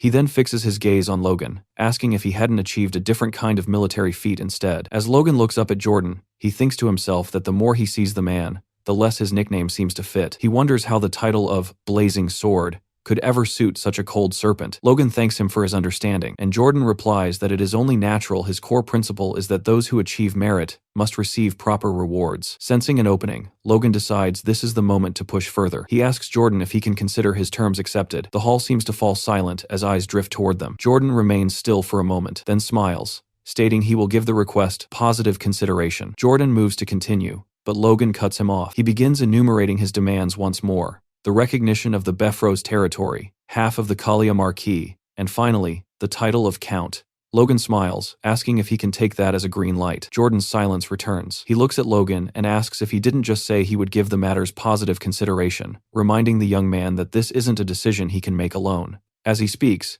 he places a hand on Logan's shoulder. Suddenly, the atmosphere shifts. Under the weight of Jordan's hand, Logan feels a strange, heavy aura. Jordan smiles, remarking that while youthful boldness is admirable, Logan should also consider the circumstances of his elders. Logan struggles to find an answer. Jordan tightens his grip, and Logan realizes what is happening. Jordan is suppressing his opponent's aura, causing them to psychologically shrink in a way so subtle the victim barely notices. A very fine skill to have, Logan thinks. Logan bows his head, apologizing to Valtermine for overstepping. With his hand still firmly planted on Logan's shoulder, Valtermine dismisses it as a symptom of youth, even as Logan appears to tremble under the pressure of the aura. Internally, Logan remains calm. He has already secured what he truly wanted. Jordan continues, noting that the weapons Logan used in the recent conflict were quite impressive. He asks if Logan would consider sharing them, suggesting that with such arms, they could easily win the war. Logan bristles, realizing Jordan is essentially demanding the technology for free. He apologizes, explaining that they have no spares left, making the request difficult to fulfill. Jordan exerts his ability once more, asking, "Is that so?" Under the renewed pressure, Logan appears forced into a stuttering apology, though his internal thoughts remain defiant. Jordan finally smiles and releases his grip, admitting he might have been holding on too tightly. He tells Logan to go enjoy himself and rest, turning back one last time to mention that the next battle is approaching soon. As Logan watches him walk away, he thinks, "What a bastard." Only his force core had protected his spirit from Jordan's influence.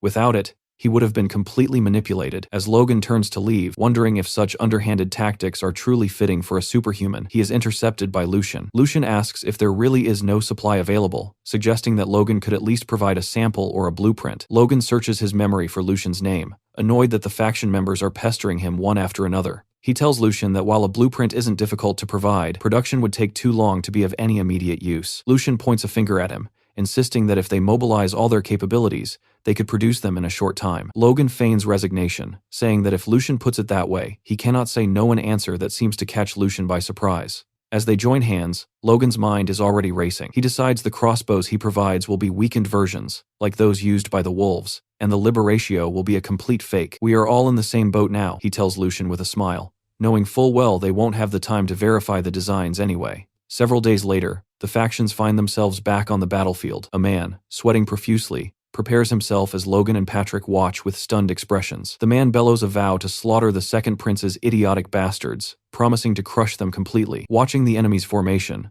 the second prince turns to Jordan, asking if that specific knight order truly belonged to their ranks. Jordan admits he is unsure, wondering aloud what they were thinking by placing such men in the vanguard. The man leading the charge is identified as the Kairos Knight Captain, an intermediate-level knight named Alan. As the Valtermine army watches the enemy approach, they note that the force seems composed entirely of mercenaries. They observe that even the captain is only at an intermediate level, though their equipment appears remarkably solid. Seeing this, the second prince's knights smile with overconfidence. One knight charges forward, intent on taking the captain down personally. As he lunges, the Kairos captain's mind races. He knows that to prove his order's innocence, they must take the lead. This had been decided in closed chambers. The suspicion had fallen on the Kairos for allegedly leaking the supply base location to the Maclanes. To avoid further suspicion, this suicidal charge was their only option. The captain recalls the moment a superior handed him a piece of paper, promising to take care of his family for the rest of their lives. The man had practically screamed at him, begging him to give his life for the cause.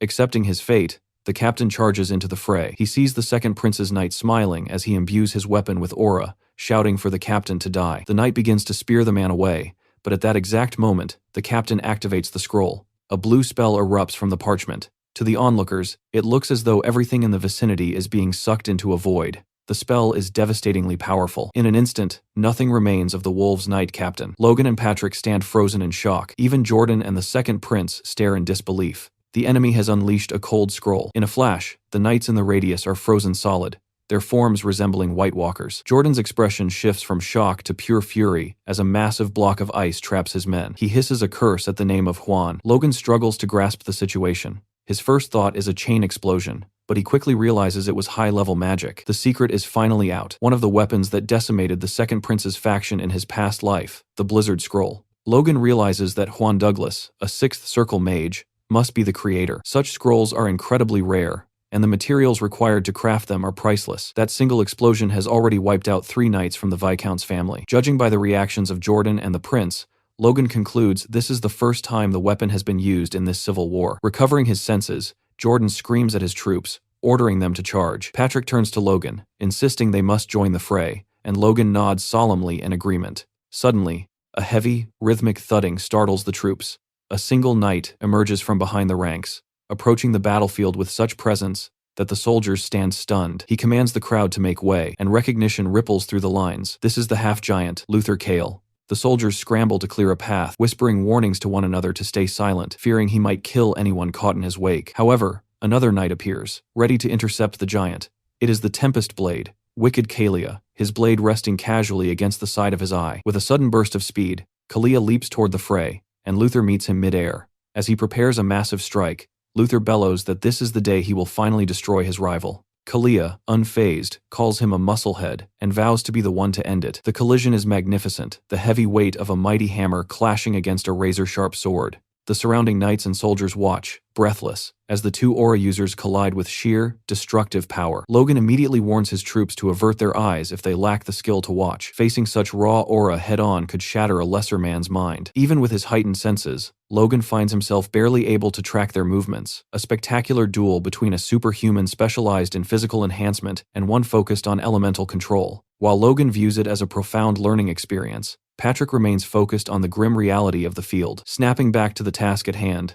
Logan calls for Victor and orders the crossbow cavalry to charge. In the center of the battlefield, Count Jahid's knight, Captain Rommel, awaits the onset. He smirks, telling his men that if they can just block the bolts, the McLean force is nothing more than ordinary soldiers. Confident they are prepared for Logan's specialized weapons, he orders his troops to raise their shields. Suddenly, Victor gives a command that catches Rommel completely off guard. The cavalry swerves, surrounding the enemy rather than charging head-on. As Rommel turns to adjust his orders, he notices a shadow falling from above. A rain of arrows descends, and these are no ordinary projectiles. Rommel infuses his shield with aura to block the volley, but the wood and metal crumble under the sheer pressure of the force. He realizes too late that Victor's squad was merely a distraction. Kaisalan appears, ordering his soldiers to fire another volley. Rommel watches in fury as one of his men is downed by a bolt to the head, cursing his fools for letting their guard down against mere soldiers. He screams for his troops to wrap their shields in force, just as they had trained. On the other side, Kaisalan encourages his own men,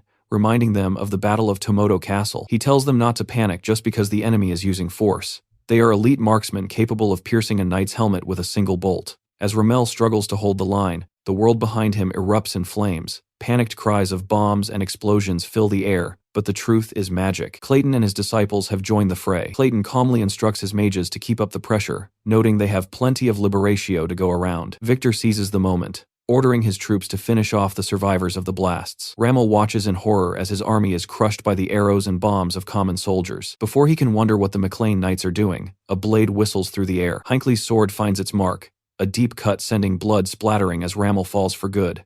Hinckley dismisses the kill, claiming they are simply cleaning up weakened enemies, a task anyone could handle. Watching the collapse, Logan notes that this strategy is the best way to minimize their own casualties. He suggests to Patrick that his father might find such tactics cowardly, but Patrick cuts him off, stating that no one is idiotic enough to think that. Patrick points out the larger picture. With Count Jahid fallen, a major flank of the First Prince's front has collapsed. Logan agrees, predicting a full retreat is imminent. He decides they have achieved enough merit and shouldn't waste more strength. Kaisalan spots the retreat signal waving in the rear and relays it to Victor. Victor, coolly shooting one last enemy soldier without even looking, begins to pull his battalion back. As Logan prepares to discuss their next move with his father, a new series of explosions rocks the front line. Logan pales, realizing it is the Blizzard Scroll again. He can't fathom how the enemy possesses so many. Hinckley rides up, and Logan frantically asks if the front line is safe. Fortunately, because they pulled back early, even Victor's squad escaped the blast. Jordan Valtermine is livid,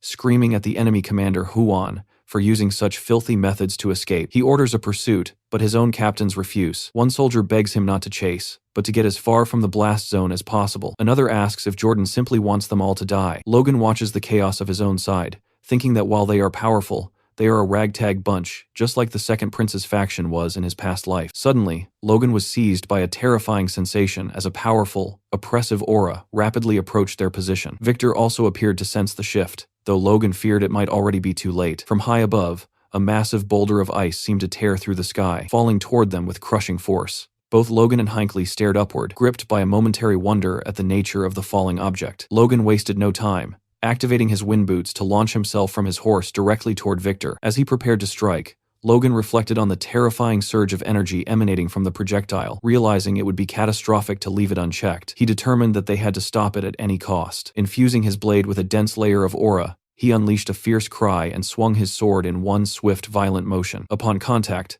the ice boulder began to shatter. Logan fell back under the force of the impact, watching as the broken fragments started to emanate a strange green light. Logan remained stunned by the display. Hinckley, witnessing the extreme cold radiating from the shards, rushed toward Logan on his horse to check if he had survived the encounter unscathed. Logan appeared to be unharmed, though he immediately began cursing the name of Juan Douglas due to the biting chill. Examining his weapon, Logan noted that the ice mage clearly held a deep grudge, as he found himself unable to melt the frost on his blade, even by using his force. He marveled at the fact that Huan could detonate a mass of rare scrolls and follow it with such dangerous magic powers, truly befitting a superhuman. It was then that Logan noticed the ice infused with his force had begun to crack, leading him to a sudden realization. Sometime later, near a campfire, a pair of soldiers sat talking, mocking the way the first prince's forces had fled the field. One soldier looked up, remarking that their fortunes had taken a turn for the better ever since the McLeans arrived. His companion agreed, commending Logan's strength and noting how he had cut through Huan's magic as if it were nothing, adding that the barony's warriors were surprisingly skilled. From behind a nearby tent, Count Befros listened to the soldiers' conversation. One of them predicted that because the McLeans had achieved back-to-back successes, they would certainly receive the grand rewards they had demanded. The other soldier noted that since Duke Valtermine was known for being clear-cut regarding rewards and punishments, this likely signaled the end for Befros. Hearing this, the Count was consumed by rage. Realizing his position was becoming precarious, he concluded that the civil war could not be allowed to end in such a manner. Elsewhere, inside a castle featuring a lion crest carved above the front gate, the sound of a hammer striking wood echoed through the workshop. One of the dwarves Logan had brought in sat at the center of the scene, looking exhausted. Tamar collapsed to the ground, throwing a finished crossbow into a crate filled with others. When Hamar demanded he move faster, Tamar pleaded for a short break. Hamar leaned in and shouted that there would be no rest, as he was due to arrive soon. Hamar described the approaching figure as a brute and a beast who monitored them daily, even more strictly than his brother. When the man finally made his presence known and offered a polite apology for the intrusion, Hamar began to tremble in startlement. It was Ronian, who explained that he had only come to offer his support. Hamar was left speechless as Ronian smiled and asked the dwarves to bear with the discomfort of his presence, noting that the successes on the front lines were thanks to the weapons they produced. At this, Hamar and Tamar grabbed each other by the neck, laughing and insisting to Ronian that there was no discomfort, and they only wished to do their best for the territory. Ronian smiled at their seemingly admirable mindset, and they stood face to face, laughing together. However, as the dwarves thought they had successfully fooled Ronian, they began to sweat. Ronian huffed and looked down at them, noting that since progress was slow, he would grant them some leave. As their eyes lit up, Ronian suggested they visit the marketplace to enjoy the sights and food, though he insisted they be accompanied by an escort knight to lift their spirits. Watching them, Ronian recalled a conversation with his brother. Logan had told Ronian to remain home on purpose, explaining that this civil war wasn't their fight and there was no need for the main family to be fully committed. Ronian had lowered his head, realizing that he was being kept back so he could succeed the family if anything happened to the others. Though Logan had tried to comfort him, he also reminded Ronian that they had more castles to defend and a militia that needed supervision. Ronian had firmly told Logan that he was no longer a child, a statement that had startled Logan. Ronian had then put on a kind face, telling Logan to go ahead while he protected the territory instead. Logan had been left at a loss for words, seeing how much his little brother had grown. He had bowed his head, telling Ronian he trusted him, but gave one final instruction: keep a close eye on Hamar, as the dwarf might become a target for kidnapping once their weapons gained fame. Now, Ronian followed Hamar through the market dressed in full armor. Noticing the attention they were drawing, Ronian suggested they head back, but Hamar insisted they had only been there 3 days and went to buy some delicious-looking skewers, even offering to get one for the young lord. Suddenly, Ronian sensed something, a force user among the crowd. He went on high alert, noting that the aura was so foreign it tripped his force core, suggesting the attacker was concealing their strength. He called out to Hamar that they had seen enough just as a merchant pushing a hay cart passed by. As the man drew close to Hamar, his attitude shifted. He was the assassin Ronian had sensed. Before the man could act, Ronian struck him on the back of the head, asking what he thought he was doing. As the man fell, Ronian grabbed him by the shirt and lifted him, laughing to the crowd that the poor man had simply overexhausted himself. He then dropped the man face first and told a nearby guard to take him to a safe place. Hamar had fallen into the hay, and Ronian noted that everything had happened just as his brother predicted. He mused that they had captured one, and the more prisoners they took, the better. Within the next couple of minutes, the market returned to normal as if nothing had happened. Another merchant held up 2 skewers and informed Hamar that his food was ready, prompting Hamar to happily tell the man to hand them over while remarking on how delicious they looked. Ronian, still cautious, told Hamar that once he received the food, they were heading straight back home. However, it appeared this was not the end of the situation. A mountain of a man placed himself directly in front of Ronian, effectively blocking his sunlight, which Ronian noted was very rude. The man's head was so bald that it reflected light everywhere, and Ronian realized this was a trick designed to block his view of Hamar. As the merchant approached Hamar with the skewers, Ronian sensed that something was wrong. Suddenly, the merchant turned the skewers around and prepared to stab Hamar, who was looking down at his wallet trying to pay for the meal. Seeing this, Ronian immediately pulled out his sword. Realizing the 2 attackers were working together, Ronian utilized a specific technique called the flashblade slash to impair both enemies. As a result, One man was left flat on the ground while the merchant's right arm was dismembered. People in the market began screaming about murder, but Ronian smirks and stated that no one was dead just yet. Hamar turned around and asked Ronian what the meaning of all this was. The merchant then pulled a knife from behind the counter for another attempt, but he was not fast enough. In the next instant, Ronian delivered an elbow to his face and hit the man's hand, causing him to drop the dagger. Ronian began calling for the knights to restrain the bastards and search the surroundings, but he did not get to finish his sentence because a loud noise from the back attracted his attention. It appeared someone had blown up a building behind him, and Ronian realized it might be the location of the workshop. A past conversation with Logan then came to mind, where Logan told Ronian that while the repeating crossbow would eventually spread, the Liberatio must never be allowed to. Never. The people saw the explosion and started panicking. Looking at the rising smoke, both Hamar and Ronian realized they had to hurry back to see what happened. Ronian turned to Hamar and told him they must head back immediately. Seconds later, another knight rushed toward them. Ronian asked what was going on and told him they were in a hurry, so he could explain later. However, the man informed Ronian that it was an urgent communication from headquarters. Hearing the word headquarters, Ronian realized it must be from Logan. The soldier then told Ronian that troops from the First Prince's faction were currently moving toward McLean Castle,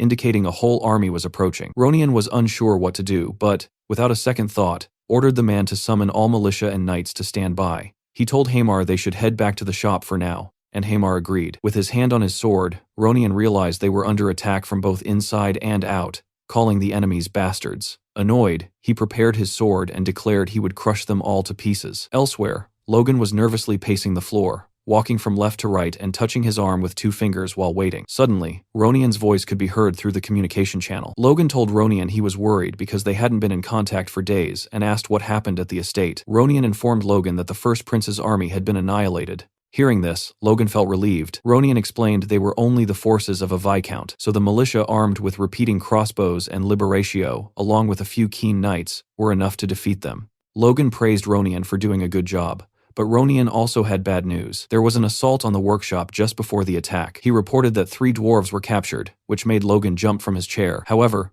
Logan then told him it was all right, reasoning that unless it was Hamar or Clayton, the other workers didn't know the formula for Liberatio anyway, so they should be fine. Logan added that he was sure Ronian had caught a few attackers to interrogate and find out who was behind it, but Ronian did not seem so sure. Ronian turned his gaze away and told Logan that all those captured had committed suicide. He admitted to Logan that this was his fault, but Logan only smiled and said it was okay. However, Ronian added that according to a knight who faced the kidnappers, something was odd. The knight said he only got a glimpse and wasn't sure, but the face of one kidnapper seemed familiar. Hearing this, Logan was stunned. Ronian described the person as short and agile, appearing to be at least a top-tier knight. Logan thought about the description and who it might be, but Ronian explained that this alone wasn't enough to identify the culprit and apologized again. Logan thought that Ronian looked completely deflated. Logan then told Ronian that for now, he should have the militia train even more thoroughly. Ronian asked if Logan thought something like this might happen again. Logan admitted these were just speculations, but in a worst-case scenario, they must be ready. This startled Ronian,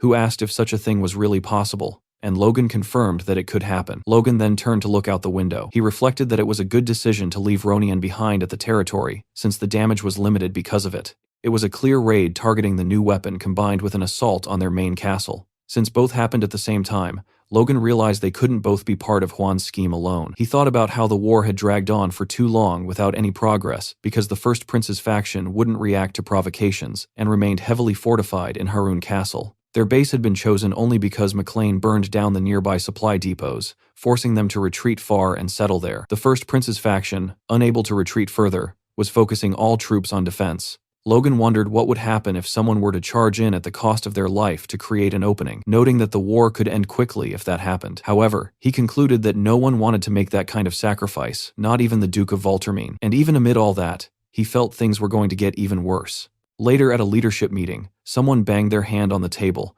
declaring that McLean had given His Excellency a fake recipe for the bomb. A few days into the meeting, Befros told Jordan that McLean must immediately disclose the correct method so that the faction could begin mass production. Looking at Befros, Logan thought to himself that they were wasting strength on nonsense like this. Logan replied by asking Befros if he had actually run experiments in the middle of a war. He questioned where Befros had even obtained the bomb materials, as there was no place where they were currently available. Befros claimed that, fortunately, he had personally collected materials for testing, but then admitted the tests had failed miserably. When Logan asked if Befros was sure he simply hadn't messed it up, Befros became annoyed and started screaming at Logan. He told Logan to watch his mouth and asked if he thought he was dealing with some pathetic first circle mage, noting that he was actually a fifth circle mage. Suddenly, Befros's expression changed. Jordan told Befros that this was an official meeting and to please mind his manners, prompting Befros to apologize. Even so, he turned back toward Logan and stated that a count wasn't one to fabricate nonsense. Jordan then asked Logan if he could prove the recipe, and Logan found himself unsure of what to say. Jordan told Logan that since he continued to be supplied with Liberatio,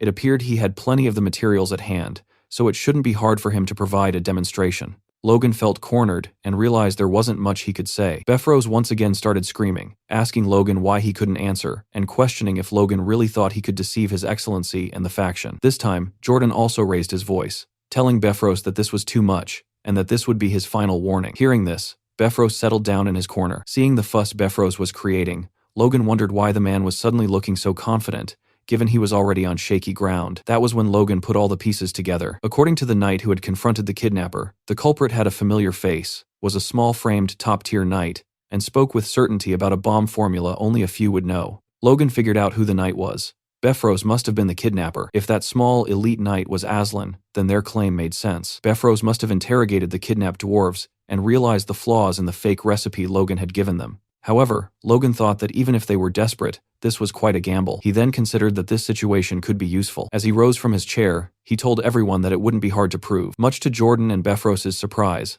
Logan said he would arrange a demonstration soon, though he knew this was a small lie for the moment. He then told them that rather than doubting the weapon's formula, they should focus on breaking out of the current stalemate. Logan stated that this nonsense wasn't even what they should care about. As they knew, their territory had been clearly attacked by the First Prince's faction, and that was what truly mattered.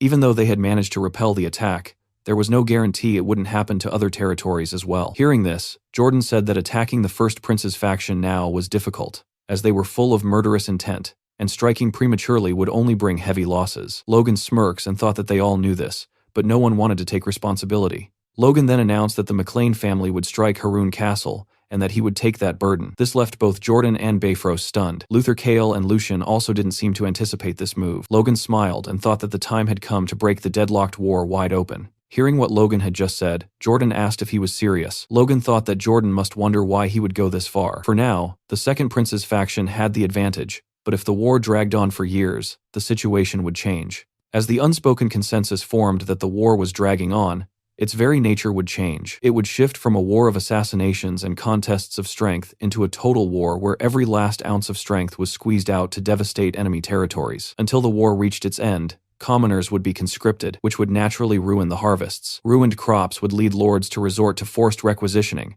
which would create refugees. Those refugees would then turn into slash-and-burn farmers or bandits, causing further problems. A kingdom ruined in this way would eventually be swallowed by the empire. Logan thought that was why they must settle the civil war before that happened. Logan went on telling Jordan that he wasn't saying this without reason. He stated that the McLean family was prepared to accept every risk the battle brought and was prepared to make sacrifices. Jordan wondered why Logan would do that, given he was already the top contributor due to his previous achievements. He questioned why they would choose to sacrifice themselves now. Looking at Jordan, Logan thought that, as expected, the man wouldn't believe him easily. So, he decided to try something else. Logan told Jordan that they weren't going to do this for free, and that they wanted additional rewards beyond what was already promised. Jordan wondered what kind of reward Logan could possibly request, but played along, asking Logan what it was. Logan smirks and prepared to state his request. He said he wanted a marquis title for McLean and the entirety of the Kalia Marquisate's lands. Furthermore, he wanted Jordan and His Majesty to guarantee everything in writing, after which he would definitely see the task through. Logan thought it was an excessive reward and an outrageous demand, but one sweet enough to justify the risk of sacrifice. Even if he had to stake everything, his family and himself, he thought this might just work. Everyone was now looking at Jordan, who said that the requested reward was excessive, far too excessive. He then clenched his fist and asked if Logan wanted a written guarantee, questioning if this meant Logan didn't trust his word. Logan replied that this was not the case, but rather that he needed a justification to convince his family. Logan asked for Jordan's understanding. Jordan thought that Logan had volunteered for this sacrifice only to indulge in such greed. He looked down and thought it over before telling Logan that it was fine, but on one condition. Logan would have to leave 3 wagons of Liberatio behind. That way, Jordan said, the main forces wouldn't lack firepower while Logan was attacking Haroun Castle. Hearing the request, Logan thought that Jordan was suspicious until the end, but he decided that much was acceptable and agreed. He thought that whatever Jordan planned to do with the Liberatio, Logan and his troops wouldn't be there by then anyway. Befros then looked on with a weird expression on his face, looking as though he were about to do something he wished he didn't have to. He stood up and announced that the Befros would also attack Harun Castle. Hearing this, Logan was stunned. Jordan asked Befros if he wasn't overreaching,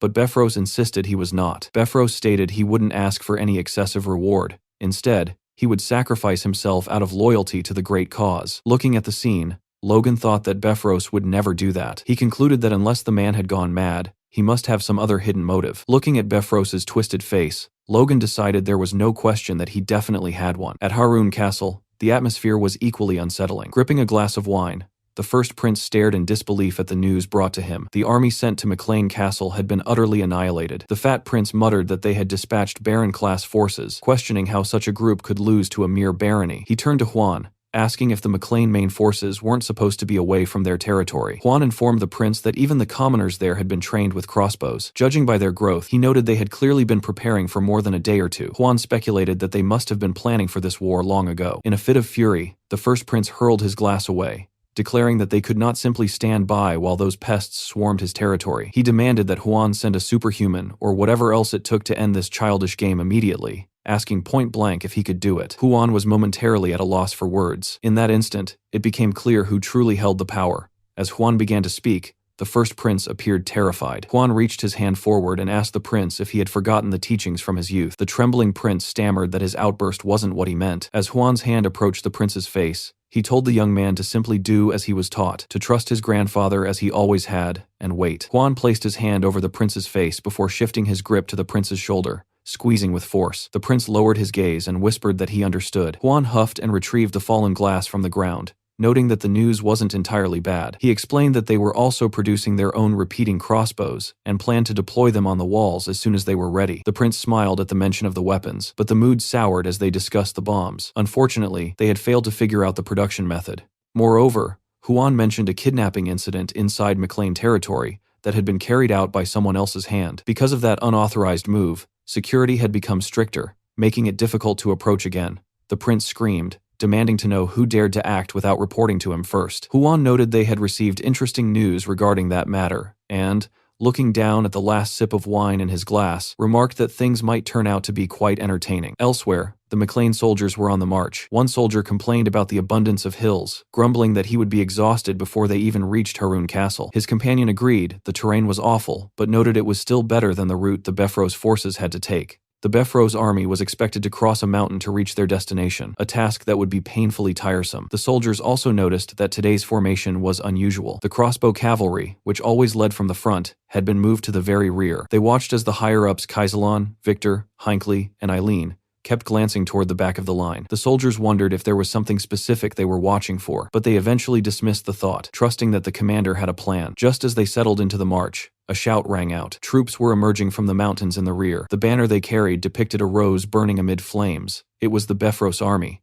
The McLean soldiers were confused, knowing the Befros were supposed to be heading for the south gate. Logan immediately gave the order for all troops to guard the rear, preparing them for battle. The soldiers wondered if Logan had known this would happen. Standing beside him, Patrick noted that everything was unfolding exactly as his information had suggested. Because Befros had been acting suspiciously, Logan had someone tailing him, confirming that the Count had been following behind the McLean march. Logan had initially thought Befros might simply leak information to the enemy to force a clash, but it appeared the Count had decided to attack them directly instead. Logan remarked that this was actually better. When Patrick asked how that could be, Logan prepared to unsheath his sword and stated there was only one thing left to do. They would deal with Befros right here, and then withdraw from the war entirely. As the blades of grass whipped through the air, the Befros forces drew closer to the McLean lines. Logan stood tall upon his horse, his sword already drawn as he flanked Hinckley and Eileen. When the distance closed, Logan spoke first, asking Befros what could possibly bring him to this specific road. He pointed out the plain fact that their agreement dictated that McLean's would take the east gate while Befros was to attack the south gate,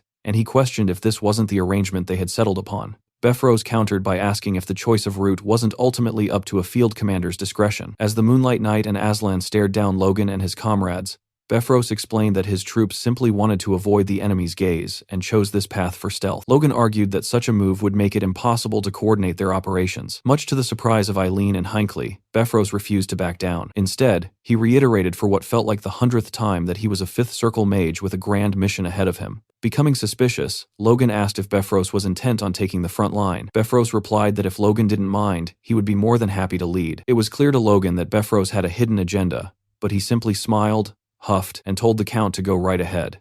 Befros thanked him for his understanding and ordered his troops to march past the McLean forces. The moment the hooves of Befros's horse moved, the McLean soldiers went on high alert, refusing to move an inch and preparing for battle. Victor looked Befros dead in the eye with his crossbow leveled. The two forces faced each other once more, though this time much closer than before. Roger Befros realized then that Logan's words were hollow. He had no intention of letting them pass. Logan addressed Roger again, echoing the Count's earlier sentiment by saying that since the route was up to the field commander, the McLeans were also thinking about changing their direction. To the shock of Roger and his knights, Logan announced they would be falling back for now. Roger was left speechless, struggling to understand Logan's aim. Logan then shouted for all his troops to hear that they were returning to base, and the soldiers acknowledged the command. Roger demanded to know what Logan was doing. Logan told Roger that they should both stop pretending. He looked Roger in the eye and asked if he should contact the Duke immediately to see if this discretion would be excused. At this, Roger's mask slipped, and he became visibly angry. He stopped the charade and ordered his men to engage exactly as planned. Logan matched the command, ordering all his units to prepare for battle as he gripped Lux tightly, declaring that this was where they would end Befros.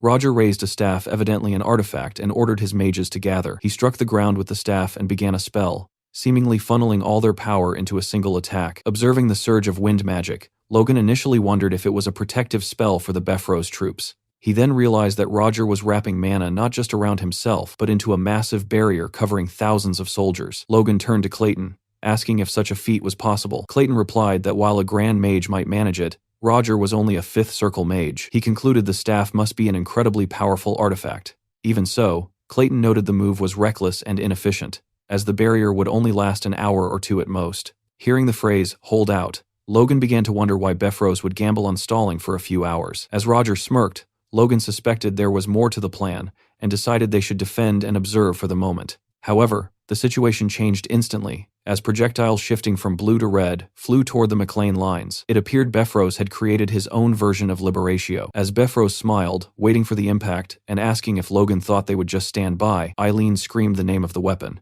She realized that striking the bombs down might be the only escape, yet even that seemed impossible given the sheer number of projectiles. Suddenly, a yellow flash ripped through the sky. In the next instant, all the projectiles exploded prematurely, lighting up the sky even brighter than before. Eileen noted it looked like some kind of net, and Hinckley stood stunned as the Liberatio was neutralized before reaching a single McLean soldier. Eileen recognized the golden light as the projectiles were caught in a shimmering web. Logan then landed on the ground in a superhero pose, huffing as he looked up at the sky. He could hardly believe his improvised plan had worked. His body had moved on instinct. He reflected that while a single powerful strike, like the Dangium Cham, wouldn't have been enough to stop every bomb, he had realized he didn't need massive force, just enough coverage to trigger the explosions. The result was a technique born of crisis, a harmony of reason and instinct that created a variation of the divine sword technique. Seeing the failure of the attack, Roger ordered his soldiers to throw more bombs, but a soldier informed him they were out of stock, as those had been the only ones smuggled in. Logan realized then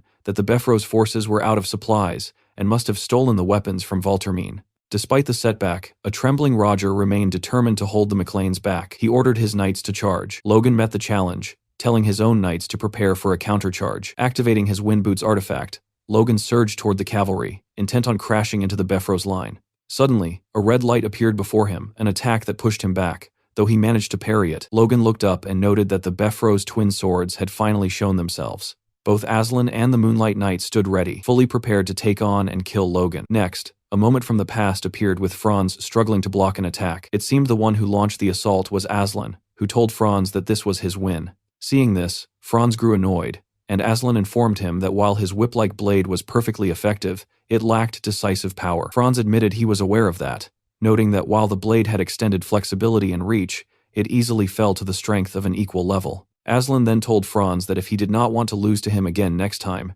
he should figure out some countermeasures. Franz replied that Aslan should just forget it, as he could spend a lifetime after awakening his force blade on that and it still would not work. as it was ultimately just a quirk of his sword. Besides, Franz mentioned that he alone was not the twin swords of Befros, which sparked Aslan's interest and acknowledgement. As Franz smiled and wondered why he was suddenly remembering his old days, he could only come up with one explanation. His life was flashing before his eyes. In the present, it seemed he was unable to parry or block Logan's attack, and he began coughing up blood. With this blow, Logan told Franz that it was about time they said their goodbyes. Then, he used his blade to cut through Franz as if he were made of butter. Seeing this scene, Aslan ran to help his friend, screaming his name, but it was already too late. Aslan leaped toward Logan, calling him a bastard. Logan, however, did not move an inch and simply awaited the attack. Blinded by fury, Aslan shouted at Logan that he was going to kill him as he prepared to strike. Unfortunately for him, this kind of attack was met with an easy parry as Logan dodged and hit Aslan's back with a powerful slash. After that, Aslan started coughing up blood as well. Looking at Aslan falling to the ground, Logan told him that, in the end, without an artifact, he could not truly be called the Swift Knight. Seeing this, Aslan picked himself up and called Logan a brat. Before he had the chance to say anything else, he noticed Logan had unleashed yet another powerful attack, hitting the ground and sending a wave of mana toward Aslan. It looked like that might be the end for the not-so-swift knight. Fortunately for him, Roger intervened in the fight, waving a spell that blocked the attack and saved Aslan. Logan realized what happened and thought about what he should do next, grabbing his sword and slashing through the magic with mana. Only it was too late, as Aslan had already run away. Logan then noticed a sound that caught his attention, indicating the windshield was about to collapse and leave the Befros soldiers defenseless. An arrow then hit one of the enemy soldiers behind Logan. Seeing this, Logan wondered if the shield was getting weaker and if that meant Roger Befros was getting tired as well. However, this was not the case, as a powerful wind slash approached him. Logan barely managed to block the surprise attack, noting it was truly an incredible force. He realized Roger was not actually tired, but had simply weakened the strength of the shield to focus mana on attacks. Struggling to block the incoming attacks, Logan's only choice was to call Roger a bastard. It looked like Roger was prepared to sacrifice his own troops just to take Logan down. Roger then shouted at Logan, calling him and his family abominable, claiming they had stolen his castles and killed his right hand. Logan reminded him that in this story, Roger was actually the traitor who had lost against his own greed for Logan's land. Then, Logan noticed Aslan trying to attack him from behind. He managed to block Aslan's attack, and the sound of the two blades clashing could be heard across the battlefield. Logan tried to counter, but Aslan dodged and leaped back as one of Roger's wind blades came toward Logan. As he blocked the attack, Logan thought that both Roger and this monkey were assaulting him without any respite to force his defense to collapse. Logan thought it would be easy to sweep everything away with long-range attacks, but he needed to conserve his strength, knowing Roger was still hiding something. Logan looked down at his sword and thought he could just use that. He clenched his sword hard, preparing a technique until the blade appeared to warp. He held it close to his head and unleashed an attack where the blade acted like a whip. With this, Logan managed to counter all of Befros' attacks in one motion. He was happy the attempt worked, having used the Moonlight's whip-like flexible force blade to conserve strength while launching long-range attacks. Logan thought that stopping all those bombs earlier helped him figure out how to use it, and that the fourth form of the Divine Sword secrets was within reach. However, Logan did not get to finish the thought as Aslan started screaming, asking how Logan dared to insult Franz's technique like that. Aslan could not understand how Logan managed to figure it out, or how the kid could grow so quickly. Running toward him, Aslan wondered if it was hard effort, but concluded that if it had been a matter of effort, he would have ground his own bones to dust just to stand up to those fools who looked down on him. Aslan thought of how he rose to his current standing through his will alone, believing no one's resolve could stand against his. As Logan prepared to attack once again, Aslan's mind was filled with the question of how, like a demon prepared to eat the soul of the innocent. Aslan was filled with rage, engulfed in mana, and screamed at Logan, asking if he was more dedicated than him, something he could not perceive after all he had been through. Seeing Aslan coming toward him, Logan realized he was overheating. In fact, Aslan had surpassed that and was now burning away his very life force. Preparing the whip blade, Logan noted that Aslan had wagered his life on this battle. He unleashed the whip to end Aslan. With blood flowing from his mouth, Aslan kept going forward, telling Logan that he had seen through the weakness of that technique long ago, and that Logan must also realize it now. Logan's body felt heavy, and the air weighed down his movements, which he wondered if it was Roger's doing. Aslan anticipated the question while clenching his sword, the veins on his face popping out as he said the fatal weakness Franz was never able to overcome, combined with Befros' power, would be Logan's end. He prepared his most powerful attack, telling Logan to curse his own genius as he died. Logan opened his eyes and told Aslan that, unfortunately, he had also put his own life on the line. This was the moment Aslan realized he made a fatal mistake. He thought of his fight with Franz, and how Franz said his attack lacked decisive power and fell to equal strength. Aslan's sword broke in two, In his final moments, he wondered how that could be when the answer was right before his eyes. Aslan realized that Logan was not his equal, but was way more powerful than he could have ever been. With this, Logan had managed to get rid of Aslan as well. Seeing the scene, Roger was left petrified, fueled with rage as his humanity ran away, leaving only animalistic behavior. He screamed Logan's name, letting him know that this would not be the end. A glimpse into the past resurfaced, showing Roger Befros questioning how he had fallen into such a state. Not long ago, he viewed the McLeans as mere insects beneath his feet, yet now, they had seized his territory and struck down his most loyal followers. Roger began grinding his teeth, swearing that he would not permit things to conclude this way. At that moment, the mages positioned behind him sensed a sudden, violent shift in his mana. One of the mages suddenly appeared as if the very life was being drained from his frame, and he collapsed to the floor while Befros remained standing tall. Witnessing this, Logan realized that Roger was forcibly absorbing the mana of his own allies. As he prepared a devastating strike, Roger roared that he would finish Logan with his own two hands. Simultaneously, something caught Logan's attention. It seemed that Roger's escalating spell was also suffocating Eileen and Victor, leaving them gasping for air. Eileen remarked that the atmosphere had become unbearable, while Patrick questioned the source of this overwhelming pressure, and Hinckley cried out that it felt as though his entire body was being ripped apart. Logan reflected that it felt as if the very oxygen around them was being gathered into Roger's palm. He understood that while it was a technique utilizing the wind, it was fundamentally different from the aura of Wiccancalia, nor was it simple mana. It was nothing less than raw magical power, the authority of the Sixth Circle. Observing Roger's display, Logan noted that the man must have momentarily exceeded his natural limits through the power of his artifact. Roger, however, appeared completely indifferent to Logan's words, simply launching a direct assault while screaming for his death. He unleashed multiple tornadoes of magical energy that converged on Logan all at once. It certainly appeared that Logan was trapped this time. He knew he had to evade the strike, but his sword did not seem to be responding correctly. Then, the light of Lux began to shine, evoking an ancient legend, a masterpiece forged with the soul of a master dwarf, which resonates with its owner over many years. When such a weapon is truly tamed, a rare phenomenon occurs where its unique trait manifests. Though its official class might be a mystery, its power awakens in a form that perfectly suits its master. For Logan, that power was time acceleration. He realized this technique was akin to Velocitas, but instead of just the mind, his entire physical body was accelerated. As Logan opened his eyes, an immeasurable surge of power coursed through him. As the magic tornadoes swallowed the battlefield, Logan vanished from sight. Suddenly, Logan's mana erupted from the center of the magical dome. Roger was left paralyzed by terror. Logan had not only evaded the strike, but was now standing just a few feet away. Approaching his foe, Logan remarked that this was truly a pathetic conclusion. Due to the strain of his final spells, Roger's form had withered, leaving him looking like a ragged old man with no future left. Logan gripped his blade firmly, declaring he would end it there, and unleashed a final strike upon Befros. A concentrated beam of mana raced toward the enemy, who was now too feeble to mount a defense.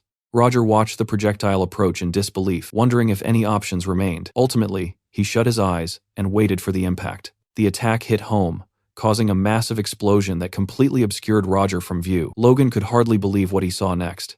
Befros had managed to conjure one last defensive barrier, which had just barely shielded him from the brunt of the attack. Coughing up blood, Roger raised his head and shrieked Logan's name. It was a face so distorted it seemed capable of haunting one's nightmares. Logan stood uncertain of his next move. Kneeling on the ground, Befros declared he could not continue this way, and used his artifact to summon a final spell. A massive sphere of mana formed above him. Like a bloodthirsty vampire, Roger stared at his own end, telling Logan they should perish together. Eileen and Victor, terrified by Roger's intent, screamed for Logan to fall back. Instead, Logan lunged toward Roger. His slash was perfect this time, as he moved behind the Count in an instant. As the blade cut through him, Logan told the Count he could die alone. Roger shrieked in agony as his arm was severed and fell to the ground. Logan turned his back, glancing over his shoulder at the broken body. Roger shivered as his blood soaked the earth, contemplating his sudden loss of strength. Logan looked down at the man with a sense of pity. The once great Count had been replaced by a monstrous, hairless figure with patches of missing skin. Roger attempted to speak, but blood began to leak from his eye sockets instead of tears. Dropping his head, he blamed Logan for his ruin. Without a hint of remorse,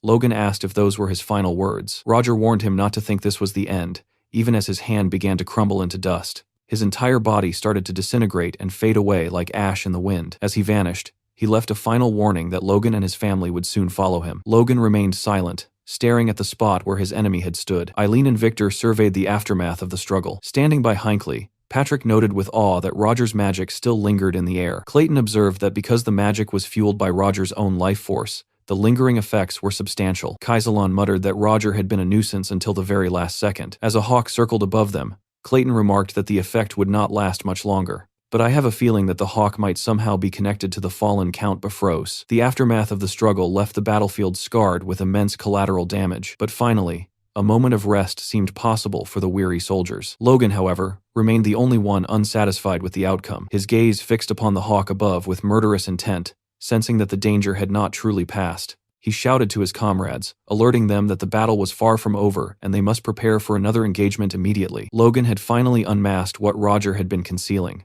The hawk, which was Roger's transformed essence, dived toward the earth and landed on the shoulder of a man who bore the bird as his own crest. That man was none other than Wiccan Kalia, arriving with the Storm Sword army to eliminate Logan on behalf of Bifrost. Logan realized there had been numerous suspicious signs regarding the Count's behavior. His reason for joining this campaign was now clear. He had intended to strike the McLean forces during the Haroun Castle operation. Since Roger Bifrost had deliberately stalled for time, the allies colluding with him were already in position. Even so, Logan had never imagined the reinforcements would be an army led by a transcendent. Logan stared at Kalia in disbelief, wondering if Huan cared so little for his own camps that he would risk their destruction just to set this trap. Hinckley reacted quickly, commanding the troops to form ranks with urgency. He ordered the squad to gather and prepare to open fire, specifically targeting the transcendent at the rear. Despite their discipline, both Kaisalon and Hinckley looked visibly shaken. A rain of arrows soon descended upon Kalia and his men. Watching the volley approach, Kalia remained unshaken, even joking that such a large number of arrows usually made one a sitting target. He remarked that it was a shame he wouldn't get to witness that sight himself before utilizing his wind technique. He destroyed the arrows with ease, and his army didn't need to raise a shield or shift an inch.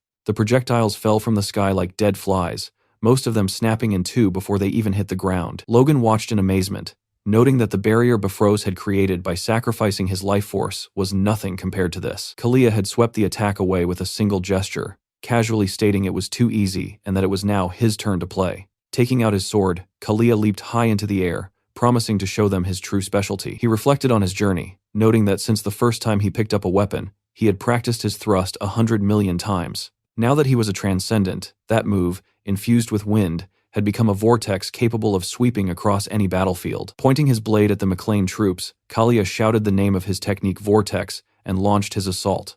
Logan countered with a slash of his own, and the clash of the two attacks was so violent it seemed to remodel the surrounding terrain. However, Logan was forced to his knees by a sharp pain. His attack had been shattered rather than landing, and the pressure on his force core was immense. In a heartbeat, Kalia was within feet of him.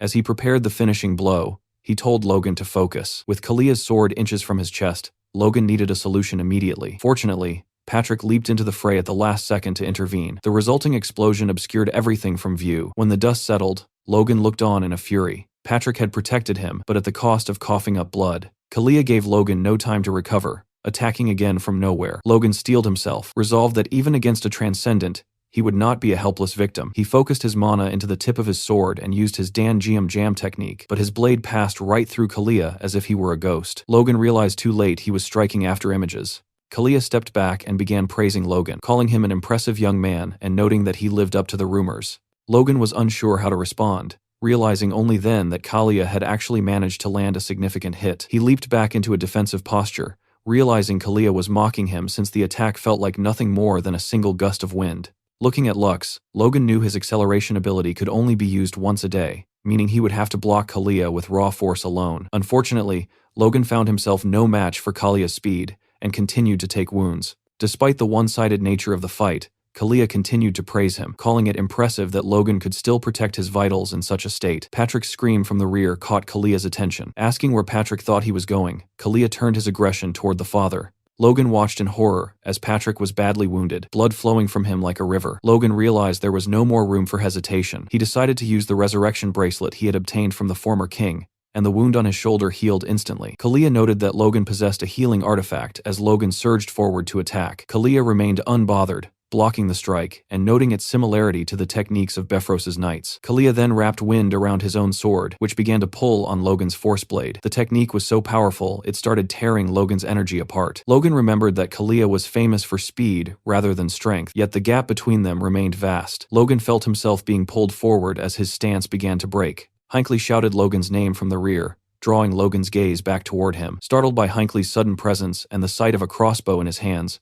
Logan listened as Hinckley told him to remember his very first day of training. Logan's eyes fixed on the 2 arrows loaded in the weapon, and in that moment, he realized exactly what he had to do. Utilizing the wind boots to counter Kalia's pressure, he leaped backward to evade the strike, and in the next heartbeat, he scooped up Patrick to begin a retreat. Kalia spun around, shouting after Logan and asking if he truly believed running away would accomplish anything. Suddenly, a massive explosion erupted right in Kalia's face. The blast was created by the crossbow fire, and Kalia was left in disbelief that Logan possessed that kind of destructive firepower. Hinckley immediately unleashed another round of arrows, repeating the volley to keep Kalia in check. Victor and Eileen joined in, firing everything they had to widen the opening for Logan's escape. Once Logan landed safely back among his ranks, Hinckley lowered his weapon and turned to him. Logan remarked that he had finally understood the purpose of their first training drill. Carrying a comrade and running, a staple of the McLean Knight Order, was actually a lesson in how to evacuate the Lord under fire. Seeing that Logan had finally caught on, Hinckley told him he was proud of him. Logan replied that he would never forget that drill, noting it was the special one introduced specifically when he joined the one Hinckley had used in an attempt to make him quit. Logan smiled and huffed at the memory before setting Patrick down. Preparing to head back, he drew his sword and told Hinckley he was entrusting his father's safety to him. Hinckley nodded solemnly, telling Logan to leave everything to him. Logan then used the wind boots to leap back into the fray. Watching the battlefield, Eileen noted that between Sir Hinckley and the rest of them, they had fired nearly 30 shots. She mused that not even a transcendent should be able to emerge from such a barrage unscathed. When she asked Victor for his opinion, he reminded her that Kalia was the one who had just overpowered Lord Logan one-sidedly. With a vigilant expression, Victor said he doubted Kalia would go down so easily. Eileen told Victor she was just trying to boost morale and asked if he knew anything about fighting spirit, to which Victor replied with an unhinged, unchanging expression that he was familiar with the concept. Just as Eileen reflected on how difficult a person Victor was, a voice called out from behind them. It was Rhea and Lord Clayton. The moment Victor saw Rhea, his entire attitude shifted, and he drew his sword as if something were already threatening her. Both Victor and Eileen stood stunned by the sight before them. Rhea informed them that explanations would have to come later, as there was something far more important at hand. She urgently requested that they protect Clayton, who appeared to be wrestling with some kind of intense fire creature or powerful spell. Logan's sharp blue gaze cut through the swirling dust as Kalia tensed, his fist prepared to strike. Kalia moved with sudden urgency to defend against a massive golden slash, the impact of which forced his head back as energy erupted around him. Glowing with golden power, Logan dropped from above with his blade, aiming a heavy blow at Kalia, who braced for the impact while staring intently. Logan suddenly declared that he saw something. As Kalia stood there enveloped in swirling energy, Logan explained that his opponent's aura had briefly turned into raw force right beneath his feet, appearing as if the energy were running in reverse. Logan admitted he could not tell if he was perceiving this because the fight had made his mind extremely sharp or if Kalia's power had simply dimmed following the last explosion. A sudden intensity flashed in Logan's eye, as he realized a chance still remained, and decided to take it. Sometime before the group led by Clayton and his disciples emerged from the dust, they spotted the approaching enemy, and someone yelled that it was the Storm Sword Army. A grim-looking Clayton stared at the approaching forces, questioning if it was truly them, before realizing with shock that a transcendent had actually appeared. Logan quickly yelled Lord Clayton's name, and Clayton urgently threw out his hand to catch an artifact Logan tossed to him. Logan shouted for him to use it right away, while Clayton stared in shock at the powerful item he had just received. Clayton questioned if it was truly Befros's artifact, and started to ask Logan why he had given it up. Looking down at the priceless object in his hand, Clayton then admitted to Logan that although he had accepted the artifact instantly, he knew he normally would not dare to take such an item. Clayton immediately used the artifact Logan had given him, clutching it as he realized its immense power. The scene then erupted into a chaotic storm of fire and light, as the full force of that power burst forth from the ground. Kneeling amid the swirling flames, a frantic Victoria shouted an alarm to her group, desperately telling her master that the young lord was fighting the Transcendent yet again, while her brother Victor and Eileen watched the chaos unfold.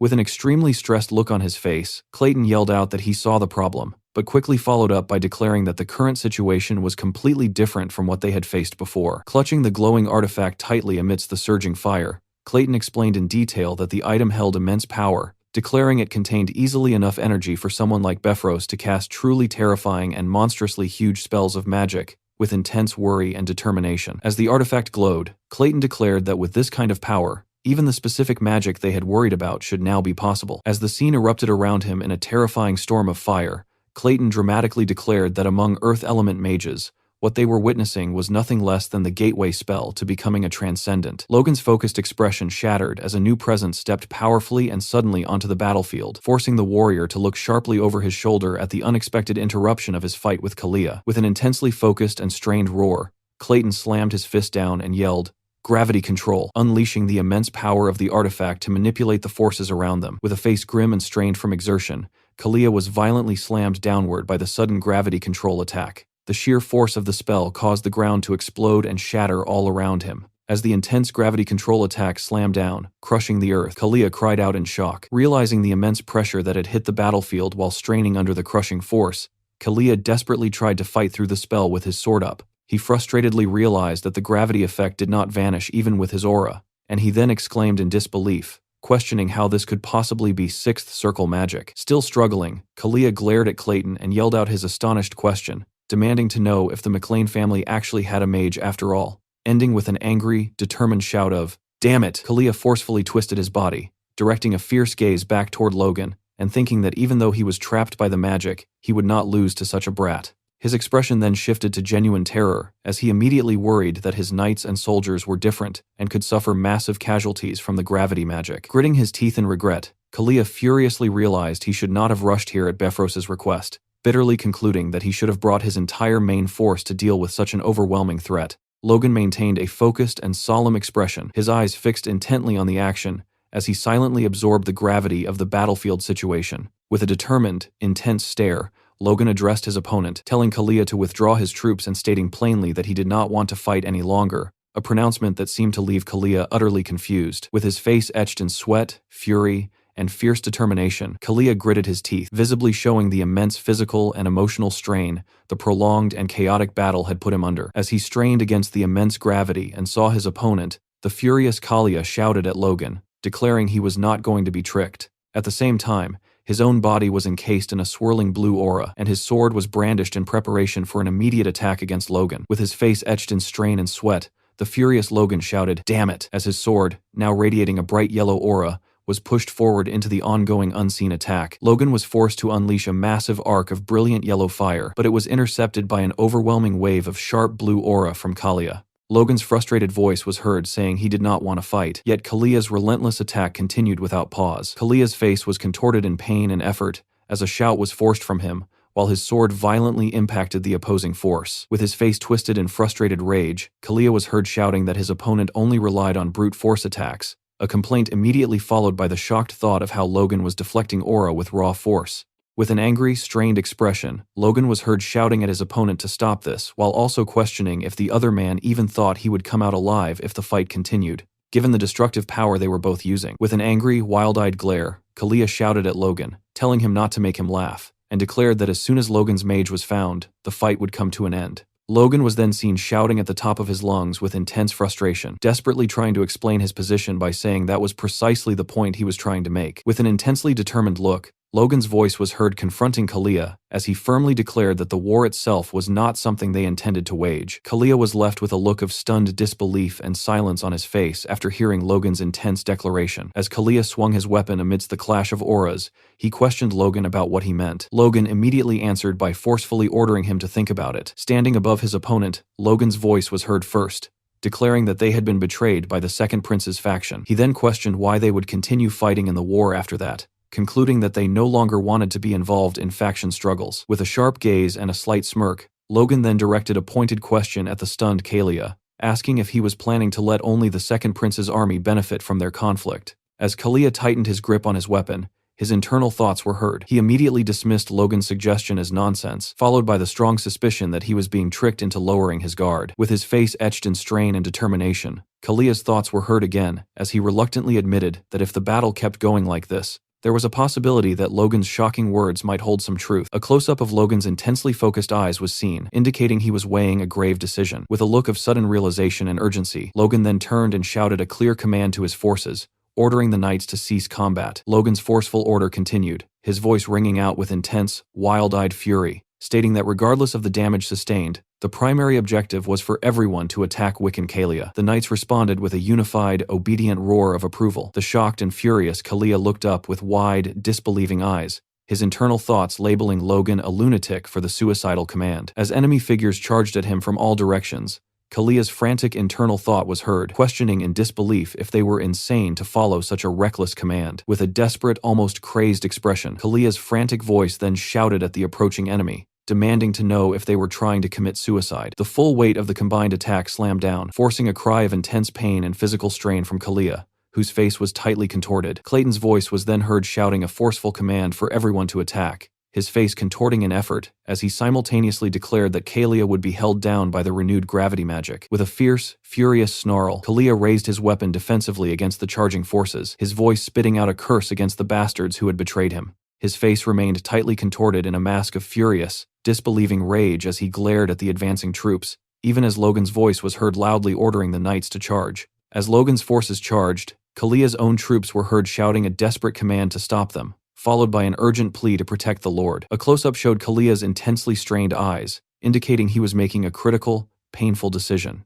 As knights continued to charge at him, Kalia's voice was heard, reluctantly shouting that he would accept Logan's proposal of a ceasefire. This declaration was met by the silent, intense, and focused gaze of Logan. Kalia shouted at Logan to call off the attack first, and Logan was then seen complying with the demand. Hearing Logan's order, Clayton let down his artifact, stopping the attack. Clayton shielded his face and cried out a sound of strain or discomfort, while his disciple, Victoria, was seen urgently calling out to him. Logan clamped his hand over his mouth, a massive choked cough racking his body as a stream of blood spilled out onto his armor. Still standing after that fight, he gripped his sword and just managed to mutter, "Thank goodness," looking completely spent but relieved he actually survived the damn thing. Looking like total shit, Logan realized his opponent held back. If the other guy had seriously committed to fighting to the death, the resulting damage would have been absolutely catastrophic. Logan was completely wrecked now, perhaps on the verge of collapsing. Logan's opponent, Kalia, stepped up to the battered warrior and said his full name, Logan McLean, immediately snapping the exhausted man's focus. Startled that he had been called out, Logan turned his weary gaze back toward Kalia. Against a sprawling mountain vista,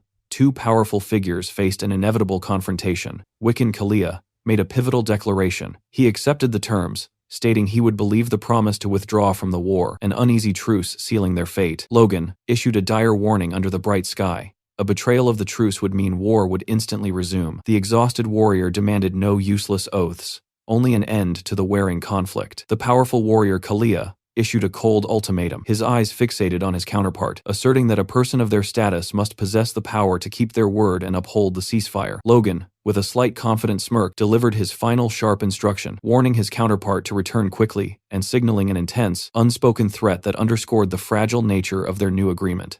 Logan then delivered a shocking intelligence report that left Kalia completely stunned. The Second Prince's faction was preparing a swift, imminent attack. With a mischievous grin, visible despite his injuries, Logan revealed a stunning piece of deception. He confessed to having waited until the attack was already in motion before sending his crucial communication, then quickly amended the statement, claiming he would send the word right now. Consumed by fury and the sting of deceit, Kalia screamed a defiant vow that he would remember the name McLean. He then issued a frantic, desperate command for all his troops to retreat at full speed toward the main camp immediately. From the rear, Logan offered a relaxed goodbye as his opponent fled, solidifying his tactical victory amid the bright mountain setting. Logan stood victorious on the hillside, a faint smile gracing his lips. His successful manipulation had turned the tide, securing a crucial temporary advantage in the complex political conflict. Eileen, standing with a surprised expression beside the one-eyed Kaisalan, suddenly heard a dull thud. The terrifying truth was revealed as Logan collapsed, covered in dirt and grave injuries from the earlier fight. Injured and exhausted on the ground,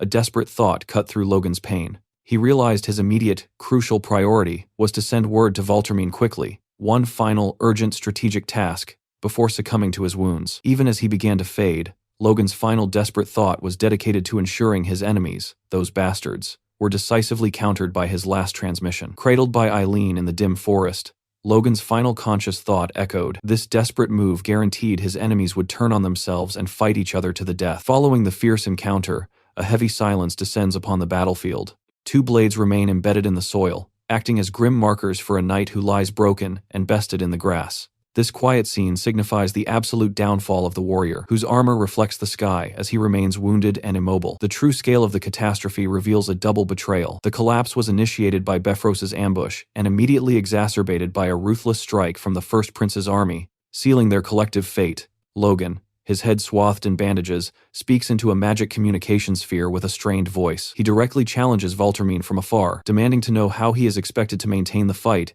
after enduring such a staggering and catastrophic series of setbacks. On the other end, Valtermine glares into the sphere, his face a mask of barely contained fury and irritation. His white-knuckled grip on his desk and his clenched jaw betray the immense pressure he feels, confirming the gravity of Logan's dire report.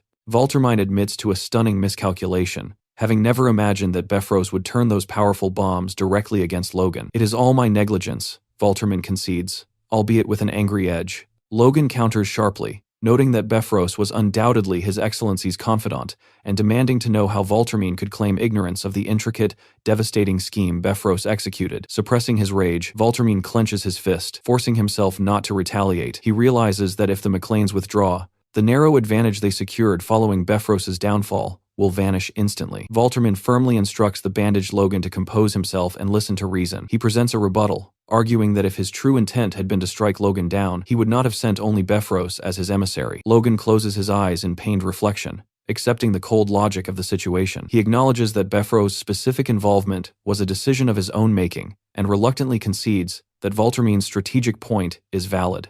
Recovering his composure, Valtermine offers a broad, knowing smile, using this small concession to regain the upper hand. He asserts that the massive damages suffered will be fully compensated once this debilitating war finally reaches its end. Logan meets this with an intense gaze and controlled fury, questioning if Valtermine is joking by suggesting compensation be delayed until the war's conclusion. Visibly annoyed by Logan's mounting anger, Valtermine begrudgingly offers a compromise. He turns away slightly, commanding his subordinate to listen to Logan's demands, stating he will at least hear him out, despite his clear irritation. After absorbing Valtermine's reluctant assent, the wounded Logan pauses to gather his thoughts before delivering the critical, impassioned demand he has fought so hard to secure. He delivers a stunning ultimatum. His family and he will be returning to their own territory immediately. A thunderstruck Valtermine leaps from his chair, completely shaken by this massive, pivotal power play. Gasping at the sudden shift in the balance of power, Valtermine stares in disbelief at the sphere, frantically pleading for an explanation as to why a vital subordinate would suddenly abandon the entire war effort. Remaining defeated among the dust and debris,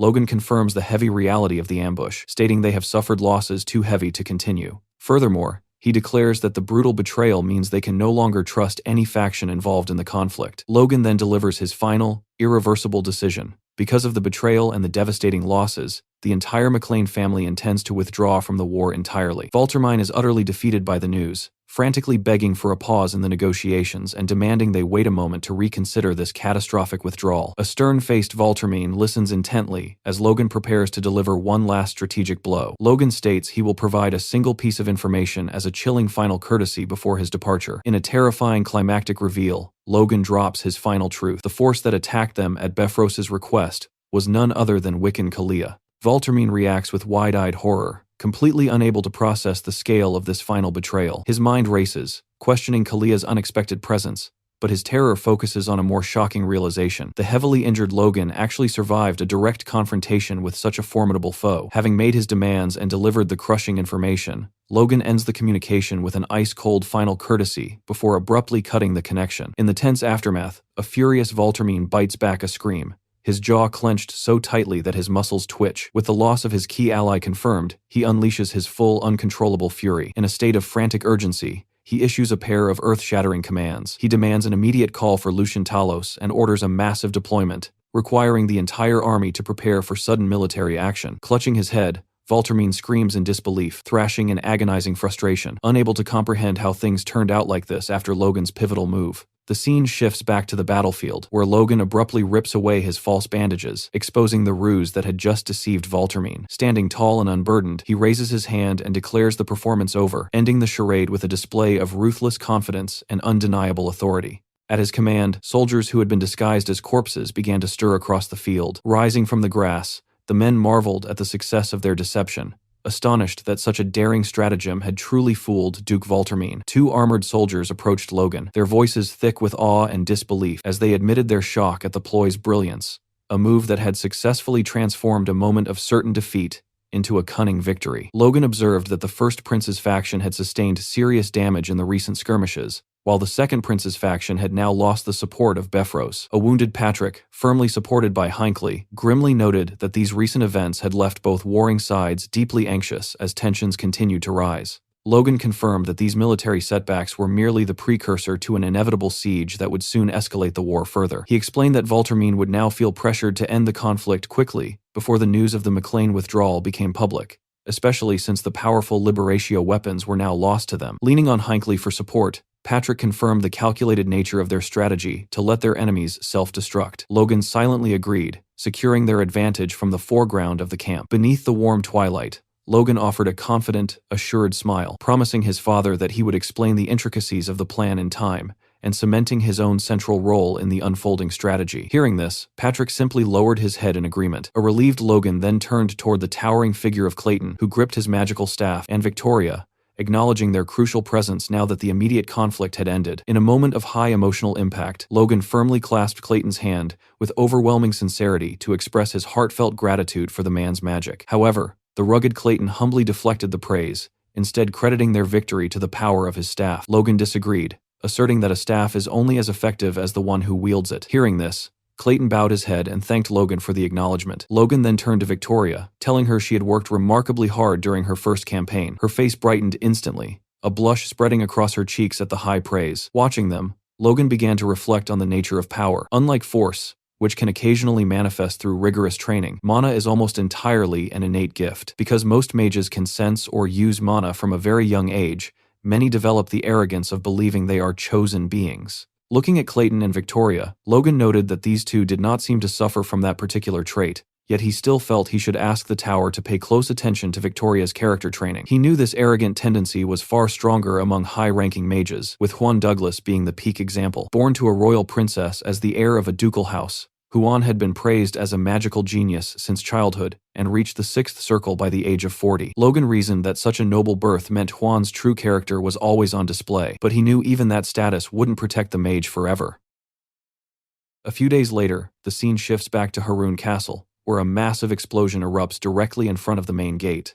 Juan is seen in the thick of the fray, desperately attempting to intercept the bombs being hurled by the enemy, yet he is visibly struggling. He bellows at his troops to stop the incoming projectiles, but the soldiers are paralyzed, shivering from the supernatural, extreme cold. They find themselves helpless, questioning how they can fail to stop even a single one of these weapons. Valtermine sees the moment, issuing a command for his forces to advance. He orders his men to detonate every bomb in their possession. Though he originally intended to save a few for research purposes, his objective has clearly shifted toward total destruction. Suddenly, Valtermine notices Luther and Kalia locked in a fierce, toe-to-toe duel. Watching them, Valtermine reflects grimly that this entire war would have been far simpler if both of them had perished during their earlier clash with the McLeans. Kalia's attention is suddenly diverted as the wall behind him begins to crumble. Seeing the fortification give way, Juan screams, asking if Valtermine truly believes he will allow the breach. He conjures a powerful spell, raising a massive wall of ice to plug the gap. Valtermine realizes that Juan has expended a Blizzard Scroll, a rare trump card, and mutters that the mage is a sly bastard for having one left.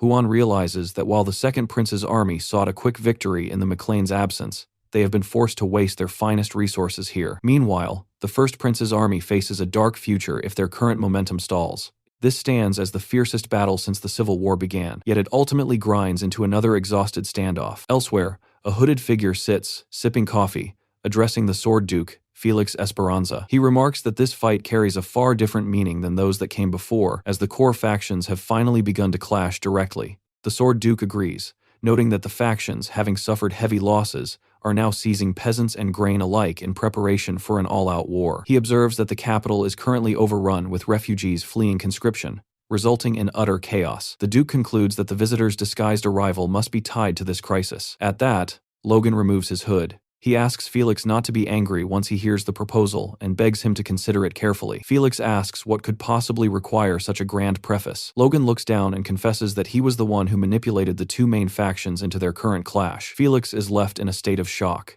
Logan then reveals his plan. He intends to rally the neutral powers and strike the weakened factions from behind. Setting down his coffee, Logan explains that he wants Felix to become the central figure of this new movement. Felix erupts in fury, clenching his fist behind his back. He asks Logan if he truly intends to drag him into this war, reminding the young man that during the former king's state funeral, it was Logan himself who suggested Felix declare neutrality. Logan admits he remembers, but he also recalls the request Felix made of him that day. Felix lowers his head, clearly disturbed, as Logan reminds him of his promise, that if Logan ever came to him with a request, Felix would weigh it with the utmost care. Felix nods, admitting he gave his word, and asks Logan what is truly on his mind. As the third prince is shown looking sadly at a portrait of his late father, the former king, Logan delivers his stunning ultimatum. He intends to place the third prince upon the throne. He declares he will execute this plan regardless of whether his master helps him or refuses. With an intensely strained expression, the Sword Duke silently glares at Logan, his eyes narrowing in furious thought as he absorbs the audacity of the demand. The Duke eventually explodes, yelling that Logan is being insolent,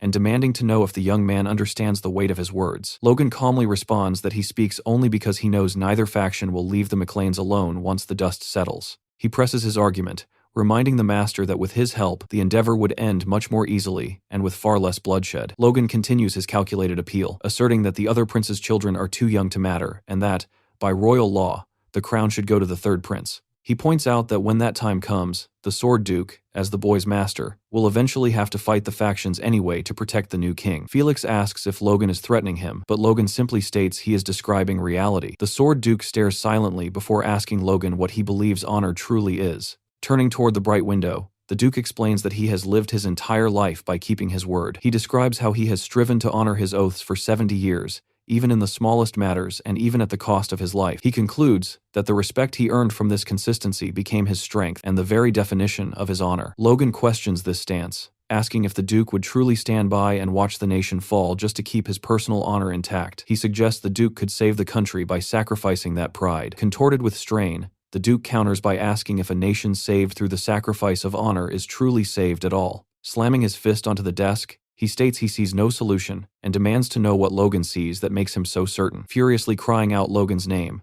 the Sword Duke stares intently at his student, who meets his gaze with a calm, unwavering focus. Logan admitted to the Duke that he lacked absolute certainty, yet he remained firm in his conviction that this was the only path forward. Leaning in with an unconvinced expression, the Sword Duke pressed Logan to explain exactly why this plan was a necessity. Logan responded by declaring that the current civil war was merely the opening act of a far more devastating conflict, grimly warning that, at this rate, the Empire would eventually devour the entire nation. The Sword Duke reacted with stunned disbelief to this severe warning, but Logan pushed his point further. He asked the Duke if the late king's death had not struck him as suspicious, asserting that the circumstances surrounding His Majesty's passing were riddled with doubt. Although Logan admitted he possessed no hard proof, neither from his past life nor the present, he argued that the unnatural timing of the Civil War's outbreak, combined with his own observations and his previous visit to the Empire, pointed toward a larger, hidden plot. He concluded that the Empire was actively preparing for war, which meant the current truth of the world was heavily laced with lies. With his back turned and his expression obscured, Logan addressed his master, suggesting that if the Duke's honor was defined by a life lived in absolute truth, then Logan himself must be viewed as a dishonorable liar. Fixing the Duke with a piercing gaze, Logan declared the one truth he held above all others. If he could thwart the Empire's designs, he would cast aside his honor as many times as necessary to succeed. Staring at the cloaked figure of his student, the Duke finally conceded that there were indeed many suspicious elements regarding the king's death. However, he warned that what Logan proposed was almost too massive to believe outright. He cautioned that even if Logan's claims were true, rising powers like Jordan or Juan would still present monumental obstacles to any success. Logan, focusing his intense gaze back on the Duke, demanded to know if the older man would truly stand by and watch the nation crumble. He reiterated that he would sacrifice his own honor instantly if it meant saving the country. The Duke, erupting in fury, shouted that Logan was no different than the others who sought to manipulate the third prince. He recalled that Jordan had once been full of spirit, genuinely hoping the nation would move in a positive direction. From the Duke's perspective, Jordan had been sincere back then. However, once Jordan inherited his dukedom and his daughter bore a prince, he had changed. The Duke then questioned Logan directly, asking how he could be so certain he wouldn't eventually suffer the same moral decay. Logan watched the Duke clench his fist before meeting the older man's eyes with a look of intense focus. Turning slightly away, Logan quietly admitted that he shared that same fear. Staring out the bright window, Logan confessed that he had seen many men fall from grace in that exact manner, and with a somber, determined look, he added that he despised such people. He pleaded with the Sword Duke to believe in his intent, while the Duke remained silent and deep in thought. The Sword Duke challenged Logan to prove his conviction, reminding him that Logan had claimed he would attempt this plan even without the Duke's assistance. However, the Duke conceded that he would, at the very least, not stand in Logan's way. He repeated his demand for proof, leaning in close with a strained face, emphasizing that Logan must demonstrate that this cause was truly worth the Duke breaking his lifelong oath. Logan, his eyes wide with resolve, met his master's demand. As the Sword Duke turned his back and stepped toward the light, he issued one final instruction before Logan departed. The young man was to meet the third prince. Logan reacted with a start, questioning the mention of the boy. The Duke revealed that the third prince was actually taking refuge within his residence at that very moment. Turning back to look at his surprised pupil, the Duke questioned if Logan had really planned to make the boy a king without even consulting the person concerned. Looking away in slight embarrassment, Logan admitted the revelation had caught him off guard. After composing himself, Logan smiled, and the Sword Duke, facing away, offered him a quiet word of thanks. The sun streamed brilliantly through the tall, ornate window, bathing the room in a warm, golden light. The third prince stood there with a calm demeanor as Logan entered and approached him. Logan greeted the royal, noting that it had been quite some time since their last encounter. The prince turned with a sudden start, yet responded with a smile, acknowledging the duration of their absence. Smiling broadly, Logan asked the prince if he had been well, and added that he had arrived to fulfill the promise they had shared on that day. The third prince looked visibly surprised and slightly unsettled by the mention of a past vow. Logan quickly clarified, stating that just as he had told the prince back then, he had successfully taken care of Roger Befros. Meeting the prince's gaze with a confident, almost unsettling smile, Logan declared that the time had come for the prince to ascend the throne. The third prince recoiled, repeating the word throne in disbelief. While Logan remained composed, the prince countered by pointing out the harsh reality of his current situation. He was currently hiding and being sheltered in a duke's residence rather than the palace. He further noted that Logan himself was forced to conceal his noble lineage just to facilitate this meeting. The prince then demanded to know how, claiming the crown could possibly be feasible under such circumstances. With firm conviction, Logan declared that it was indeed possible. As the prince stammered in shock, Logan began to detail their initial advantage. He explained that the ongoing civil war had already significantly weakened the factions supporting both the first and second princes.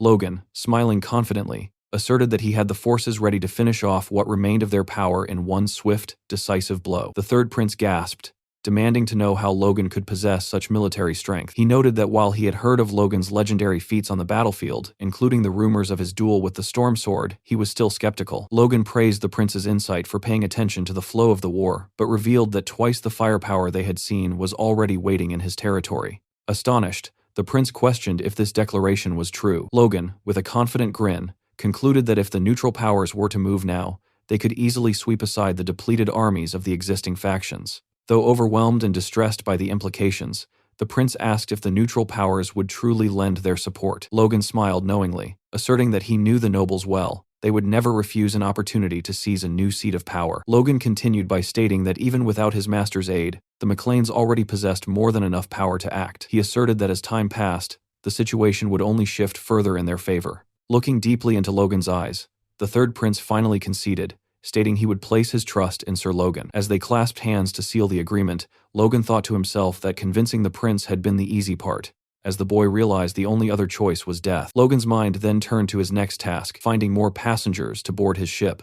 At the Floyd estate, Logan's father-in-law, Count Floyd, was seen hunched over his opulent desk, reading a letter with a look of visible distress as he wondered aloud what the document truly contained. Staring at the pages, he realized that the moment he had anticipated had finally arrived. Grasping the papers tightly, he exclaimed that these were the official proposals from the warring factions. He observed that the conditions being offered were absurdly favorable, so much so that he questioned whether there was any genuine intent to keep such extravagant promises. With a worried expression, Count Floyd turned to Logan and asked for his perspective on the offers. Logan met his father-in-law's concerned gaze with a knowing smile, replying simply that words alone could promise anything. The Count questioned if Logan was implying the proposals were merely a bluff. Logan affirmed this, explaining that the factions were simply desperate to drag even one more noble house into their respective causes. Count Floyd sighed, conceding that the factions must indeed be in a state of panic. Logan confirmed this observation, pointing out that after the recent clash at Haroun Castle, both sides had suffered devastating losses. Placing a hand on the stack of letters, Count Floyd surmised that Logan had come seeking his opinion on the political climate. He stood up,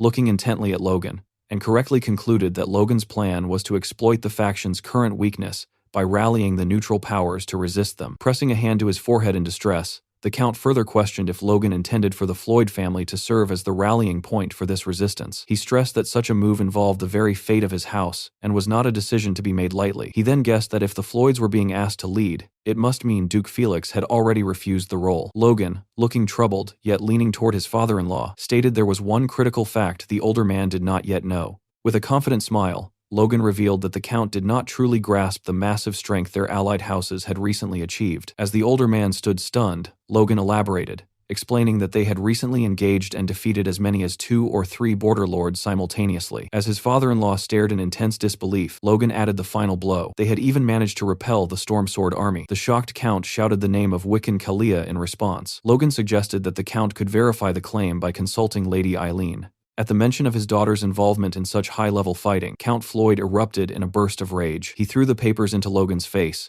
shouting an expletive and interrupting Logan's attempt to confirm that Eileen had indeed been present on the battlefield. Reeling from the sudden outburst, Logan urged the man to settle down, eventually managing to complete his thought by mentioning that Lady Eileen was actually very proud of her father. Finally, Logan collected the scattered letters, sighed, and moved to conclude the business at hand. Count Floyd began to seriously weigh the options. Considering the combined influence of the McLeans and the Sword Duke, he concluded that if the remaining neutral nobles could be successfully gathered, they truly did stand a chance. After a moment of intense contemplation, Count Floyd declared his firm decision. He would gladly join Logan's side.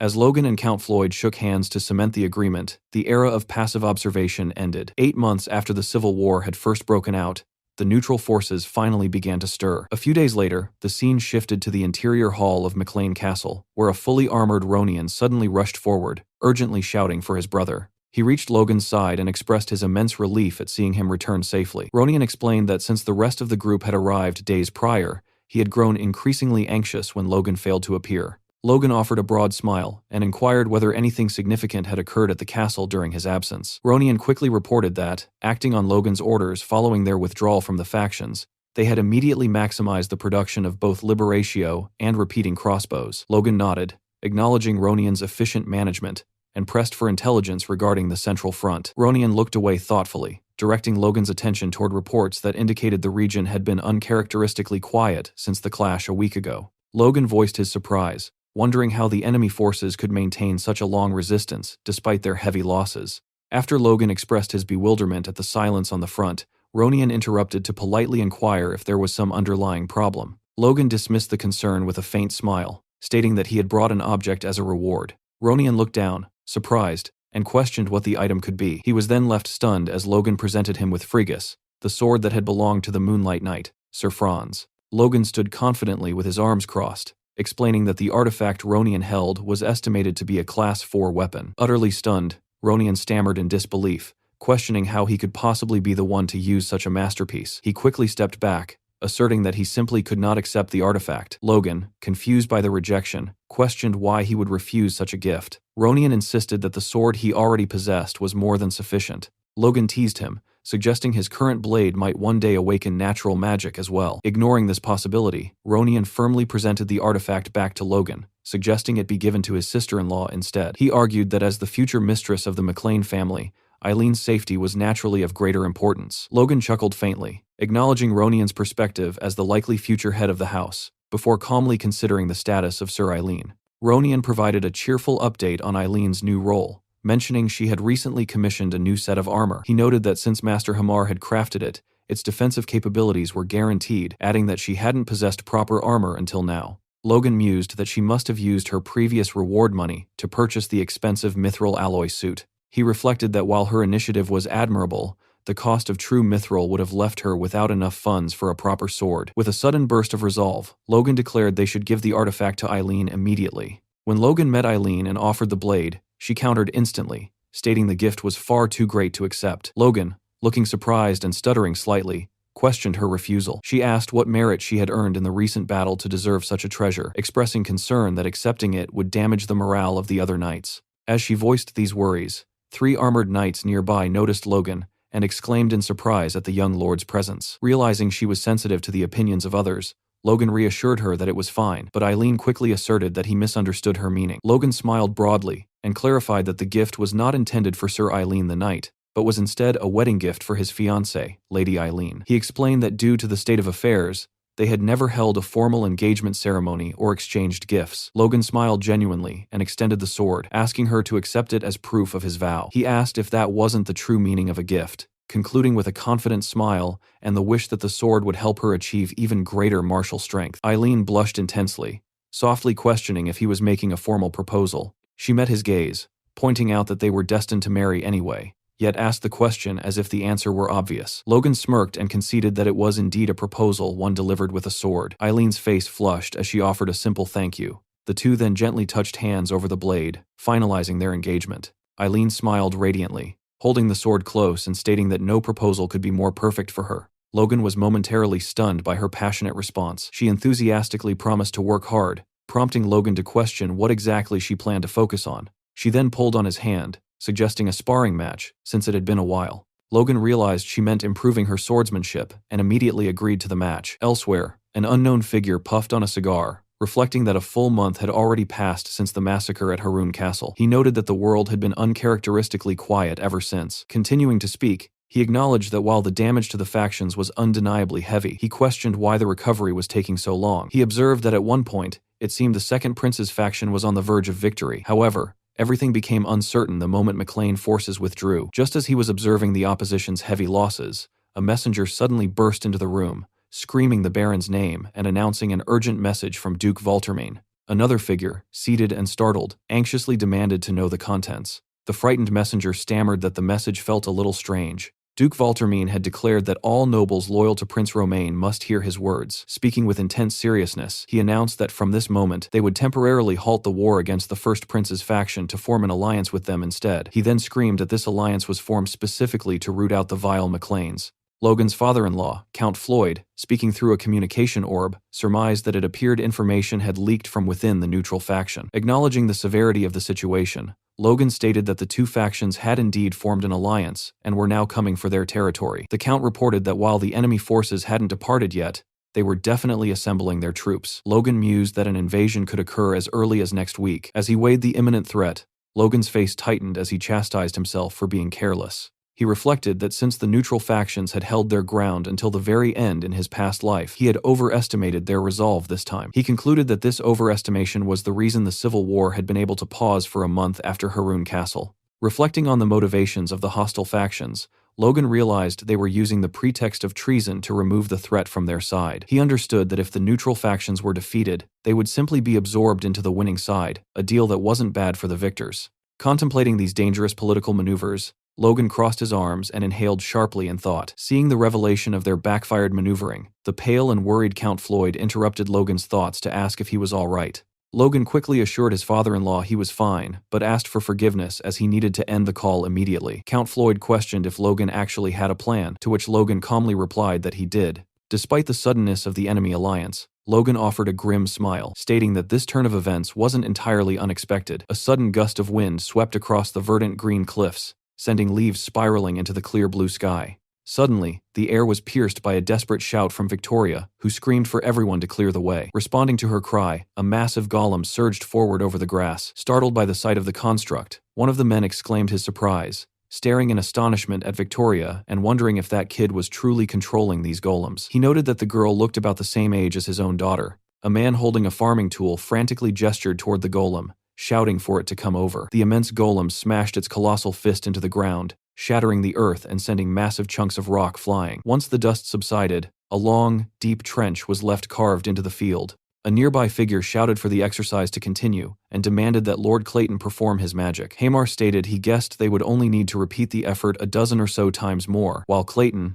chuckling, reflected that it felt like he had heard those exact words many dozen times already. Hamar insisted that if Clayton gave up now, his excellent staff would cry, and told him to look at how hard his youngest disciple was working. After Clayton complained about the constant need for the time staff, Patrick and Logan stood together over a map as Logan explained their objective. Logan stated they were scraping golems from the soil of the northern mountains and using them as materials to build a rampart. After discussing the plan with his father, Logan thought the initial plan was simply a brute force method, but he noted that the earthworks were truly impressive. Observing the magicians at work, Logan decided they were experts in grunt work, concluding that it was the Earth Magic Tower, after all. Logan reminded himself to make sure they received proper pay and vacation for their labor. Continuing his survey of the tactical blueprints, Logan noted that the new rampart would be anchored on the eastern stretch of the McLean Plains. He recognized the strategic reality that McLean Town served as their heart. Should the Allied enemies unite, they would bypass the smaller fortifications on the Bifrost Plains to strike directly at the town. Logan explained that this probable path was the exact reason they had to establish such a formidable defensive line there. As Logan confirmed these defensive measures, Patrick addressed his son, questioning if the Sword Duke had offered any insight into the shifting political landscape. Logan paused, offering a faint smile as he assured his father that his master had remained silent thus far. Privately,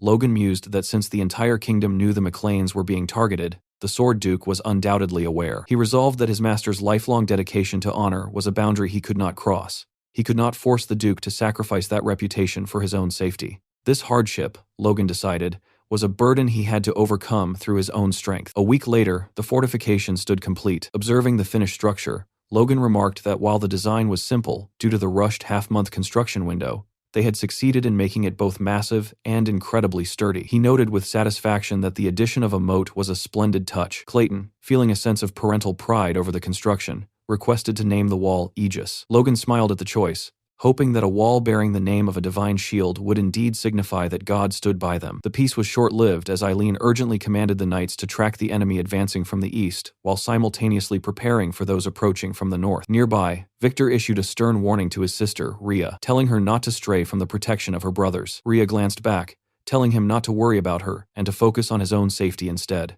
A horn blared a deafening alarm across the battlements. Standing ready in his armor, Logan looked on as a scout, announced the arrival of the vanguard. From the east, banners bearing the Golden Lion of the Valtermine army flashed into view. Simultaneously, from the south, the cavalry of the Douglas army rushed forward, their banners marked with crossed swords fluttering as the engagement commenced. Wiccan Kalia, visibly aggravated, questioned if the enemy truly believed they could avoid an attack after deceiving the factions while building these enormous ramparts in secret. He wondered aloud if such a lack of honor was fitting for a disciple of the Sword Duke. He remarked to Juan Douglas that, had they not assigned an observer to the Duke's residence, they might never have uncovered the truth. Juan Douglas agreed, admitting he never expected the McLeans to resort to such mischievous tricks. He resolved that this turn of events was for the better. The McLeans were already marked for elimination after the war, so this was the perfect moment to turn the plains into their grave. Valtermine, gritting his teeth, branded the McLeans as wicked traitors who dared to look down on him. Lucian reminded him to stay focused on their true objective, seizing the production secrets for the McLeans' new weapon formula. Valtermine acknowledged this, determined to claim the prize before Douglas could. Observing the massive scale of the approaching forces, Patrick began to harbor doubts about their strategy. However, Logan remained radiating confidence. He reminded his father that their enemies were merely a temporary, fragile alliance. Furthermore, Logan secretly contemplated a new method he had developed to restrain an opponent's aura. Raising his sword high, Logan shouted that victory was guaranteed and ordered all soldiers to prepare for the collision. Eileen, Ronian, Victor, Rhea, Clayton, Kaisalon, Patrick, and Captain Hinckley all stood at the ready, awaiting his signal with grim determination. With a fierce roar, Logan declared that any who dared to invade McLean territory would find their necks met by the edge of a blade. The scene shifts back several days to a conversation held through a communication orb between Juan and Jordan. Juan asserts that despite their ongoing civil war over the throne, they must unite their efforts to punish the treacherous McLeans. He suggests they freely share intelligence, though Jordan remains largely unimpressed by the overture. Jordan privately concludes that Juan is merely fishing for information because he is operating in the dark, yet still has the audacity to act superior. Jordan tells Juan that he hasn't noted any massive shifts in the McLean military strength, though he notes it might be a similar situation to when the Wolves were defeated. Juan smirks at this, remarking that since only a few months have passed, the most the McLeans could have done is conscript a handful of extra soldiers. He suggests that the only real concerns are the red-headed brat and their troublesome weaponry. Jordan disagrees, pushing Juan to reveal more. When Juan plays dumb, Jordan smiles and points out that the last person to engage them was Juan's own subordinate, Wiccan Kalia. Changing his tone, Jordan asks how Logan and the others managed to repel a superhuman and emerge unscathed. Juan himself wonders about the failure, privately theorizing that Wiccan simply has a habit of letting his guard down. On a strategic map, it appears the plan involves pinning Logan, Clayton, and Ronian inside the castle walls, while Jordan and Juan launch a coordinated pincer attack from two different sides. In the present moment, the assault has begun. One force strikes the front gates while the other moves against the flank. Luther Kale utilizes his aura to boost his speed, preparing to leap headfirst into the fray with the boast that he will shatter their defenses. On the opposite side, Wiccan Kalia does the same,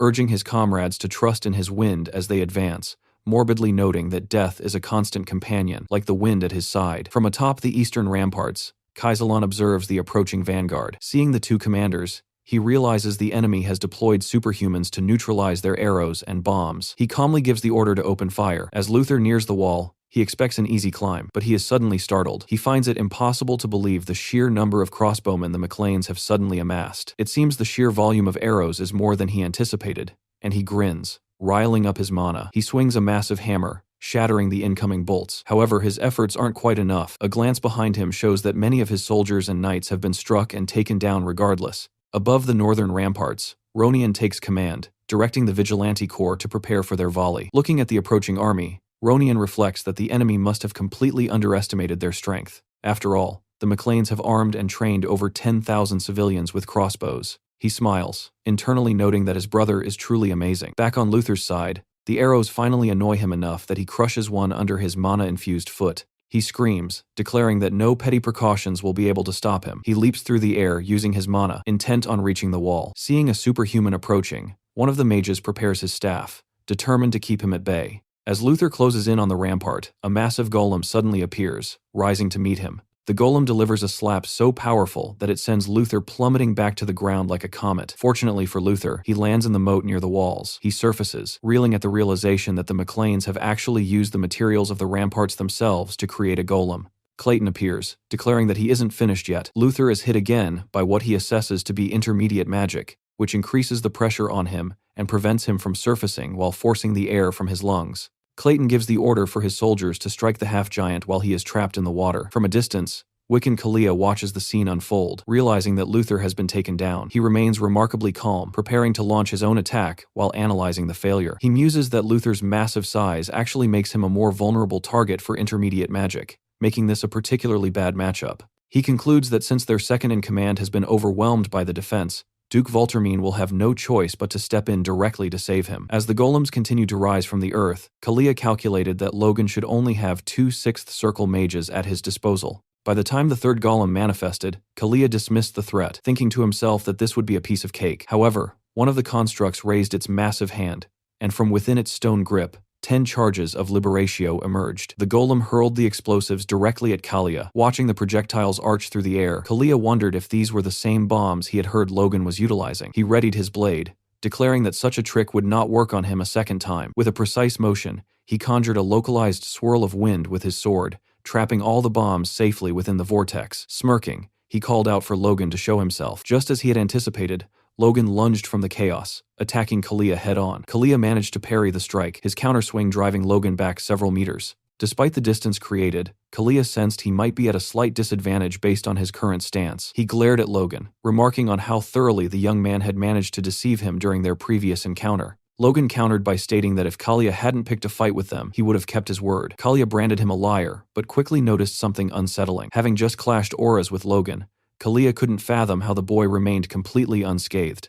Aura is the authority of destruction. It is only natural for a weaker power to collapse in the face of such a superior force. The balance between their powers didn't make sense to Kalia. He stared at Logan's hands, wondering if he was secretly relying on a defensive artifact. Yet even then, he shouldn't be able to block his aura repeatedly with such ease. As their blades clashed once more, Kalia resolved to end the struggle with his very next blow. Unfortunately, it appeared Logan had successfully blocked that attack as well. At that moment, Kalia finally realized the truth. Logan was facing his aura head-on with nothing but sheer, raw force. The clash between them took on the appearance of 2 collapsing black holes. Even so, the toll was evident on Logan's body. During their last duel, Logan had deciphered the process through which Kalia's aura was released, allowing him to avoid a direct, devastating hit. However, avoiding the strikes wasn't enough, as his own attacks seemed to have no effect. Logan knew he had no choice but to push his plan into its next phase.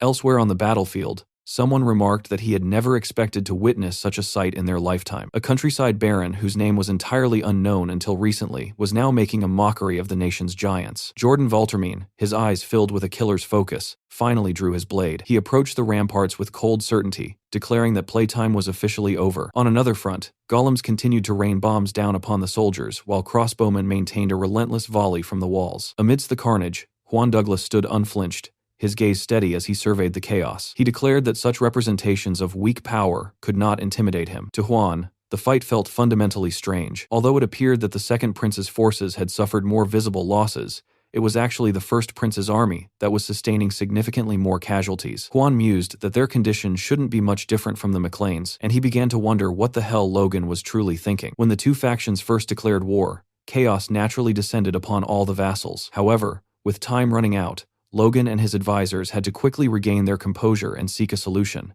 Among their primary defenses was the construction of the great ramparts on the new McLean lands. During these preparations, Philip proposed a psychological tactic. They should strategically alienate the two enemy factions from one another. Patrick, Logan, and Hinckley were initially puzzled by Philip's phrasing. Philip admitted it was an odd choice of words, but asked them to hear him out. He explained that while the two factions appeared united for now, there could ultimately be only one king. However outraged they might be at the McLeans, Philip argued that the traitor would always be secondary to their desire for the throne. Both Patrick and Logan agreed with this logic. Philip continued, noting that while the enemies wanted to eliminate an eyesore and acquire the production methods for bombs and crossbows, each faction would also secretly love to see the other suffer heavy casualties. The plan was to exploit these hidden agendas and embolden their mutual distrust. Logan asked if Philip meant exactly what he suspected, and Philip confirmed he did. In the present, the duel between Logan and Kalia continues. Kalia remains fixated on how Logan is resisting him. Despite his analysis, he can find no trace of an artifact. He finds it impossible to believe that Logan is facing a superhuman with raw force alone. Normally, Kalia mused, both Logan's physical strength and his internal organs should have been pulverized into mush by now. Logan taunted Kalia, noting that the knight was clearly getting nervous because the battle wasn't unfolding as he had envisioned. Logan then enhanced his strike with a blend of aura and fire, aiming directly for Kalia's neck. Kalia laughed, thinking a large-scale attack would never leave a scratch on him, but he didn't get to finish the thought. As Logan's blade closed in, Kalia realized too late that his aura was unable to stop the impact. With the blade an inch from his head, Kalia had no way to escape. The force was so immense that Kalia plummeted from the sky like a rock tied to a heavy truck. The sheer power of the blow was astounding. Kalia's soldiers rushed toward their fallen commander, one of them screaming that he had been struck down, just as a Liberatio bomb detonated right beside them. A moment later, through the smoke and explosions, Logan appeared like a god of war, levitating in the sky, and casually playing with a Liberatio bomb. Wiccan Kalia emerged from the crater. While he had taken no physical damage, he looked like a drowned rat, and was visibly humiliated. Surveying the field, Logan noted that they had followed Philip's advice perfectly, focusing the vast majority of their bombs and bolts solely on the First Prince's forces. He knew that if Juan Douglas had any tactical sense, he would have realized his army was suffering far more casualties than the Second Prince's. Logan sensed their morale had finally dropped, as their advance had stalled. Logan prepared to give the order to unleash their remaining stockpile, but he was interrupted by a new arrival. Jordan Valtermine was approaching the eastern rampart. Logan felt a surge of uncertainty, knowing the blazing sword of Jordan Valtermine was a force they might not be able to withstand. The soldiers were terrified. Logan ordered a unified volley against Jordan, but the Duke didn't even flinch. He simply raised a hand, muttering that the effort was tiresome, and clenched his fist. A red explosion of aura engulfed the air, incinerating every arrow before they could even get close to him. Even Patrick was forced to acknowledge Jordan's overwhelming power. Seeing how easily his aura burned through their defenses, Jordan moved like a flaming meteor. Seeing the danger, Clayton ordered a retreat while using his staff to conjure a spell. He targeted Jordan with the same gravity magic he had used on Luther, pinning the Duke to the ground. Jordan remarked that the McLeans really did have a mage and stared Clayton down, correctly guessing that he was the creator of the Liberatio. While Clayton held Jordan in place, Patrick ordered his knights to hurl bombs. However, the attack was intercepted by a massive hammer. Patrick realized the half-giant, Luther, had rejoined the fight. Luther asked if Jordan was harmed, but Jordan dismissively asked if Luther thought he would actually lose to these people. Jordan insisted he could handle the situation alone, and ordered Luther to go assist the First Prince's men at the other rampart. Luther hesitated, stating that something was bothering him. When Jordan asked what it was, Luther turned back, his face dropping as he delivered the news. The First Prince's men were nowhere to be found. Luther believed that, as of that moment, they had already begun to retreat. Deep within the cover of the woods, Juan Douglas observed the unfolding chaos, muttering that they could not afford to lose sight of their true priorities. He reasoned that through this singular battle, they would not only seize the McLeans' innovative weaponry, but also systematically dismantle the Second Prince's military strength, finally clearing a path for the First Prince to ascend the throne. Juan noted with a cold smirk that Jordan Valtermine had unwittingly offered himself up as a meat shield, an opportunity too perfect to ignore. Jordan, however, was reaching his breaking point. As a relentless barrage of bombs and bolts arched toward him, he let out a thunderous battle cry, signaling his transition to total combat seriousness. In the distance, a red flag was hoisted, the signal for a state of emergency. Staring at the banner, Jordan realized that Juan, that fox, had never intended a true alliance. While he had expected a scheme, he hadn't anticipated being used so blatantly as human fodder. In a fit of rage, he slammed his sword into the earth, the impact sending a shockwave that literally shook the ground. The sudden tremor caused Clayton to lose his concentration, forcing him to admit he would need to recast his gravity spell. However, Luther was already lunging for him. The half-giant declared that he could finally see the mage's face, and for a moment, it appeared Clayton's life was forfeit. At the literal last second, a flash of golden energy intercepted the blow. Logan had moved with preternatural speed to shield Clayton. Taken aback, Jordan demanded to know what Logan was doing there, and where the Tempest Blade, Kalia, had gone. Logan retorted that he was wondering the same thing, noting that Kalia had bolted without a backward glance. Jordan ground his teeth. Even if he hated to admit it, Logan McLean was proving to be a formidable obstacle. What worried him more was Prince Romain, who remained vulnerable back at the camp. Jordan realized that if he lingered too long fighting Logan, Juan would likely launch a direct strike at the prince. Making a split-second tactical decision, Jordan ordered a full retreat. Logan, however, refused to let them disengage so easily, shouting for his forces to concentrate all fire on the two superhumans. As more explosives and arrows rained down, Jordan dismissed the effort as foolish desperation. With a single, massive sweep of his sword, he turned the incoming projectiles into ash. He stood firm, protecting Luther's rear, and ordering the half-giant to withdraw first. Clayton watched in awe as Jordan's flame-like aura rendered every projectile worthless. Logan admitted that while he had expected the blazing heat sword of the kingdom to be powerful, he hadn't anticipated this level of absolute defense. Before departing, Jordan paused to ask Logan a single, piercing question. During the duel with Kalia, had Logan utilized Sixth Circle magic? The question caught both Logan and Clayton by surprise. After a brief, knowing glance at the mage, Logan countered with a question of his own, asking if Jordan was truly ignorant of the answer. He pointedly asked if Juan hadn't bothered to share that detail, causing the veins in Jordan's forehead to throb with murderous intent. In that instant, Jordan realized Juan had been manipulating him from the very start. Reaching the edge of the rampart, Jordan issued a final warning to Logan. While the McLeans had forced a retreat, they had only delayed their inevitable deaths. He then leaped to the ground, handling his massive blade as if it were a common kitchen knife. Watching the enemy disappear, Patrick marveled at Jordan's ability to tank their entire arsenal alone before retreating. Logan agreed, but noted that their plan was proceeding perfectly. As predicted, Douglas had abandoned the truce the moment his losses became too great. As Kaisalon moved to check on Clayton, Logan noted that based on Jordan's question, it was clear that Juan had kept the existence of their Sixth Circle magic a total secret from his ally. Hinckley observed that the deep-seated distrust between the two factions had finally been laid bare. Logan grimly concluded that they would ensure the two sides destroyed each other, telling his father they would move out as soon as night fell. Later that night, at the northern mountains where the Second Prince's army was camped, a tense conversation unfolded. One guard was informed that His Grace, the Duke, was currently stationed in the central barracks, specifically to ensure the safety of Prince Romain.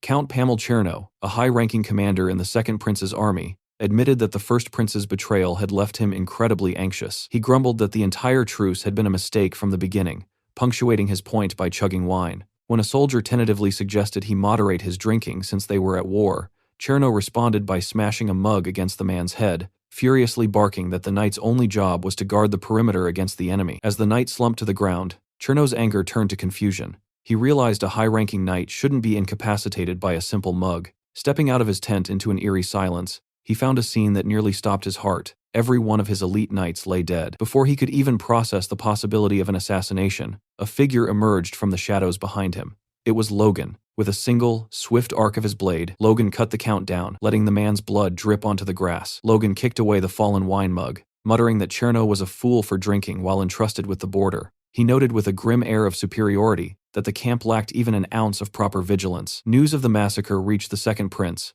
who was left in a state of shock. A knight reported to Jordan Valtermine and the prince that Cherno and all the high-ranking guards had been slaughtered. When Jordan asked if there were any witnesses, the knight added a crucial detail.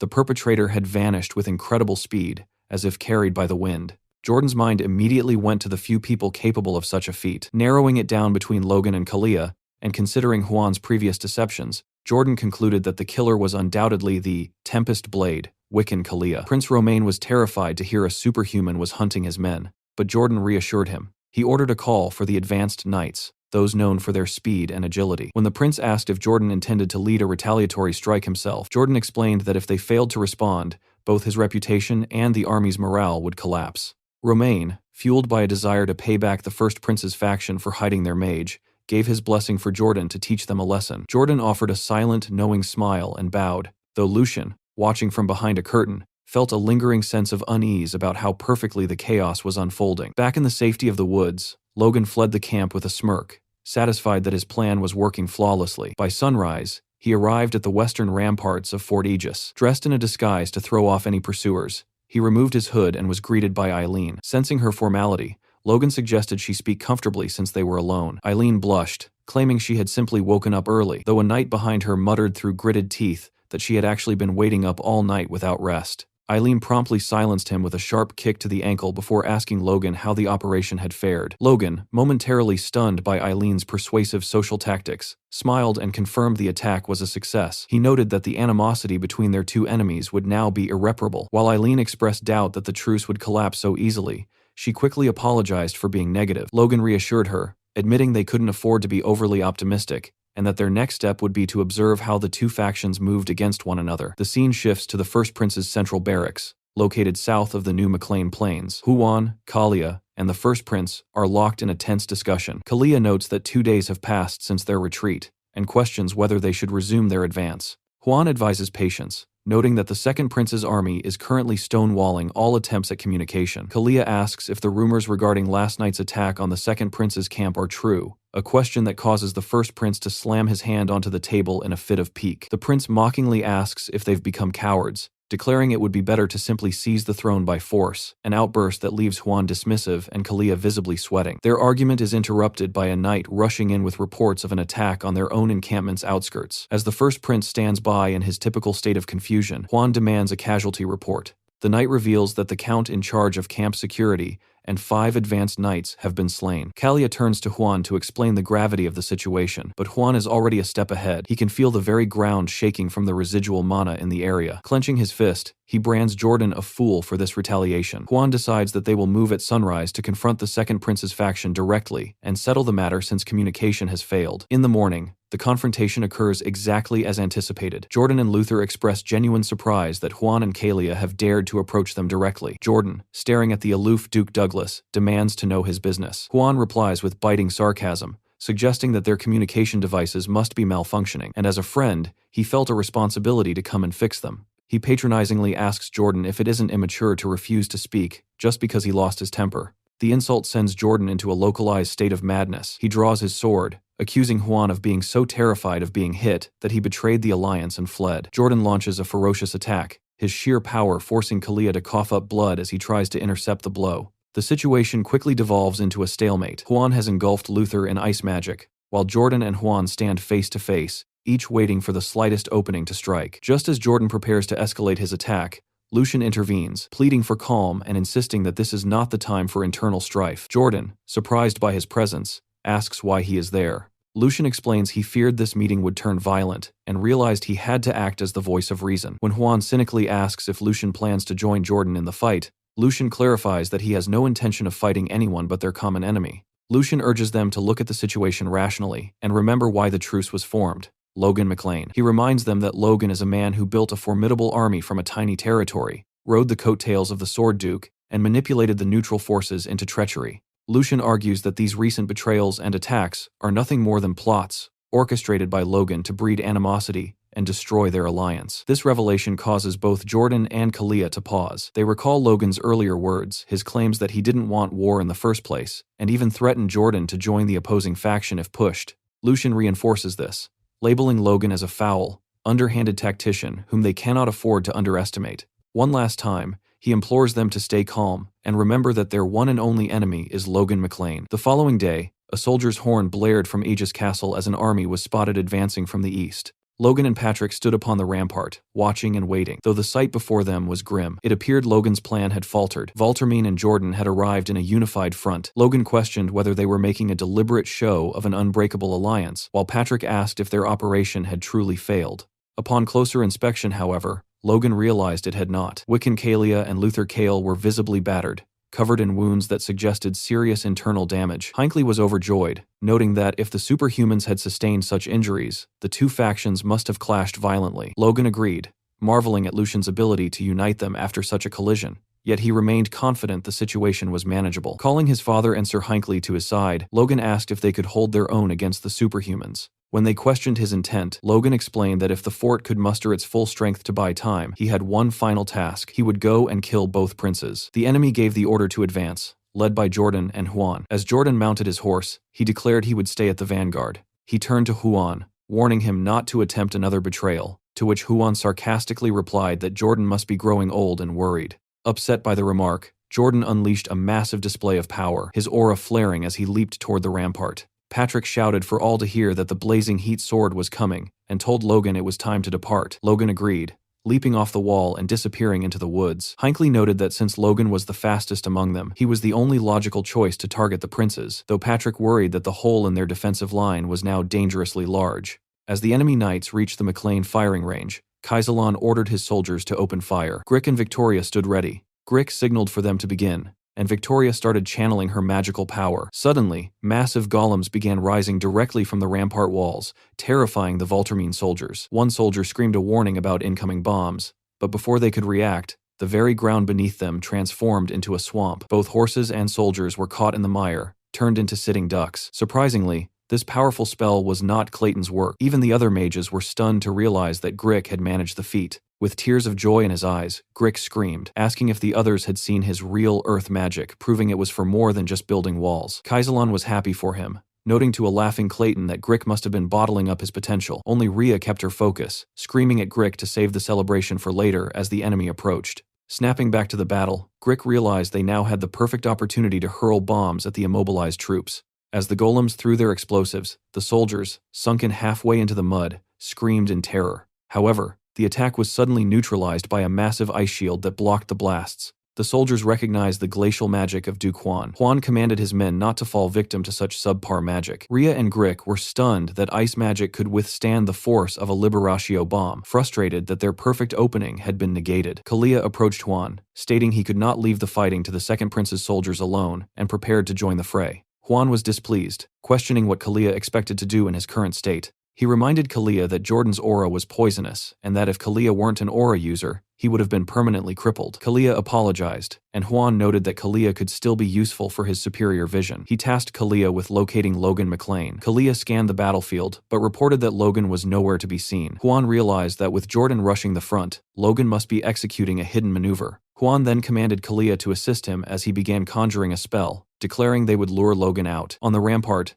Hinckley maintained a steady rhythm with his crossbow, his focus absolute. Beside him, Patrick's voice cut through the din of battle, laden with a sudden, somber weight. Patrick asked how Hinckley could bear the current burden, questioning how he could face the reality of their situation. When Hinckley asked what had come over him, Patrick turned his face away, lamenting that because he served an unworthy man, he was forced to endure hardships that should never have been his to carry chief among them, being forced to stand against the most powerful beings in the entire Forcha kingdom. Hinckley didn't stop firing. He retorted that now was hardly the time for such reflections, and that Patrick should focus on thinning the enemy ranks. Patrick continued to speak, complaining that he was pouring out his soul only for it to be ignored, but Hinckley had stopped listening to the words. He only fixated on that one term, hardships. To Hinckley, the word felt entirely misplaced for the duty they held. The internal debate was cut short as Jordan Voltermine reached the base of the fortification. Riling up his crimson aura, the Duke leaped with explosive power, soaring high above the rampart. He prepared to strike Patrick and Hinckley down in a single, devastating blow. The look on their faces wasn't one of simple fear, but a complex shock as a massive explosion suddenly engulfed the entire section of the wall. Logan, already moving toward his own objective, heard the thunderous blast and looked back. He realized with a jolt of alarm that Voltermine had scaled the ramparts far faster than anticipated. The urgency shifted.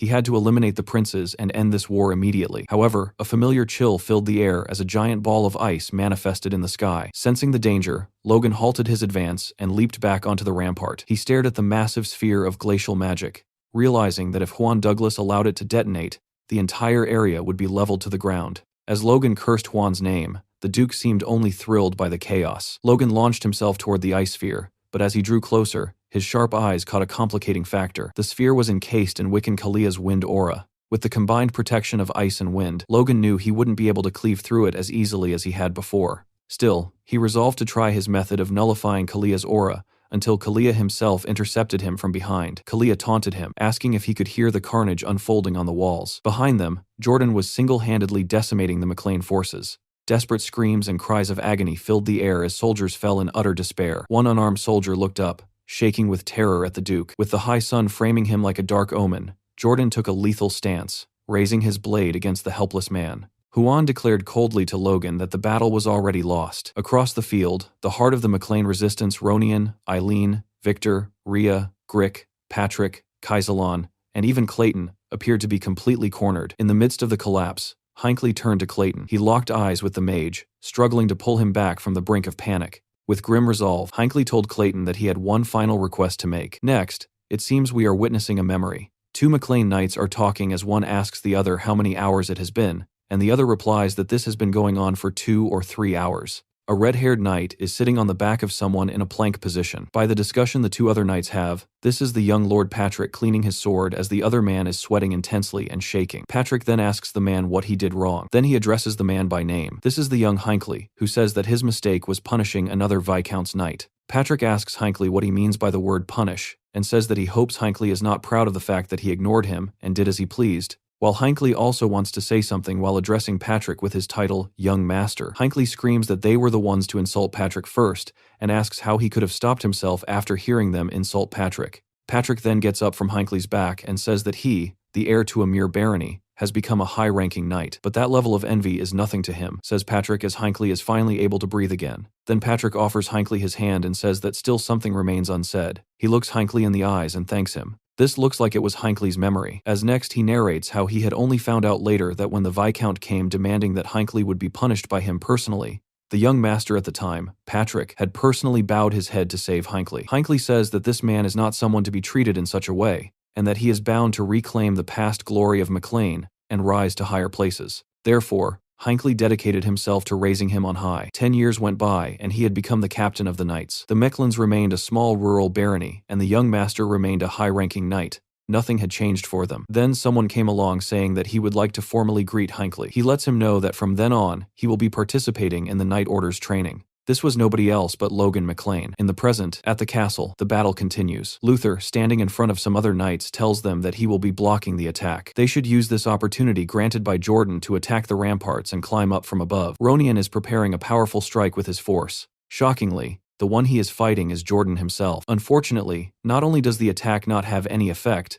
but Ronian is also taking a toll because of Jordan's aura. Jordan then pushes Ronian right into the wall behind him. He lands violently into the wall with Patrick left to scream his name and see if he is okay. Patrick says that he already told him not to face the aura directly, and Eileen asks how he is supposed to face him if he cannot attack directly. At the other side of the field, Logan is still battling Kalia, and while looking at his sword, he says that even the cold emanated by Frigus can only hold off at most that blazing heat. Kalia stands in front of the giant ice sphere and tells Logan to give up and admit his loss already. If he does, then his highness will show mercy and end things at the cost of only the McLean's household lives. Kalia then asks if there might be another way, and asks Logan if he plans to die there along with all his other subordinates. Logan stares for a while without saying anything. Then he tells Kalia that he cannot do that because he had made a promise to someone. Back to the moment when Logan told Hinckley and Patrick that he would use this chance to kill both princes. The conversation was a little longer. Patrick told Logan that the only one among them capable of facing a superhuman is him. Patrick wants to go on and say that this is too much for any of them,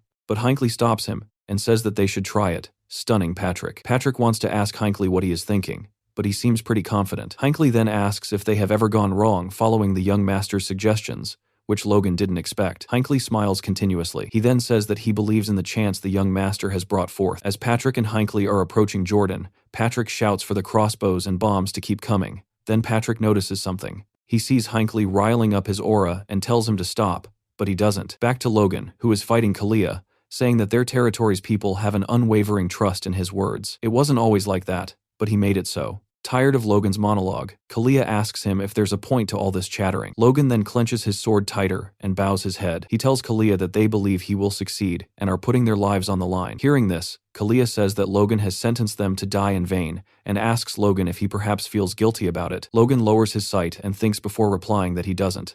Logan then attacks Kalia, saying that he cannot afford to lose any time.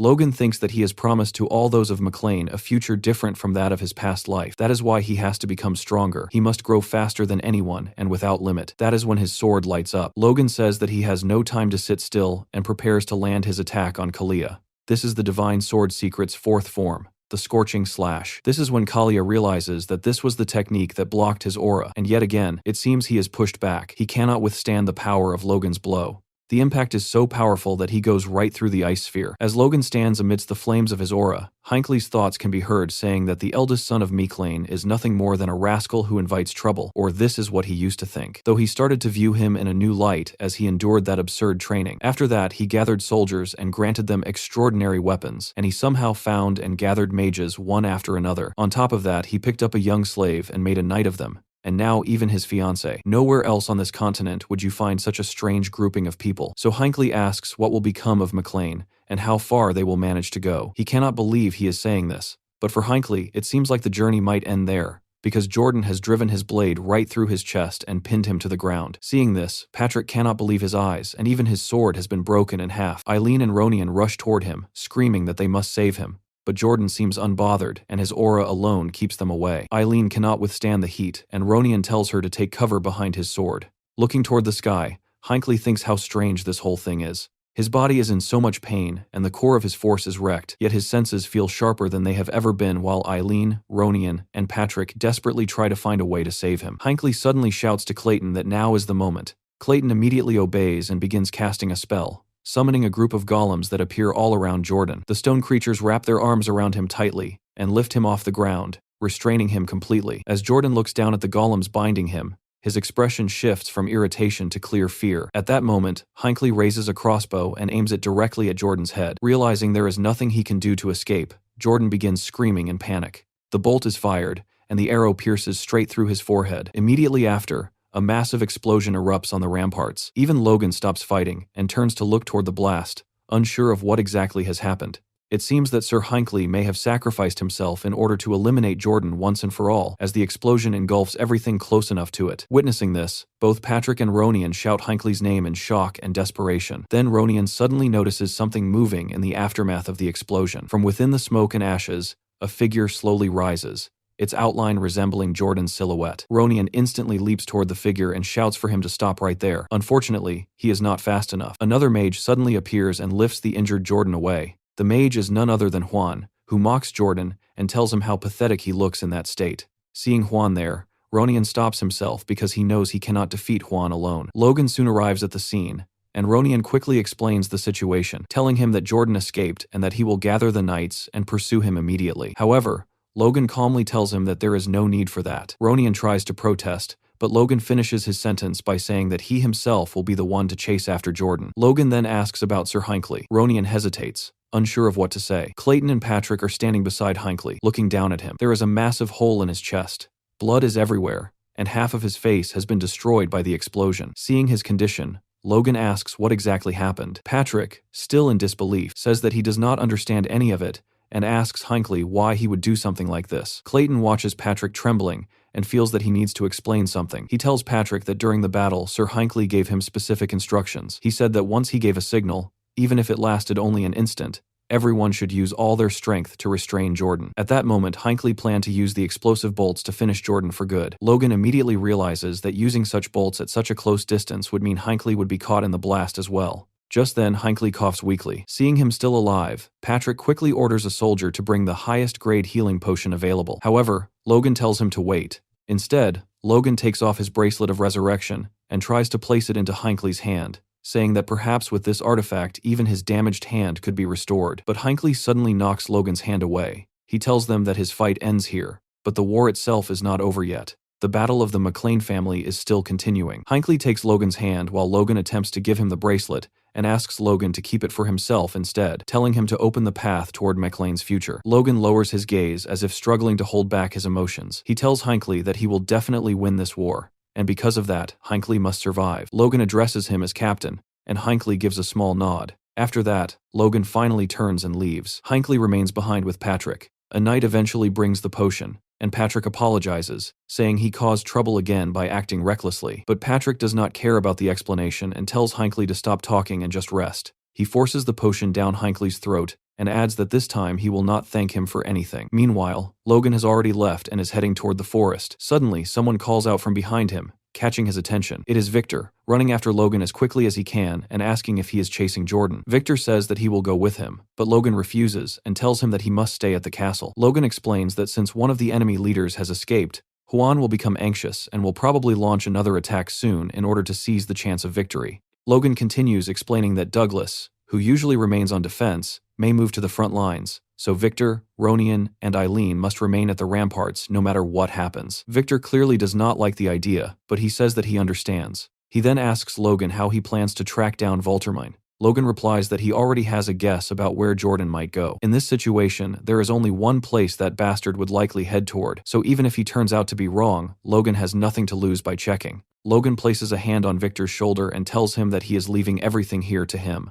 Victor lifts his gaze and nods firmly, saying that he will be waiting for him. Logan then leaps away once more, heading off to hunt down Jordan. As he moves forward, Logan remembers how he once believed Victor would never leave Ria's side, yet Victor said he would be waiting for him. Because of that, Logan knows that he cannot afford to let him down. Logan begins thinking carefully about where Jordan might have gone. If he were Jordan Voltermine himself, what decision would he make in this situation? The war is no longer progressing as smoothly as Jordan originally expected, and the allies supporting him cannot really be trusted. Logan looks around while thinking that the camp belonging to the First Prince's faction is located in the southern forest. On top of that, Jordan has clearly suffered an unexpected injury from the recent battle. Considering all that, the situation becomes obvious to Logan. Jordan would want to secure victory even a little faster if possible. Logan reaches that conclusion just as something suddenly rolls across the ground near him. A human head stops close to his feet. Then a voice calls out to Logan, politely asking if he could pick that up for him. The voice continues explaining that it is supposed to be a gift for a friend, but unfortunately, it slipped from his hands. Moments later, Jordan steps out from the forest. It is obvious that the earlier explosion also affected him badly. Half of his face is burned, yet he still manages to speak calmly. Jordan tells Logan that he already knew Logan would eventually come to this place. He then remarks that the two of them now appear to be in the same situation. After seeing him, Logan offers Jordan his congratulations. Logan tells him that Jordan managed to use his own hands to behead the man Logan himself failed to kill, even though Logan previously sent assassins after him. Logan then casually adds that he knows a very skilled assassin whom he could introduce to Jordan. Logan goes on to say that the man he personally beheaded was the Margrave, belonging to the Second Prince's faction. After hearing this, Jordan immediately calls Logan a bastard. Then he looks directly at Logan and suddenly bursts into frantic laughter. Jordan shouts loudly that it was Logan who did it, not Juan, but Logan himself. Seeing Jordan react like this, Logan calmly asks him whether he truly did not know the truth until now. Jordan replies that he did not know for certain, although he had some suspicions. However, instead of suspecting the McLean family, which was technically their common enemy, it was much more convenient to use the situation as an excuse to bring down Juan. Hearing this explanation makes Logan realize something. Jordan had deliberately provoked the First Prince in order to force a conflict between the factions. Logan mutters that Jordan is a truly cunning bastard. Jordan then continues speaking, explaining that his relationship with Juan had always been extremely tiresome anyway, although that relationship has now come to an end. As he says this, Jordan casually kicks the severed head of the First Prince lying nearby. Logan then proposes something to Jordan. He suggests that they should simply deliver the gift quickly and bring this entire matter to an end once and for all. Logan adds that from his perspective, this seems to be the best path forward for the future of the nation. Hearing this, Jordan begins laughing again and says he never expected Logan to be such a patriot. Jordan calls him a man full of surprises. Then Jordan bends down and picks up his sword. He says that even though he enjoys watching the reactions of humans, fate has always been a cruel mistress that places a new obstacle in front of him every time he moves forward. Hearing that statement causes Logan to smile slightly. Logan steps forward and says that the same situation applies to him as well. For a brief moment, the two men simply stand there, staring directly at each other. The tension between them becomes clear. Jordan clenches his teeth, showing that he is becoming impatient. Suddenly, he leaps forward and launches an attack while shouting for Logan to die. Logan immediately jumps forward as well, trying to surpass Jordan's speed and intercept the strike. In the next instant, their swords collide with a sharp clash. Logan presses harder during the exchange and gradually begins gaining the advantage in the fight. While staring straight at Jordan, Logan declares that this time he will definitely finish everything once and for all. Logan and Jordan clash their swords, the metal of their blades grinding harshly against each other as sparks scatter between them. Jordan suddenly pushes forward with all his strength and manages to force Logan backward. After witnessing Logan's strength, Jordan remarks that he initially believed Kalia lost to Logan only because of his injuries, but now it seems that was not the full story. Jordan realizes that Logan is somehow blocking Aura itself and asks him how he is able to do such a thing. Logan does not answer directly and instead changes the subject, pointing out that Jordan himself is also severely wounded at the moment. Logan asks him whether he is not afraid that he might end up like Kalia. Jordan responds by asking why he should fear anything at all. He declares that everything will end the moment he presents the prince's head to Juan and questions whether Logan truly believes he would be afraid of him. Logan continues arguing, asking Jordan if he genuinely thinks everything will end so easily. Even if the war ends, they will still have to deal with the consequences. There are already countless refugees, and many talented individuals have either died or been reduced to poverty. Once again, the two men collide with tremendous force, their swords crashing together while powerful aura radiates from both sides. As Logan asks Jordan whether he ever considered the fate of those people, Jordan suddenly shouts in anger, asking Logan whether a mere child is trying to lecture him about war. He then demands to know if Logan understands how wars are truly won. Jordan asks how victory can be achieved with minimal fighting, who must be persuaded, and what kind of pressure is needed to force someone to abandon their claim to the throne. As he prepares to bring his sword down on Logan, he says that even the famous Sword Duke himself was unable to achieve such things, so how could Logan possibly believe that he could accomplish them? Jordan then strikes with tremendous power, and the explosion created by the clash can be seen from miles away. Victor and Ronian both notice the blast in the distance and realize that it came from the southern forest. Victor immediately concludes that this must be the place Logan headed toward, and wonders if Logan is currently fighting Jordan Valterman. While Victor is distracted by this thought, Luther suddenly attacks from behind and demands to know how Victor dares to lose focus during a fight. Victor indeed let his guard down, and he quickly realizes the dangerous situation he has put himself in. Taking advantage of that moment, Luther smashes him hard with his hammer. Seeing Victor struck like that, Ronian and Eileen immediately rush forward to rescue him. However, their attempt proves useless. With a single swing of his hammer striking the ground, Luther unleashes a powerful shockwave that sends both of them flying away. They are thrown backward and end up collapsing on the ground right in front of Luther. At that moment, the entire ground beneath them suddenly begins to crumble. This disturbance is the result of a magic spell being cast nearby. The caster of that spell turns out to be Clayton. Using the spell, Clayton manages to push Luther away from the others and separate him from the group. Even Luther looks surprised and comments that he cannot believe Clayton was able to instantly reconstruct the terrain like that. Looking directly at Clayton, he remarks that the spell used must be extremely complex and intricate. However, something unexpected happens immediately afterward. Clayton suddenly begins freezing where he stands. His body is slowly being encased in ice. Now the only ones still capable of fighting are Eileen and Ronian. Clayton himself cannot understand how such a thing is happening. The mage responsible for freezing him is targeting him perfectly from a great distance. That mage is none other than Juan Douglas. While casting the spell, Juan also notices something unusual. He sees the massive explosion coming from the battle between Logan and Jordan. The two are fighting head to head, but Jordan appears to have the advantage in that exchange. Once again, Jordan unleashes a powerful slash toward Logan. Logan watches the attack approaching and cannot understand how Jordan can still release such tremendous power despite being severely injured. The slash moves closer and closer toward him. Jordan even remarks that he poured quite a lot of strength into that strike. Even so, Logan manages to block the attack using pure force alone, though the impact sends him crashing down to the ground. Jordan glances toward the sky and comments that Juan must have realized that the first prince was murdered after witnessing the explosion earlier. Turning his attention back to Logan, Jordan asks what Logan would do if he were in Juan's position. Logan slowly stands up and answers that he would immediately go and kill the second prince,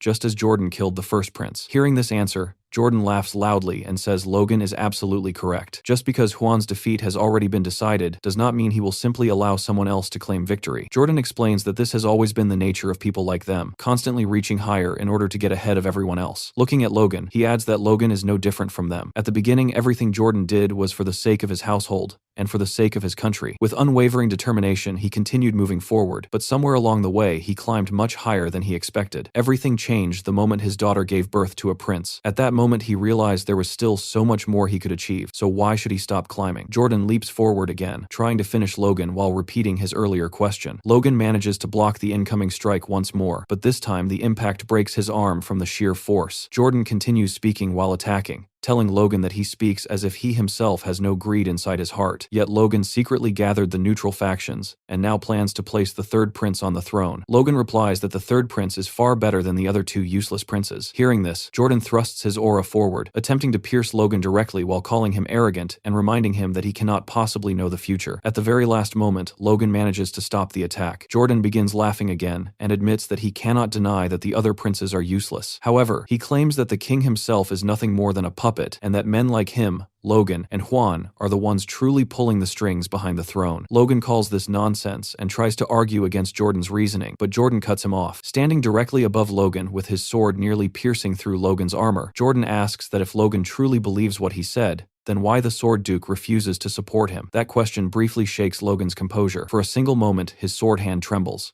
Jordan immediately notices this weakness and raises his leg before delivering a brutal knee strike into Logan's side, The impact is devastating, and Logan is sent flying several meters away from Jordan. As Logan coughs while lying on the ground, Jordan begins thinking about the Sword Duke again and laughs while saying that Felix truly is a different kind of man. According to Jordan, the Sword Duke is someone extremely aloof. The moment he realized Jordan's ambition, he simply turned away from him and cast him aside without hesitation. Now that Jordan thinks about it, Logan himself seems to have experienced something similar. Felix once told Logan that Jordan resembled the person Logan is becoming now, and he even asked Logan directly how he could be so certain that he would not end up the same way. Hearing those words again in his mind irritates Logan. He tells Jordan that he has also seen countless people like that before. Memories of his past flash through his mind. Ambitious and arrogant individuals usually think about nothing except themselves, and Logan has always despised people like that. Despite his injuries, Logan slowly rises to his feet again, preparing himself for another round against Jordan as the forest around them continues burning from the earlier battle. Jordan lifts his sword high above his head,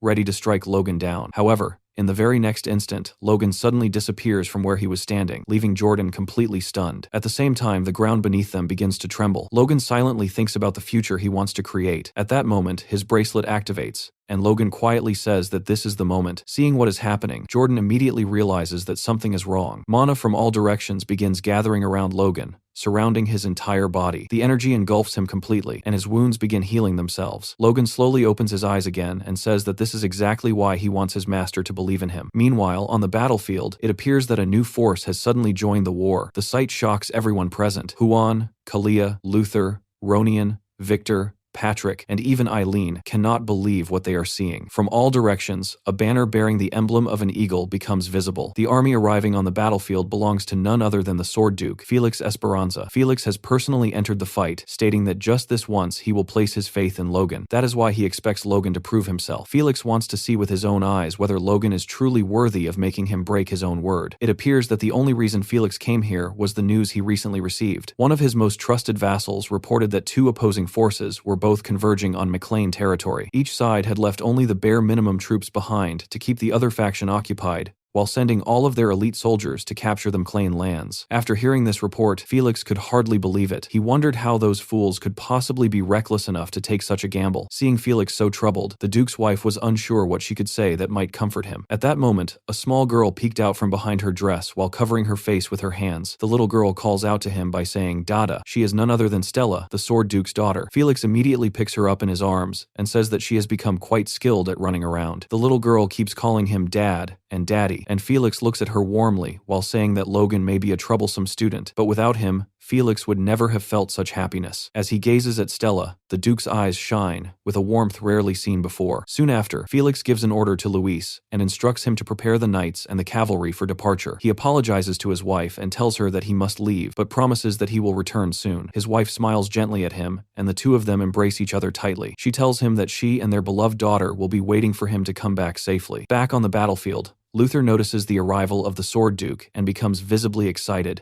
eager to challenge him. He leaves Ronian behind and declares that fighting Felix would be far better than wasting time fighting children. Ronian shouts at Luther to stop, but someone else tells Ronian to stop interfering as well. Patrick explains that monsters like the ones present on this battlefield will now be handled by the Sword Duke himself. However, Ronian is still uncertain. Since he has never witnessed the Sword Duke's strength personally, he cannot help but wonder whether something like this is truly possible. Felix raises his hand and signals his forces to advance. It becomes clear that he has split his army into two groups and launched attacks from both sides simultaneously, catching both Kalia and Juan completely off guard. Juan immediately shouts orders to his soldiers to prepare their defenses. Felix calmly draws his sword, and Juan mutters that he is about to do it. Everyone watching begins wondering what kind of attack he might unleash. Felix points his sword toward the large mass of enemy knights and soldiers while channeling mana into the blade. Then he releases a devastating strike that wipes them out instantly. Their bodies are lifted from the ground and thrown into the air, unable to move as if gravity itself has betrayed them. A rapid series of invisible slashes then cuts through them one after another. Without even moving from his spot, the Sword Duke eliminates countless soldiers. His sword soon becomes drenched in blood. However, Felix soon notices something unusual. Juan is attempting to trap him inside a prison of ice using magic. At the same time, Luther charges from behind, swinging his hammer in an attempt to strike Felix down, while Kalia joins the attack using his wind aura. Felix is suddenly assaulted from 3 different directions at once. Even so, it is still not enough to stop him. With a single swing of his sword, Felix shatters Juan's magic and simultaneously wounds both Luther and Kalia. The two of them are thrown backward while struggling to regain their footing. Felix calmly dismounts from his horse and asks the three of them why they do not simply call Jordan if they truly believe they cannot handle him. Luther turns toward Juan and angrily asks whether he is even using his magic properly, since Felix clearly is not bound by it at all. Juan, who is visibly exhausted, responds by asking Luther whether they think they could have lasted this long without his magic, and tells him to focus on the battle instead of complaining. While watching Felix closely, Juan begins thinking to himself. He wonders what happened to Felix's promise of remaining neutral. Did Logan somehow convince him to break that promise, or did Felix's promises never mean anything to begin with? Felix nods calmly and looks toward Juan before saying that he could never face Stella again if he allowed his student to die like this. Juan responds coldly, saying that Felix has grown old and that perhaps it is time for him to retire. Immediately after that remark, the three of them launch another simultaneous attack against Felix once again. Back in the forest, Logan's aura suddenly begins to change. A bright blue aura now surrounds his entire body. Seeing this transformation, Jordan starts losing his composure because he cannot understand what is happening. All of Logan's wounds and injuries have completely healed. Jordan immediately leaps forward again and attacks Logan while demanding to know what he just did. Logan reacts in time and blocks the strike. Not only that, he even manages to push Jordan back slightly. At that moment, Jordan realizes that he no longer holds the advantage in this fight. Logan has become far stronger than before, and his injuries are completely gone. Jordan tries to convince himself that perhaps he is simply getting tired. Refusing to accept it, he pushes forward and releases even more of his aura. As Jordan increases his aura, Logan begins to notice something unusual. He quickly jumps backward and creates distance between them. Looking down at his own hand, Logan remarks that the heavy pressure he feels in the air is coming from far away, yet he can clearly sense it. That pressure belongs to Felix's force blade. Jordan notices the smile appearing on Logan's face and immediately tries to surprise him with a sudden strike aimed directly at his head. However, Logan blocks the attack once again. Logan then tells Jordan that he understands what he meant earlier and admits that Jordan was right, just as Felix once said. Logan admits that he himself might change one day. After all, once someone experiences power, it becomes difficult not to desire even more of it. However, as Logan continues speaking while pushing back against Jordan's blade, he reminds himself that there are people who have placed their trust in him. The clash between their swords continues as Logan launches another attack against Jordan. At that moment, he remembers the words Hinckley told him about securing the future of McLean. Jordan suddenly widens his eyes in disbelief. Logan is preparing to use the force blade against him. This is the moment Logan must prove himself and show that he was never acting selfishly. Every single one of the expectations and beliefs placed on him now feels like a heavy weight pressing on his shoulders. Because of that, Logan cannot betray their trust. Hearing Logan continue speaking, Jordan angrily shouts for him to stop talking and just burn. At the same time, Jordan releases a massive surge of aura and rushes forward to deliver the killing blow. Logan raises his blade and prepares himself. Just as Jordan swings his attack, Logan suddenly dodges and leaps high into the air. Jordan immediately realizes what is about to happen. From above, Logan prepares to strike him down using the force blade. Logan looks down and sees that he has a perfect opening. With a cold and determined expression in his eyes, he unleashes the attack. Using the fourth form of the divine sword, the scorching slash, Logan releases his most powerful technique. The attack lands perfectly on Jordan. Jordan screams in agony and demands to know what just happened. While staring up at Logan, he cannot understand when Logan even managed to move above him or why his own aura is losing against what he calls that weakling's force. In the next moment, a massive explosion erupts and engulfs everything around them. Seeing the explosion from a distance, Ronian wonders whether it was caused by his brother. Eileen, however, is only worried about Logan's safety. When the smoke clears, it appears that Logan walks away from the explosion without any injuries. He looks down at his sword and remarks that the timing was perfect. Lux's time acceleration is a skill that he cannot use repeatedly in a short period, which is why he saved it until the very end. The fourth form of the divine sword, the scorching slash, allows Logan to move at 3 times his normal speed and cut through aura itself. With that ability, Jordan never truly had a chance to survive the attack. Before Logan can finish speaking, Jordan coughs violently while lying on the ground. He looks toward Logan but cannot even stand up anymore. Logan looks down at him and addresses him by his title, the Blazing Heat Sword,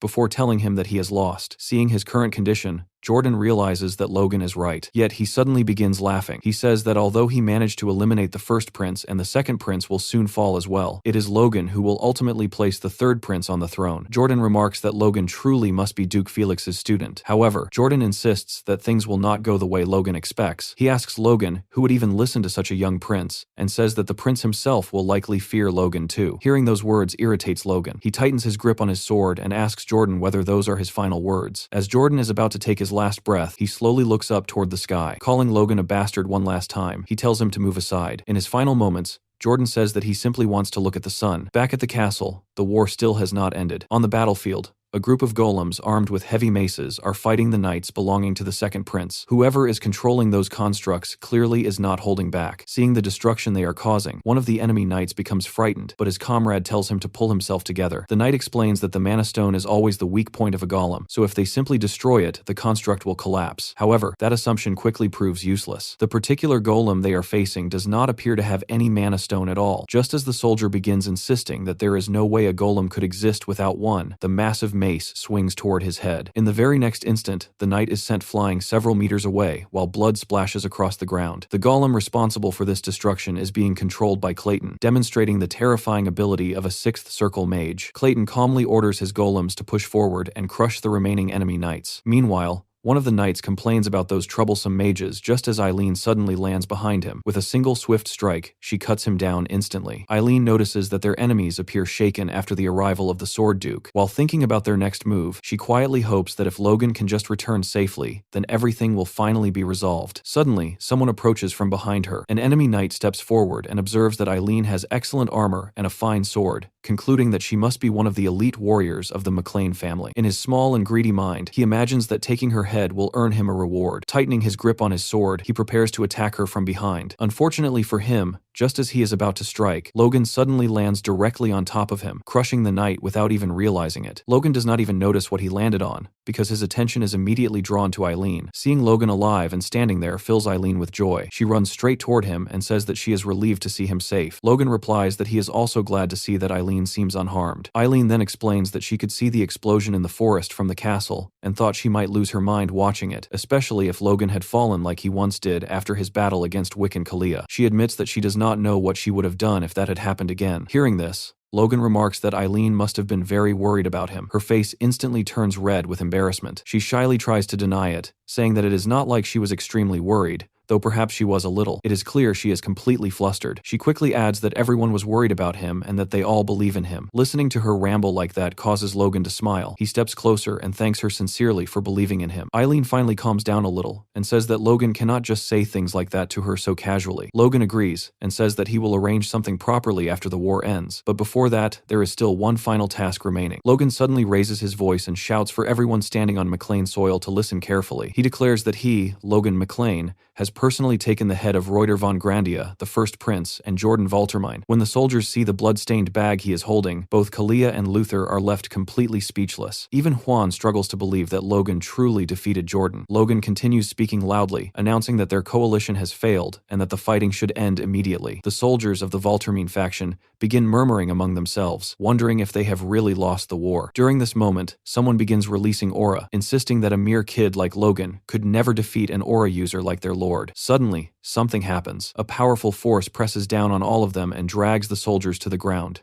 This overwhelming pressure comes from a Force Blade user, and it is Felix who steps forward. Felix announces that anyone unwilling to surrender is welcome to challenge him personally. If they wish to continue fighting, he will deal with them himself. After witnessing this display, the soldiers no longer dare to speak. Soon, the House of Fractals, led by Anthony, declares that they will stop fighting and lay down their weapons. Juan looks around at the situation in disbelief. Everything has completely fallen apart, and he blames Logan McLean for the entire disaster. Felix then turns his attention directly toward Juan and asks whether he still intends to continue the battle. Juan hesitates, unsure what to say, before finally lowering his staff and declaring that he will surrender. Seeing this, both Luther and Kalia angrily question how he can shamelessly choose surrender. As the ice that had covered Felix's face begins melting away, Felix calmly tells Juan that he has made a wise decision. Then the Sword Duke gathers his aura again and prepares to use the Force Blade once more. This time, the pressure is so overwhelming that even superhuman fighters cannot withstand it. Luther and Kalia collapse to the ground in agony before losing consciousness. Felix casually remarks that those two youngsters simply need a little nap. Watching this, Juan remarks that Felix managed to knock out 2 aura users immediately after breaking free from his spell and calls him a monstrous old man. Juan then begins thinking that, for now, he should retreat and wait for another opportunity to eliminate Logan McLean. Unfortunately for him, Felix seems to have different plans. When Juan mentions surrender, Felix responds that he finds that idea rather amusing. Juan becomes visibly frightened. Felix tells him that he can easily read everything written on Juan's face. Then Felix raises his sword. Juan nervously asks what he is doing, and Felix calmly replies that he never intended to allow either him or Jordan to live. Juan desperately begs for mercy, but Felix coldly tells him that they will meet again in hell. Juan's final word is a plea for mercy, but none comes. Felix cuts off his head and the body collapses to the ground. Now Felix stands alone on the battlefield as the only one left among the three superhuman fighters. At that moment, a familiar voice calls out from behind him. Logan runs up toward Felix, clearly glad to see him. Felix turns toward Logan and prepares to say something extremely important. Instead, he suddenly smacks Logan on the head and scolds him for nearly giving him a hernia from worry. Afterward, Felix asks Logan what he plans to do next, while Logan rubs his aching head. Logan explains that he has already mobilized their forces to track down the second prince. After that, he plans to travel to the capital. Felix does not quite understand Logan's intention and asks what he plans to do there. Logan looks directly into Felix's eyes and calmly replies that he intends to bring this civil war to an end once and for all. After the battle finally ended,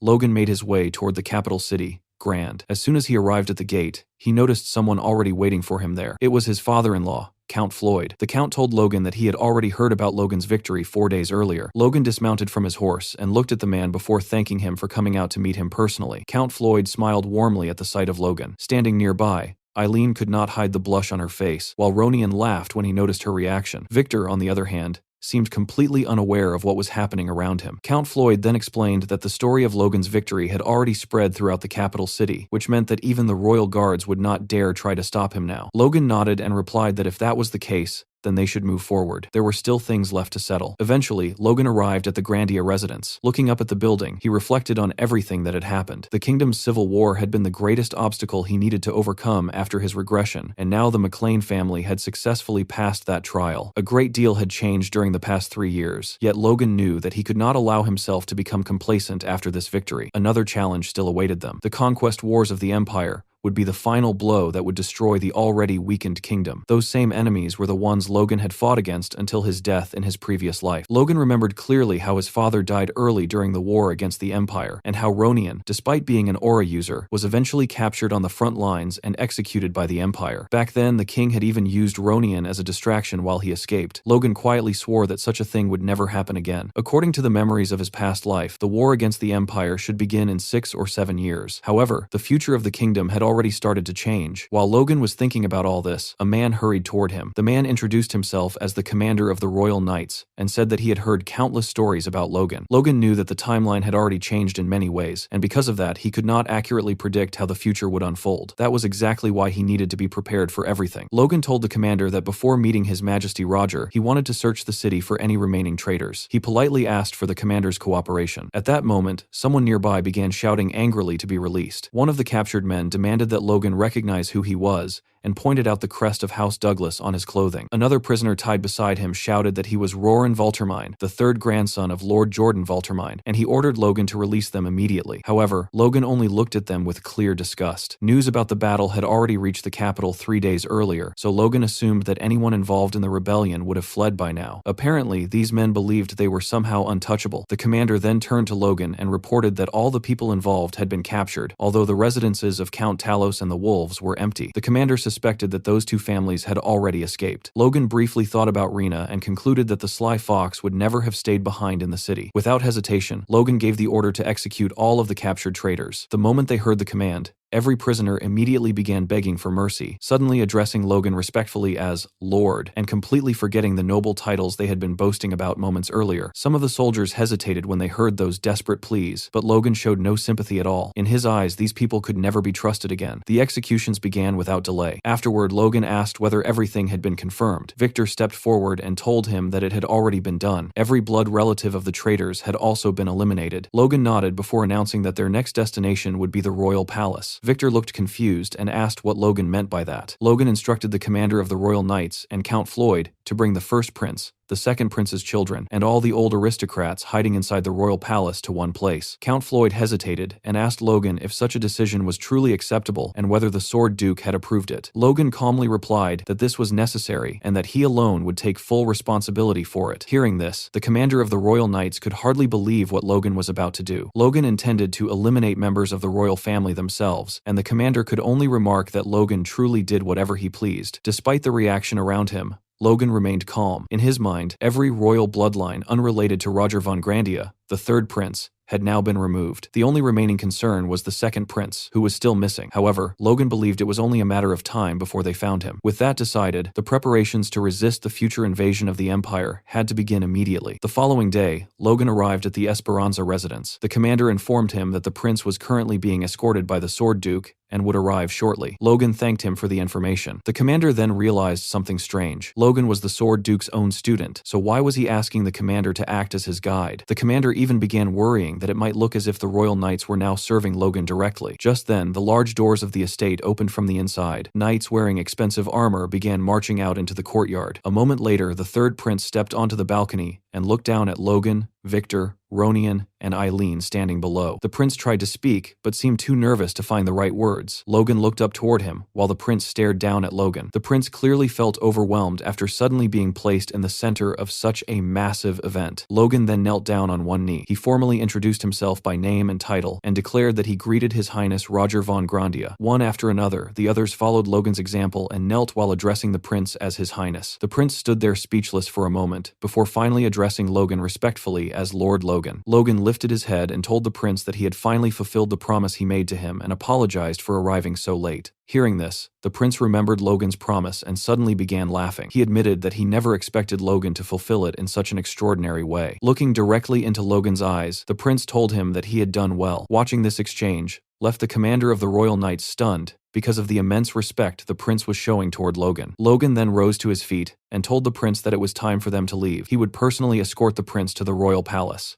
The prince looked almost as if he were dreaming as he listened to those words. Soon afterward, they all began walking toward the gates of the estate together. Somewhere deep in the forest, two figures are walking together and talking. The second prince suddenly tells the man accompanying him that this path does not lead to the royal palace. In response, the man calmly replies that he never said they were heading toward the castle in the first place. As he speaks, the man pulls out a hidden blade and instructs the prince to keep following him. Seeing the weapon immediately frightens the prince. The man is revealed to be Lucian, and he slowly begins approaching the prince. The prince nervously asks Lucian what he intends to do, but Lucian continues moving forward without hesitation. As Lucian draws closer, the prince begins screaming and tries to stop him. However, Lucian no longer shows any concern for him. Moments later, blood begins dripping onto the ground. As he wipes his knife clean, Lucian calmly remarks that things truly spiraled out of control. He explains that he expected the second prince to fall eventually, but Logan McLean's actions were completely unexpected. Lucian throws the cloth he used to wipe his blade onto the ground and says that his mission is now finished. As he walks deeper into the forest, he mentions that he is looking forward to receiving his reward. Meanwhile, events begin unfolding at the royal palace. Several carriages arrive, one after another, as nobles gather for an important meeting. It appears that Logan was the one who summoned all the nobles to the capital for this assembly. Some nobles complain that Logan has become arrogant for calling everyone like this, while others quickly tell them to watch their words. One noble comments that the McLean family has already executed both nobles and members of royalty for treason. Another noble says that although Logan clearly has the trust of the future king, he feels that Logan may be going a little too far with his authority. Someone else then remarks that, for those nobles who chose to remain neutral during the Civil War, the current situation is not necessarily bad. After all, they were stuck between two powerful factions and suffered greatly because of it. Surely, he says, there must be some benefit waiting for those who stayed neutral. Others point out that they did not directly support the third prince either. Just then, a man suddenly steps loudly into the room and announces the arrival of Lord Logan McLean. After making the announcement, he stands beside the doorway as the large doors open. Logan walks into the hall, and the moment the nobles see him enter the room, the entire hall falls silent. Logan thanks everyone for attending the meeting despite the short notice. He explains that the reason they have all been summoned today is to establish a new government for the kingdom. Hearing this immediately raises the spirits of many nobles,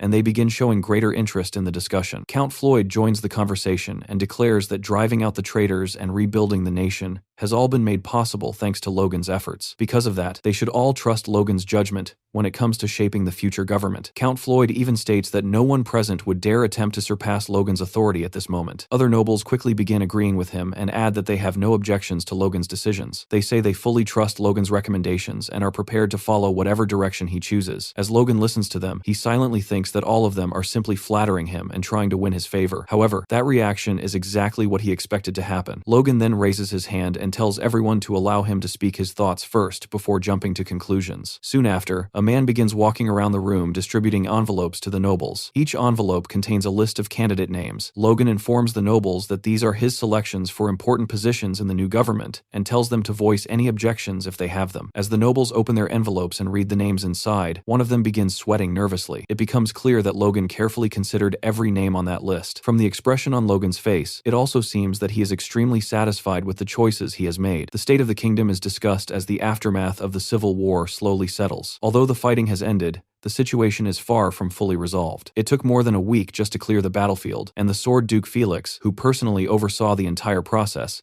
needed another full week before he finally returned to the capital, Grand. Not long after his return, the long-awaited coronation ceremony takes place, marking the culmination of all the struggles and sacrifices. Archbishop Crimson Matthew steps forward and announces that the coronation of the 42nd King of Grandia, ruler of the Thousand-Year Kingdom, will now begin. Among the crowd, watching the ceremony, are a young boy and his father. The boy grows impatient, but his father scolds him and tells him to pay close attention since he is the heir of their house. The father then tells his son to focus on the right side of the throne, where two figures are seated beside one another. Those two individuals, he explains, are the key figures of the Civil War, Logan McClain and Felix Esperanza. The boy replies that he already knows who they are. One is the legendary Sword Duke, and the other is his student. Even without any formal training, the boy can feel the overwhelming power radiating from them. His father explains that those two men are now the true centers of power in the kingdom, so their family must make a good impression on them if they want to survive in the new political order. The father then tells his son to look toward the other side of the throne, where the newly appointed ministers are standing. The first among them is Count Floyd, who has just been appointed prime minister and is also Logan McClain's father-in-law. Most of the other ministers appear to stand firmly on Floyd's side as well. The boy quietly asks whether such an arrangement is truly acceptable, believing that many nobles must have objected. However, the father simply asks who would dare oppose it. After all, those decisions were ordered by the man now being called the Knight of Blood, Logan's new title that has begun spreading among the nobles. Nearby, Felix asks Logan if he heard that conversation. Felix remarks that people have started calling him the Knight of Blood. Logan shrugs and replies that he does not need to listen to every rumor people spread. Felix responds that Logan should pay attention because it is a reputation he created himself, even if it is not the one he wanted. Logan lowers his head slightly and admits that he never intended to drag Felix into so much bloodshed. Felix dismisses that idea and says those are only excuses. Still, he is satisfied that Logan understands the consequences of his actions. Felix reminds him that people always change. Even Felix himself has changed in order to protect Logan. Logan apologizes again, but Felix tells him there is nothing to apologize for since he made that decision willingly. However, Logan must always remain aware of the person he is becoming. If he forgets that,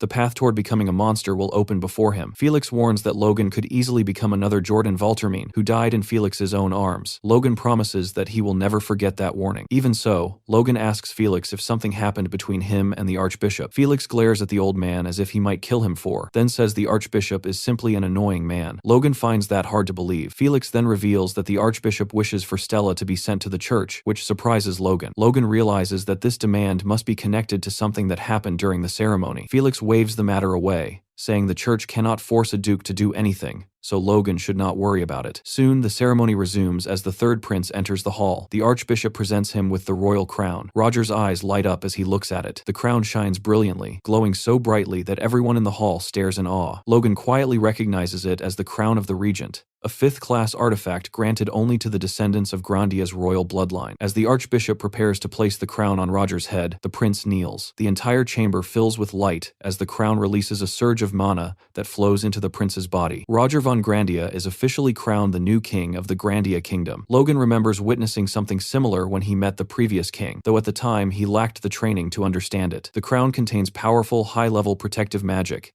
making Logan wonder how the previous king was assassinated so easily. For a moment, he even questions whether the Empire was truly responsible. Once seated on the throne, King Roger declares that to celebrate the beginning of a new era for Grandia, he will reward those who serve the kingdom faithfully. He calls for Sir Logan McClain to step forward. Logan approaches and kneels before the throne. Roger proclaims that Logan is the hero who slew the traitor Jordan Valtermine and the pillar of the kingdom who walks the same path as Felix Esperanza. He even claims that Logan's strategic brilliance surpasses his physical strength. Hearing this praise nearly takes the breath out of Logan. The king continues, explaining that Logan foresaw the nation's coming disaster years ago, eliminated corrupt nobles, and helped restore the throne. Logan silently reflects that he nearly failed many times, despite knowing the future. Nevertheless, the king declares that Logan deserves a proper reward. First, Logan will receive half the territories confiscated from Marquise Kalia and half the lands taken from Marquise Kale. In addition, the former honors of House McLean are restored, and the house itself is promoted to the rank of Marquisate. Furthermore, Logan personally receives the title of Count separate from his family's promotion. Finally, the king declares that because he owes his throne to Logan, all subjects of the kingdom must treat Logan with the same respect they would show the king himself. The hall erupts in shock. The nobles cannot believe the scale of the rewards being given to Logan. Half the lands of both Kalia and Kale, a promotion of his house, and even a personal countship. Yet the most shocking decree is the king's command that everyone treat Logan almost as if he were the king himself. Logan is overwhelmed by the generosity and nearly breaks down in tears. When he glances toward Felix, the Sword Duke looks equally stunned and slightly alarmed. The two exchange looks, silently wondering how things escalated so far. The young king then apologizes, saying he wishes he could grant Logan even greater rewards if he had the power. He then asks Logan if there is anything else he desires. The nobles are left speechless by such an offer. Logan pauses to think before replying that he does have one small request. Although his house is now a marquisate, he believes receiving both the Kalia and Kale territories would be excessive and could create a bad precedent for future generations. The king admits Logan may be right, but argues that rewarding the kingdom's greatest hero with only a single title would also be an unfortunate precedent. Logan smiles slightly and says that if it is the king's will, he will obey, but he would prefer to receive the Terran lands, a barren region located in the center of the kingdom. Both the king and the nobles are confused, because those plains have been nearly worthless ever since the mines there closed 2 centuries ago. The king asks if Logan truly wants territory so far from his current lands. Logan confirms that he does. The king jokingly asks if Logan is trying to make him look stingy, but Logan explains that he only wishes to avoid harming the king's reputation by accepting excessive rewards. In truth, Logan has his own reasons for requesting those lands, though appearing humble also helps his reputation. The king ultimately agrees, but decides to grant Logan something extra anyway, the Upper Kalia region that connects Terran to McLean territory. Logan thinks this arrangement will still provide useful income and gratefully accepts. The remaining rewards are distributed quickly. Duke Felix Esperanza is promoted to Archduke and granted the former territories of Talos and Cherno to expand his domain. Felix thanks the king, though Logan notices he does not appear particularly pleased. Logan remembers how difficult it was to convince Felix to accept such power, since Felix has never been greedy. Logan also arranged this strategically. With the Marquis families gone,